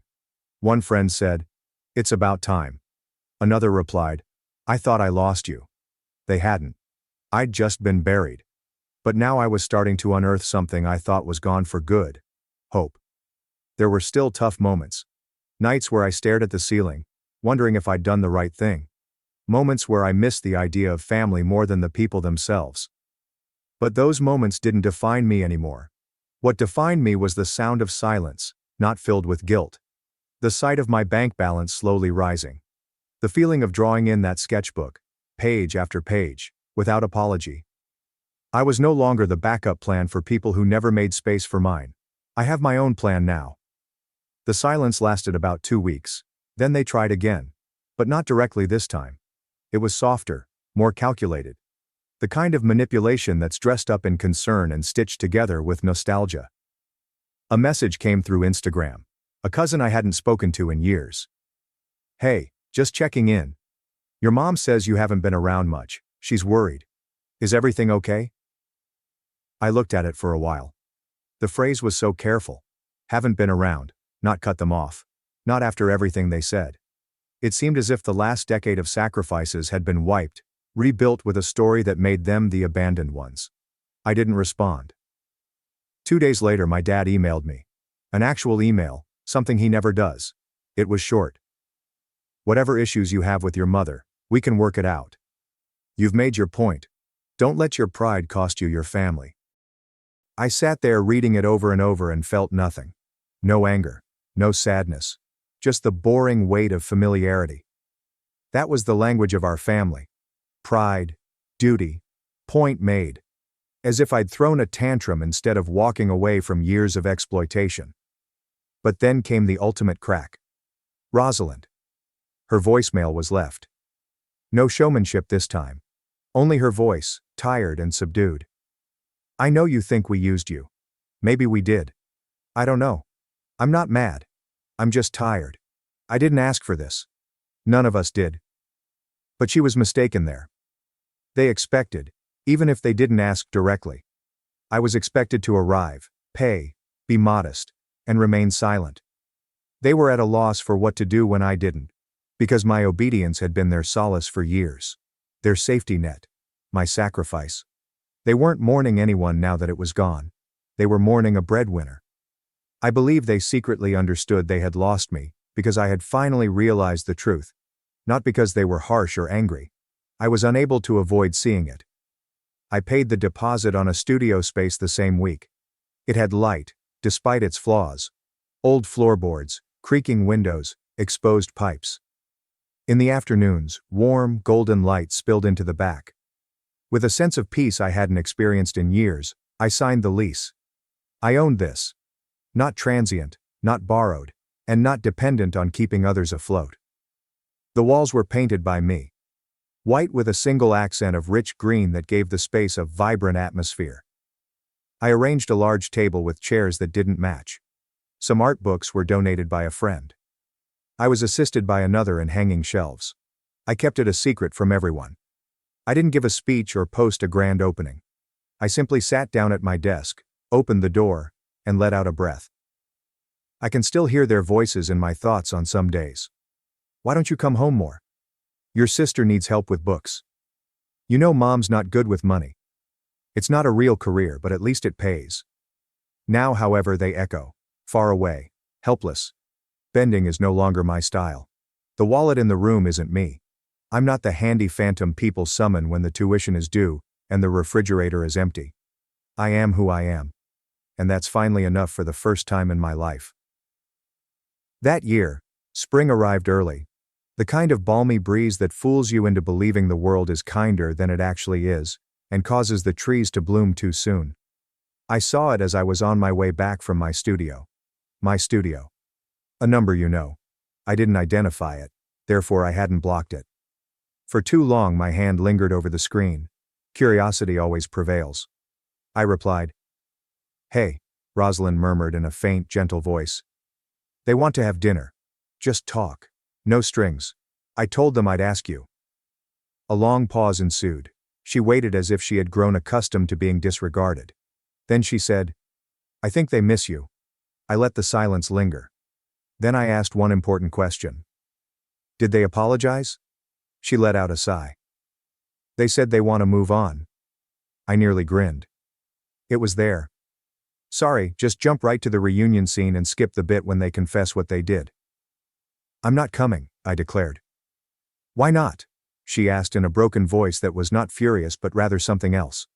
Perhaps confused. I worried that I had always meant it. Because it isn't healing to go on without taking responsibility. Denial is the cause. And that story no longer includes me. Another extended gap ensued. Then she said, I guess I'll see you around then. I didn't respond. We were both aware that she wouldn't. Almost painfully, the next weeks were calm once more. Burner texts are over. No voicemails filled with guilt. No, we must discuss emails. They seem to have finally come to terms with my leaving. Not to cover the expenses. Not to take on their embarrassment. Not to act as though it had all been completed, but rather as if it had just happened. Officially, I was no longer part of their tale. It was also serene. Peaceful, but not easy. And in that silence, I was able to accomplish things I had never permitted myself to do before. I used my studio to host a workshop, a branding course for creatives in the area. There were 5 people present. After their first client won, one of them sent me a thank you card while crying. It was pinned on the wall by me. I had dinner with a girl I had not spoken to in years. I didn't think I deserved someone who didn't need me, not because I didn't like her. She asked questions about my artwork as if she genuinely cared about the answers, and she laughed at my crude jokes. I was honest with her. Instead of transferring funds to another person's account, I began saving. I made another travel reservation. Just to explore, not to flee. To survive. Occasionally I would glance at my phone and think, this is how peace feels. Not a lack. Liberty. In retrospect, I have no regrets. I didn't give those years because they showed me how far I would go for love, and not when I stopped, because that's when I realized how far I was prepared to go for myself. Thanks for watching and diving into this wild family drama with me. If you love Reddit family drama, don't forget to subscribe and turn on notifications so you never miss the next one. Mom called my baby ugly at her birthday party, so I cut ties and erased her from every photo. Now she's crying on Facebook, playing the victim. My daughter Sarah's first birthday was meant to be soft and forgettable in all the best ways, like a warm breeze in June, or the fragrance of cake that lingers on your fingers long after the last mouthful has been eaten. It was a small gathering of family and neighbors in the backyard, with mismatched folding chairs pushed into the lawn, paper plates crumbling under store-bought cupcakes, and kids shrieking aimlessly. The kind of day you wouldn't write a sonnet about, but you would post a few grainy photos online with a message like, "Can't believe she's won already," and then move on. I had no intention of remembering it permanently, at least not in the sense that I do now. Sarah was dressed in a pale yellow romper with a stitched bumblebee on the breast, and one shoe went missing within the first 20 minutes. My husband Rick stood beside me, awkwardly holding her as we sang Happy Birthday. Too slowly, too loudly. My sister Donna cracked a joke about our tone-deaf family, and everyone laughed a little too loudly since that's what we do. We overcompensated. The air smelt of plastic forks, citronella candles and charred hamburgers. It should have been a great day. Then my mother arrived late, as usual, with a gift too enormous for the occasion, wrapped in shiny gold paper, as if we were celebrating a royal coronation, rather than a baby smearing icing into her own eye socket. Eleanor never knew how to read a room. All she knew was how to walk in and adjust the temperature. She kissed Sarah's head without looking at her, then turned to face me, smiling with her lips but not her eyes. "You look tired," she murmured, just loud enough for Donna to notice. "Still carrying that baby weight, huh?" I laughed quickly and instinctively, because I'd spent my entire life trying not to react when she cut. Rick tried to divert her attention by asking if she wanted a burger or something to drink, but she waved him away like a fly. She seemed overly focused on surveying the party, as if she were inspecting a battlefield. The incident occurred as we were attempting to convince Sarah to blow out her single candle. Everyone was crowded around the small table, phones out, and voices mingling with feigned eagerness. I leaned in close, smiling, and braced Sarah's small fingers as she reached for the flame. Then my mother leaned down, her lips almost next to my ear, and said, "She's going to grow up ugly, like you." I did not turn to look at her. I did not even blink. I literally froze there, mid-smile, one hand on my daughter's small wrist, the other gripping my phone as if it were about to burst. The candle flickered.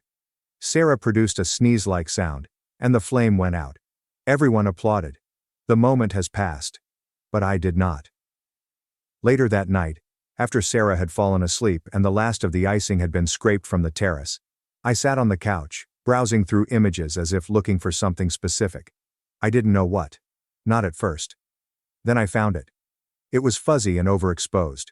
My face was slightly tilted, my mouth in that strange half-smile you get when you're going to laugh, but something feels off. My mother was in the corner of the shot, just visible behind my shoulder. Her face was near to mine, lips curved like a hook, and eyes focused. She resembled a different woman. Nobody else in the shot seems to notice her. They were all concentrating on Sarah. But I saw it. I saw her. I sat there staring at the photo for too long. Rick entered from the kitchen, drying his hands with a towel. "Looking through the shots?" he inquired. "Yeah," I answered without moving. "That one's cute," he added, referring to a photo of Sarah with frosting on her hair. But I did not show him the second one. I did not say anything. I merely quietly saved it in a folder labeled Evidence. All uppercase. The issue about mothers like mine is that they make you wonder whether your memories are your own or hers. She had a way of twisting things, so I wasn't sure if I was overreacting or simply underhealing. But this time, I had proof. I had a snapshot of the exact moment my brain said enough. That was the first picture I removed her from. I opened my editing app, the same one youngsters use to smooth their skin and whiten their teeth, and I started tiny. I cropped her out. I removed her shadow. Then I went on to group photography, specifically backyard images. The one where she is seated near the grill. The one where she's holding Sarah but not truly holding her. Arms stiff as if the infant was made of knives. Delete. Crop. Overcoat with paint. It became addictive, like cleansing a wound you were unaware was still bleeding. The following day, I printed 10 of my best photos and displayed them in Sarah's room. Every single one of them, beautiful, bright, cheerful, and devoid of Eleanor. Donna messaged me a few days later. "Hey, where's the picture of Mom holding Sarah? The one from the cake didn't come out?" I replied, which was technically correct. That night, I had a dream about a family portrait, but whenever I tried to smile, my mother would lean in and mutter something, causing my face to crumble like wet paper. I awoke to a scorching determination in my chest. I was not going to let Sarah grow up hearing the same poison I had. I was not going to wait for the next party, photo, or whispered slur masquerading as truth. I wasn't going to let my mother write herself into my daughter's story the way she did mine, with a harsh tongue and a crooked smile. And if she didn't want to love Sarah properly, she would not love her at all. I took out my phone and began looking through every album, memory, and location my mother had ever touched in digital form. And I started erasing her, image by picture, word by word, memory by memory, because revenge doesn't always have to be overt. Sometimes it is just a quiet delete. That's just where I started. There is a distinction between forgetting someone and determining they do not deserve to be remembered. And I didn't truly comprehend it until I was standing in my laundry room, folding a pair of baby socks that didn't even match, and remembered how my mother used to call me thick around the middle when I was 12. Not with malice, at least not in the way most people could see, but with a tiny tilt of her voice, as if she was diagnosing a problem that she believed would only worsen. And she was not wrong. It did. Not my weight, but how I carried myself. By the age of 16 she had upgraded the insult. "Plain," she'd reply. Sometimes in passing, sometimes in the middle of a conversation, as if she was doing me a favor by saying it out loud before anybody else could. I recall brushing my hair the night before prom, holding the curling iron too long on one strand till it sizzled, and hearing her through the cracked door exclaim, "She's just forgettable. Maybe it's the eyes." As if I weren't right there. As if I weren't attempting to obliterate myself quicker than she could. At 22, I told her I wanted to relocate across the nation, start anew, and possibly go to graduate school. She did not flinch. She simply muttered, "You were probably a mistake anyway," as if she were reading it from a grocery list. I did not cry. I just nodded. Because what else can you do when someone tells you the truth like that? You either let it soak into your bones or spit it out before it sticks. I let it settle. For years. But now, I have Sarah. And something about becoming a mother makes you want to either shield your child from the world or expose her to it, piece by agonizing piece. I picked protection since I was aware of how sharp the initial cut could be. And I'd rather she was naive than quietly bleeding before she learned to speak. So I dug deeper than photos. I dug up the old flash drives, cloud backups, and printed albums buried in drawers I hadn't touched in years. Eleanor, my mother, was posing next to me at my wedding with a tight-lipped smirk, as if she were watching a slow-motion calamity. I opened the image in an editor and meticulously painted her out. It took 10 minutes. 10 minutes to remove decades of her standing too near to me, clutching me as if she were allergic to warmth. Gone. I glanced at the shot thereafter, the space she had occupied now filled with light and air. It seemed better without her. Then I moved on. To the Christmas of 3 years ago. She informed me that if I didn't cut back on the salt, Sarah would most likely be born cross-eyed. She said it with a giggle, fork halfway in her mouth. I nodded, too tired to fight. She was no longer in the background of the photograph, replaced by the glow of the tree and Donna's toddler throwing a plastic ornament at the cat. I erased her from a total of 24 images, which is unusual given that we only had 13 visitors at the party. But she managed to insert herself into every situation, as if she was certain that no moment went by without her involvement. Donna was the first to notice. She texted me 2 days after I published the revised album online. "Where's Mom in these pics? Did she leave early?" I composed and deleted my response 3 times before I got to, "She must have stepped out when those were taken." Technically, this is not a lie, spiritually perhaps. Rick took notice next. He didn't say anything right immediately, but gave me the slow, deliberate look he saves for when he's deciding whether to hug me or propose therapy. Finally, during supper, he asked, "Are you sure this is the road you want to go down?" I gazed at Sarah, cheeks full of mashed peas, face plastered with love and innocence, and said, "I'm already halfway there." What I did not mention was this. If I had a time machine, I would not go back and stop myself from doing this. I go back even further and eliminate Eleanor from every birthday, every dance recital, and every time I stood in front of a mirror and despised what I saw, because she had given me the means to express that hatred. Late that night, I was going through my phone in the dark when I noticed the message notification flash up. One line, "No greetings. Why am I blocked from your daughter's baby album?" I stared at it for so long that the screen darkened. I did not respond. I did not need to. She understood why. She simply didn't want to say it. And to be honest, part of me was waiting to see whether she'd send another message, call, or even show up again as if nothing had happened. Pretending that I was the dramatic one. Like I'd always misunderstood her. Like her comments were never daggers, but rather innocent small remarks. But she did not follow up. She did not push. Because she must have known, deep down in her cruel little chest, that I wasn't flinching this time. This time I was chopping. And this time, she was not returning. There is a type of vengeance that does not include broken glass or shouted voices, and does not result in bruises, shredded garments, or tire marks in a driveway.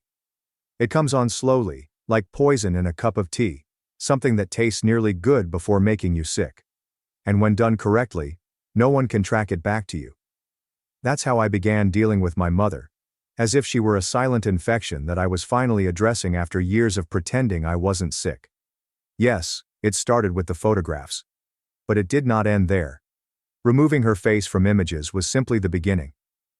Underneath that surface, the rot permeated everything she touched. And I wasn't finished pulling it out yet. First, I excluded her from the family calendar, which Rick and I used to keep track of birthdays, appointments, preschool visits, medical checkups, and holidays. I removed her email address from the invitation list. She deleted all of the events she had previously been invited to. She wiped away the repeated reminders of her presence. Then I altered the location of Sarah's daycare picnic, and only shared the new information to people I trusted not to share it. When Donna inquired as to why the address had changed, I explained that they were experiencing plumbing troubles. That was enough to please her. Nobody doubts logistics when it comes to infants. Everyone assumes that the mess belongs to someone else. Rick was watching me out of the corner of his eye, much like a man watches a lady who has started carrying a knife. I'm not sure whether she's defending herself or preparing something worse. One night, while Sarah was sleeping and I was lying on the couch retouching another old shot, he asked me, "Are you going to tell her?" I did not look up from my screen. Tell who what? He gave me the worn look I'd come to expect. The one that screamed, "Don't act dumb, Jenna. Not with me." So I closed my laptop and looked into his eyes. "Are you going to tell your mother why you're cutting her out of everything?" I did not respond right away. Because there was too much to say, and none of it came across the way I needed it to. So I simply shook my head. "She doesn't deserve closure," I finally stated. "She never gave me any." And that was the most honest sentence I had spoken aloud in months. I didn't receive any closure when she told me I was prettier before my teeth came in. I was 10 years old, standing in our hallway in a new pink dress, beaming because I finally had sleeves that weren't stretched out hand-me-downs. She glanced at me and said, "You used to be cute before those teeth." She treated me as if I were some wrecked adult she no longer wanted.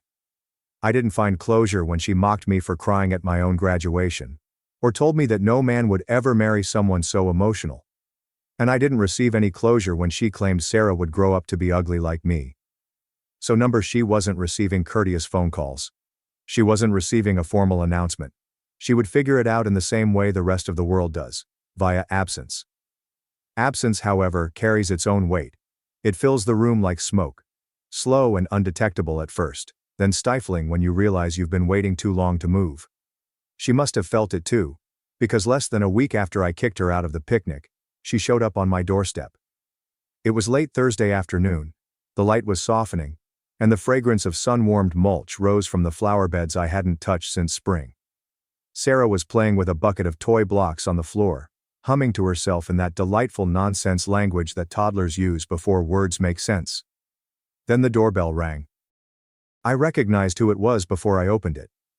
Eleanor stood there clutching a gift bag that appeared to have come from an extravagant downtown boutique, complete with glittering handles and ribbons instead of wrapping paper. She wore her frozen half-smile, which she employed when she wanted to appear warm, but didn't have the energy for. And I will say this for her. She did not begin with a question, an apology, or even a joke. She simply said, "Thought I'd drop by." For Lily.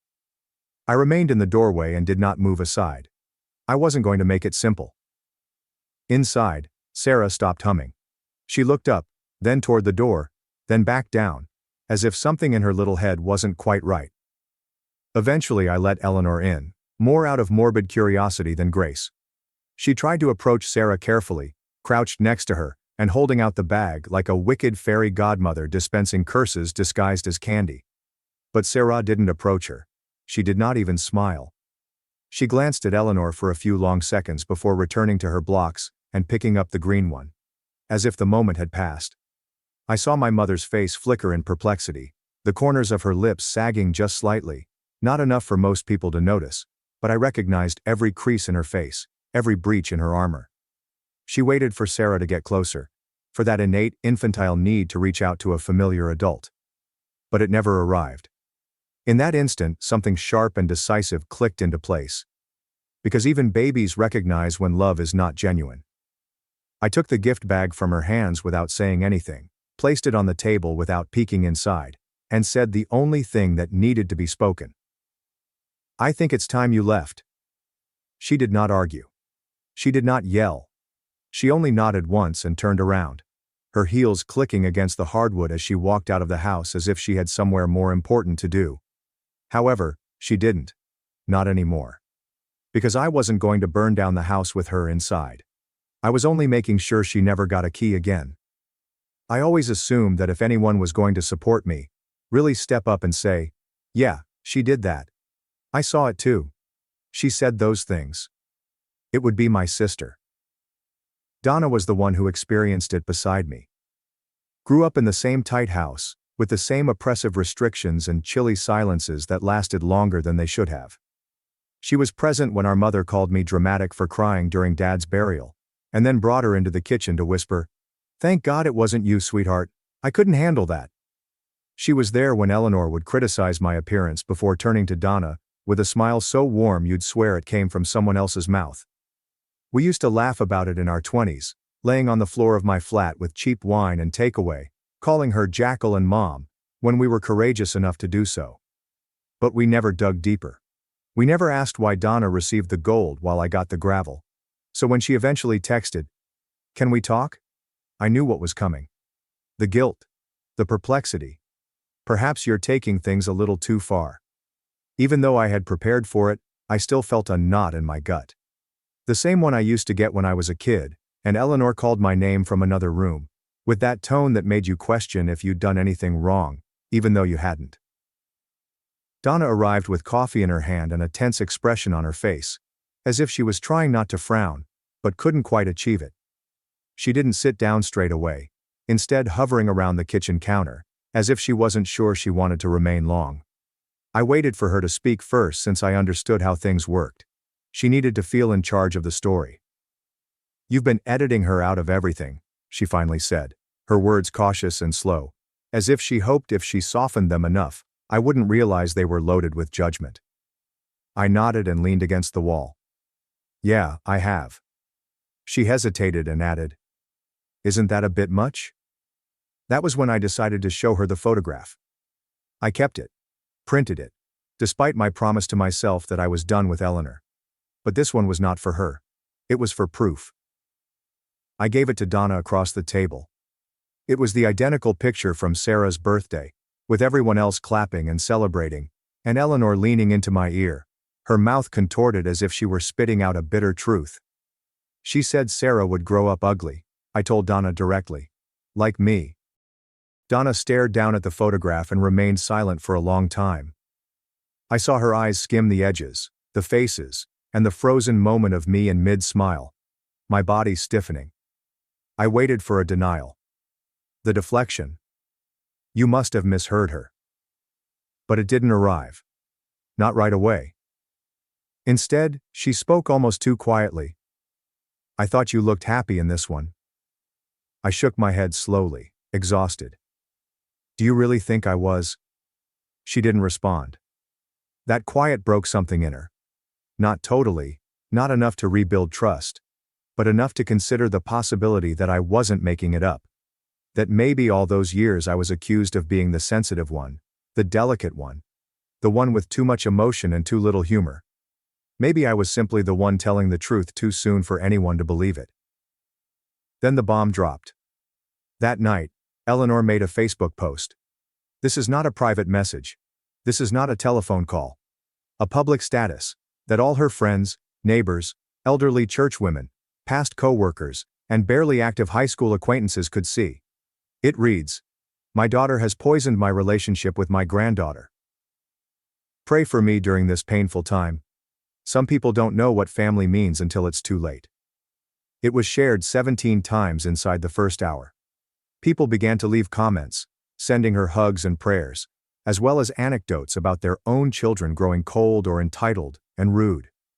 Some of them even mentioned forgiveness. A woman wrote, You're still her mother. Don't give up on her yet. I read it all in startled silence, sitting in my kitchen with the lights turned out and the light from my phone searing into my eyes. My hands shook with a mixture of wrath, embarrassment, and something I couldn't quite name.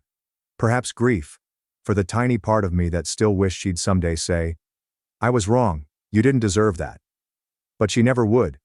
Instead, she went nuclear.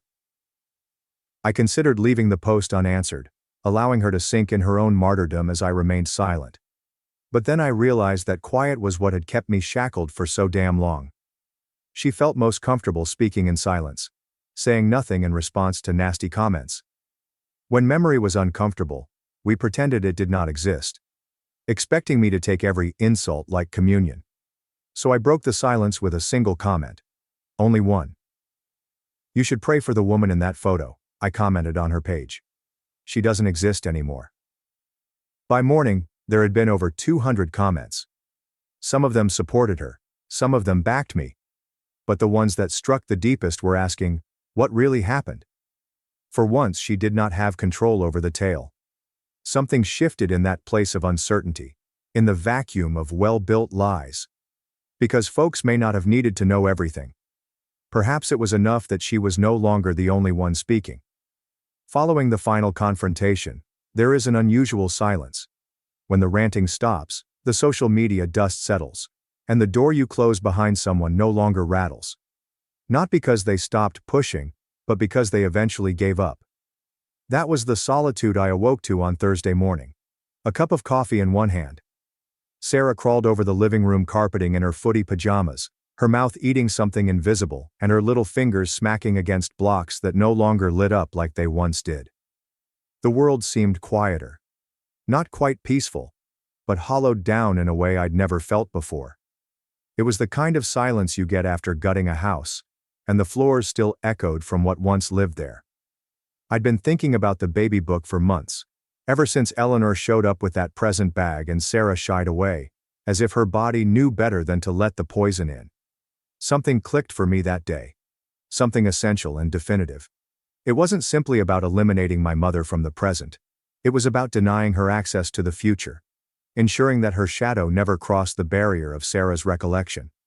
Because youngsters remember more than we realize. They recall the tone of voices, the stiffness in their mother's jaw, and how hands clench when the phone rings. I remembered. I recalled everything. And I wasn't about to let Sarah inherit that history of harm.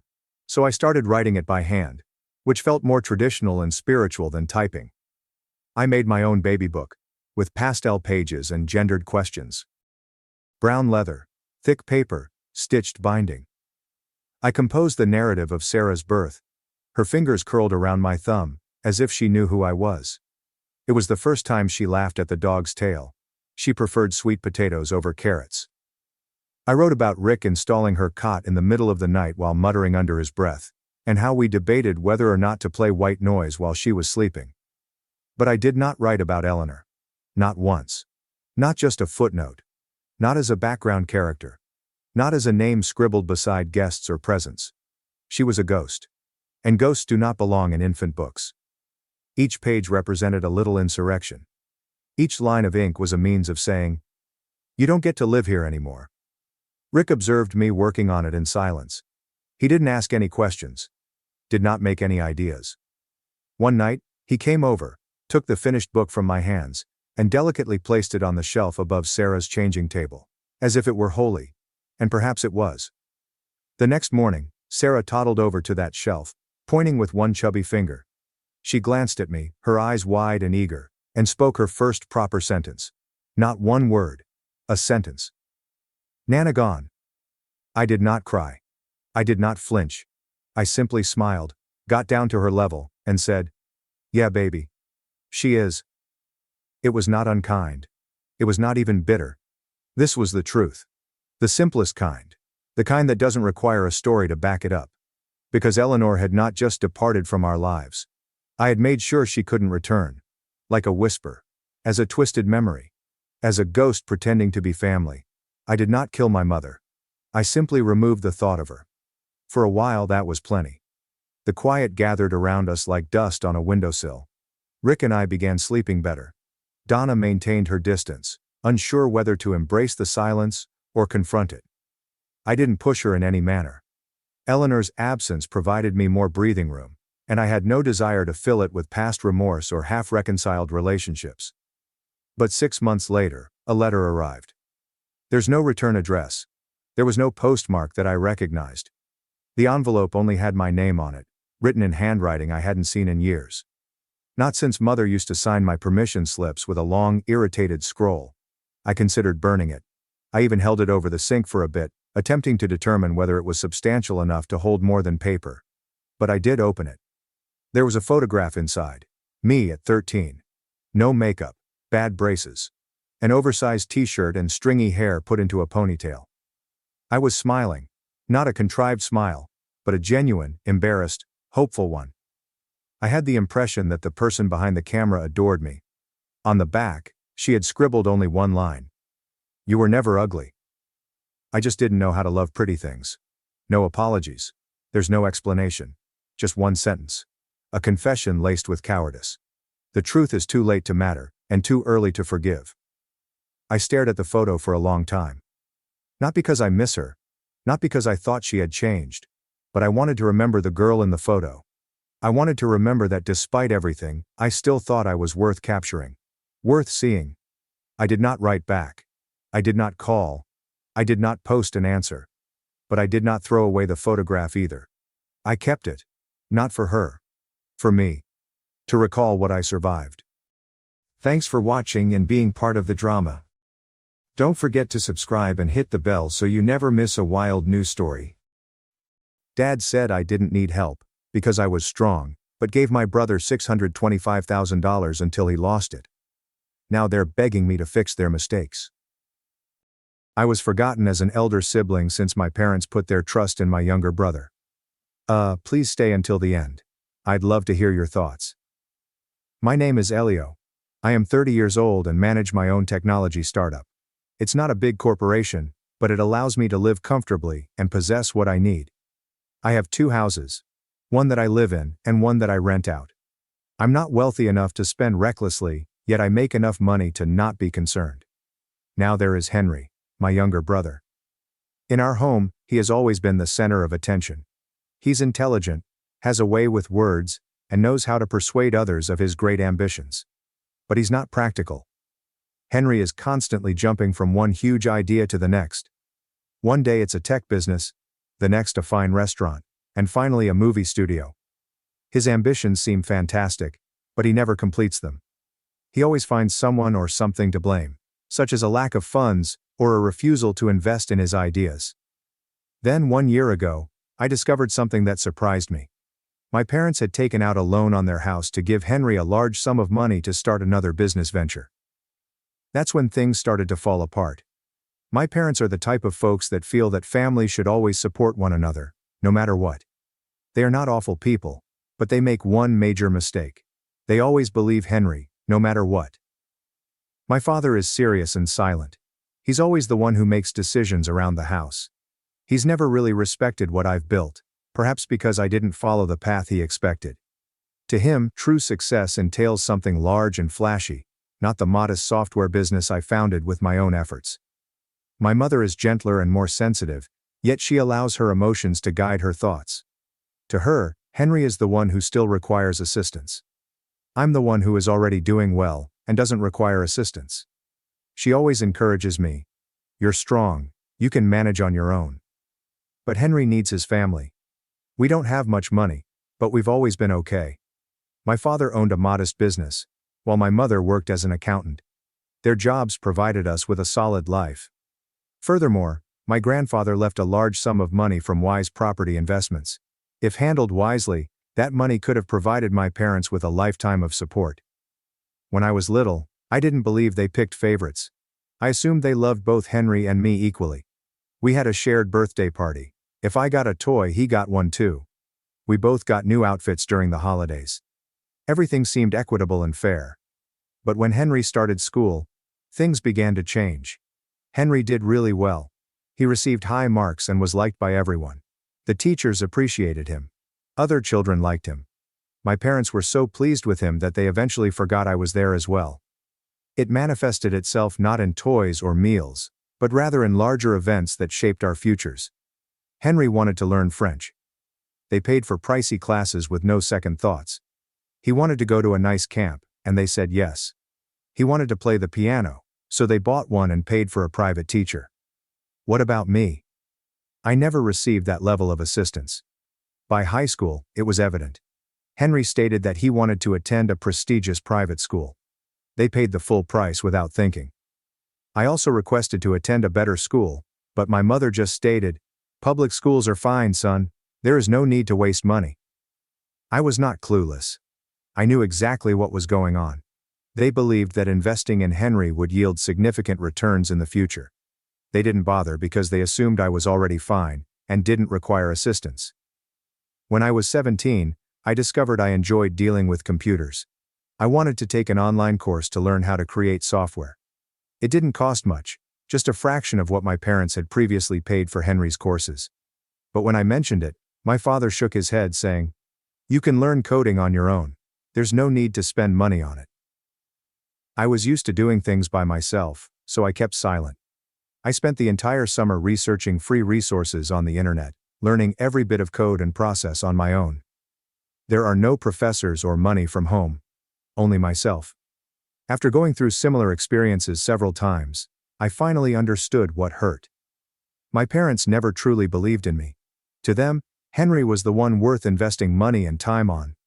I was just the child they assumed didn't need anything. I've never blamed Henry. It was not his fault. But from that day forward, I gave up hope that my parents would ever support me. After graduating from college, I worked for 2 years straight, saving every penny I could.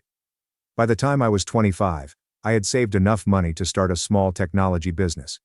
However, in order to expand, I required an additional $65,000 in funding. I considered my options carefully before deciding to seek assistance from my parents. I don't enjoy asking for things.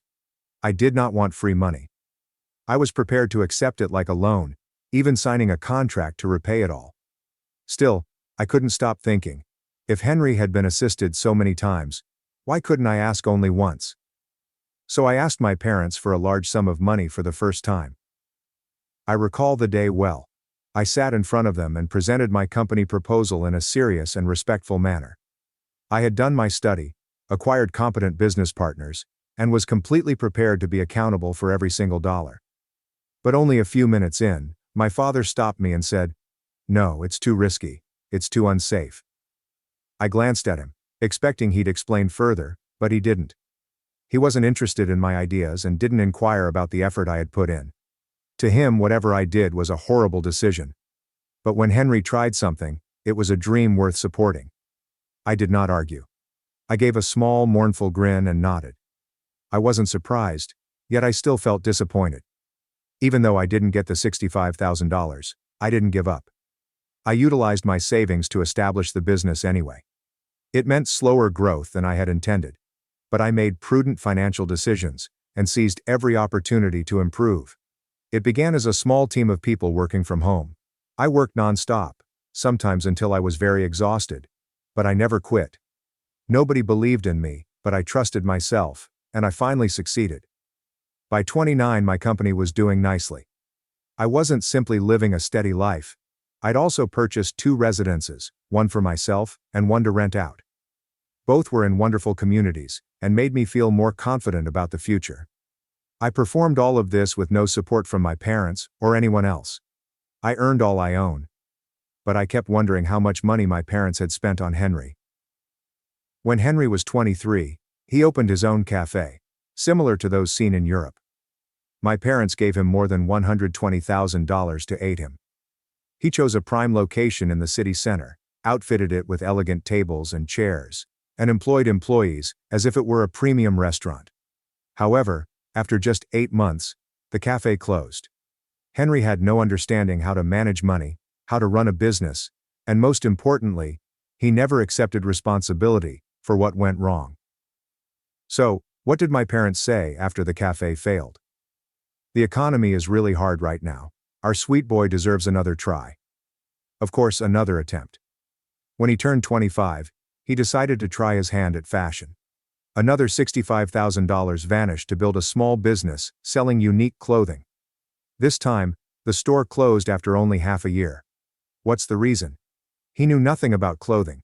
But that did not deter him. Henry had always assumed that he was a genius that no one had discovered yet.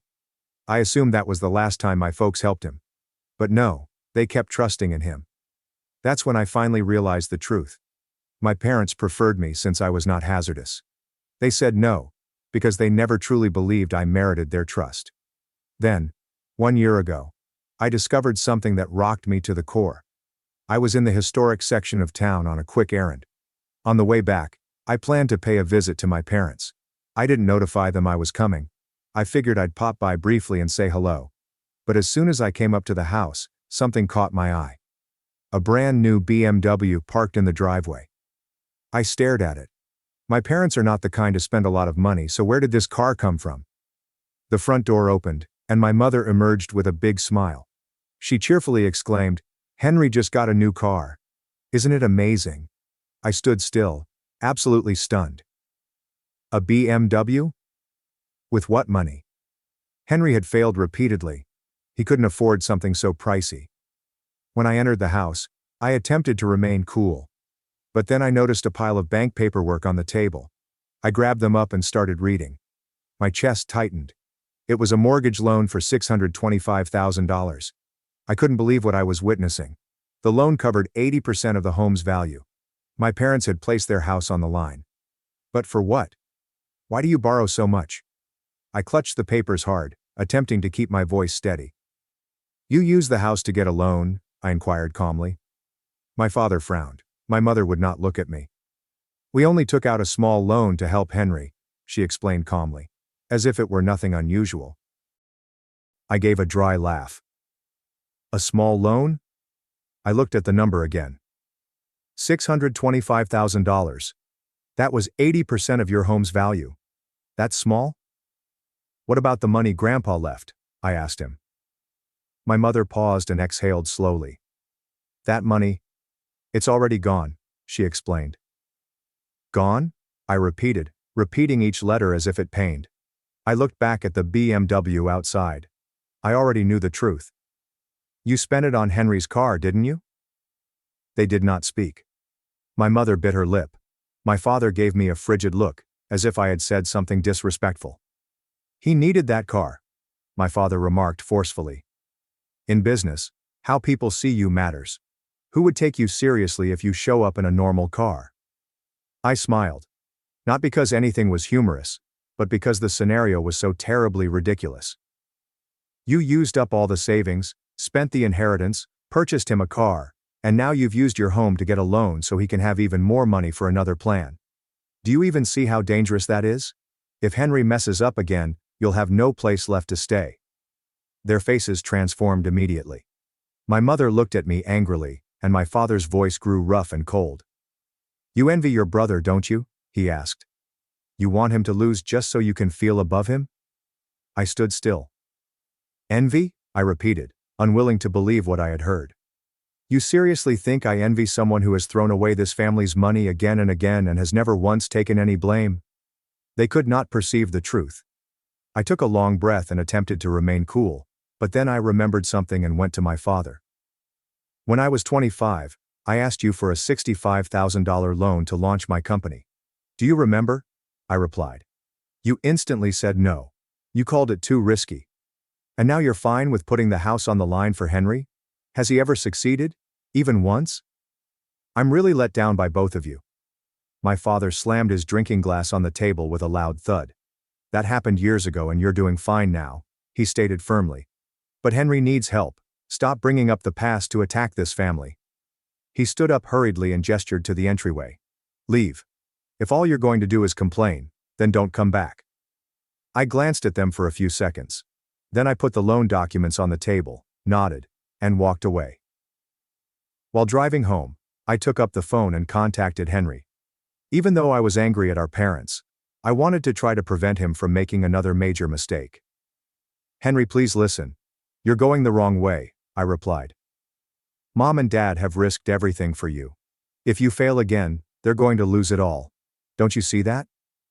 Instead of listening to me, Henry chuckled in a phony, mocking tone. You always do this, Elio. You're just jealous. You're scared I'll be more successful than you, and now you're trying to stop me. I went quiet.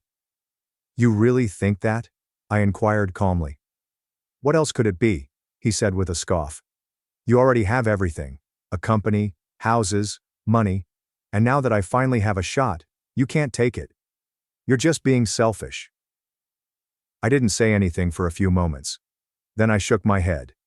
If that's what you believe, there's nothing else I can say. I hung up the phone. This time, I completely gave up. A week passed without any contact. Then, out of nowhere, my parents called and invited me over for supper. I didn't expect that, especially so soon after our quarrel.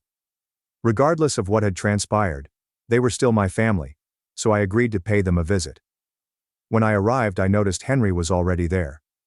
The atmosphere in the room was different, less tense than before. My parents glanced at me and my father spoke first. Elio, we're sorry. We said some things that weren't right last time. My mother nodded, her voice softer than normal. Henry also wants to apologize. I looked at Henry. He gave a slight nod and touched the back of his head. Yeah, I was kind of angry that day. I shouldn't have said what I said. I was shocked. My parents had never apologized to me before, and Henry had never admitted to being wrong. For a brief moment, I wondered whether they had finally understood. But less than 60 seconds later, I realized what this supper was actually about. My father coughed faintly, then began to talk slowly. Elio, you've got 2 properties. One is where you live, and the other one you lease. I could tell right away that something was awry. Why are you bringing this up? I inquired, my tone growing colder. My mother stepped in, her voice calm, as if she were saying something very natural. Henry is stepping into the real estate world. He needs to appear trustworthy. A good place to stay would help his image. If you could let him have one of your houses, it would be a big help for his future. I sat in disbelief. So that was it. The apologies had merely served to set up this ridiculous request. I responded immediately, looking directly at them. No. My mother blinked, as if she could not believe what I had just said. What do you mean, Elio? She inquired, remaining kind but sounding more apprehensive. I mean, I'm not giving Henry my property. I'm not foolish. The entire mood shifted instantaneously. My father lowered his chopsticks with a loud noise, his expression hardening. Elio, you have 2 places to stay. Henry only needs 1 break. He's your brother.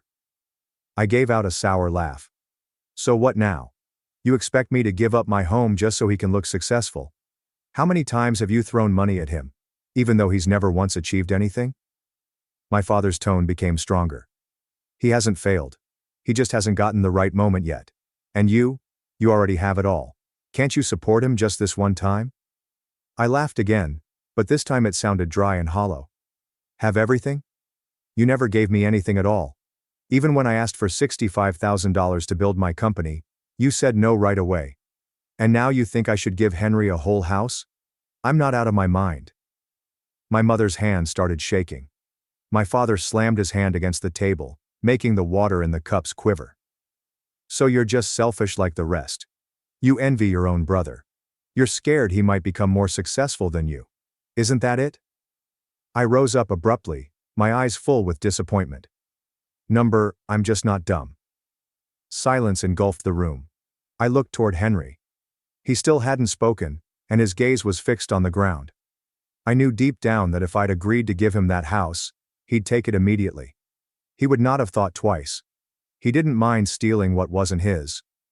I shook my head, feeling ill rather than angry. You can keep putting your faith in him if you want. I don't. I walked out of my former home without saying anything else. My father's furious voice screamed behind me. If you leave now, don't ever come back. I did not stop. This time, I left them for good. As expected, Henry failed again a few months later. My parents did not mention it to me. Henry did not inform me either. I discovered it through someone I know who worked in real estate. Elio, did you hear? Henry's business went under. I paused, grasping my phone tightly. What went wrong? I inquired, despite knowing the answer inside. He picked the wrong deal. He bought when the price was high and sold when it dropped. Lost it all. That money from the mortgage your parents took? Gone. I closed my eyes and let out a breath. I wasn't astonished. It was going to happen sooner or later, but there was more. What about the BMW? I inquired, though I already had a horrible feeling. He sold it 2 months ago, my pal explained. He needed money to keep things going, but it didn't help for long. I let forth a flat, joyless laugh. My parents had gambled everything on Henry. They were certain he was intended to win. But now there's no money, no business, and no car. Soon, there will be no roof above their heads. What was my emotional state at the time? Not proud. Not joyful. The inside is just blank. I'd warned them. I'd attempted to make them see. But they ignored me. I already knew what would happen next. They'd reach out to me. My phone kept calling a few hours after I heard about Henry's firm failing, just as I expected. My mom made the initial call. I didn't respond. Then another, then dozens more. Messages came in non-stop. Elio, answer please. We need you. Please don't leave us alone. I saw each communication but did not respond. I understood exactly what they were asking for. I knew this would happen as soon as they applied for a loan on their home. They weren't messaging to apologize. They were looking for financial support. The following morning, I stepped outdoors to go to work. I paused abruptly. My parents and Henry stood in front of my door. They appeared worse than ever before. Henry had lost his normal pride. His face appeared thin and worn. No fancy clothing. There is no proud corporate mindset. He looked like he'd lost everything. My mother looked like she'd been crying for hours. My father, who was previously robust and proud, now appeared much older, as if stress had accelerated his aging. They had nothing left. My father cleared his throat and spoke with a hoarse, weak voice. Elio, we were wrong. I crossed my arms and leaned against the doorway, my expression chilly. Now you get it. They did not argue. No yelling. Don't call me selfish or jealous. Because they needed me now. My mother began speaking, her voice weak. Son, we're out of options. Please help us. I sighed and stopped her. I don't have any cash. They froze, but my father responded instantly as if he had already practiced it. You could sell your company or one of your homes. If we can cover what we owe and keep the old house, we'll be able to begin again." I gave him a brief look. Then I laughed, not because it was hilarious but because I couldn't believe what I had heard. They truly assumed I'd sell the firm I founded to save them. These same folks had refused to lend me $65,000 when I wanted to pursue my passion. Now they wanted me to give up everything I'd built for them. They cut me out. They said no. And now they asked me to lose everything for them. I had nothing else to contribute. I stood tall, walked forward, and opened the door wide. I then pointed outside.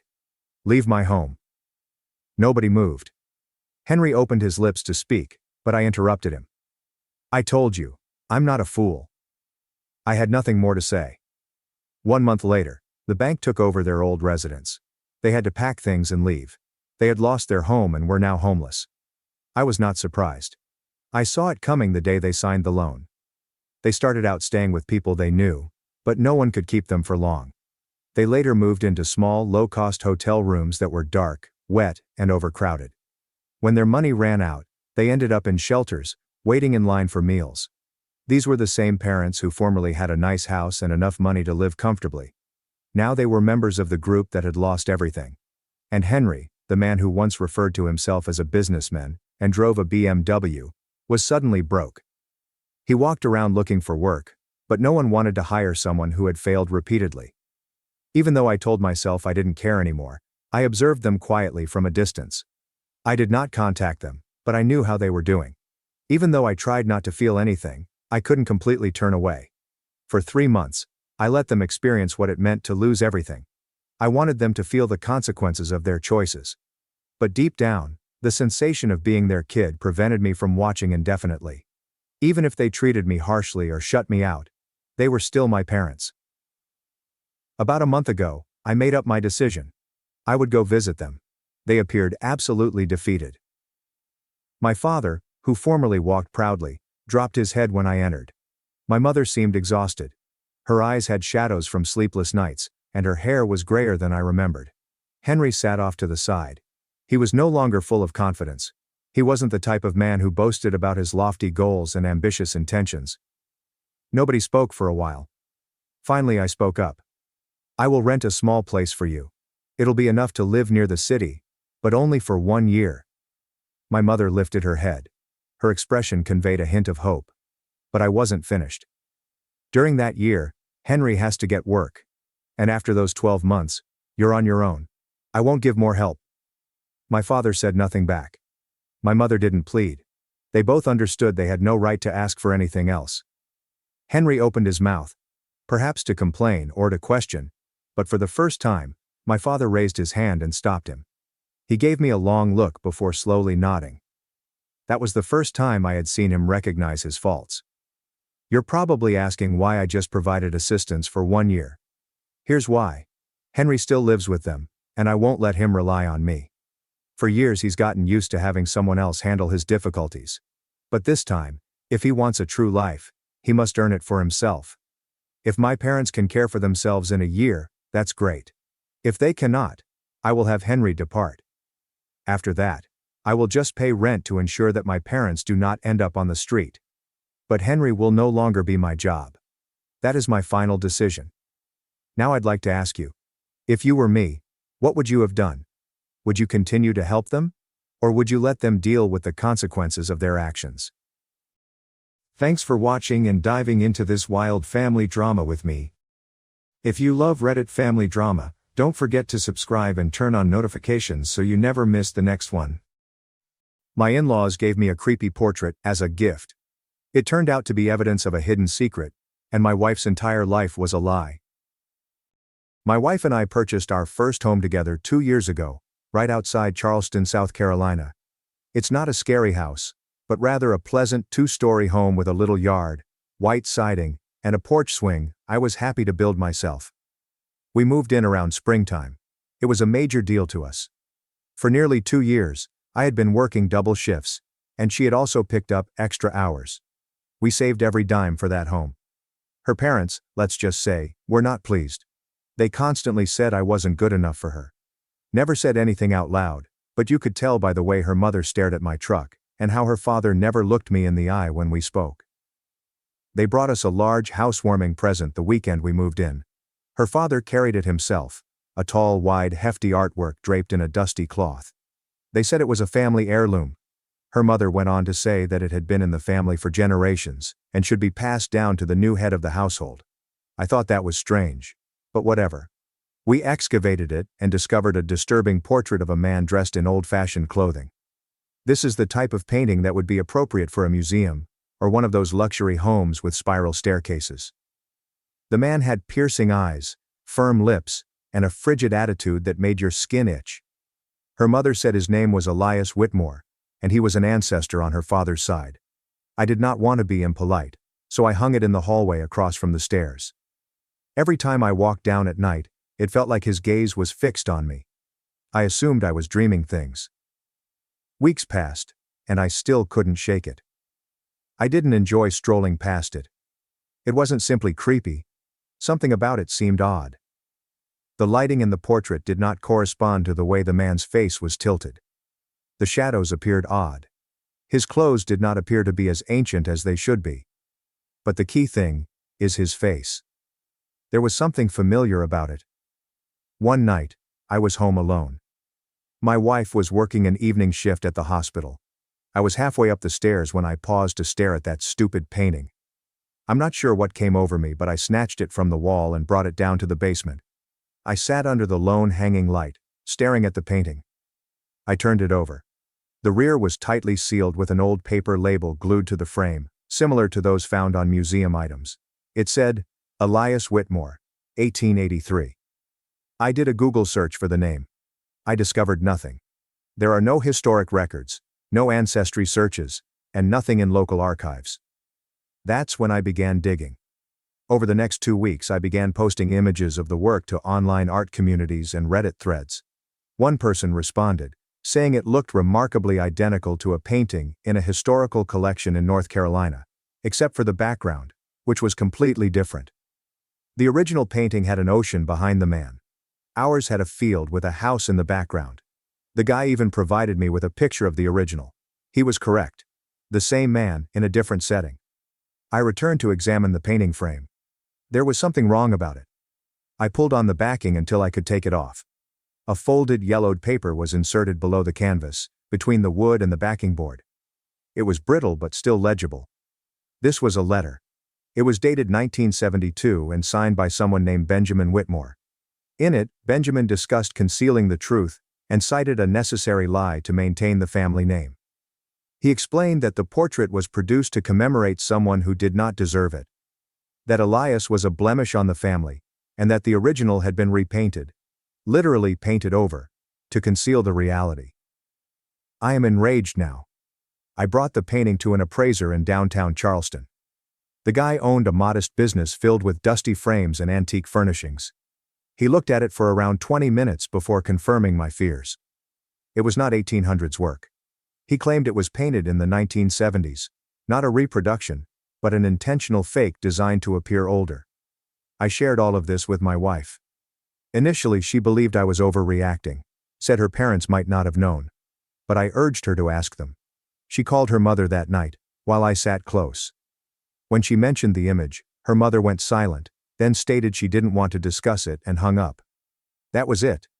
The strangeness escalated into full-fledged mistrust. I returned to research mode and began hunting up public records related to her family. Marriage certificates, obituaries, whatever I could get my hands on. I eventually discovered something. An article from 1974 about a man called Elias Whitmore Jr., who was arrested in connection with several disappearances in the Charleston region. He was not convicted, but he was considered the primary suspect in at least 4 missing people cases, 2 of which involved children. My blood became chilly. The photograph in the article depicted a man who looked just like the one in the painting. The same face, same dead eyes. I printed it out, placed it beside the painting, and showed it to my wife. She became white. She said she'd never heard of this dude. She called her father this time. He denied everything, claiming I was digging up rubbish, that Elias was a misguided relative. They claimed it was all gossip. That's when I realized it was a cover-up. They knew. I asked them directly why they handed us the painting, and why now. Her mom just responded, "It was time. It was time." After that, something inside of me cracked. I began to consider the words in the letter, covering up the truth, protecting the family name. They gave me the portrait knowing full well who the man was. Not a proud ancestor. A predator. A creature they wished to keep secret. I couldn't sleep after that, and walking past that item made me want to destroy it. But suddenly something struck me. Perhaps they gave me that painting as a peculiar test. Or perhaps they wanted someone else to bear the load. Whatever it was, I was not going to be quiet. I did not tell my wife what I intended to do next. I wasn't sure what I was going to do, to be honest. But I knew I couldn't give it up. I began digging more into those old case files. I took time off work. I told my supervisor it was family related, which was probably accurate. I walked down to the Charleston County Library archives and gained access to the microfilm records. The name Elias Whitmore Jr. appeared far more frequently than I expected, not only in newspapers, but also in police logs, cases that were closed with no arrest, unusual accidents, and even arson. The more I read, the more it felt like everyone simply stopped talking about him after 1975, as if someone flipped a switch and erased him from local history. But here's the twist that knocked me out. One story cited a family portrait shot at the 4th of July parade in 1971. I received a copy. I stared at it for an hour before realizing who else was in the photo. An adolescent version of my wife's father standing 2 steps behind Elias, smiling. I likened it to the wedding album my wife's parents had lent us when we were preparing our own wedding. There was a man in one of the group images, off to the side and cropped halfway. Nobody had ever told me who he was. I assumed he was simply a random uncle. The same man. Elias. He had been at their wedding. I printed both images, circled their faces and placed them on the kitchen counter. My wife noticed them when she returned home from work. She lifted them up slowly, stared at them for a long time, and said nothing. Then she sat down at the table and asked me, "What do you think they are hiding?" It was the first time she allowed herself to believe something was wrong, that her parents had lied to both me and her. And then she told me something I'll never forget. She remembers her father once saying to her, "Sometimes people make monsters, and sometimes families keep them as pets." She thought it was an odd observation at the time. Now it felt like a confession. That night, I received a call from an unknown number. I answered, anticipating a telemarketer. It was her father. He sounded relaxed, too calm. He stated, "You don't know what you're messing with. Some things are better left buried." I did not respond. I just hung up. The next day, when I went down to the basement to get the portrait, it was gone. I searched the entire house and asked my wife. She had not touched it. We had no house visitors. No one had a key except us. Someone had broken in, but just to take the painting. That same night, at 3:12 a.m., our outdoor motion light went off. I checked the camera. A tall man in a dark coat strolled past our yard and glanced right at the camera before the feed became static. Police discovered no evidence of forced entry. Nothing was stolen, just the painting. And the footage was gone from the cloud the next morning, wiped clean. My wife eventually broke down. She claimed her father had always been weird, domineering, frigid, but she had never related it to anything like this. She also admitted something else. When she was younger, perhaps 6 or 7, she recalls waking up one night and seeing a man standing in the hallway simply observing her. She always thought it was her imagination. Now she wasn't sure. We moved the following week. We put the house up for sale and left half our belongings behind. But it did not end there. We received a letter the day after we moved into the flat. There's no return address. Just a folded piece of paper inside. A single sentence. "You should have let sleeping dogs lie." I showed it to the police. They claimed there was no danger in it. There was nothing they could do. However, 2 days later, someone followed me home from work. I drove by my building 3 times, circled it, and then lost them. Black SUV with no plates. I only saw the driver's shadow, a huge person wearing a hat, his face concealed. I told my wife that we were being observed. She did not even argue. That's when I thought there could be something even deeper going on. Maybe Elias didn't work alone. Perhaps it wasn't simply a cover-up of who he was, but also what he did, and who assisted him in doing so. I looked into that too. I started checking property records. Whitmore Holdings, LLC's name kept up on land deeds, trust documents, and old bank papers. Can you guess who owned the house we recently acquired before us? Her father. Through the LLC. It was not a present. It was a setup. And that's when I realized the portrait wasn't a lie. It was a message. And now I didn't know who else was involved. But I was about to find out. I didn't sleep the night I found out her father had owned the house before us. I kept replaying everything. The house gift, the portrait, the warning, the break-in, the SUV, the letter, and now the revelation that the property was never random. He put us there. I put the painting there on purpose. But why? My wife began to spiral. She was angry at me for digging, but even more so at her parents. She didn't want to believe it, but the evidence kept accumulating. And then she remembered something else. Something she had never told me. When she was a teenager, she sneaked into her father's study and used his computer. He was old school and never allowed anyone in. She recalls seeing a closed folder on the desktop called Archive AW. She attempted to open it, but it was password protected. She became afraid and never tried again. But now it felt as if that folder might contain everything. So I asked her if she knew what password he could have used. She shrugged and explained that he always used birthdays or death dates. I inquired about whose. She glanced up at me and told me, his sibling died when he was a child. Drowned in a lake. I paused. Do you know which lake? She shook her head. I looked up drownings in South Carolina from the 1970s. It took hours, but I finally discovered it. A short news item on Robert Whitmore, an 11-year-old who was assumed drowned in Lake Marion. The body never recovered. Presumed, not confirmed. Something did not feel right. Then I discovered another file. An old sheriff's report that highlighted local speculation that the boy had been kidnapped, not drowned. However, the case was closed when the sole suspect died in a fire days later. Guess who was named as a close family friend of the missing child? Elias Whitmore, Jr. Everything seemed to be coming full circle. Here comes the most shocking twist. I looked through property records for the land surrounding Lake Marion. One plot near the water had been sold 3 times to shell firms, but they all linked back to Whitmore Holdings LLC. What was the name of the original buyer? Robert Whitmore. He never died.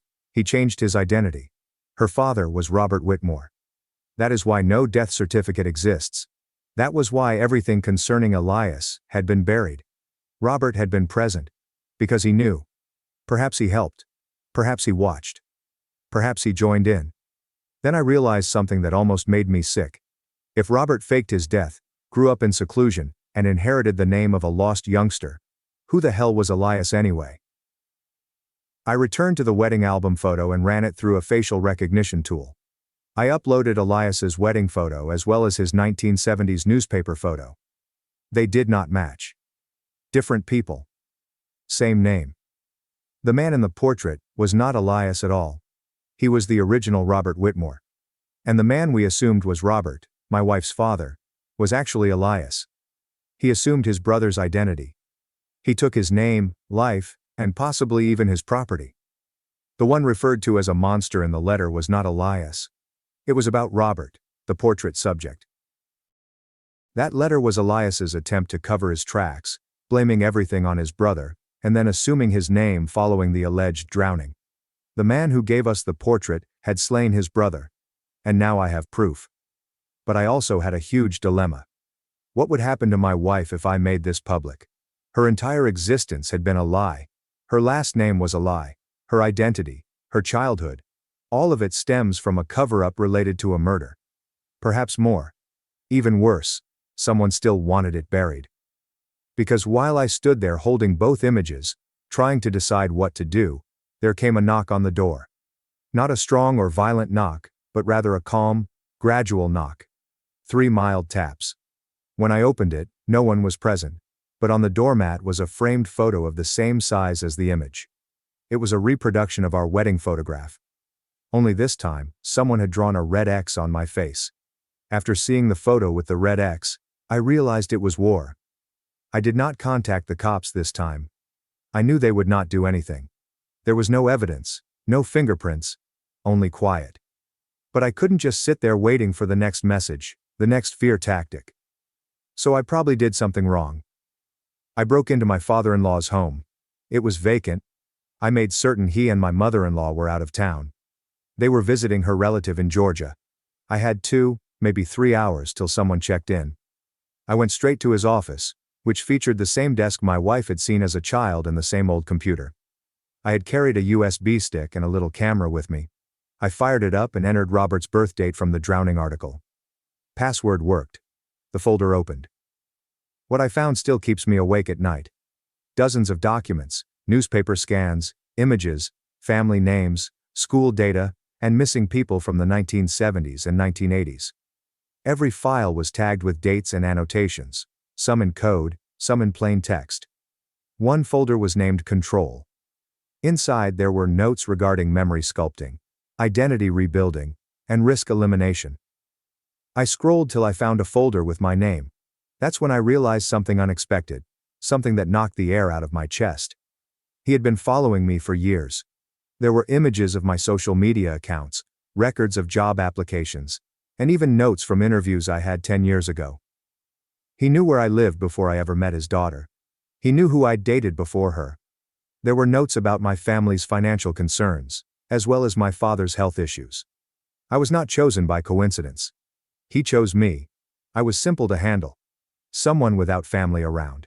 Someone who would be glad for a house, a gift, and the opportunity to feel like I belonged. The portrait was more than just a symbol of family. It was a test. Could I keep this secret? Would I bury it as they did? I've downloaded everything. I left the house just as I found it. But by the time I arrived home, my wife had left. No note, no call. Her phone is dead. I checked the security footage. Someone had turned it off 5 minutes before the last alert. It had to be him. I contacted the police. This time, I had genuine evidence. I forwarded the files to a journalist acquaintance I knew from college who worked in Atlanta. He called back in a panic. "Man," he asked, "do you realize what you just given me? These individuals bought off cops, judges, therapists, and social workers. There are names in here who still hold influence." He instructed me to remain quiet. I couldn't, especially while my wife was missing. 3 days have gone by. There's no word. Then a package arrived. There's no return address. Inside there was a burner phone. It lights up with a single message. "Meet me where it all began. Lake Marion." I knew it was him. I drove out there. Didn't tell anyone. I did not bring a firearm. Just the phone and a USB drive. I discovered him standing on the dock. My wife stood alongside him. She appeared pale and bewildered, as if she had been crying for days. He turned around, calm and cold. "You should have stopped," he stated. "You could have had a quiet life." I asked him what he had done to her. He said, "Nothing. Yet." And that's when I made my decision. I took out the USB and threw it in the water. For the first time he appeared shocked. I explained, "It's backed up in 3 locations. Try me." He glanced at me before turning to face my wife. "See? He's exactly like me. That wrath, that instinct. It's in all of us." She said nothing. Then she took a slow step back and pushed him. He slipped, lost equilibrium, and fell into the lake. He didn't get back up. We waited. Nothing. My wife murmured, "He always said he couldn't swim." She never looked away from the lake, neither did I. The files became public a week later. My journalist friend published everything. The story made national headlines. People were arrested, judges stepped down. Families brought suits. It ripped open a portion of Charleston that no one wanted to confront. We moved. We changed our names. She took therapy seriously. So did I. But here's something I'll never forget. I had the opportunity to stop early on. I saw the indications. I kept digging even after she begged me to stop. I thought I was doing the right thing, but I dragged her to hell. We survived, but we aren't the same. Sometimes justice has a cost. Sometimes vengeance consumes everyone in the room, including the one holding the match. Thanks for watching and sticking around till the end. If you enjoyed these stories, Make sure to subscribe and hit the bell so you don't miss the next drama-filled episode. My mom used me to plan my sister's dream wedding, then erased me from the guest list. So I showed up at the rehearsal with receipts. "You're not coming to the wedding," Mom texted. "Mia's family doesn't want you there." That was it. No sorry, or, "I hope you understand." Just harsh white letters on a gray bubble. I read it twice, then again. My fingers hesitated over the screen as my coffee cooled beside me. "So you chose status over blood?" I texted it. No emoji, no sarcasm, just the truth. Then, without hesitation, I opened my laptop, signed into the wedding planner's account, and canceled the venue deposit. It was in my name and paid with my card. They didn't even realize it. What is the best part? It was non-refundable. I closed the laptop, leaned back in my chair, and stared at the wall. I didn't feel angry yet. Not even sad. Just be still. As if something inside me had swapped positions and was now seeing from a different perspective. They have done this before. Not as a parent, not in all caps. But I felt it in the side glances, the jokes at dinners, and the fact that they forgot my birthday 3 years in a row and blamed the group chat algorithm. The way Mia became the daughter they had always desired, while I remained simply Jack. Always handy, always silent. I helped select the dress boutique. I arranged the first catering agreement. I discovered Airbnb for out-of-town guests. When Zach's parents complained that the Colorado Lodge was too rustic, I discovered a luxury equivalent with lake views. I also designed the Save the Date website. They used my Canva account. I still had the login. But now I was a burden since Mia's father disliked the energy I provided. I wore black to breakfast. Because I asked where the $3,000 catering money went and didn't give up when Mom answered, "Just trust us." They always needed me, until they didn't. They were now arranging their picture-perfect family tableau without me. Curated smiles. Filtered bliss. No, Jack. Just the people who matter. I took a big breath and opened our shared folder. Mia and Zach wedding planning. I browsed through the images, contracts, and vendor schedules. Then I deleted every file I had posted. All 63 of them. The folder was renamed, "Good Luck Without Me." I did not tell anyone. I did not warn them.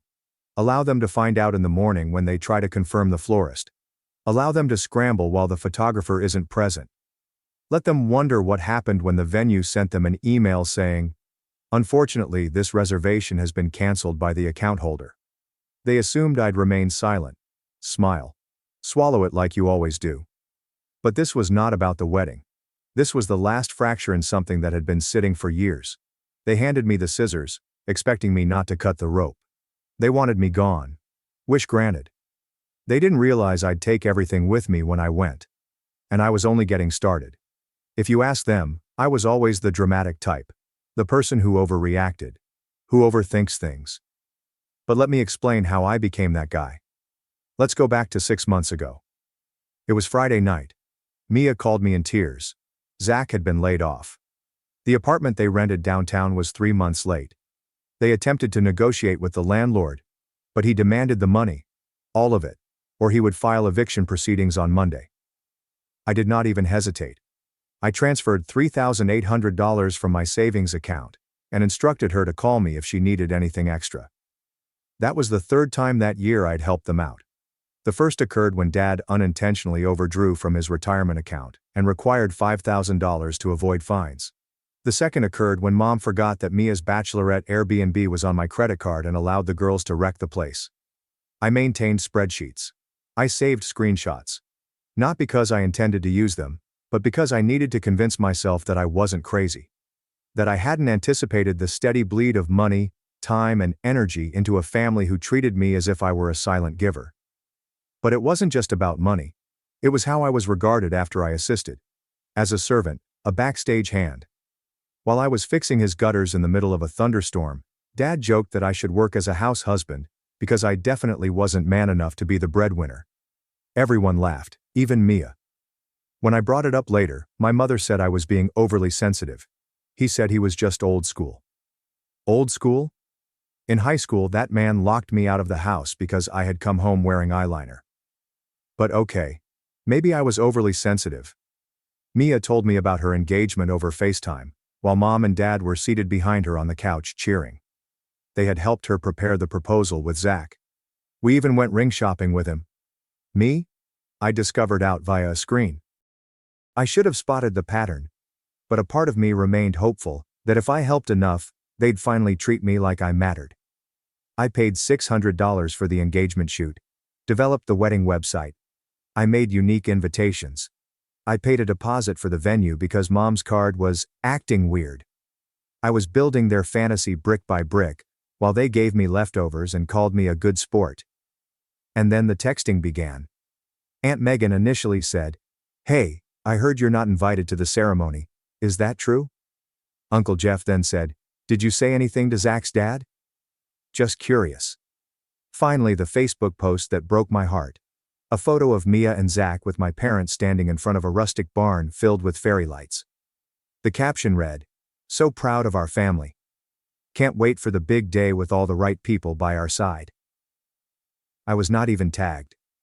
I browsed through the comments.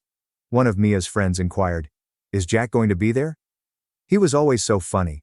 Mia responded, "We're keeping things small. Just people we trust."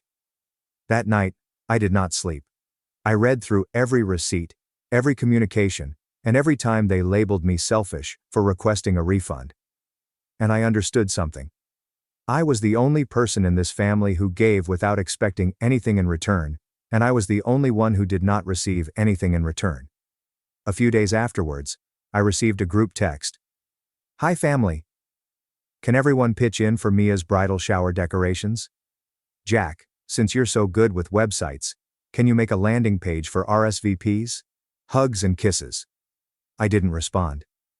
10 minutes later, Mia messaged me directly, asking, "Can you just do this one thing without being passive-aggressive?" So I did something different. I got into the wedding venue's account and sought a refund for the $2,500 deposit. It was legally non-refundable, but I had purchased wedding insurance during the booking process just in case. No one spotted the small checkbox. They repaid me 90% after I made a family conflict claim. Then I went into Canva and erased all of my designs, including RSVPs, table assignments, and welcome signs. I made a new file called Ask Zach's Dad to Fix This, which I shared with the entire family. That's when everything started to go wrong. 3 hours later, Mom called distraught. "What are you doing? Do you know how this looks?" I responded, "I do. That's why I'm doing it." Then Dad called. He skipped right to ranting. "You've always been jealous of Mia. That's what this is. You couldn't stand her having a better life than you." I hung up while holding the phone away from my ear. That night, my phone exploded. Mia wrote in her Instagram story, "Betrayal always comes from those closest to you." Mom then shared a photo of Mia crying with the remark, "Nothing hurts more than your own brother trying to ruin your special day." People began messaging me, friends and cousins. Some texted, "Are you okay?" Most people did not ask. They just responded, "Why would you ruin her wedding?" I did not respond to any of them. Then I received the package, a yellow envelope with no return address. Inside is a printed screenshot, an inside messaging thread from Mia's bridesmaid group chat. She couldn't stop laughing. "We'll get Jack to pay for the cake too. Just guilt him about being the only brother. Works every time." A different message followed. "Zach doesn't even like him. He said Jack gives him the creeps. LOL. One more thing. He won't be at the wedding.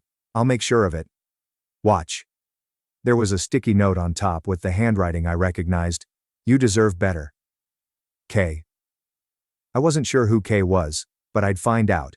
And when I did, everything changed. K had more than screenshots.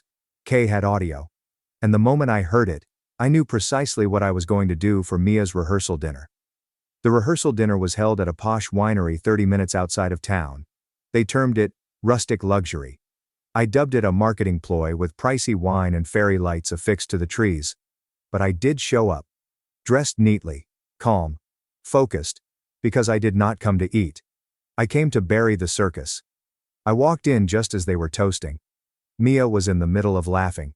Zach had his arm around her. Dad appeared uncomfortable. Mom avoided my gaze. They clearly did not expect me to show up. I intended to play the villain in their script. The spiteful sibling who damaged everything and refused to let go. But I was not bitter. I was finished. I stepped directly to the front of the room. "Sorry to interrupt," I murmured, tapping a glass. Conversations froze. Someone laughed awkwardly. Mia frowned. I removed a little speaker from my jacket and set it on the table. I then held up a flash disk. Zach stood up. "What are you doing?" I looked at him. "Giving you exactly what you deserve." I hit play. "The speaker is on. Turn the volume up." A girl's voice. Mia was chuckling. "We'll get Jack to pay for the cake too. Just guilt him about being the only brother. Works every time." The quiet broke. Mouths opened. Someone gave a gasp. The fork clattered. I did not flinch. Another voice. A different note. "Zach doesn't even like him. He said Jack gives him the creeps. Lol." Zach became white. Mia lunged at the speaker. I stepped in front of it. "Sit down." It was not a request. Then came the last clip. Mia says quietly and smugly, "He won't be at the wedding. I'll make sure of it. Watch." I pressed pause and looked around the room. "Any questions?" Zach opened his mouth and then closed it again. My father stood up, infuriated. "You think this is appropriate? You think this—" "Sit down," I snapped. For the first time in my life he did. I turned to Mia. "I spent over $11,000 on this wedding. I designed your website, negotiated your venue, and paid your florist.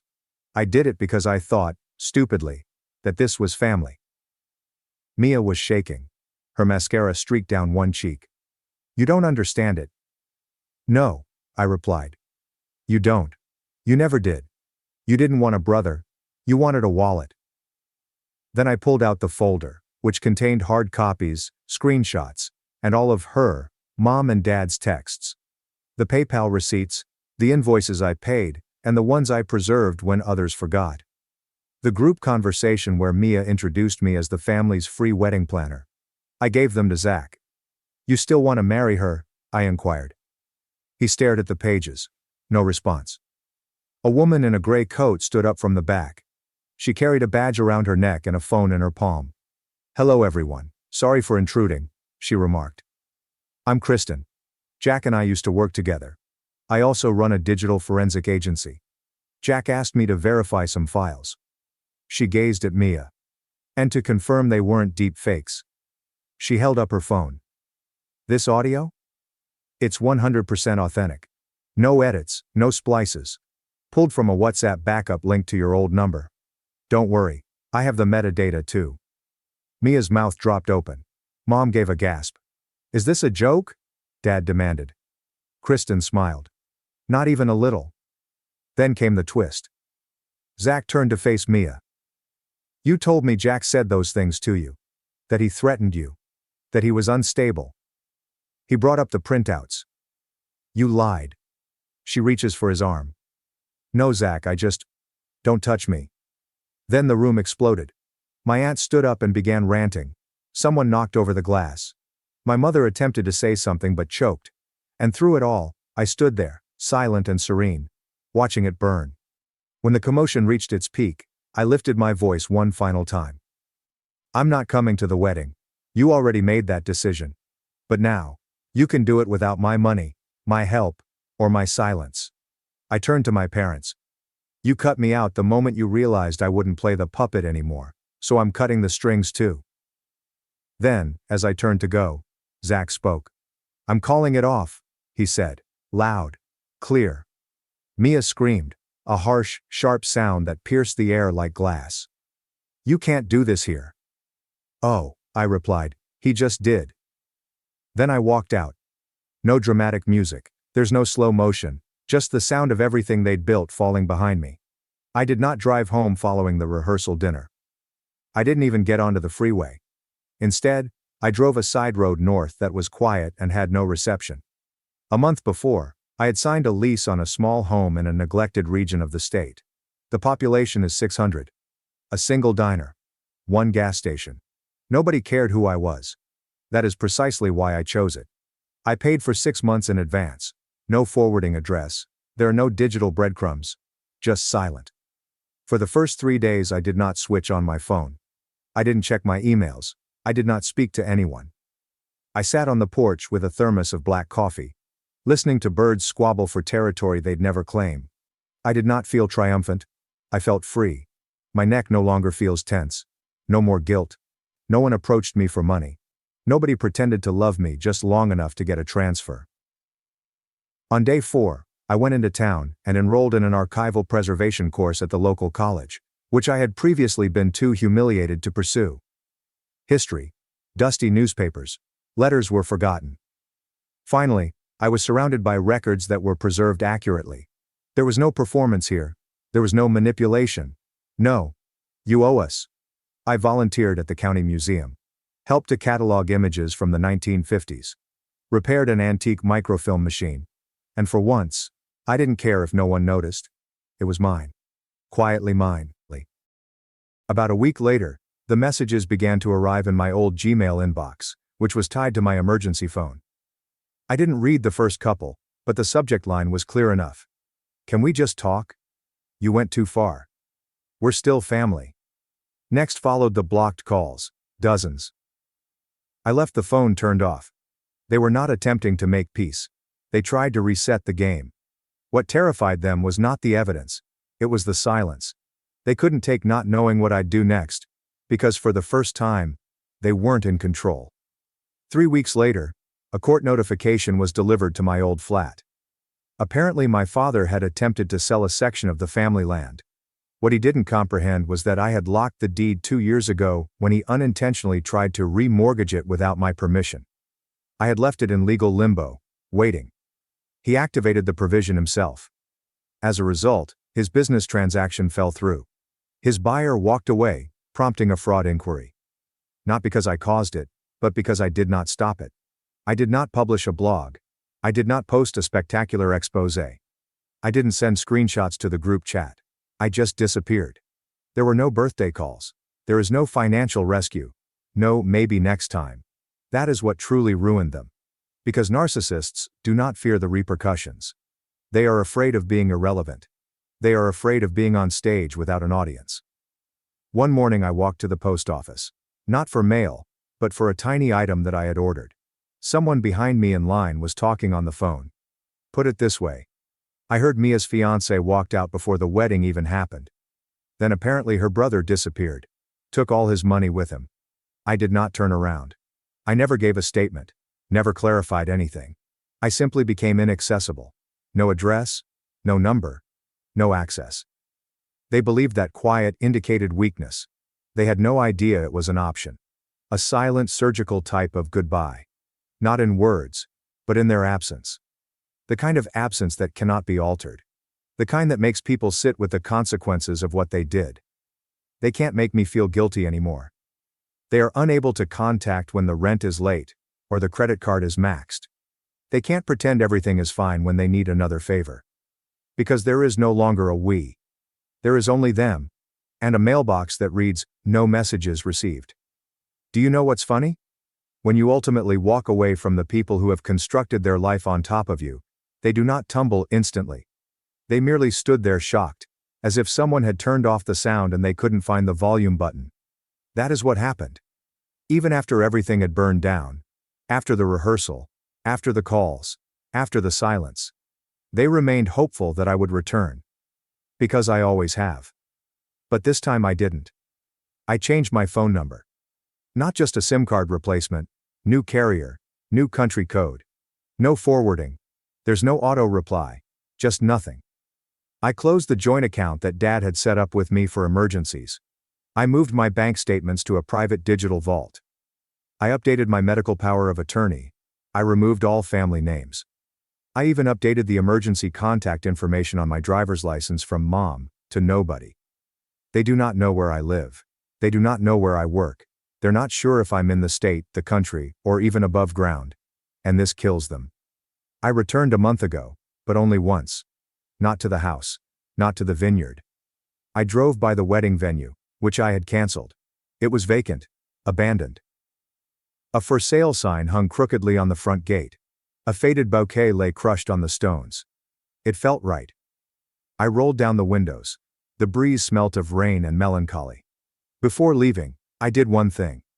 I strolled to the mailbox at the main entrance and dropped off a little envelope. There's no return address. Inside is a printout of the last wedding invoice I paid, with a post-it note on top. It said, "Thanks for nothing." I have stopped checking the old email. But every now and then, I log in to observe the flood. One unopened message was labeled, "Please just talk to us." I did not open it. Another one. "We don't know who you are anymore." That one made me smile. Because finally they're correct. I am not the person that paid their debts at 3 a.m. I am not the emergency contact. I am not the wedding planner, free therapist, unseen sibling, or guilt-ridden son. I'm just a guy living a different life now. One that they cannot reach, corrupt, or rewrite. I received a new mailbox last week. Metal, clean, lockable. One of those security drop boxes that won't let anything out once it's inside. The technician asked what name I wanted inscribed on the plate. I replied, "No name, just a message." So now on a small metal rectangle immediately beneath the keyhole it says, "This box does not accept apologies." And what about the stillness I'm hearing every day now? Peace. Thanks for watching and being part of the drama. Don't forget to subscribe and hit the bell so you never miss a wild news story.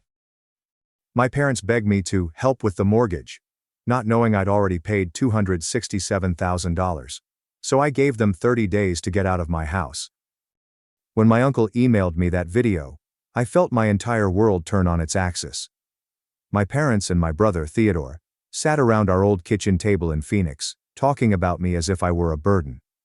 The bright Arizona sun shone through the windows, providing a warm warmth that seemed to mock the chilly words said. "And Lindsay only helps because she owes us," my mother remarked, her voice full of hate.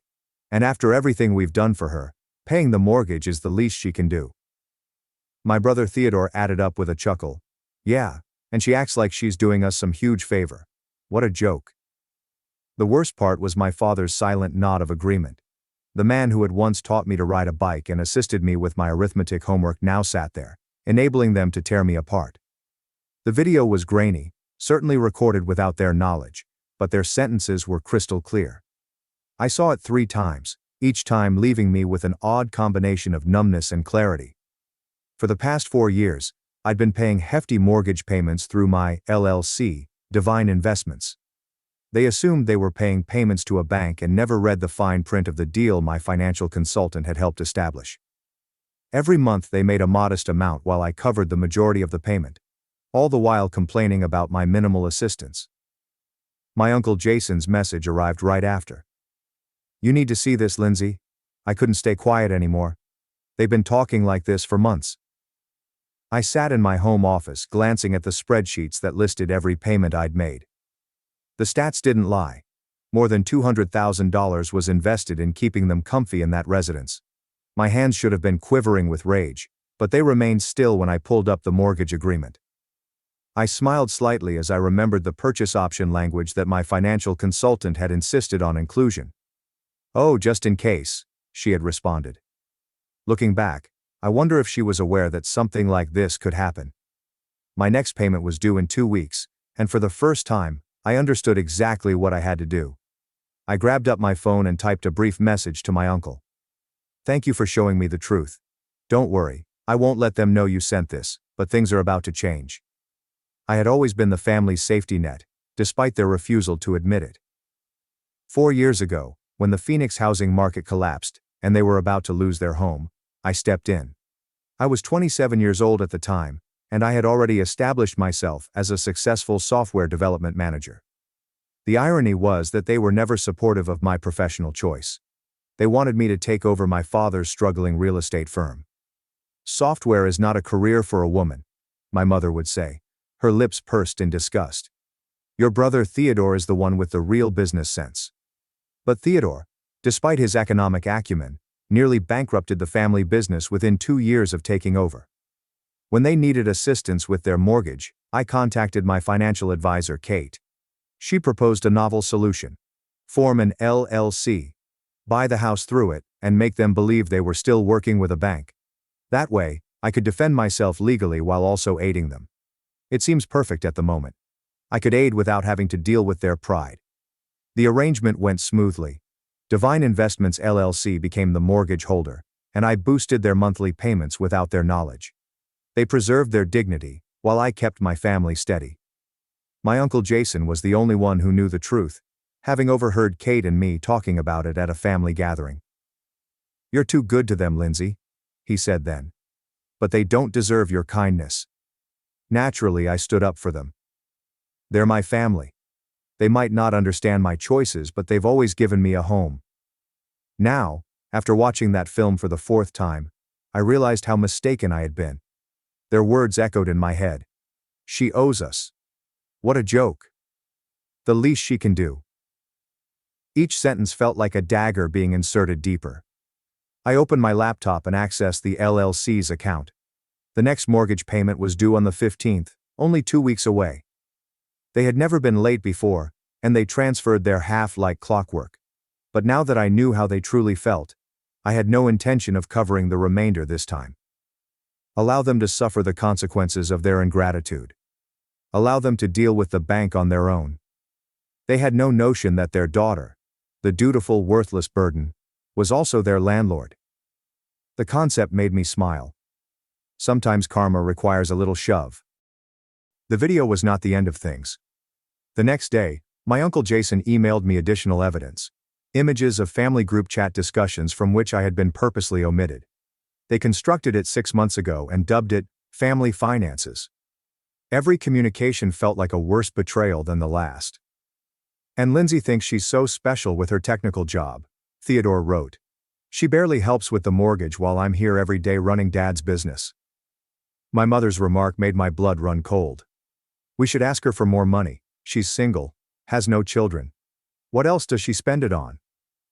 After all we've sacrificed to raise her, she can't even support her family." I retrieved my financial records, shaking slightly as I computed the total. Over the last 4 years I have contributed $267,843 to their mortgage through Divine Investments, while they have only paid $52,500. The monthly payments to the bank comprised the majority of the mortgage. They had no idea I was covering an extra $5,400 every month. My phone vibrated with a message from my mother. "Sweetie, could you come to dinner this Sunday? We need to discuss something important." I knew exactly what the something was. They intended to ask for additional money, most likely accompanied by emotional manipulation and guilt-tripping. The thought of sitting there pretending I had no idea what they truly thought of me made my stomach turn. I phoned Kate, my financial advisor. "I need to know my options with the purchase agreement." "Sent," I replied. "I had a feeling you might," she said without surprise. "Remember the provision we included. If they miss a payment, Divine Investments can use the purchasing option right away. The house would be yours outright, and they would be month-to-month renters." A plan began to form in my head. What if they were late with the rent? The standard Arizona eviction laws would apply. You would be within your rights to give them notice. She paused. "Lindsay, are you certain you want to go there?" I considered years of condescension, of being the family ATM while they teased me behind my back. I thought about Theodore destroying our father's business while they praised his business sense. I thought about every snarky remark about my career, my life choices, and my alleged responsibilities to them.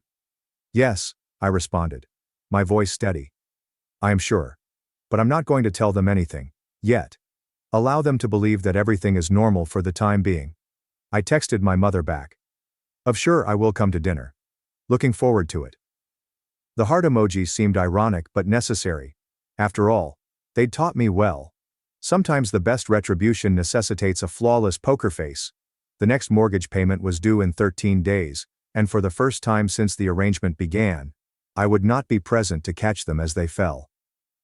Sunday dinner felt like an exercise in self-control. I arrived at their Phoenix house at exactly 6 p.m., with the sinking sun painting the desert landscape in orange and purple. The house, my house technically, looked just like it had for the previous 20 years. The familiar aroma of my mother's lasagna floated through the air, a deliberate choice designed to remind me of happier days. "Linz, sweetie." My mother ran to embrace me, her designer bracelet catching the sun. I noted it was new. Probably purchased with money they should have used to pay their mortgage, which was due in 9 days. Theodore sat at the dining table, looking more like a smuggler than normal in his pressed business casual outfit. Face it, sis. Good for you for making time for your family. I grinned as I remembered his remark about barely helping. If only he knew how much his entire lifestyle depended on my generosity. I always have time for my family, I said, the irony thick in my mouth. My father emerged from his study with his reading glasses perched on his nose. He was going over some documents that I noticed were bank statements. The image almost made me giggle. They were carefully planning their pitch. But before we eat, my mother said, setting down the lasagna, we wanted to talk about something important. She looked at my father, who nodded encouragingly. Of course, I replied, serving myself a portion. What's on your mind? Theodore cleared his throat. Well, as you know, Dad's business has been experiencing some difficulties. The real estate market is not what it used to be. I took a slice of lasagna and chewed slowly. Despite the fact that the Phoenix market is stronger than ever, the company has faced hurdles since Theodore took control. And we've been thinking, my mother said, reaching for my hand across the table, about how fortunate we are to have such a successful daughter. Your father and I made significant sacrifices to ensure that you received a solid education. I saw her performance with fresh eyes, the gentle touch, the reminder of their efforts. Everything was perfectly choreographed. But the mortgage payment has become quite a burden, my father said, his voice carrying that distinct tone of paternal authority that he had always used to make me feel small. And with you doing so well in your computer work. Software development, I corrected immediately, even though they had never tried to learn the difference. Right, he said dismissively. Well, we hoped you would be able to help with the monthly installments. After all, this is also your family's home. If only they realized how much of it was already mine. We're only asking for an extra $2,000 per month, my mother explained hastily. It's not much, considering your salary. I took another slice of lasagna, using the opportunity to keep my cool. They wanted $2,000 extra when they had no idea I had already paid more than $5,000? The audacity was nearly astounding. I'll think about it, I finally responded, keeping my voice neutral. Times are a bit uncertain right now. Uncertain? Theodore scoffed. Please, we all know you're doing well. Unlike those of us who are working hard to preserve this family's history. I smiled, thinking of the notification their bank would send if they missed their payment next week. You're correct, Theodore. Sometimes we all receive what we deserve. After dinner, I excused myself to go to the restroom, but made a purposeful detour by my father's study. The door was ajar, and I could hear my parents and Theodore conversing quietly. I paused, my heart beating, as their words faded away. She's not going to help, Theodore remarked, his tone harsh. Did you see how she just sat there acting all superior with her tech money while our business was struggling? Patience, my father responded. See, I have another option. Remember those investment documents I found in her cloud storage when she used our Wi-Fi last month? She's been hiding money from us in some company called Divine Investments. My blood became chilly. They had snooped through my files on my last visit. I had unintentionally utilized their Wi-Fi without a VPN, and my cloud storage had synced automatically. I looked it up, my father added. It's a legitimate LLC and it's doing very well. She's been squirreling away money there instead of helping her family. And we raised a snake, my mother's voice added. We'll give her one more chance to help voluntarily. If not, I'll remind her about that time in college when she took money from your business account for her tuition. She thought we never knew, but we have proof. She'll have to help us then. I had to bite my lip to avoid laughing. The money they were referring to was borrowed with my father's approval when their tuition check bounced. I even paid it off within a month, with interest. I had emails that proved everything. Their attempt at blackmail was both sad and desperate. And if that doesn't work, says Theodore, we can always reach out to her company's HR department. Ask some questions about her mental stability. Maybe she's been stealing company resources for personal projects. That would get their attention. The nonchalant way they contemplated damaging my career chilled my veins. These people were not family. They were parasites, with family masks. I silently returned to the restroom, flushed the toilet for show, and returned to the dining room. They returned shortly later, each wearing a prepared smile. "Lindsay dear," my mother lovingly asked me, "have you given any thought to what we discussed about helping more with the mortgage?" I met her eyes steadily. "Actually I have. You're right. Family should help family. I'll have an answer for you in about 8 days." The timing was not random. Their mortgage payment was due in 8 days, and I knew what would happen if they missed it. Divine Investments would eventually reveal its genuine ownership. 8 days? Theodore frowned. Why such a specific timeline? I stood up and gathered my handbag. I just need to check some things with my financial advisor. You understand, right? Being careful with money is just good business sense. I grinned at Theodore, echoing their favorite phrase. My mother led me to the door and pulled me into another deliberate hug. "We knew you'd understand, sweetheart. Family always comes first." "Yes," I said, recalling the eviction notice I had previously composed. "Family always gets exactly what they deserve." While driving home, I contacted my Uncle Jason. "You were right about them," I remarked when he responded. "But don't worry, I'm done playing the silent partner in their little drama. It's time for the final act." The week passed with painful slowness. My family continued their pressure campaign, sending regular texts about their dire financial circumstances. Each message increased my determination. I submitted everything to Kate, my financial consultant, who was helping me prepare for the impending showdown. "When the paperwork is ready," Kate stated during our meeting 3 days before the payment was due, "if they miss the payment, Divine Investments can exercise its purchase option immediately. I've also prepared the eviction notices, just in case." I nodded while reviewing the paperwork. "And you're sure everything's legally sound? They can't fight this?" "Your father signed the agreement 4 years ago," she told me. "He barely read it. He was too desperate for the bailout. Everything's perfectly legal." That evening, my brother launched his own attack. "Hey sis," his text said. "I was just talking to my friend in tech recruitment. Heard some companies are doing layoffs. Must be scary for you. Good thing you have family to fall back on." He proceeded. "Speaking of which, about that help we discussed." The attempted manipulation was so obvious it was almost hilarious. I read the message to my Uncle Jason over coffee the next day. "They never change," he remarked, shaking his head. "Your aunt and I watched them do this to everyone in the family. It's why we distanced ourselves years ago." "Did you know they went through my files when I visited?" I requested an explanation. "Not surprised," he responded. "They did the same to your cousin when she stayed there last year. They're always looking for leverage." He paused. "Are you ready for the fallout? They won't take this well." I considered their threats to contact my company's HR, their efforts to blackmail me, and their years of accepting my assistance while insulting me behind my back. "I'm ready. They made their choice. Now they'll face the consequences." My mother called 2 days before the money was due. "Sweetie, we need your answer about the mortgage help. Times are tough and family needs to stick together." "Don't worry, Mom," I responded, my voice firm. "Everything will be clear very soon." That night I got an email from the family's bank. They attempted to send funds from their account to Divine Investments, but the payment bounced. They were already overdrawn. I forwarded the notice to Kate. "Here we go," she responded. "Want me to start the proceedings tomorrow?" I reflected on the lasagna meal, their smug expressions, and their casual discussion about damaging my career. I reflected on the years of manipulation, the continual demands, and the ceaseless ingratitude. "No," I typed back. "Let's wait until the payment officially fails. Let them spend the next 2 days thinking everything's fine. They taught me well.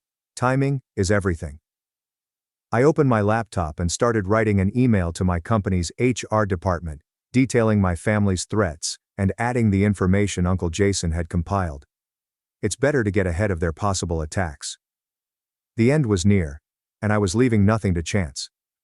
"Sometimes," I mumbled to myself, "the best revenge is simply allowing individuals to suffer the consequences of their own behavior." The payment deadline has come and gone. Divine Investments' automated system dispatched its default message at precisely 9 a.m. I checked my phone, counting down the seconds till the inevitable call. It took exactly 12 minutes. "Lindsay," my mother said frantically. "Something's wrong with our mortgage payment. The bank is saying we defaulted, But that's impossible. We need your help immediately. Actually, I said with a smile, Divine Investments isn't a bank. It's an LLC. My LLC, to be specific. The stillness at the other end was deafening. What? She eventually asked in a whisper. Check your email, I advised. You'll find a notice explaining that due to your default, Divine Investments is exercising its purchase option. The house is now legally mine. Your status has been changed to month-to-month tenants. This is a joke, she muttered. No joke. I've been covering the majority of your mortgage for 4 years while you all mocked me behind my back, called me a burden, plotted to blackmail me, and threatened my career. So how did you? Uncle Jason showed me the video. He showed me everything. Now about your tenancy, your first rent payment is due in 30 days. I suggest you start looking for somewhere else to live. My father's voice suddenly broke through. They'd put me on speaker. She's ungrateful. Thanks for watching and diving into this wild family drama with me. If you love Reddit family drama, don't forget to subscribe and turn on notifications so you never miss the next one. My family took me camping at 15, then left me alone in the woods to make me a man. 5 years later, my mom walked into my job sobbing. When I was 15, my family brought me camping and then left me alone in the woods. As I returned to the campsite with an armful of firewood, I heard my father say, "If he wants to survive, he'll figure it out." An hour later, I saw them drive away without looking back. I roamed for days, lost and hungry, before finally finding aid. I didn't see them again until last month. 5 years later, my mother arrived at my workplace sobbing. So, this is a long story, and I wasn't sure if I was going to write it, but hey, here it is. I told a few individuals in person, and the majority of them either didn't believe me or acted strangely. So, I'm not sure. Maybe internet strangers will understand it better. This was when I was 15, so 5 years ago. I'm 21 now. I wasn't a wild child or anything, just a typical obnoxious teenager. My father, Hugo, has always been the type of guy who believes that toughness is all that matters, as if I didn't want to play football with a broken finger or whatever. My mother, Marion, simply goes with it. Claire, my younger sister, was about 12 years old. She wasn't particularly involved, spending much of her time on her phone. The strange part began before we even left for the trip. My father continued making statements like, "Oh, time for you to learn how to be a man," or something like that. He had mentioned it before, but this time it felt more pointed. At breakfast he glanced at me and said, "I hope you're ready to get out of your comfort zone." I simply rolled my eyes, since that's his thing. Mom didn't say anything, but kept packing trail mix and little cereal boxes. We drove around 2 hours to some state forest. Not a luxury campsite, just a simple area with a fire ring, a couple of picnic tables, and one of those outhouses that always stinks. Claire's TikTok videos were playing on her phone during the majority of the drive. I tried to talk to my father, but he just stared at the road, while my mother was playing Sudoku on her phone. I recall thinking it was a lot more awkward than usual. So we go there, unload, and set up the tent. Dad's being especially bossy about how I'm not doing my part, like I'm actually carrying the cooler, and he's still talking about when he was a kid and everything. I simply disregard it. When we eventually get a fire going, Claire is on her phone, Mom is reading, and Dad is staring at me, as if he is waiting for me to make a mess. Just an odd vibe. The next morning, Dad wakes me up early, says we need more firewood, hands me a rusty old hatchet, and instructs me to go out past the trail and pick some real wood. Not the junk near the campsite. I'm half asleep, but I'll go. I'm gone for about 40 minutes. I don't have service out there and am just roaming around looking for dry branches. When I eventually return, I hear voices and pause behind this clump of trees. Not on purpose. I just hear my name. I hear my father say, "If he wants to survive, he'll figure it out." I hear my mother say, "Are you sure this is the right way?" And my father says, "This is how my old man did it to me. He'll thank us one day." Claire says something, but I can't hear her, just her flat and bored voice. I just stand there, paralyzed, thinking, is this a joke? When I step out, they all gaze at me as if I've been caught. Mom looks away, Dad shrugs, and Claire won't even look at me. I drop the firewood and ask what's going on, and Dad just says, "You'll be fine, you're a man now. Figure it out." And then he begins packing up the tent. At first, I thought he was joking, as if this was some crazy parenting situation. So I go for my bag. But Dad pushes me back, not forcefully, but enough to make his point. Mom tries to say something, but Dad snaps and instructs her to get in the car. I just stand there as they pack up. Claire throws my hoodie at me without saying anything. Mom tries to hand me an old granola bar, but Dad tells her to get in the car. She drops it to the ground. I take up the granola bar. Dad slammed the trunk. I tell him, "You can't just leave me here." He says, "You'll understand when you're older." He then gets into the car. Mom is crying. Claire has her earbuds in, and they simply drive away. I stand there for a long time, hoping they'll come back because this is a joke, but they don't. I tried to call them, but I left my charger in the van, and my phone was nearly dead.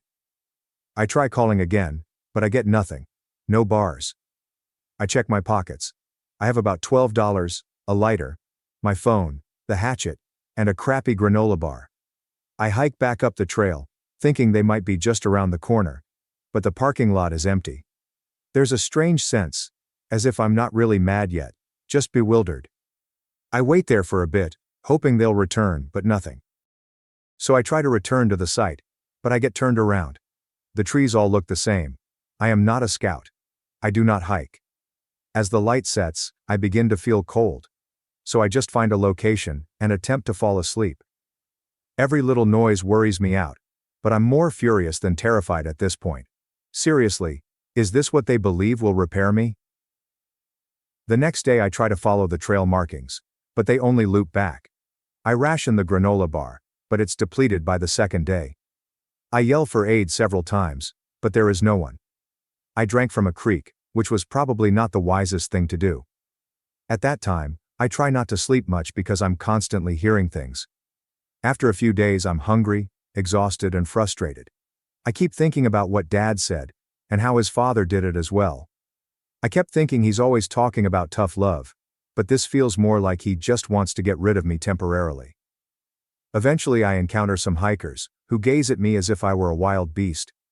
One of them hands me water and asks whether I'm all right. I tell them my family has abandoned me, and they just look at each other like, "Is this kid serious?"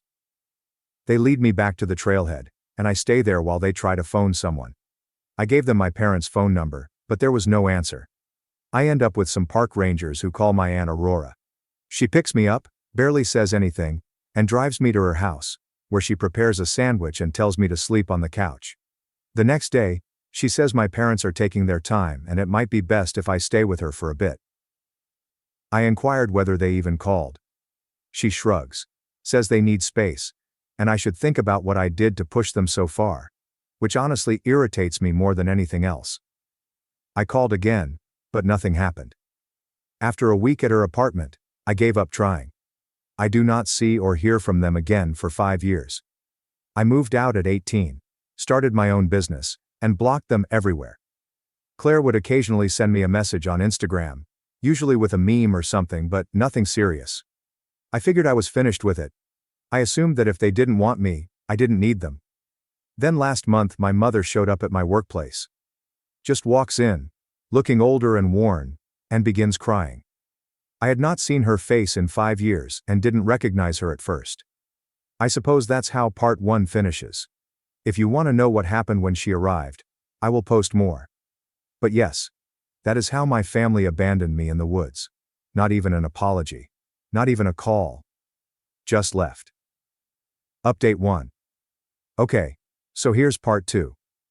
As I previously stated, if you read part 1, you will know that my mother unexpectedly arrived at my workplace after 5 years of absence. To be honest, it was so bizarre that I felt like I was hallucinating. It's not like we live in the same town. After high school, I went away, blocked everyone, changed my phone number, and everything. So her discovering me is not an accident. She needed to inquire around. She looked rough, like she hadn't slept, and she was simply standing there at the front, as if she didn't know what to say. So I walk up, and before I can say anything, she starts crying. Not even cute sobbing, simply ugly, snotty, can't catch her breath crying. She clutches my arm and I pull away. It's just instinct. I do not want her touching me. People are staring. I tell her to go outside and she does, still wailing. And I must admit, that irritated me. Seriously, after all this time, you show up and want me to be okay with it? Nah. Outside she tries to converse, wiping her face with her sleeve and apologizing. That she has been trying to find me. She misses me. All this crap. I just stood there. I tell her to get to the point, since I need to go back in there, and she flinches. She begins talking about how things went wrong after I left. Claire seldom talks to her. How Hugo, my father, is not the same. And how she just wants to see me and make sure I'm okay. She apologizes. She claims she never intended for things to turn out this way. It wasn't meant to be this horrible. Hugo only wanted to teach me a lesson. He assumed I would toughen up. That I would return in a few hours and demonstrate my ability to handle myself. I shut her off. I told her I was not interested in her excuses. She tries to grip my arm again, but I push her away. Not difficult, but sufficient. And she kind of stumbles. She looks at me as if I had smacked her. She tries to explain that she didn't have a choice, that Hugo refused to listen, and that she wanted to come back for me but he wouldn't let her. I questioned her why she didn't call the cops, my aunt, or anyone. She gets very silent, just looking down at the sidewalk, and says she is afraid of him. That got me angry more than anything else, because Mom always pretended to be on my side when I was younger. But once Hugo became agitated, she would simply comply. Always. I scream. You let him leave me there. You never called. You never even tried. She starts crying again, talking about how she was so young and didn't know what to do. I just stand there, arms folded. I do not care. People are walking past, some giving us states, but I'm not sure. She then begins to discuss how things went wrong. Hugo became increasingly mean-spirited. How Claire began slipping out. How the family simply fell apart. She claims she lost her job. They moved to a smaller space. Hugo began drinking more and getting into conflicts with his neighbors. She claims she tried to contact me, but my Aunt Aurora refused to give her my information. I know it's a lie. Aurora scarcely spoke to me after I left, only sending the occasional Facebook message. So I confronted her about it. She shrugs and says she may have misremembered. I ask her what she wants from me. Straight up. She says she just wants to know if I'm okay. I want to chat. Maybe get some coffee. Attempt to reconnect. I laugh. I couldn't help it. I ask her if she believes she deserves it for what she did. She starts crying again, saying she knows she shouldn't, but she still wants to try. I ask her why Hugo dislikes me so badly. Why did he do it? She claims he always believed I was weak, that I lacked the necessary qualities, and that he was afraid I'd grow up to be one of those loser kids. She claims Hugo's father did similar things to him, such as abandoning him in areas and forcing him to find his own way home. Hugo was often saying that boys these days don't know what it's like to struggle. I add, that's not an excuse. That's just being a jerk. She replies, she understands. She wished she had done something else, but she didn't know how. I tell her I do not care. I am not interested in a family reunion. I do not need her. I made it with none of that. She tries to express her pride in me for surviving. That she thinks of me every day. All of that. I tell her it's not my problem. She tries to hold my hand but I jerk away. She begins crying louder. A security guard approaches and asks if everything is good, and I respond, yeah, we're done here, and walk back inside. She waits outside for about an hour, then sends me a number of texts with huge phrases like, please talk to me, I'm begging you, I need you in my life. I blocked her phone number. The next day I received a direct message from Claire. Just ask. Mom's a mess, what did you say to her? I don't respond. Then my phone starts blowing up, but not because of her. It's folks I haven't spoken with in years. Old friends, a couple cousins, even my ex. All saying, hey, your mom called me, she's looking for you. What's going on? Is everything okay? She is basically reaching out to anybody she can find. Even my supervisor receives an email requesting him to kindly tell me to call my mother. I'm so mad at this moment that I may break something. I text her from a burner account, telling her that if she does not stop, I will file a harassment report. She says she just wants to talk, and that she has something important to tell me, but she doesn't say what. I tell her to leave me alone, or I'll stop communicating with everyone in the family forever. She says fine, but hopes I would reconsider. I don't intend to. I am only getting started. However, the following section becomes more wild. Like, I started researching what my parents were up to. And let's just say that karma exists if you know where to shove. I'll share part 3 if folks are interested. But that's how it went down. Update 2. Okay, so here's part 3. And if you're still reading after that, you're probably wondering why I didn't just block my mother and move on. I tried FR. But when she started calling random people about me and generally guilt-tripping everyone into forcing me to talk to her, I got angry. Like I just wanted to disappear. I made my own life, kept my head down, and wanted nothing to do with them. And now she's attempting to lure me back in? Nah, not happening. So I start thinking, if she's going to do this, I'm not going to sit around. I will make them regret ever treating me that way. I know it sounds harsh, whatever. But if you lived through it, you'd understand. First thing I did was dig. I am not a hacker, but you can find a lot if you know where to look. We started with Facebook. Found Claire's account. She posts everything. Keep telling those Ask Me Anything stories like it's 2016. Then I checked out my father's page. His tweets transitioned from bragging about vacations and, look at my new truck, to reposting angry boomer memes about kids today don't want to work, and back in my day nonsense. I'm not surprised, but then I notice he's mentioned on a number of local company pages. Some reviews, a few random disagreements in the comments. I searched up his name on Google, and yes, he owns a little business. It's nothing spectacular, but it's his thing. He always said he was his own boss. So I began watching. It takes a few weeks, but I catch up on some stuff. People in the comments are disagreeing with him, complaining about his business practices and so on. I've seen a few reviews where people say he's unprofessional and talks down to others. I know it isn't just online, that's how he's always been.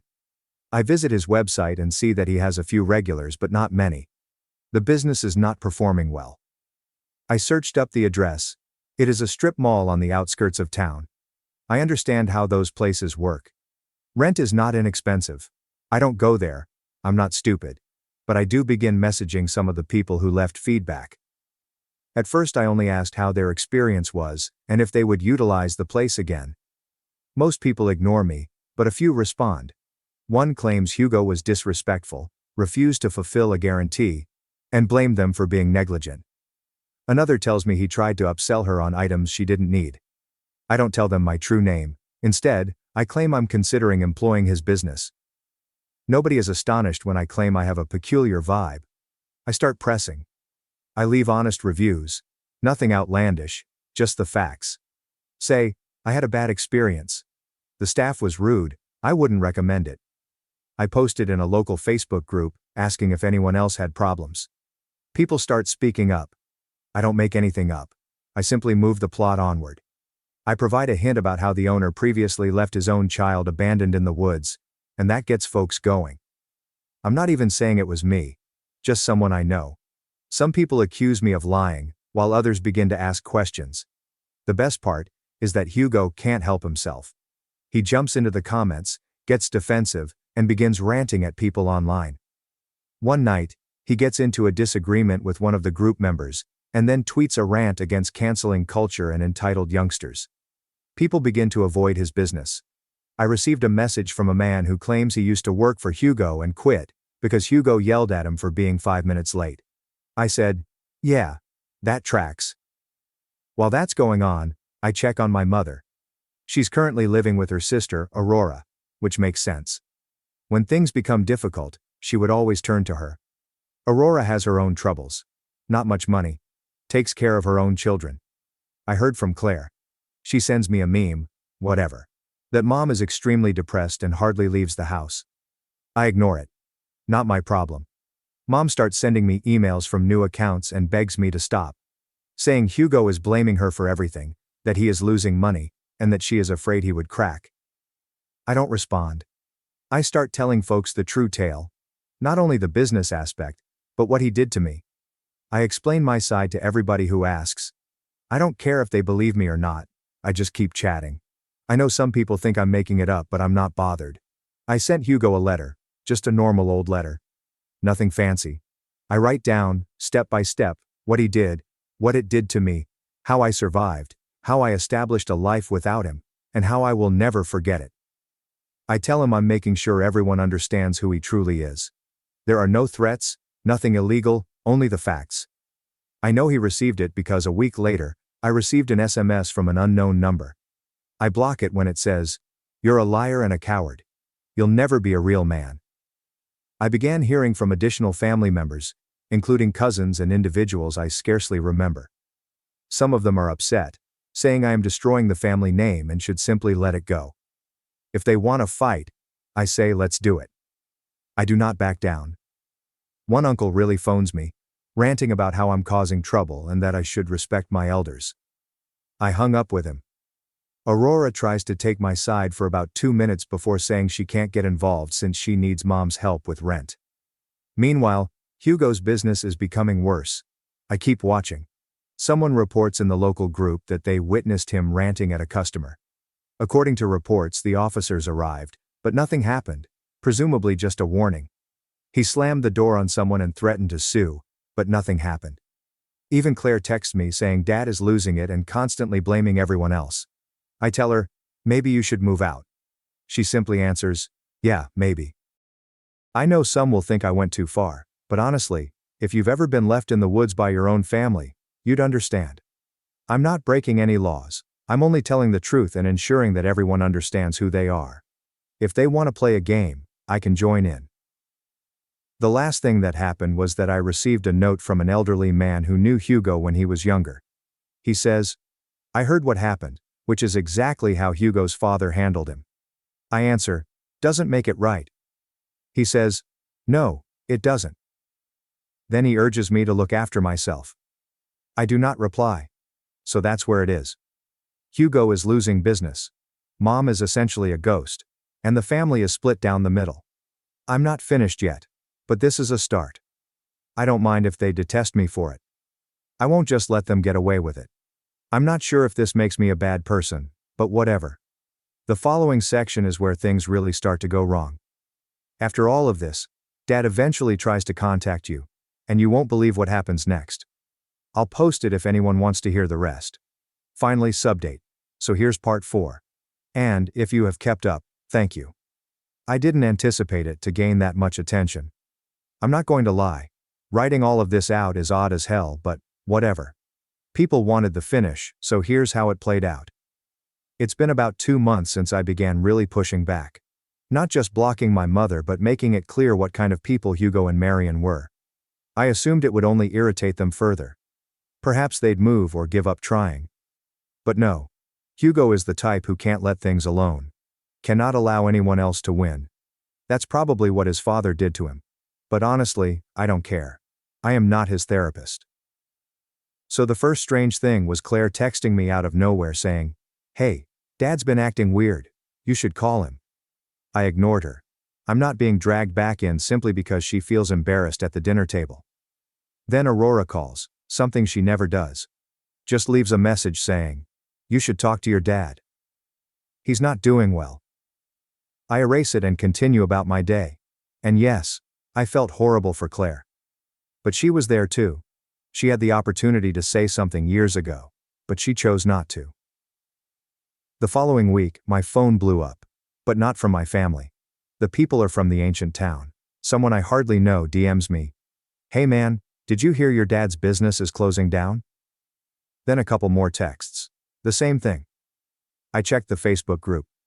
Yes, people are posting about it. Saying he is a jerk. Good riddance. Some individuals defend him, claiming he simply had poor luck. Others claim he brought it upon himself. Hugo made a post defending himself, but no one is buying it. Then I receive a call from a random number. I let it ring. Then I received a voicemail. I almost don't listen, but I'm curious. It's Hugo. And he is crying. Not just a little, but truly crying. He attempts to sound tough at first. But his voice breaks and he adds, I'm sorry. I know I did wrong. I don't know how to fix it. I lost everything. I just wanted you to be strong. I didn't want you to end up like me. I'm sorry. Please call me back. Then there is nothing. I play it again to be sure I'm hearing it correctly. Hugo, who never cried or apologized, broke down on my voicemail. Honestly, I just sat there staring at the wall, unsure what to do. Part of me wanted to call him back and simply yell, but I did not. I simply deleted the voicemail and blocked the number. After then, it was as if everything had crashed on them. Aurora texts me a few days later, saying Marion moved out, took Claire, and Hugo is now staying with a friend, just squeaking by. She continues, "You should talk to your mom. She's a mess. She keeps asking about you." I tell her I'm done. I've already given them a second opportunity by surviving. They made their decision. Aurora responds, "You're being cruel. You're tearing the family apart." I simply leave her to read. My phone has been buzzing for about a week now. Random numbers, blocked calls, and sometimes no caller ID. I don't answer any of them. Claire sends me a message that simply says, "You really ruined everything." I responded, "You know what he did to me." She then exits the scene. According to a cousin, Hugo is attempting to get a job anywhere he can, but no one wants to work with him. People talk. Marion, I suppose, is couch surfing. Aurora is annoyed, but does not kick her out. Claire was trying to leave and move in with a friend, according to what I heard. The entire family is just scattered. I simply block angry texts from ancient relatives that say, "You should be ashamed. That's your family. Blood is blood." I am not interested in playing nice simply because we share DNA. I won't say I don't feel anything. That would be a lie. It's strange to see people who have always acted as if they were untouchable make mistakes in public. I don't feel great, but I don't feel terrible either. I simply feel as if I completed my duties. People say retribution doesn't help, but to be honest, sometimes it just means you can finally look them in the eye and know they can't hurt you anymore. So now it is calm. I have no family left, but I do have friends. I've got my own thing going. I don't need to answer to anyone. Sometimes I wonder if they will try again. If Hugo shows up at my home, or Marion writes me a letter pleading for forgiveness, does not matter. I'm not changing my opinion. I am not letting them back in. They had a chance. They blew it. If there's one takeaway from all of this, it's that certain people will never apologize until they've lost everything. Even then, it's not about you. It's about them. I am not here to mend them. And I am not here to bear their load. I just wanted them to understand what they put me through. Now they do. Finally, I kept the old hatchet from the woods. Never informed anyone. Sometimes I see it in my closet and giggle. I guess I learned to survive after all. Thanks for watching and diving into this wild family drama with me. If you love Reddit family drama, don't forget to subscribe and turn on notifications so you never miss the next one. After funding their lives in silence, my dad called me worthless. Now he's jobless, broke, and I hold every key to their future. My name is Liam. I'm 29. And until last year, I believed I understood what family meant. Not the Hallmark card variety, but the kind you built your life around, even if it means shouldering more than your fair share of the burden. I've always been the quiet one, the responsible son, the one who sends flowers on birthdays and takes up the slack when no one else notices it. But I didn't grow up expecting to be the backbone of a family that treated me as if I were disposable. That section happened softly, almost quietly, like right under the floorboards, which you don't notice until everything crashes in. Growing up, I was the middle child.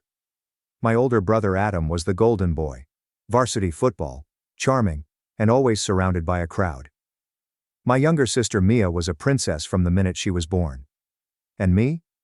I was the one who had B+ marks and was informed I was not performing to my full potential. I honestly didn't mind. I kept my head down, earned a scholarship, moved out, and eventually founded my own tiny IT firm, which miraculously took off. After 3 hard years of ramen, 16-hour days, and being ghosted by every investor I presented to. The weird thing is that when I was struggling, they remained silent. But when the money arrived, I reconnected with my family. It started little. My father asked if I might help cover Adam's remaining car payments, just until he was promoted. Then came Mia's private college tuition, which was only partially covered by financial help. My mother required assistance with roof repairs, then heating system upgrades, and finally, the kitchen redesign she had always desired. And just like that, I was paying for 3 families while receiving texts like, "Can you VMO me for the groceries?" Initially, I didn't mind. I was glad I could help. I even convinced myself that I was creating something, a legacy even. I hoped that one day I'd be able to say that I improved the lives of those I cared about. But something about the way they regarded it as if it was an obligation, as if I wasn't doing anything special, started to irritate me. Last Thanksgiving was the tipping point. I hosted, not to brag, but because I finally had a house large enough to accommodate everyone. I had it catered, cleaned up, and built up a fire pit in my backyard. Nobody offered to help, even with the dishes. Adam offered a toast midway through, commenting about how fortunate we are to have each other, and how family always comes through, never once mentioning that I paid for the entire event. Mia had brought her new lover and barely looked up from her phone. And my father? He spent the entire evening discussing how things were tougher back then, and how much easier things are now for children. I swallowed it all with a smile, but within I was already withdrawing. Then came the night when everything fell apart. It was a random Tuesday, probably 2 months later. I'd just ended a long meeting and returned home to a voice message from my father. His voice was clipped, tired and cutting, like only parents can be. He responded, "All you do is take. You've never given this family anything worth remembering. If you had any pride, you'd stop acting like we owe you something and just leave." It stunned me. For a moment I believed I had misheard it, so I played it again. I didn't yell, "All you do is take." I did not call back. I just stared at the message for a bit before walking over to the window and looking out at the city lights I used to enjoy. Something inside me softly gave up, like an old hinge snapping underweight. That night, I packed my stuff and fled. No dramatic farewell, no announcement. I even instructed my assistant to pause all outgoing payments from family accounts. Simply a clean, silent separation. 3 days passed, then 1 week. The radio is silent. Nobody called. Nobody texted. It took them about a month to notice. Mia was the first. She called me late one Friday night, her voice shaking. "Liam, hey, I just logged into the school portal and my tuition didn't go through this month. Did something happen with the account?" I could hear the worry she was attempting to suppress, that faux, casual tone you adopt when you're trying not to appear desperate. I responded with a single text message. Though I never gave this family anything. There was no follow-up or explanation. She did not react, but within an hour, I had 4 missed calls from my mother, 2 from Adam, and 1 from a number I did not recognize. My dad's voicemail was darkly comical. "Liam, we need to talk. Whatever this little stunt is, it's not funny. Your sister's future is on the line." No apologies, only demands. The same old tone that indicated, "You owe us." That weekend, I flew to Denver. I had never been before, but I needed to feel as if I had escaped from orbit. I stayed in a little Airbnb with a view of the mountains, slept better than I had in years, and avoided checking email for the first time in a long time. I did not open any messages. I allowed the world to spin without me. And what about back home? That's where everything started to fall apart. Mia's school issued a notice of potential withdrawal due to non-payment. Adam's car, which remained unpaid, was repossessed. My parents' mortgage payment bounced. And with that, the foundation they had built on my quiet shattered wide apart. They began contacting distant family members, explaining their version of events, how I abruptly cut them off and abandoned my obligations. But you can't reinvent a story when so many people already know the reality. And some of my cousins? They knew. They have witnessed the pattern for years. I received a note from one of them. Emma, my mother's niece. She replied, "I've always admired how patient you are. But I'm glad you finally stopped being their safety net." That message impacted me harder than I expected. Because the truth is that I didn't seek vengeance. I desired peace. But after you remove the tool they use to control you, when they realize they need you more than you ever needed them, the real unraveling begins. I spent a week in Denver, largely doing nothing. Every morning I'd walk to a small coffee shop near the Airbnb, journal for a few minutes, and then meander about downtown to remind myself what uninterrupted solitude felt like. There was no buzzing phone, no obligation, and no one begging, "Can you just do me one more favor?" It seemed strange at first, as if I had to unlearn the habit of preparing for other people's disappointments. By the second week, I had leased a car and drove to Boulder. I hiked alone, which I'd always wanted to do but never did since every time I scheduled a trip, someone in the family needed a bailout. A faulty air conditioner, an overdue credit card. Mia once called from a Cancun resort, stating she had misplaced her wallet and wanted me to wire her emergency funds. That recollection came to mind as I stood at the brink of a cliff walk, wind biting through my jacket. The entire valley stretched out underneath me. I actually laughed out loud. It resonated against the cliffs. It took 3 weeks for my mom to break the silence with something more than passive-aggressive voicemails. She emailed me. The subject line read, "We need you to come home." There was no greeting, just a long block of text that began, "I don't know what's gotten into you," and spiraled into, "Your father is furious." Then, "We've done so much for you," and ended, "Family doesn't abandon family." I stared at it for a long time. Family does not abandon family, unless they do. They always made me feel like a debit card with a heartbeat. Every birthday they forgot. Every time they took money from me without saying thank you. Every holiday, I sat in the background as Adam delivered his speeches, and Mia was showered with gifts. They called it tradition, not desertion. I didn't respond. Instead, I emailed the email to Daniel, my lawyer, who had assisted me in establishing a trust fund several years earlier. I instructed him to begin the process of transferring the remaining tuition payments to a scholarship program for first-generation college students, those who truly needed assistance.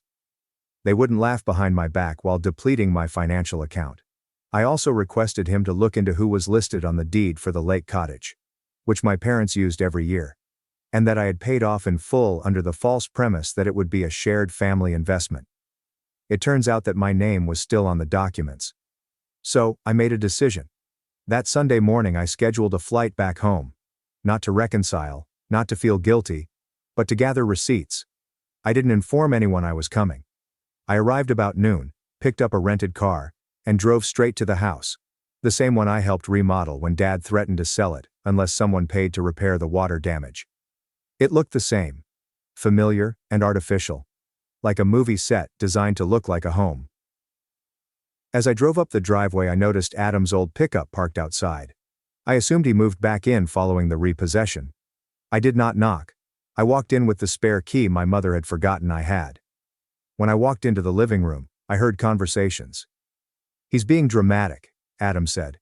"He'll come crawling back once he gets over himself." Mia's voice grew quieter. "I don't understand why he's doing this. I mean, it's not a lot of money for him, is it?" My father growled something I couldn't quite understand. Following that, it was clear. Liam's always been the weakest, hiding behind his computer, acting like money makes him special.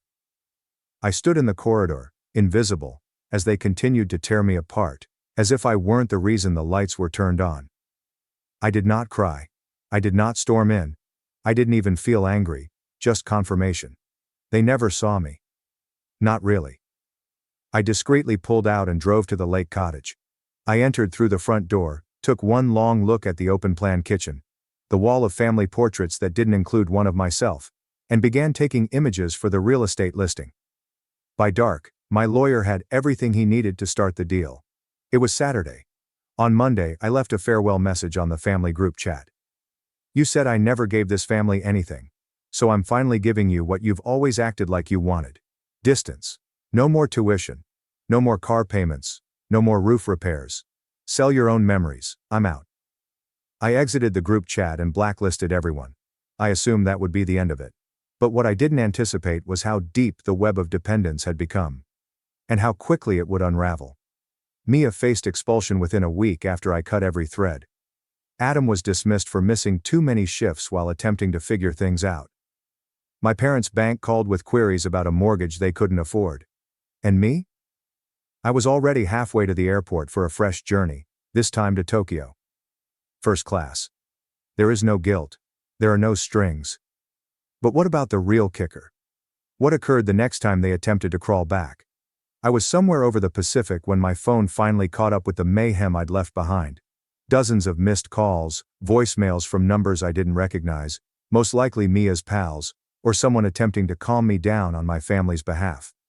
My father sent emails that appeared to be threats, but rapidly devolved into frantic half-sentences like, "We didn't mean it that way," and "You're still our son." The latter made me giggle. I did not listen to a single voicemail or open any of the attachments. I just saw the notifications pile up like a quiet slideshow of panic. It's amazing how those who think they've never contributed anything suddenly realize how much they gave once it's gone. Tokyo was everything I needed. Clean, quiet, and inconspicuous. I went past temples and neon-lit arcades, allowing my mind to breathe in ways I hadn't imagined possible. There is no guilt dragging on my shoulders, no unexpected emergencies. For the first time in my life, I was just me. Not someone's backup plan.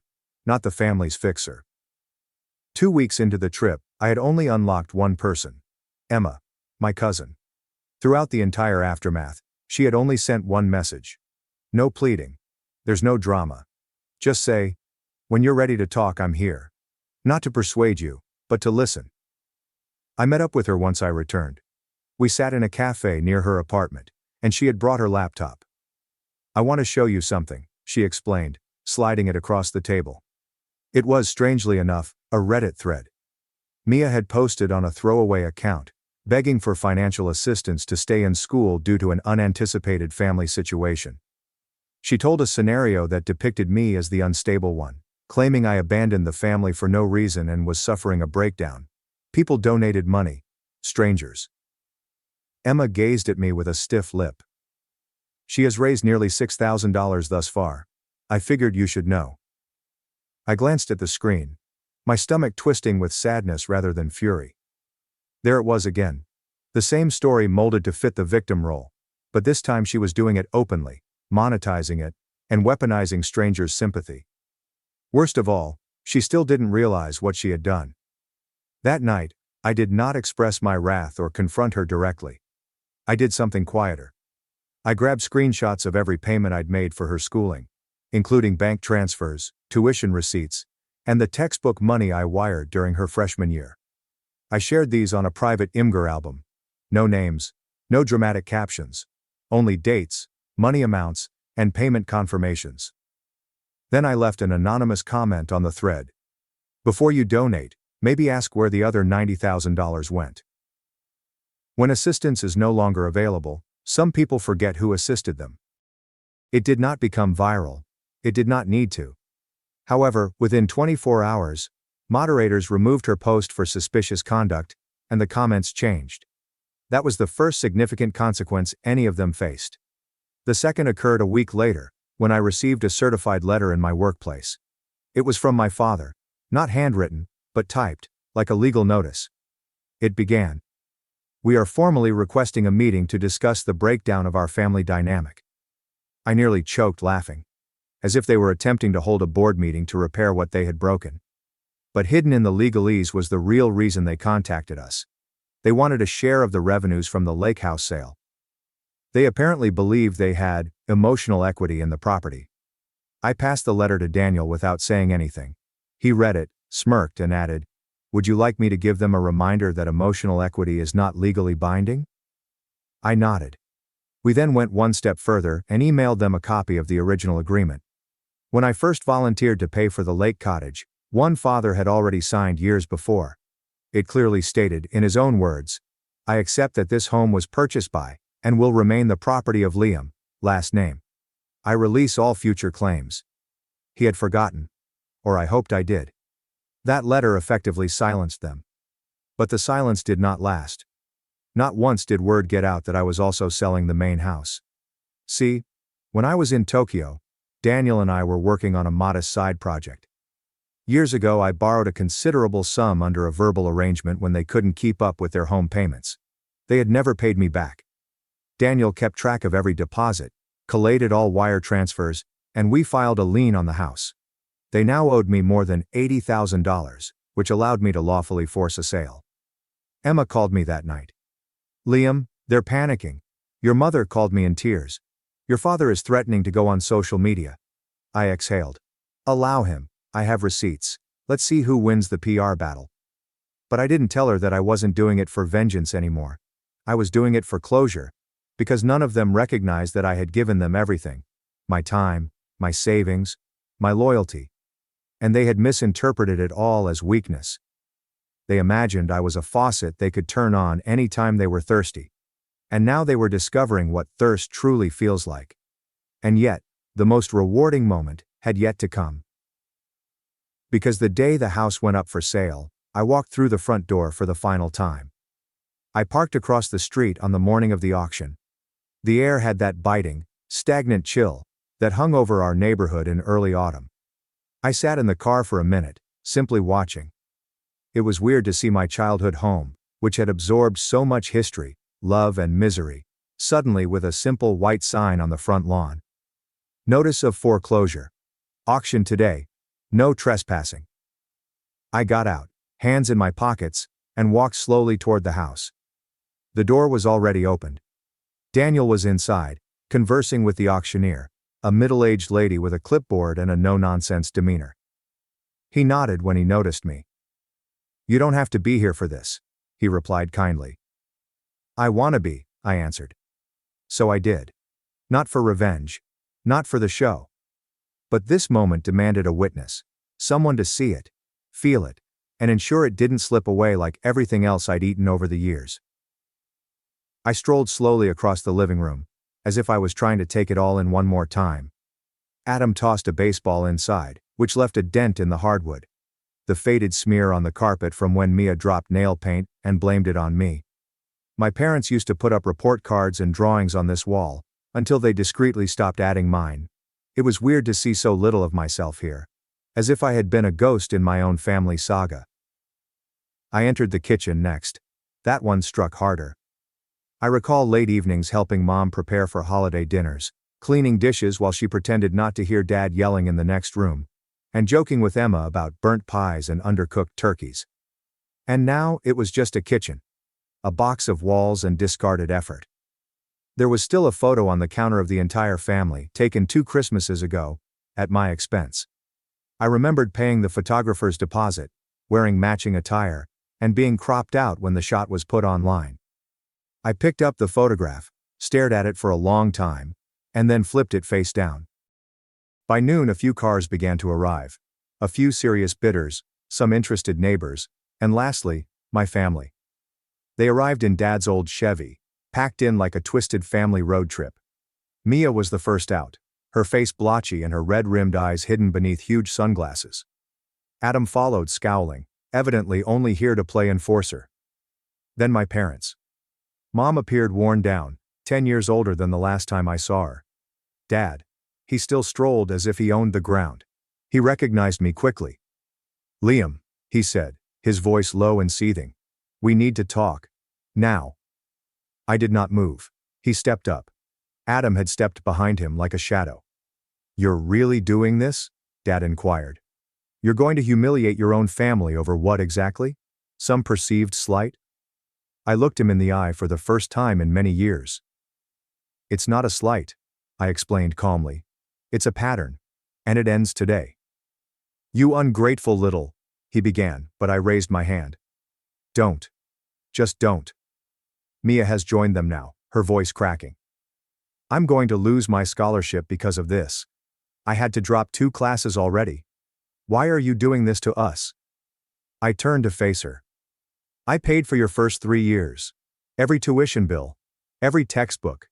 You never said thank you, not once. Instead, you let them convince you I was the problem." "I didn't," she began. "You posted online that I was unstable," I added, taking out my phone. "You lied to strangers for money. And now you want sympathy?" Her face wrinkled.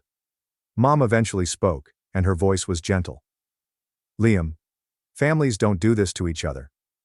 "No," I replied. "Families don't act like this. You took everything. My time, my money, my trust. And when I stopped giving, you called me selfish." The auctioneer's voice rang out sharply and professionally. "We'll begin the auction in 5 minutes." Dad looked around, now unsure of himself. "You can't do this. You wouldn't even have this house if it weren't for us." "You're right," I replied. "So I'm taking it back." They stood there, rooted to the driveway and helpless for the first time in years. I walked away. The house sold within an hour. A retired couple from out of town is seeking a house near their grandchildren. They paid in full. I signed the paperwork, gave Daniel the keys, and didn't look back. 3 weeks later, the moving truck arrived. My parents attempted to dispute it, arguing that they had rights. But the court order was clear. They had 30 days from the date of sale. No exclusions. They did not even pack everything. They simply took what they could and left the rest in piles. Years of junk, boxes of old trophies, broken appliances, and forgotten memories. One of the movers discovered my high school journal stowed away in a box labeled junk. I flipped through it. Every page was filled with goals: attend college, start a business, buy a home, and care for my family. It's funny how none of those dreams ended the way I expected. I donated the furniture and demolished the rest. Emma assisted me in closing out the estate. She was the only one who remained objective throughout it all, and the only one I trusted. She hugged me for quite some time after it was over. "You did the right thing," she said softly, "even if it doesn't feel like it yet." And she was correct. It did not feel wonderful in the typical sense. There was no soaring victory or ultimate confrontation with slow clapping applause, only silence. A piercing, resounding silence gradually gave way to tranquility. I moved soon after that, bought a loft in another city. Smaller and simpler, but mine. No hidden bills, no guilt. The calls eventually ended. The emails dried up. Over time, even the bitterness disappeared. I didn't detest them. I just unplugged, as if breaking the final thread of a tattered rope that had been dragging me beneath for years. One night I sat on my balcony, sipping tea and watching the lights flicker in the building across the street. Last Thanksgiving, I thought about Adam's toast, and how they all grinned as if they were in a commercial, blissfully ignorant that the glue holding them together was crumbling. And then I realized something. They were never truly a family. They were a system that only functioned as long as I remained quiet, useful, and little. And now? They now had to learn to stand without me. I received a communication a few months later, an email from Mia. "I don't expect a response," it stated. "I just wanted to say I understand now. And I apologize." I read it twice, then once more, then I archived it. Not out of spite, but because I no longer required closure from them. I already had it from myself. For the first time in my life, that was sufficient. Thanks for watching and diving into this wild family drama with me. If you love Reddit family drama, don't forget to subscribe and turn on notifications so you never miss the next one. My sister posted my house online and called me a placeholder, then raised $14,000 off my life. But I sold it right from under their feet. My sister smirked as she stood in my $750,000 home before the family reunion. "Dad promised this as my wedding gift," she told me. "Do you really think this is your place?" My father laughed, even after I spent $650,000 for it. "You don't belong here," he said. I said nothing, but pulled out the deed and texted them. "Do you really believe this is your house?" Nancy spoke as if she already owned the house, her voice echoing against the lofty ceilings. She was standing in my living room barefoot, heels kicked off near the fireplace, as if she were measuring square footage before completing the purchase. "Dad promised this house to me as a wedding gift," she repeated, turning and staring at me as if I were intruding. I still had the bottle of red in my hand, which I had bought for the upcoming family gathering. My fingers curled around the neck of it. I had not even said hello. Then Dad strolled in, looked at me, then Nancy, and then past me as if I were invisible. "You brought money," he responded, "but you don't belong here." That was it. No hugs. No glad to see you. Just a casual erasure of the $650,000 I'd invested in this home over the previous 10 years. My life savings. A decade of harsh freelancing gigs, working 2 jobs at once, with no holidays or safety net. They stood in my kitchen, acting as if they had caught me squatting. I didn't say anything. I just strolled to the drawer next to the stove, pulled out a transparent sleeve containing one crisp document, and set it on the island. Dad looked at it, squinting slightly. His jaw twitched. That was the deed. Then I pulled out my phone.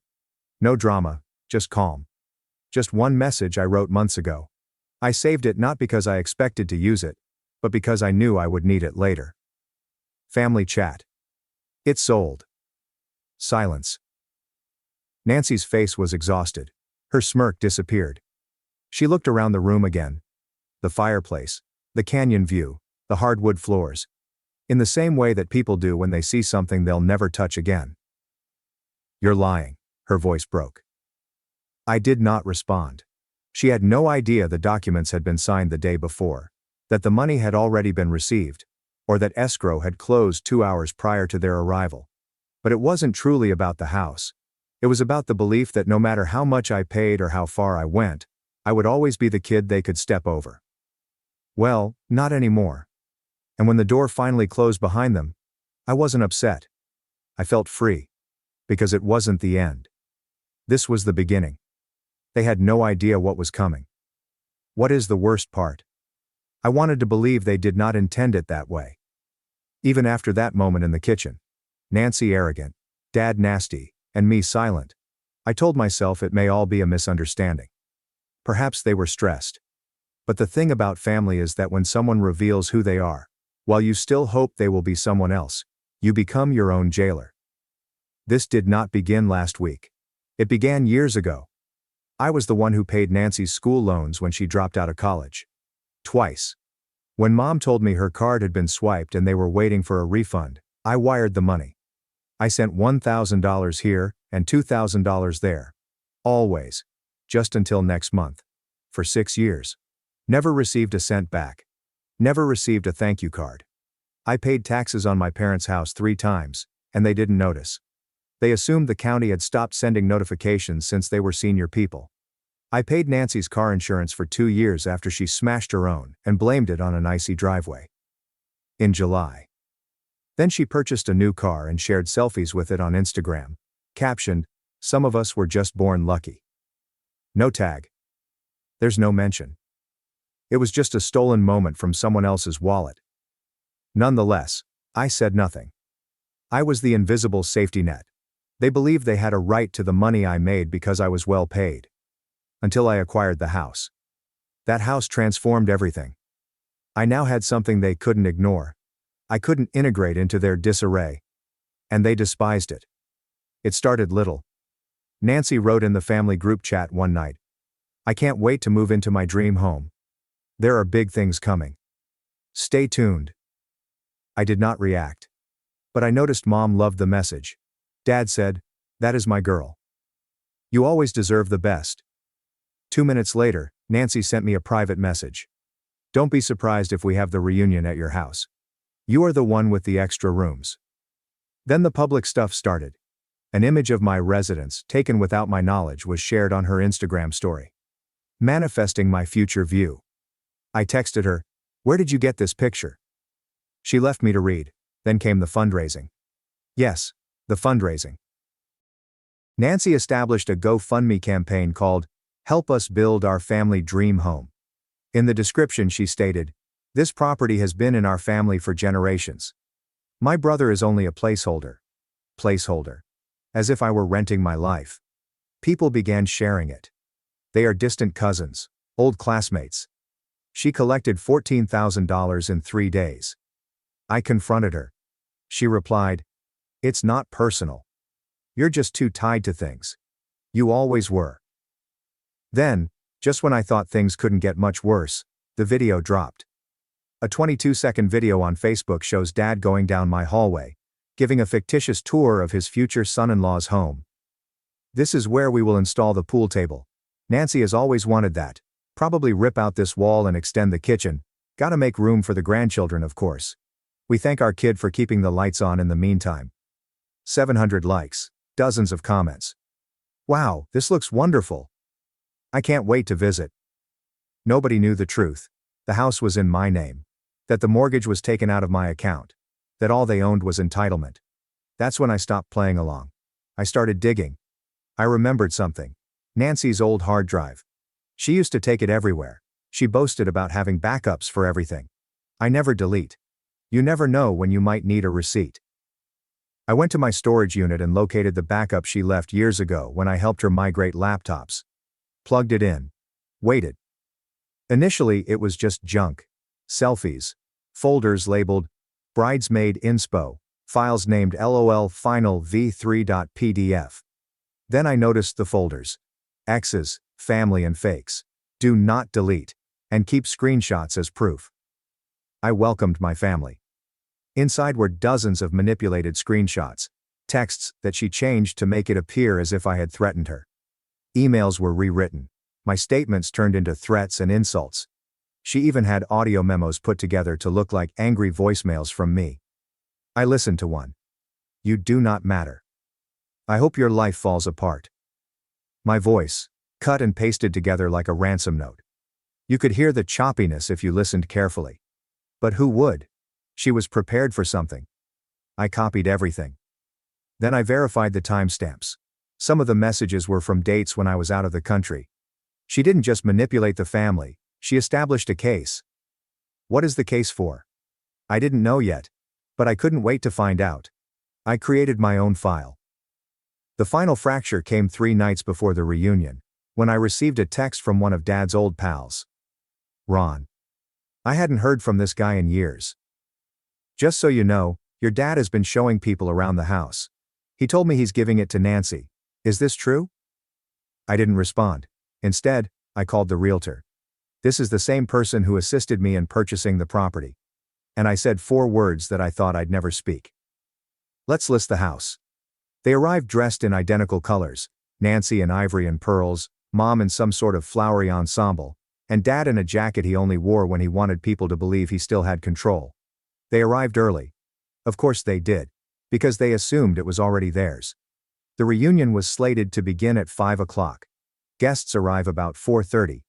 However, around 3:48 p.m., I heard the gate code beep. 3 sets of footsteps sounded over the marble doorway of a home I had previously sold. I was waiting in the kitchen, calm and attentive. I had everything set just how I wanted it. Dad walked in first, looking around like a landlord making a final inspection. So, this is the big goodbye, right? He stated. It's better late than never. Just sign the transfer papers after the party, and we're good. I didn't respond. Nancy followed him in, paused in the living room and smiled broadly like a bride heading down the aisle. Oh God, I can't wait to paint this place. Perhaps that horrible gray can finally go. No offense. Mom was last. She said nothing. She never did. Just watched. I let them speak. Allow them to settle in. Allow them to ascend just high enough to enjoy the view. Before the drop. Then the doorbell rang. I opened it. And there he was. Zach. Nancy has an ex. The person she degraded and abandoned. The one who left after they bled him dry. He seemed sharper than I remembered. Jacket. Folder in hand. Nancy's face shattered. What are you doing here? Zach didn't respond. He went inside, nodded to me and placed the folder on the kitchen island. I think it's about time the family saw the real Nancy, he declared clearly and loudly. He then accessed the folder. Inside were screenshots, transcripts, and a printed timeline of texts and voice memos extracted from the hard drive I discovered. Dated. Verified. Enhanced. My friend in digital forensics owed me a favor. Nancy lunged. This isn't real. You can't simply bring trash.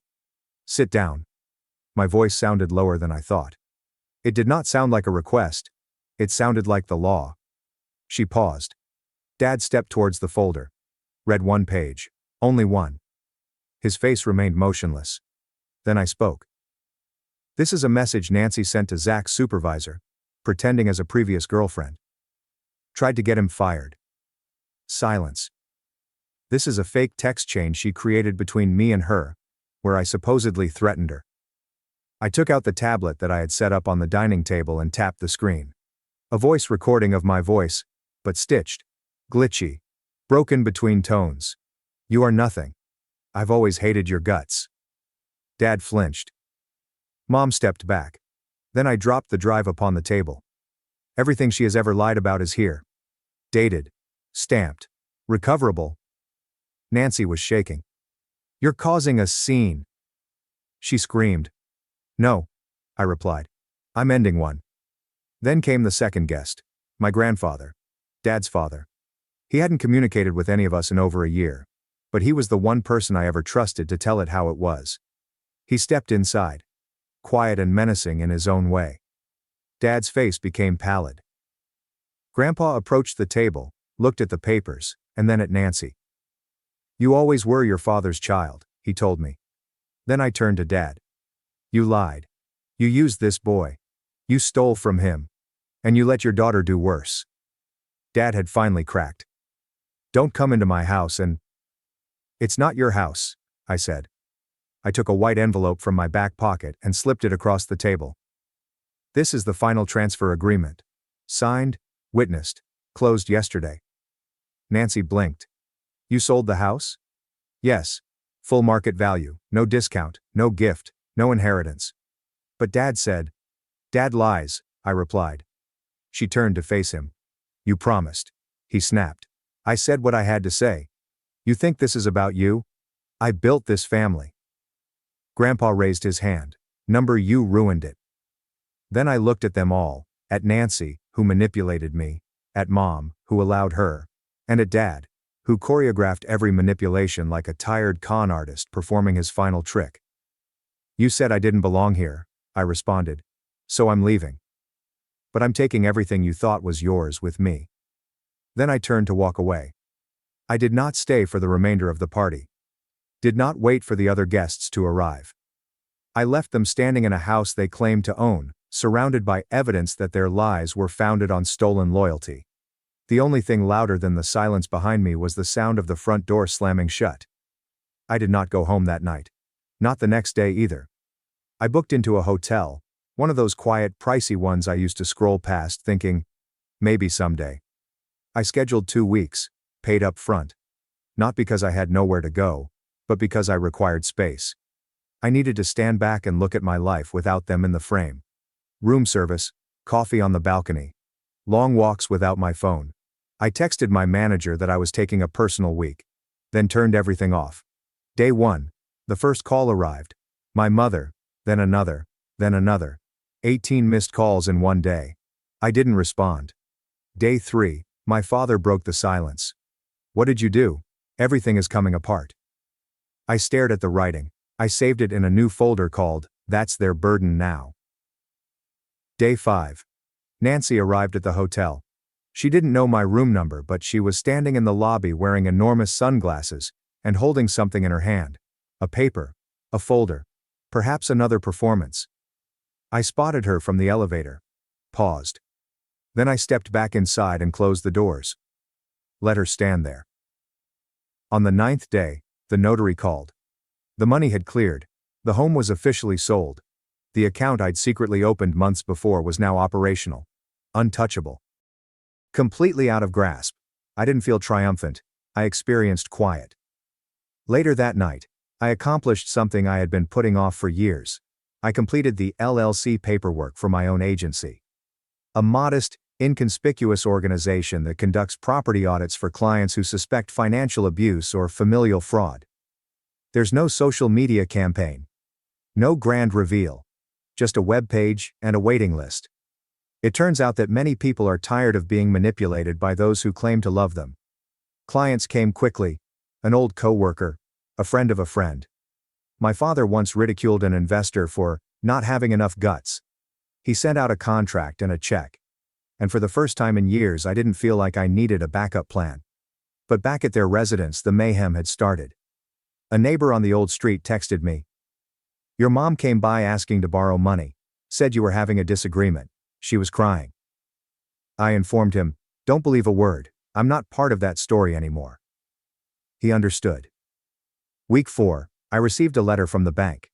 Confirmation that my name has been removed from all accounts relating to my parents' mortgage and spending. They now had complete financial responsibility. If they failed to pay, collections would be initiated. I did not flinch. I did not call to explain. I didn't ask if they were all right. I recently removed the last password from my vault. That week, I received a message from my mother's old coworker. She says you changed. I bet you're out to destroy your family. That you are not the same son. I responded with one line. I just stopped destroying myself. That was the final response I ever delivered. No long monologues. There was no confrontation. Then, finally, things became quiet. No more calls. No more guilty bumps. Just silent. But not the lonely type. The tranquil sort. The kind that enables you to sleep without clenching your jaw. The sort that allows you to prepare breakfast without worrying about who may ask for it next. The kind in which quiet is not a penalty. It is freedom. The last time I saw any of them was when I closed the door on that house. My residence. Now it's someone else's. 2 months have gone by. No calls, no messages, nothing. Until the rumors began. It was not a reunion. It was not a regret. It was damage control. One of my agency contacts shared a name from a fraud screening report. Someone asking for housing aid with a questionable income history. The applicant's name is Nancy. My parents are co-signers. I did not intervene. I did not respond. I merely took a mental note. They're still attempting to game the system. Even without me in it. A week later, my accountant called. Someone has attempted to file a joint business form using my old credentials. The IP address led back to my father's hometown. It's game on. But I did not yell. I did not issue a warning. I just cut. I closed all remaining shared accounts.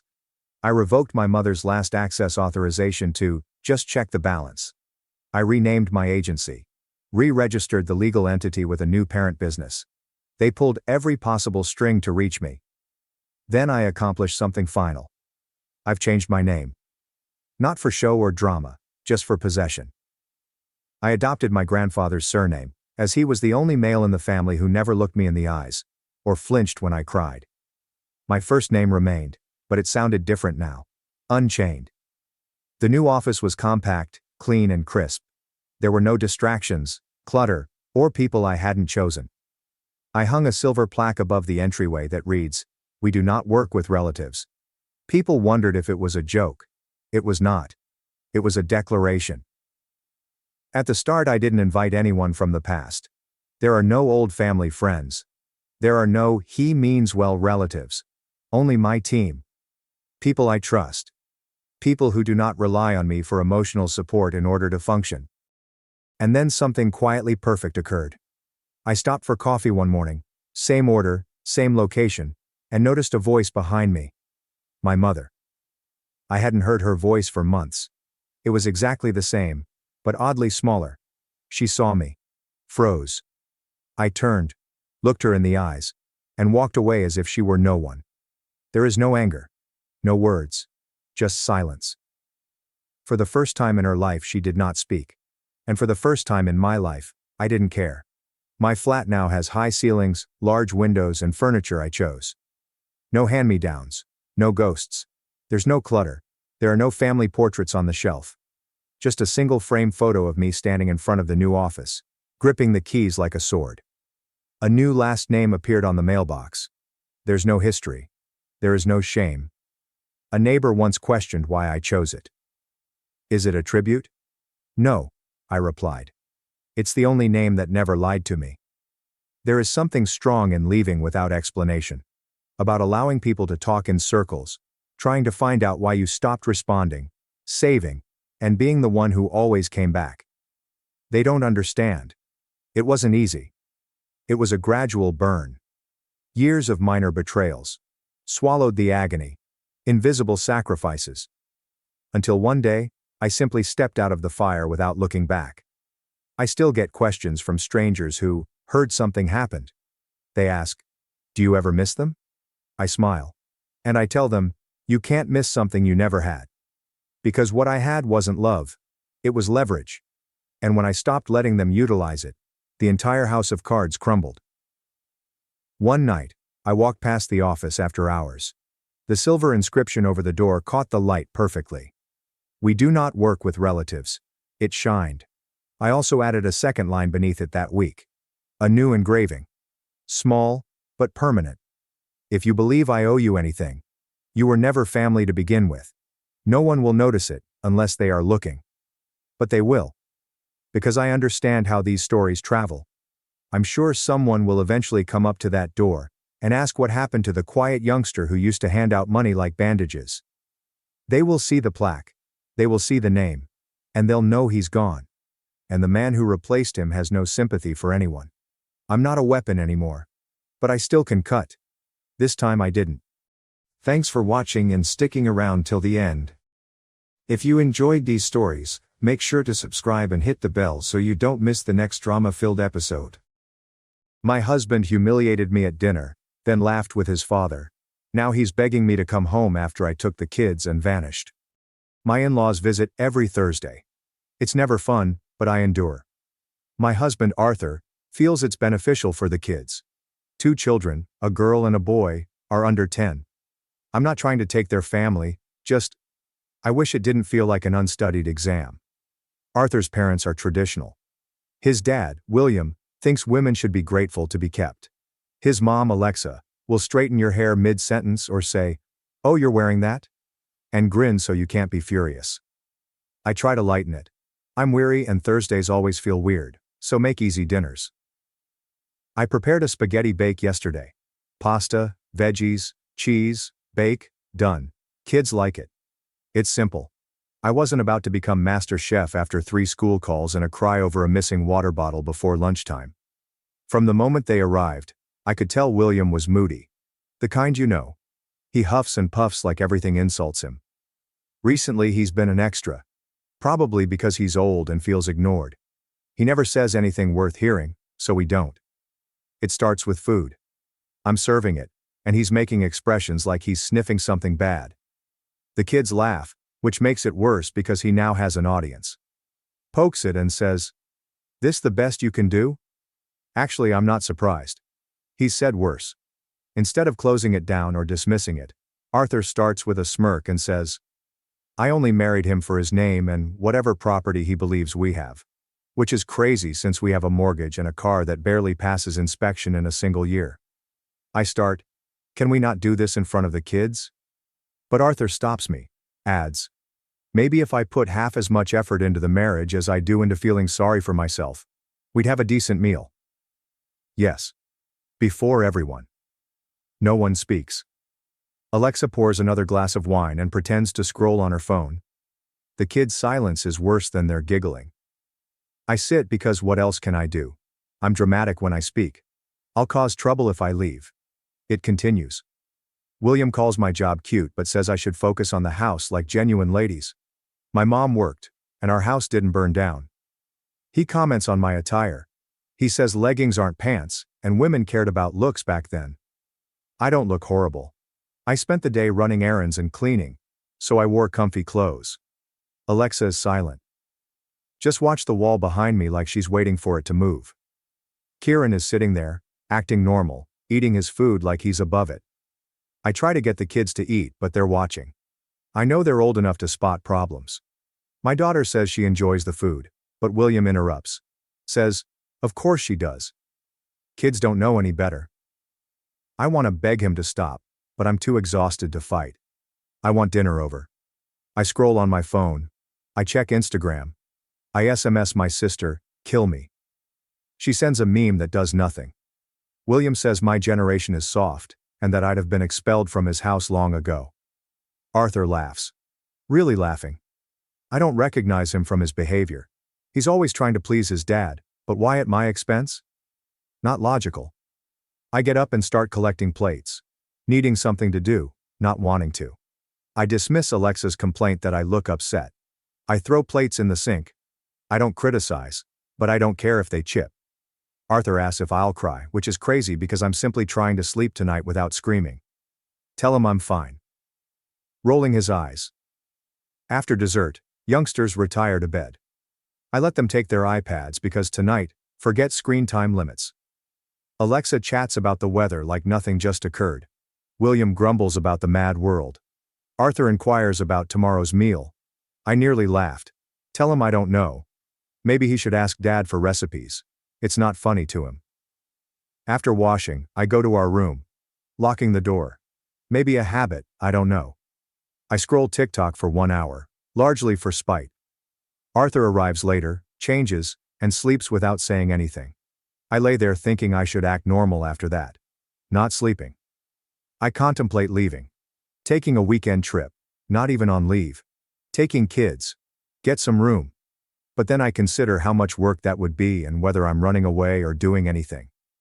I consider what friends might say. Unfortunately, most don't understand. They all say, "That's just how in-laws are." Or, "Arthur's just stressed, maybe." That's my spot. I expect something to snap. I can't ignore this. My next move is unknown. I kept thinking about how easy it was to tear me down at home. I feel like a burden, making food and taking up room. I keep thinking about how Arthur looked embarrassed by me, and how William dislikes me for not being his ideal wife. Alexa lets it happen because she's always done it. Not that I'm a perfect wife or mom. I have days when I simply want to scroll my phone and let the house burn down. I forget things, get irritated and dress for myself. It's unfair to treat me that way. Not by them, not by Arthur. I keep wondering what would happen if I stopped doing everything and let them see how I'm not in control. Sorry for the rant. I just needed to release it. I don't know what to do, but I can't keep letting this continue. I don't just smile. Not anymore. Update 1. I think I'm back. Yes, things may go wrong quickly once you stop pretending everything's fine. The house felt weird the morning after that dinner. Arthur was up, making coffee and scrolling his phone at the counter, acting like nothing happened. He gave me the last oat milk as a tremendous favor. I glanced at him because it's strange how someone can be that clueless and pompous. Strangely quiet youngsters, never the norm in our house. Chaos usually reigns. An argument about the charger. Another person is yelling over their lost sweatshirt. Instead, they ate porridge and looked at me and Arthur without saying. My kid shrugged when I asked her to wear her blue sneakers, as she normally does. My son joked about pasta last night. He said, "At least it didn't have peas." He looked at me and paused. They knew something was up. After dropping off the kids at school, I sat in my car for 10 minutes. I checked my phone, looked through Reddit, and got halfway through a neighbor drama thread, before snapping and realizing I was numb. Texting my pal Tara. We're not close, but she constantly has something to say and calls people out. Her response to family dinner was a disaster. "Want to get coffee?" Was sure. So I went. One table was free at this always packed location where we met. She looked at me for a moment before leaving after I told her what occurred. I smiled, but she's right. You know your FIL is a dinosaur, and your husband's always been a little too eager to impress him. She asked why I let them hurt me, and I couldn't respond. Even I understood. It's easier to ignore it than fight every time. Was a lie. She said, "Maybe it's easier, but it's not better." Correct. By the time I got home, Arthur had texted me 3 times asking whether I was coming for lunch. We never eat lunch together. Not sure what that was about. I ignored it, thought about dinner, and stopped. Why am I feeding people who treat me like help? Number. Not today. So I didn't cook. I ordered pizza for my kids, pepperoni for my son, cheese for my daughter, to avoid complaints. Arthur came home, saw the pizza boxes, and asked if I was done sulking. I answered, "Maybe I'm just done." Period. He rolled his eyes and mumbled about my inability to let go. I add, "Yeah, I'm not letting this go. Actually, not this time." Then his mother Alexa arrived. She barely knocked, just strolled in like usual, seeming concerned. But you could tell she was primarily there to settle things and get back to her normal programming. She asked to talk alone, so I joined her in the corridor. She said, "I know William's comments can be harsh, but he's just old-fashioned. Don't take it personally." I glanced at her. I add, "He called me lazy and useless in front of my kids." She adds, "Well, he doesn't mean it like that. You know how he is." I add, "Yeah, and I'm done pretending it's okay." She tried to guilt me into keeping the family together, and how Arthur is under strain. I asked, "He's under pressure from what? Sitting at the table while his dad trashes his wife?" She looked embarrassed, played with her bag zipper and said, "You know William just wants what's best for Arthur." Her response to, "What about what's best for me or the kids?" was silent. "You're not like the ladies in our family. You don't just do what needs to be done." I answered, "Maybe that's the problem." She left slamming the door. None of it was mentioned by Arthur. He got a beer from the fridge and watched TV. I didn't worry that the kids were watching a tablet in their room at full volume. Sitting at the dining table, I looked through my old photos to see when things got this terrible. It wasn't always thus. Maybe it was, but I ignored it. The next morning, I decided to stop being the default home manager. I skipped laundry. I left the filthy socks under the couch. I skipped dishwasher unloading and kitchen counter cleaning. Arthur inquired about his blue shirt. I answered, "Try the laundry basket." He looked at me like I spilt coffee. I shrugged. The youngsters noticed too. My kid requested pancakes. I answered, "Sure, if she wanted to help make them." She said, "Okay." We did. Arthur fasted. Later, Alexa texted, "You can't just stop doing things because you're upset." I ignored her. I realized I do a lot around here throughout the day. Not, "Look how much I sacrifice," but literally nothing gets done unless I do it. I took images of shopping, receipts, laundry, and my appointment and school calendar. I saved it in a phone folder. I wanted to see it for myself, not for proof. Arthur saw me taking photos and asked. "Just documenting," I said. He grumbled, "You're so dramatic." The house felt different by week's weekend. Kids asked more inquiries. My daughter asked to visit my mom, not Alexa. I add, "Maybe, but Grandma lives like 3 hours away, and it's not exactly a quick trip." Mom called that night to check on us. "Not really, but I'm figuring it out." She offered to come up, but I declined. Arthur's dad called again Saturday. This time I picked up to hear his words. He began with back in my day stories. Women didn't run the house, serving their husbands. Blah. I said, "Well, it's not your day anymore." He said, "You're going to ruin this family with your attitude." I said, "Maybe it needs ruining." Hang up. Later that afternoon, Alexa returned with groceries and a phony smile. She seemed astonished when I said, "I'm not cooking. I brought things for dinner. Let's just start over." "You're serious?" she asked. "If you want to cook, the kitchen's right there." I replied, "Dead serious." She huffed, set the bag on the counter, and chopped vegetables. Arthur watched from the living room, silent. Alexa pretended not to be angry when dinner was served, but she was. She cooked with too much garlic, and the kids didn't eat much. After eating quietly, Arthur pushed his chair back and exited the table. My youngster requested pizza tomorrow. I walked after dinner. I took my phone, left my watch at home. I needed air. I found Arthur perusing his phone in the bedroom when I returned. I invited him to talk. He asked, "About what?" I responded, "About everything." He said, "I'm tired. Can we not do this?" I said, "Sure." I left the room, closed the door, and sat in the hallway. Not because I wanted to cry, but because I preferred not to be near him. Planning began the next day. I included what I do around the house, what the kids need, and errands. I moved some stuff into the guest room. Arthur inquired what I was doing. I answered, "Just needed space." He chuckled and added, "You're being ridiculous." I said, "Maybe." He tried to grab my arm as I passed, but I resisted. Slammed the door behind me. The kids and I went for ice cream that night. In the car, we were cones and listened to music. Our daughter inquired if we were vacationing. I responded, "Not yet, but maybe soon."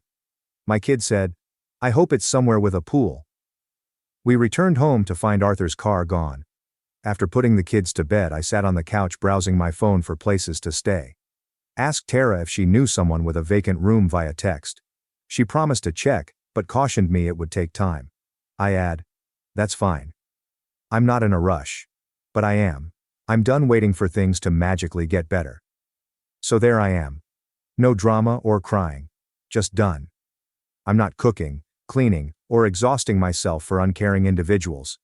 If it makes me selfish, great. If that burdens me, good. Better to be a burden than a doormat. I know it's not over. But for the first time in a while, I feel like I'm making decisions, not just reacting. I don't know what's next, but I won't go back. I'll update as more appears. If you read this, thanks. Update 2. Here we are again.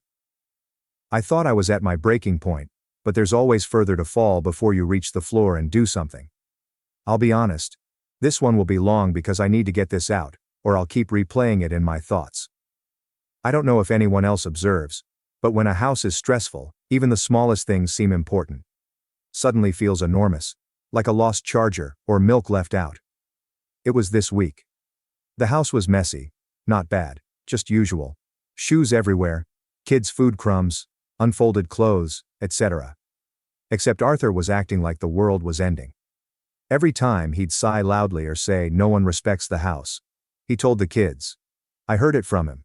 He said it to his mom over speakerphone, which was crazy, because she agreed, and then started talking about how she had 3 kids when she was my age, kept the house clean, and prepared every meal from scratch. I laughed, which upset her. So I stopped responding. Or, then do it yourself. The kids even started parroting me, which made me feel awful, but also, why should they think it's exclusively my job? I could tell Arthur was getting angrier daily. I left early to take the kids to brunch in the park, not staying home. He texted several times wondering where we were. I answered, out. He called once and asked if I was coming for lunch. I declined. His call ended. On Tuesday, Alexa was in the kitchen digging through the fridge when I got home. She explained she was helping because everything was falling apart. I said, you don't live here. She said, I'm just trying to keep things together. I said, you can go home. She slammed the fridge and left. He was upset when Arthur entered as she left. He asked what I told his mom. Telling him she was overstepping was honest. He said, this is my family's house too. I replied, then maybe your family should do the work too. I persisted. I shoved him for the first time when he got in my face. Not forcefully, just enough to deter him. He gazed at me, then slapped the wall behind me and left. So childish. He didn't say anything else, so I stood there stunned. Everything was frigid after that. He slept in the living room. Kids didn't ask why. I gave them more Netflix, telling my mom things were horrible via SMS. She offered, come down here for a while if you need. I considered it. Tara texted me that she had located a spare room if I needed to leave. I said, maybe soon. Next major item was Thursday. A moody Arthur returned home. I could tell by how he slammed the front door without taking off his shoes. I was puzzle solving with the kids in the kitchen. He entered, saw the mess and broke down. He asked, is this how we live now? Just garbage everywhere? I replied, it's a puzzle, not garbage. He pushed the puzzle away. My daughter cried. I told him to go. His words were, this is my house. I replied, not for long. He left again. Picking up the pieces, I placed the kids in their room and called my mom. I responded, I think I need to get out. She said, come tomorrow. I answered, okay. I didn't want to run. I wanted him to comprehend his actions. I went into the living room and saw him staring at the TV, which wasn't on. I stepped before him and said, I'm taking the kids. He said, you can't just decide that. I said, watch me. He grabbed my arm. I backed away and slapped his hand. Don't touch me. He glared at me and said, you're seriously blowing up this family over some stupid dinner. I said, no, I'm blowing up this family because you treat me like trash and let your parents do it too. He said, this is all in your head. I said, I have proof. I showed him my phone's folder of pictures, all my receipts, calendars, appointments and stuff. He stared at it for 2 seconds before throwing my phone on the couch. I went to the kids' room, packed overnight bags, and told them we were visiting Grandma. Daughter asked if Dad was coming. Not right now, I responded. My son asked, is this because of the puzzle? I said, no, it's not your fault. Arthur tried to block the door as I left. I pushed through. He said, you'll regret this. I answered, we'll see. One night, we drove to my mom's. 3 hours driving. Halfway through, kids fell asleep. I listened to music and tried to forget what I did. When we arrived, my mom hugged me, set up the guest room, and let me rant for an hour. Says, you don't have to go back if you don't want to. The next day, Arthur bombarded my phone with calls, texts, and voicemails, saying come home, and, you're ruining everything, and, I'll change, just come back. I ignored him. Alexa began. Texts about me ripping the family apart, and William being devastated. William then called my mom's house phone, which I didn't know he had, and left a message saying, I'm a disgrace. And he always knew I'd do this. Mom answered, listened, and unplugged the phone. My weekend was spent being. Went to park with kids. Mom and I made pancakes. Watched movies. Let kids remain up late.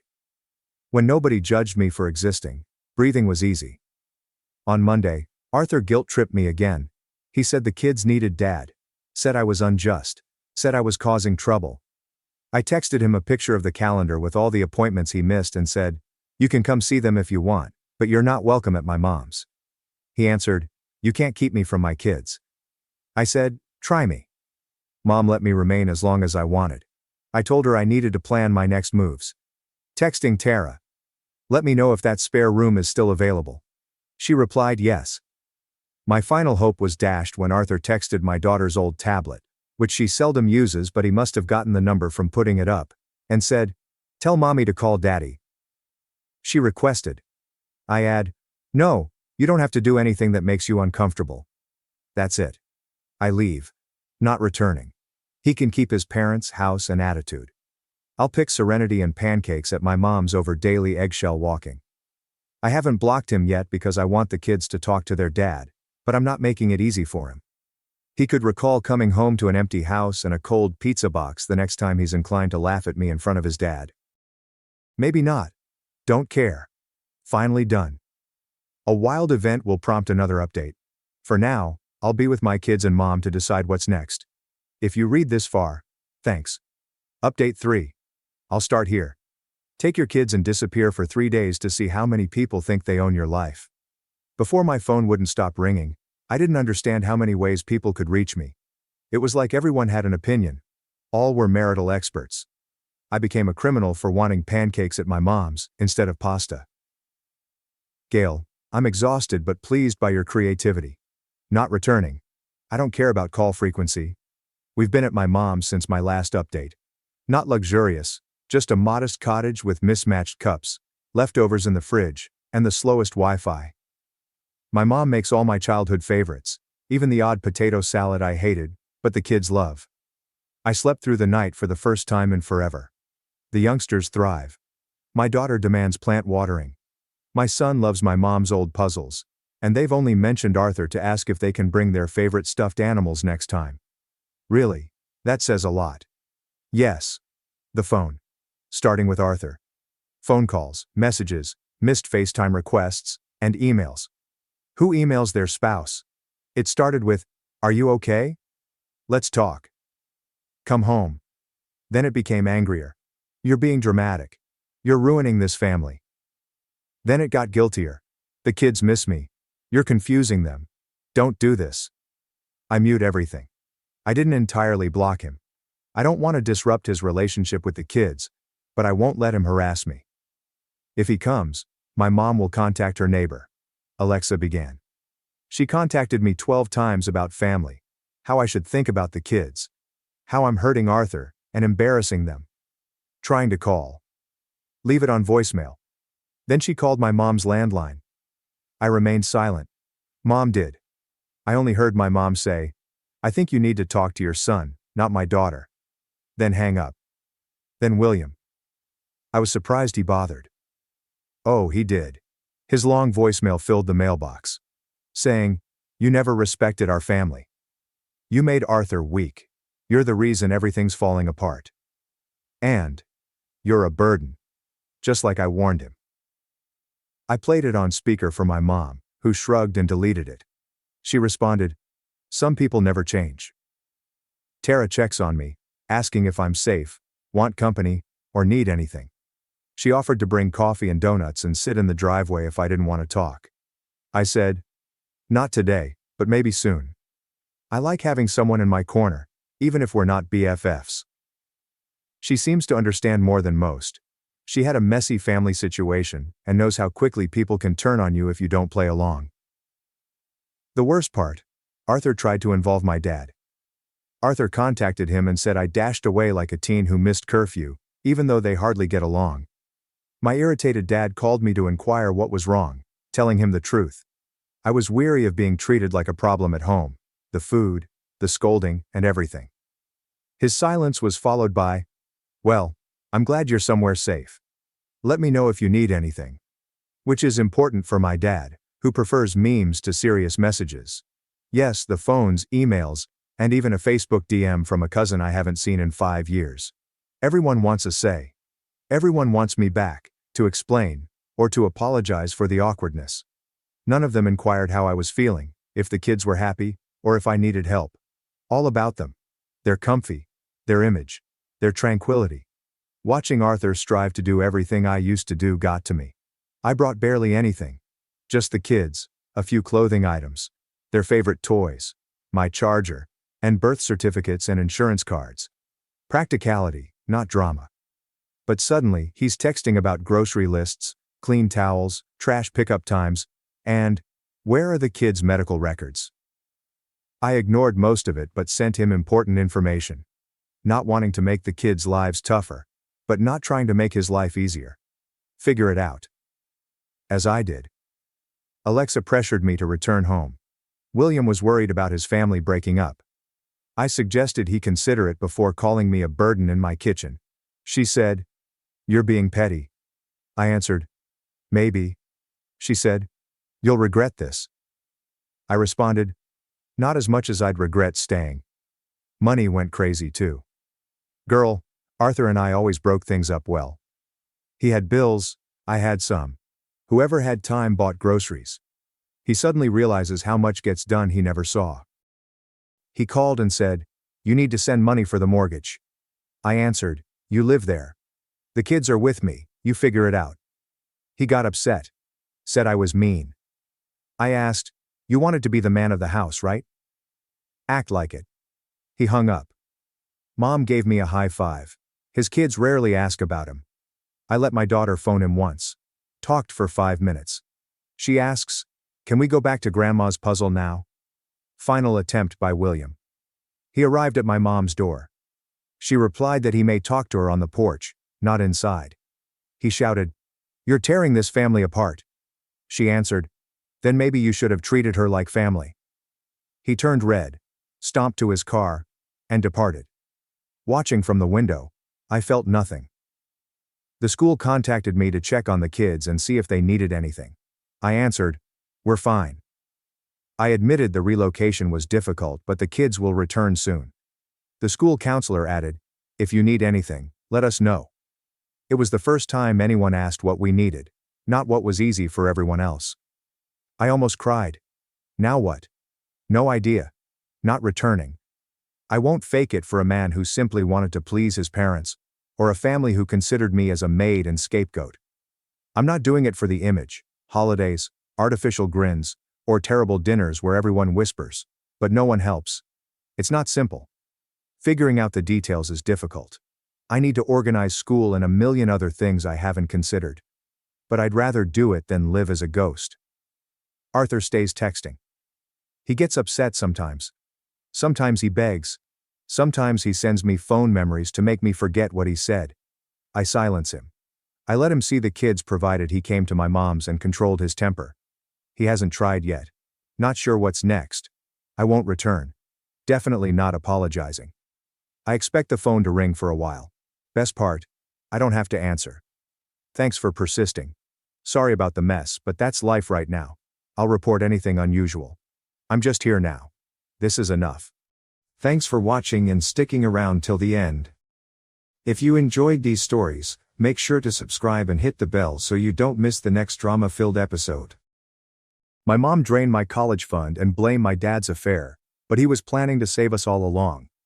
Have you ever felt like your own family is purposely sabotaging your future? That is exactly what I'm currently dealing with. My mother and sister recently forced me to turn down a great job offer at a major tech company in San Jose, and I'm still trying to absorb what occurred. Let me paint you a picture of how we arrived here. 2 years ago, my father died in a vehicle accident on his way home from work. He was the type of father who never missed any of my coding competitions or academic events, even when he was overburdened with work. Every Sunday morning we had this custom where he'd cook his famous pancakes, which were simply regular pancakes with chocolate chips, but he was so proud of them. He'd tell us stories from his college days while flipping them and cracking us up with his bad dad jokes. Prior to the accident, our family life was not perfect, but it was stable. My parents had troubles, as do all couples, but they balanced each other out nicely. Dad was the calm, analytical kind who could settle any issue with his careful reasoning, whereas Mom was more emotional and impetuous. They made it work, and our home felt secure and predictable. Everything changed following Dad's death. It wasn't simply the evident loss, it was as if our entire family dynamic had collapsed. Mom got emotionally dependent on my younger sister Alicia. Perhaps it was the other way around. Regardless, they created a tight, even smothering bond that made me feel like an alien in my own family. Alicia became the focus of Mom's universe, while I was consigned to the role of the responsible one who was supposed to sacrifice everything for the family's benefit. I should clarify about Alicia. Even before Dad died, she was always the most theatrical member of the family. I was the quiet kid who spent hours coding in my room, while she was the social butterfly who required constant attention. Dad used to balance Mom's tendency to accommodate Alicia's every desire, but now he was gone. There was no one to provide a reality check. Their relationship evolved gradually but unmistakably. Alicia's little crises escalated into family emergencies. When she didn't make the cheerleading squad in her senior year of high school, her mother let her miss school for a week and maxed up her credit card with comfort items. When she didn't get into her first choice institution, Mom spent 2 weeks calling administrators and even applying for a loan to make a donation to the school. Meanwhile, I tried to keep everything together. I maintained a 4.0 GPA in computer science, worked part-time at the university's IT department to help with costs, and cared for my younger brother Tommy. Tommy is such a sweet kid. He's the only one who still appears to regard me as a real person, rather than a tool to be utilized when necessary.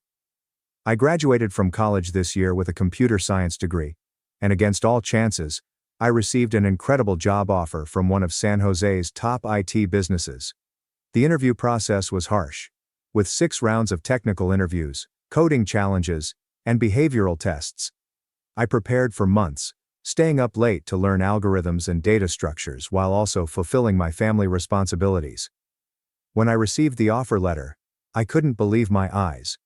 The base salary was $125,000, plus a signing bonus and stock options that made my head spin. This wasn't simply a job.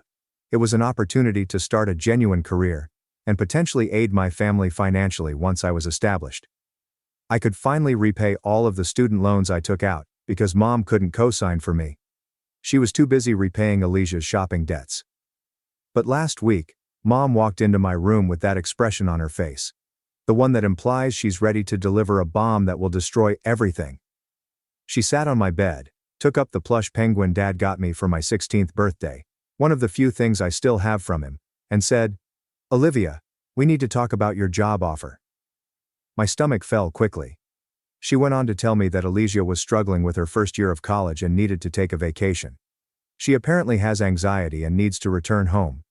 This entails additional expenses, which Mom cannot handle alone. She advised me to ignore the San Jose offer and seek a local job instead, so that I could help with the finances and care for Tommy. Alicia's worry manifests itself mysteriously when things don't go her way. She had no issue performing in a 3-hour dance showcase last month. But when her teachers required her to attend morning courses, she experienced crippling social anxiety. She can spend hours at parties with her friends, documenting everything on Instagram, yet she supposedly has panic attacks when it comes time to study for examinations. I tried to reason with Mom. I spent hours showing her my financial plans, explaining how I would send money home once I had settled in, and even promising to assist Alicia in finding resources for her purported mental health difficulties. But Mom would not hear it. Family comes first, she kept stressing, as if my desires and goals were not important to the family's well-being. What is the worst part? While I was talking with Mom, Alicia was in her room, sharing images of her recent shopping trip on Instagram. The same sibling who claims she is too anxious to continue college spent hundreds of dollars on new clothes and makeup. I saw the receipts in her email. Yes, we have a family computer. She spent $876 at Sephora last week. That's more than I've spent on groceries in 2 months. When I pointed this up to Mom, she became defensive. Alicia is sensitive. She needs these things to feel better, she insisted. You have always been the strong one, Olivia. You can deal with disappointment better. That's when it hit me.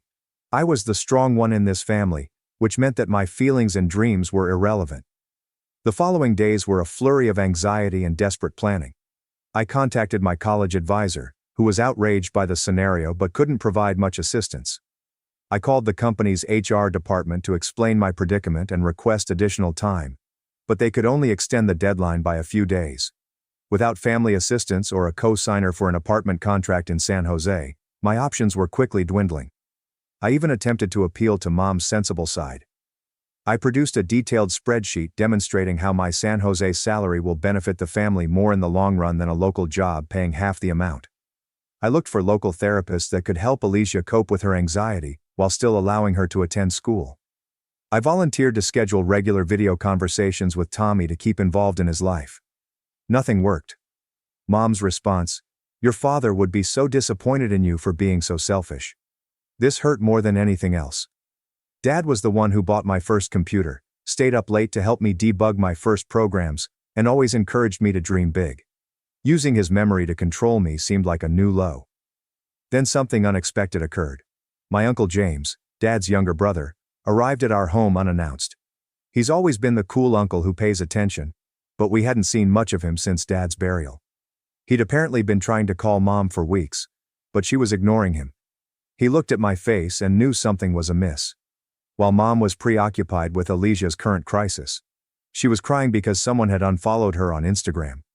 Uncle James and I sat on the back porch, where Dad used to educate me about constellations on clear evenings. I told him everything: the job offer, Mom's demands, Alicia's spending habits, and how I felt like I was losing my future. Tommy came out to join us as I was speaking, cuddling up next to me as he often does when he notices I'm angry. He's remarkably insightful for a 10-year-old. Tommy acquired Dad's quiet brilliance and empathy, whilst Alicia inherited Mom's looks and dramatics. Since Dad's death, he has been my primary source of genuine affection in this house. Instead of simply sympathizing, Uncle James had a determined expression in his eyes, similar to how Dad would appear when he was solving a problem. "Your dad would never have wanted this for you," he replied, his voice firm but gentle. Then he made me an offer that would change everything. He has a guest home near his business in a city about an hour from San Jose, and he's prepared to let me stay there for free until I get established. He even offered to co-sign any required loans. While we were conversing, I received a text from my probable future manager at the IT company. She stated she was impressed with my interviews and was excited to have me on the team. They are working on several cutting-edge AI initiatives that are completely aligned with my interests. Reading that message while sitting next to the lone adult who seemed to care about my future felt like the universe was sending me a signal. For the first time in weeks, I felt hopeful. However, when we informed Mom about this possibility, she exploded. The transition was sudden and frightening. She transformed from the passive-aggressive manipulator I had become accustomed to into someone I hardly knew. She accused me of abandoning the family, branded me selfish, and then dropped an unexpected bombshell. "You're just like your father. Always putting yourself first." Uncle James intervened quickly, telling Mom she was out of line. He reminded her that Dad had worked tirelessly to support this family, that he had taken a late shift at work, the one he was traveling home from when the tragedy occurred, to pay for Alicia's dance classes. The fight that followed was heated, with Alicia joining in to call me selfish and Tommy crying in the corner. The things Mom said during that dispute indicated a lot about how she truly regards me. Apparently, I have always been difficult. Even as a child, my preference for academics above socialization was unusual. Even my decision to study computer technology rather than something more suitable for a girl reflected my rebellious nature. It seemed as if years of animosity had finally been released. I'm currently sitting in my room, surrounded by half-packed boxes. Uncle James urged me to begin packing, just in case. I am trying to figure out what to do next. On one side of my laptop screen, there is a job offer letter, and on the other, there are San Jose apartment ads. The deadline is tomorrow, at 5 p.m. Pacific time.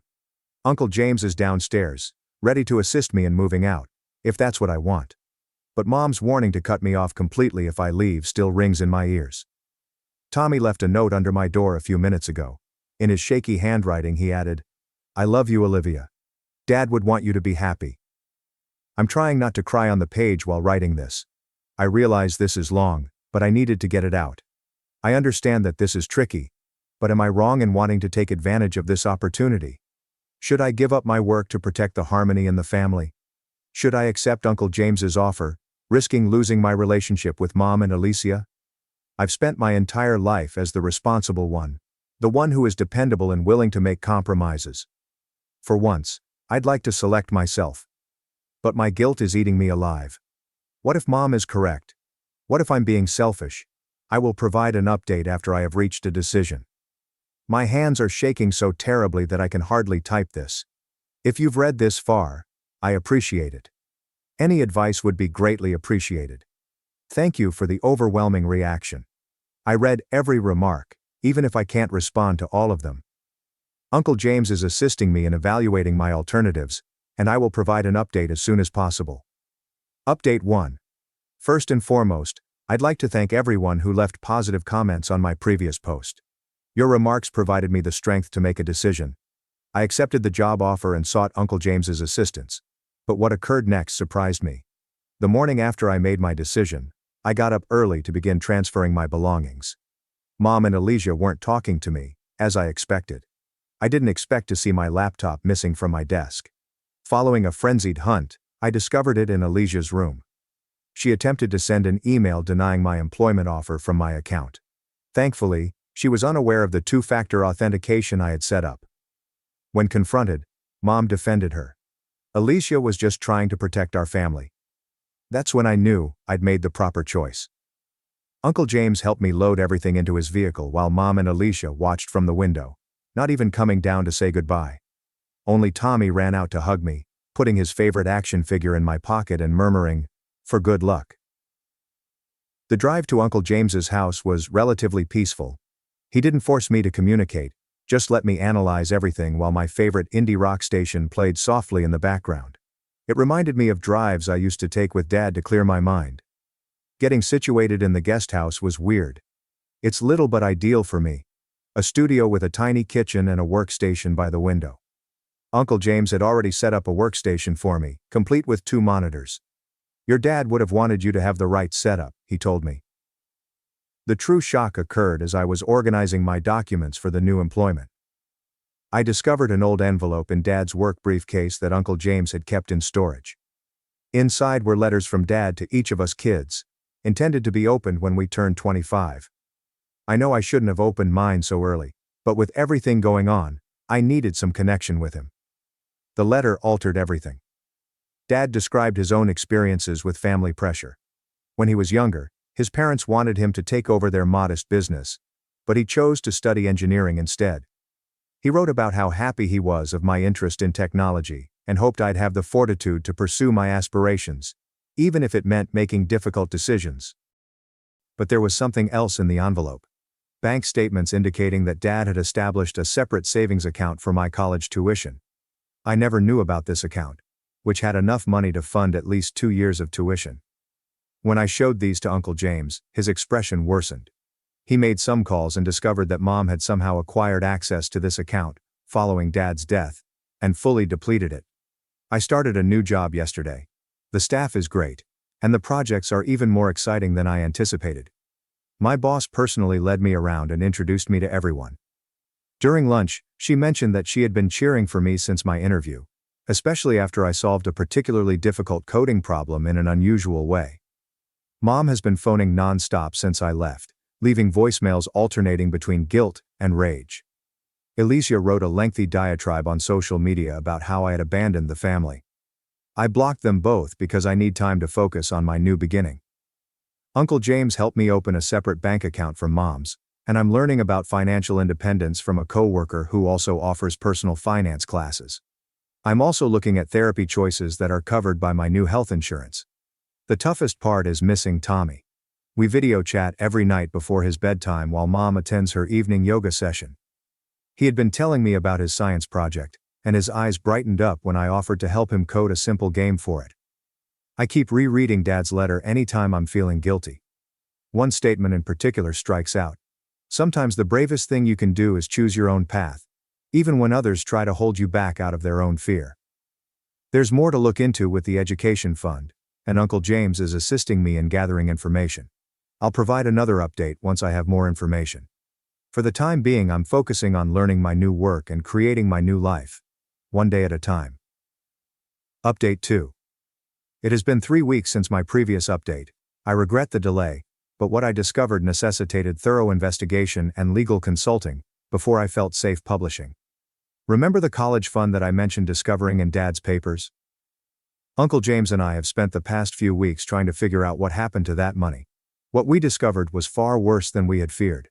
With the help of Dad's old bank colleague, we discovered that Mom had not only accessed one account, but had systematically depleted multiple accounts Dad had set up. There was a college fund for me, another for Tommy's future schooling, and a general emergency fund.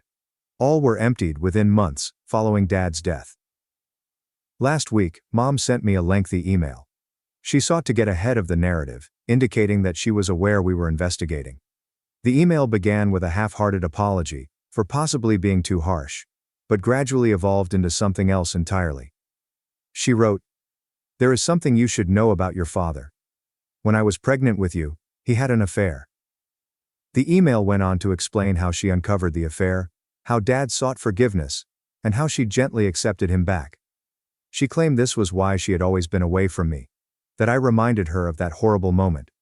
She concluded by offering that if I discontinued my research into the accounts, we could focus on repairing our relationship.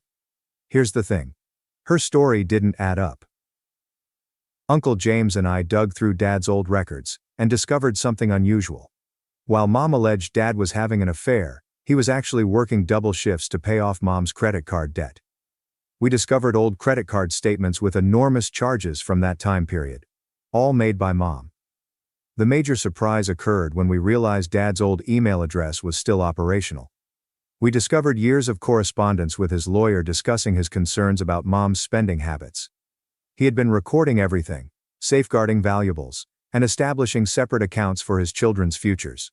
He wasn't having an affair, he was attempting to shield us from Mom's financial recklessness.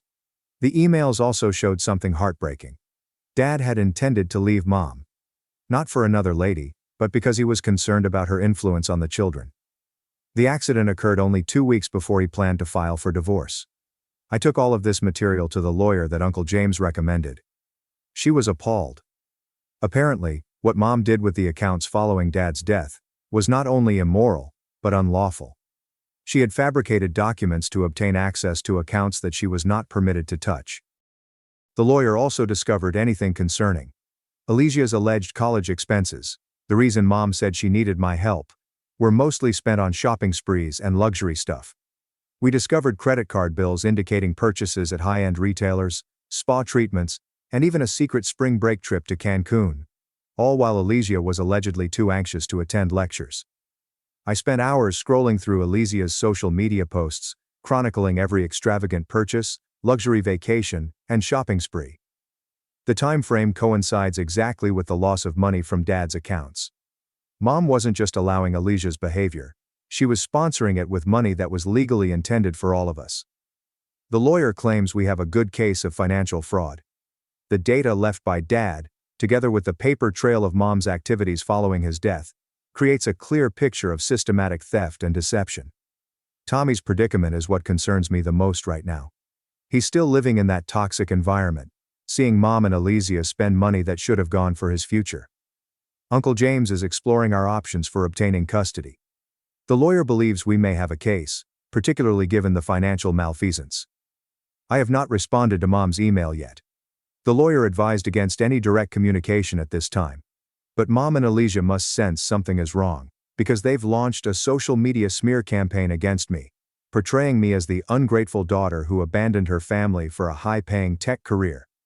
The truth is that learning of Dad's impending divorce has been both painful and validating. It's painful because Dad died before he could shield us from Mom's toxic conduct. But it's also validating since it shows he knew what was going on. He wasn't naive to Mom's manipulation and financial abuse. He was actively working to stop it. I'm preparing all of the documentation for legal action.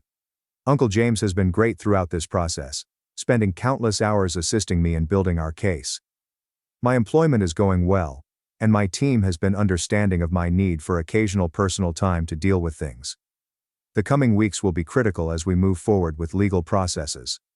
I'll post another update when I can, but for the time being, I need to focus on constructing our case and staying emotionally healthy through it all.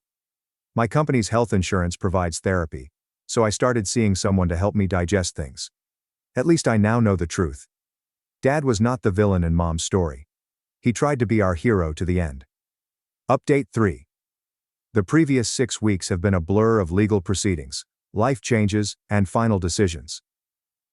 What began with discovering Dad's buried letter has resulted in a full overhaul of our lives.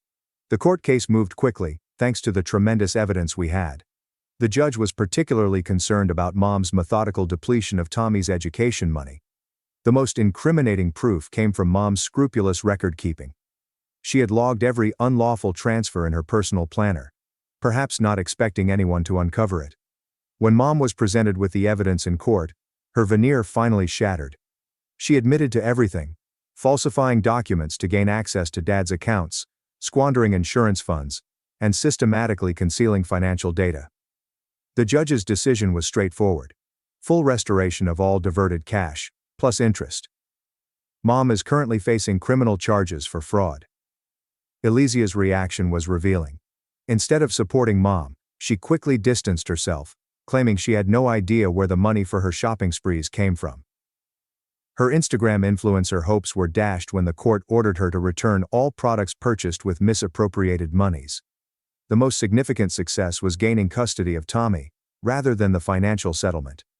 When the judge recognized the pattern of financial abuse and deception, as well as evidence of Mom's continued harmful behavior, she gave me interim custody, with Uncle James serving as co-guardian. Tommy moved in with me last week, and the difference is already evident. He's smiling more, sleeping better, and is enthused about the coding projects we're working on together. My career has accelerated in ways I never expected. My initiative has piqued the interest of high management, and I have been elevated to team leader. The steadiness of my employment and income played a crucial role in the custody decision. Mom made one final attempt at manipulation, offering to forgive everything, provided I dropped the accusations and returned Tommy. Her lawyer instructed her to stop when I provided recordings of her threatening phone calls. Elysia has been making passive-aggressive posts about toxic family members and betrayal, but her popularity has dwindled since she was forced to return her designer outfit. She's moved in with a friend, refusing to live with Mom now that the money has run out. Uncle James has been my rock throughout this.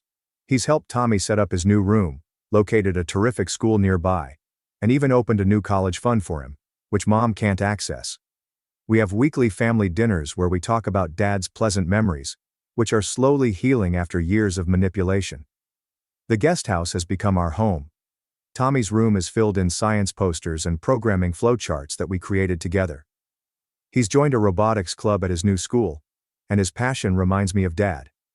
I started therapy to analyze everything, and it's helping me realize that none of this was my fault. Dad tried to protect us, and now I'm continuing what he started.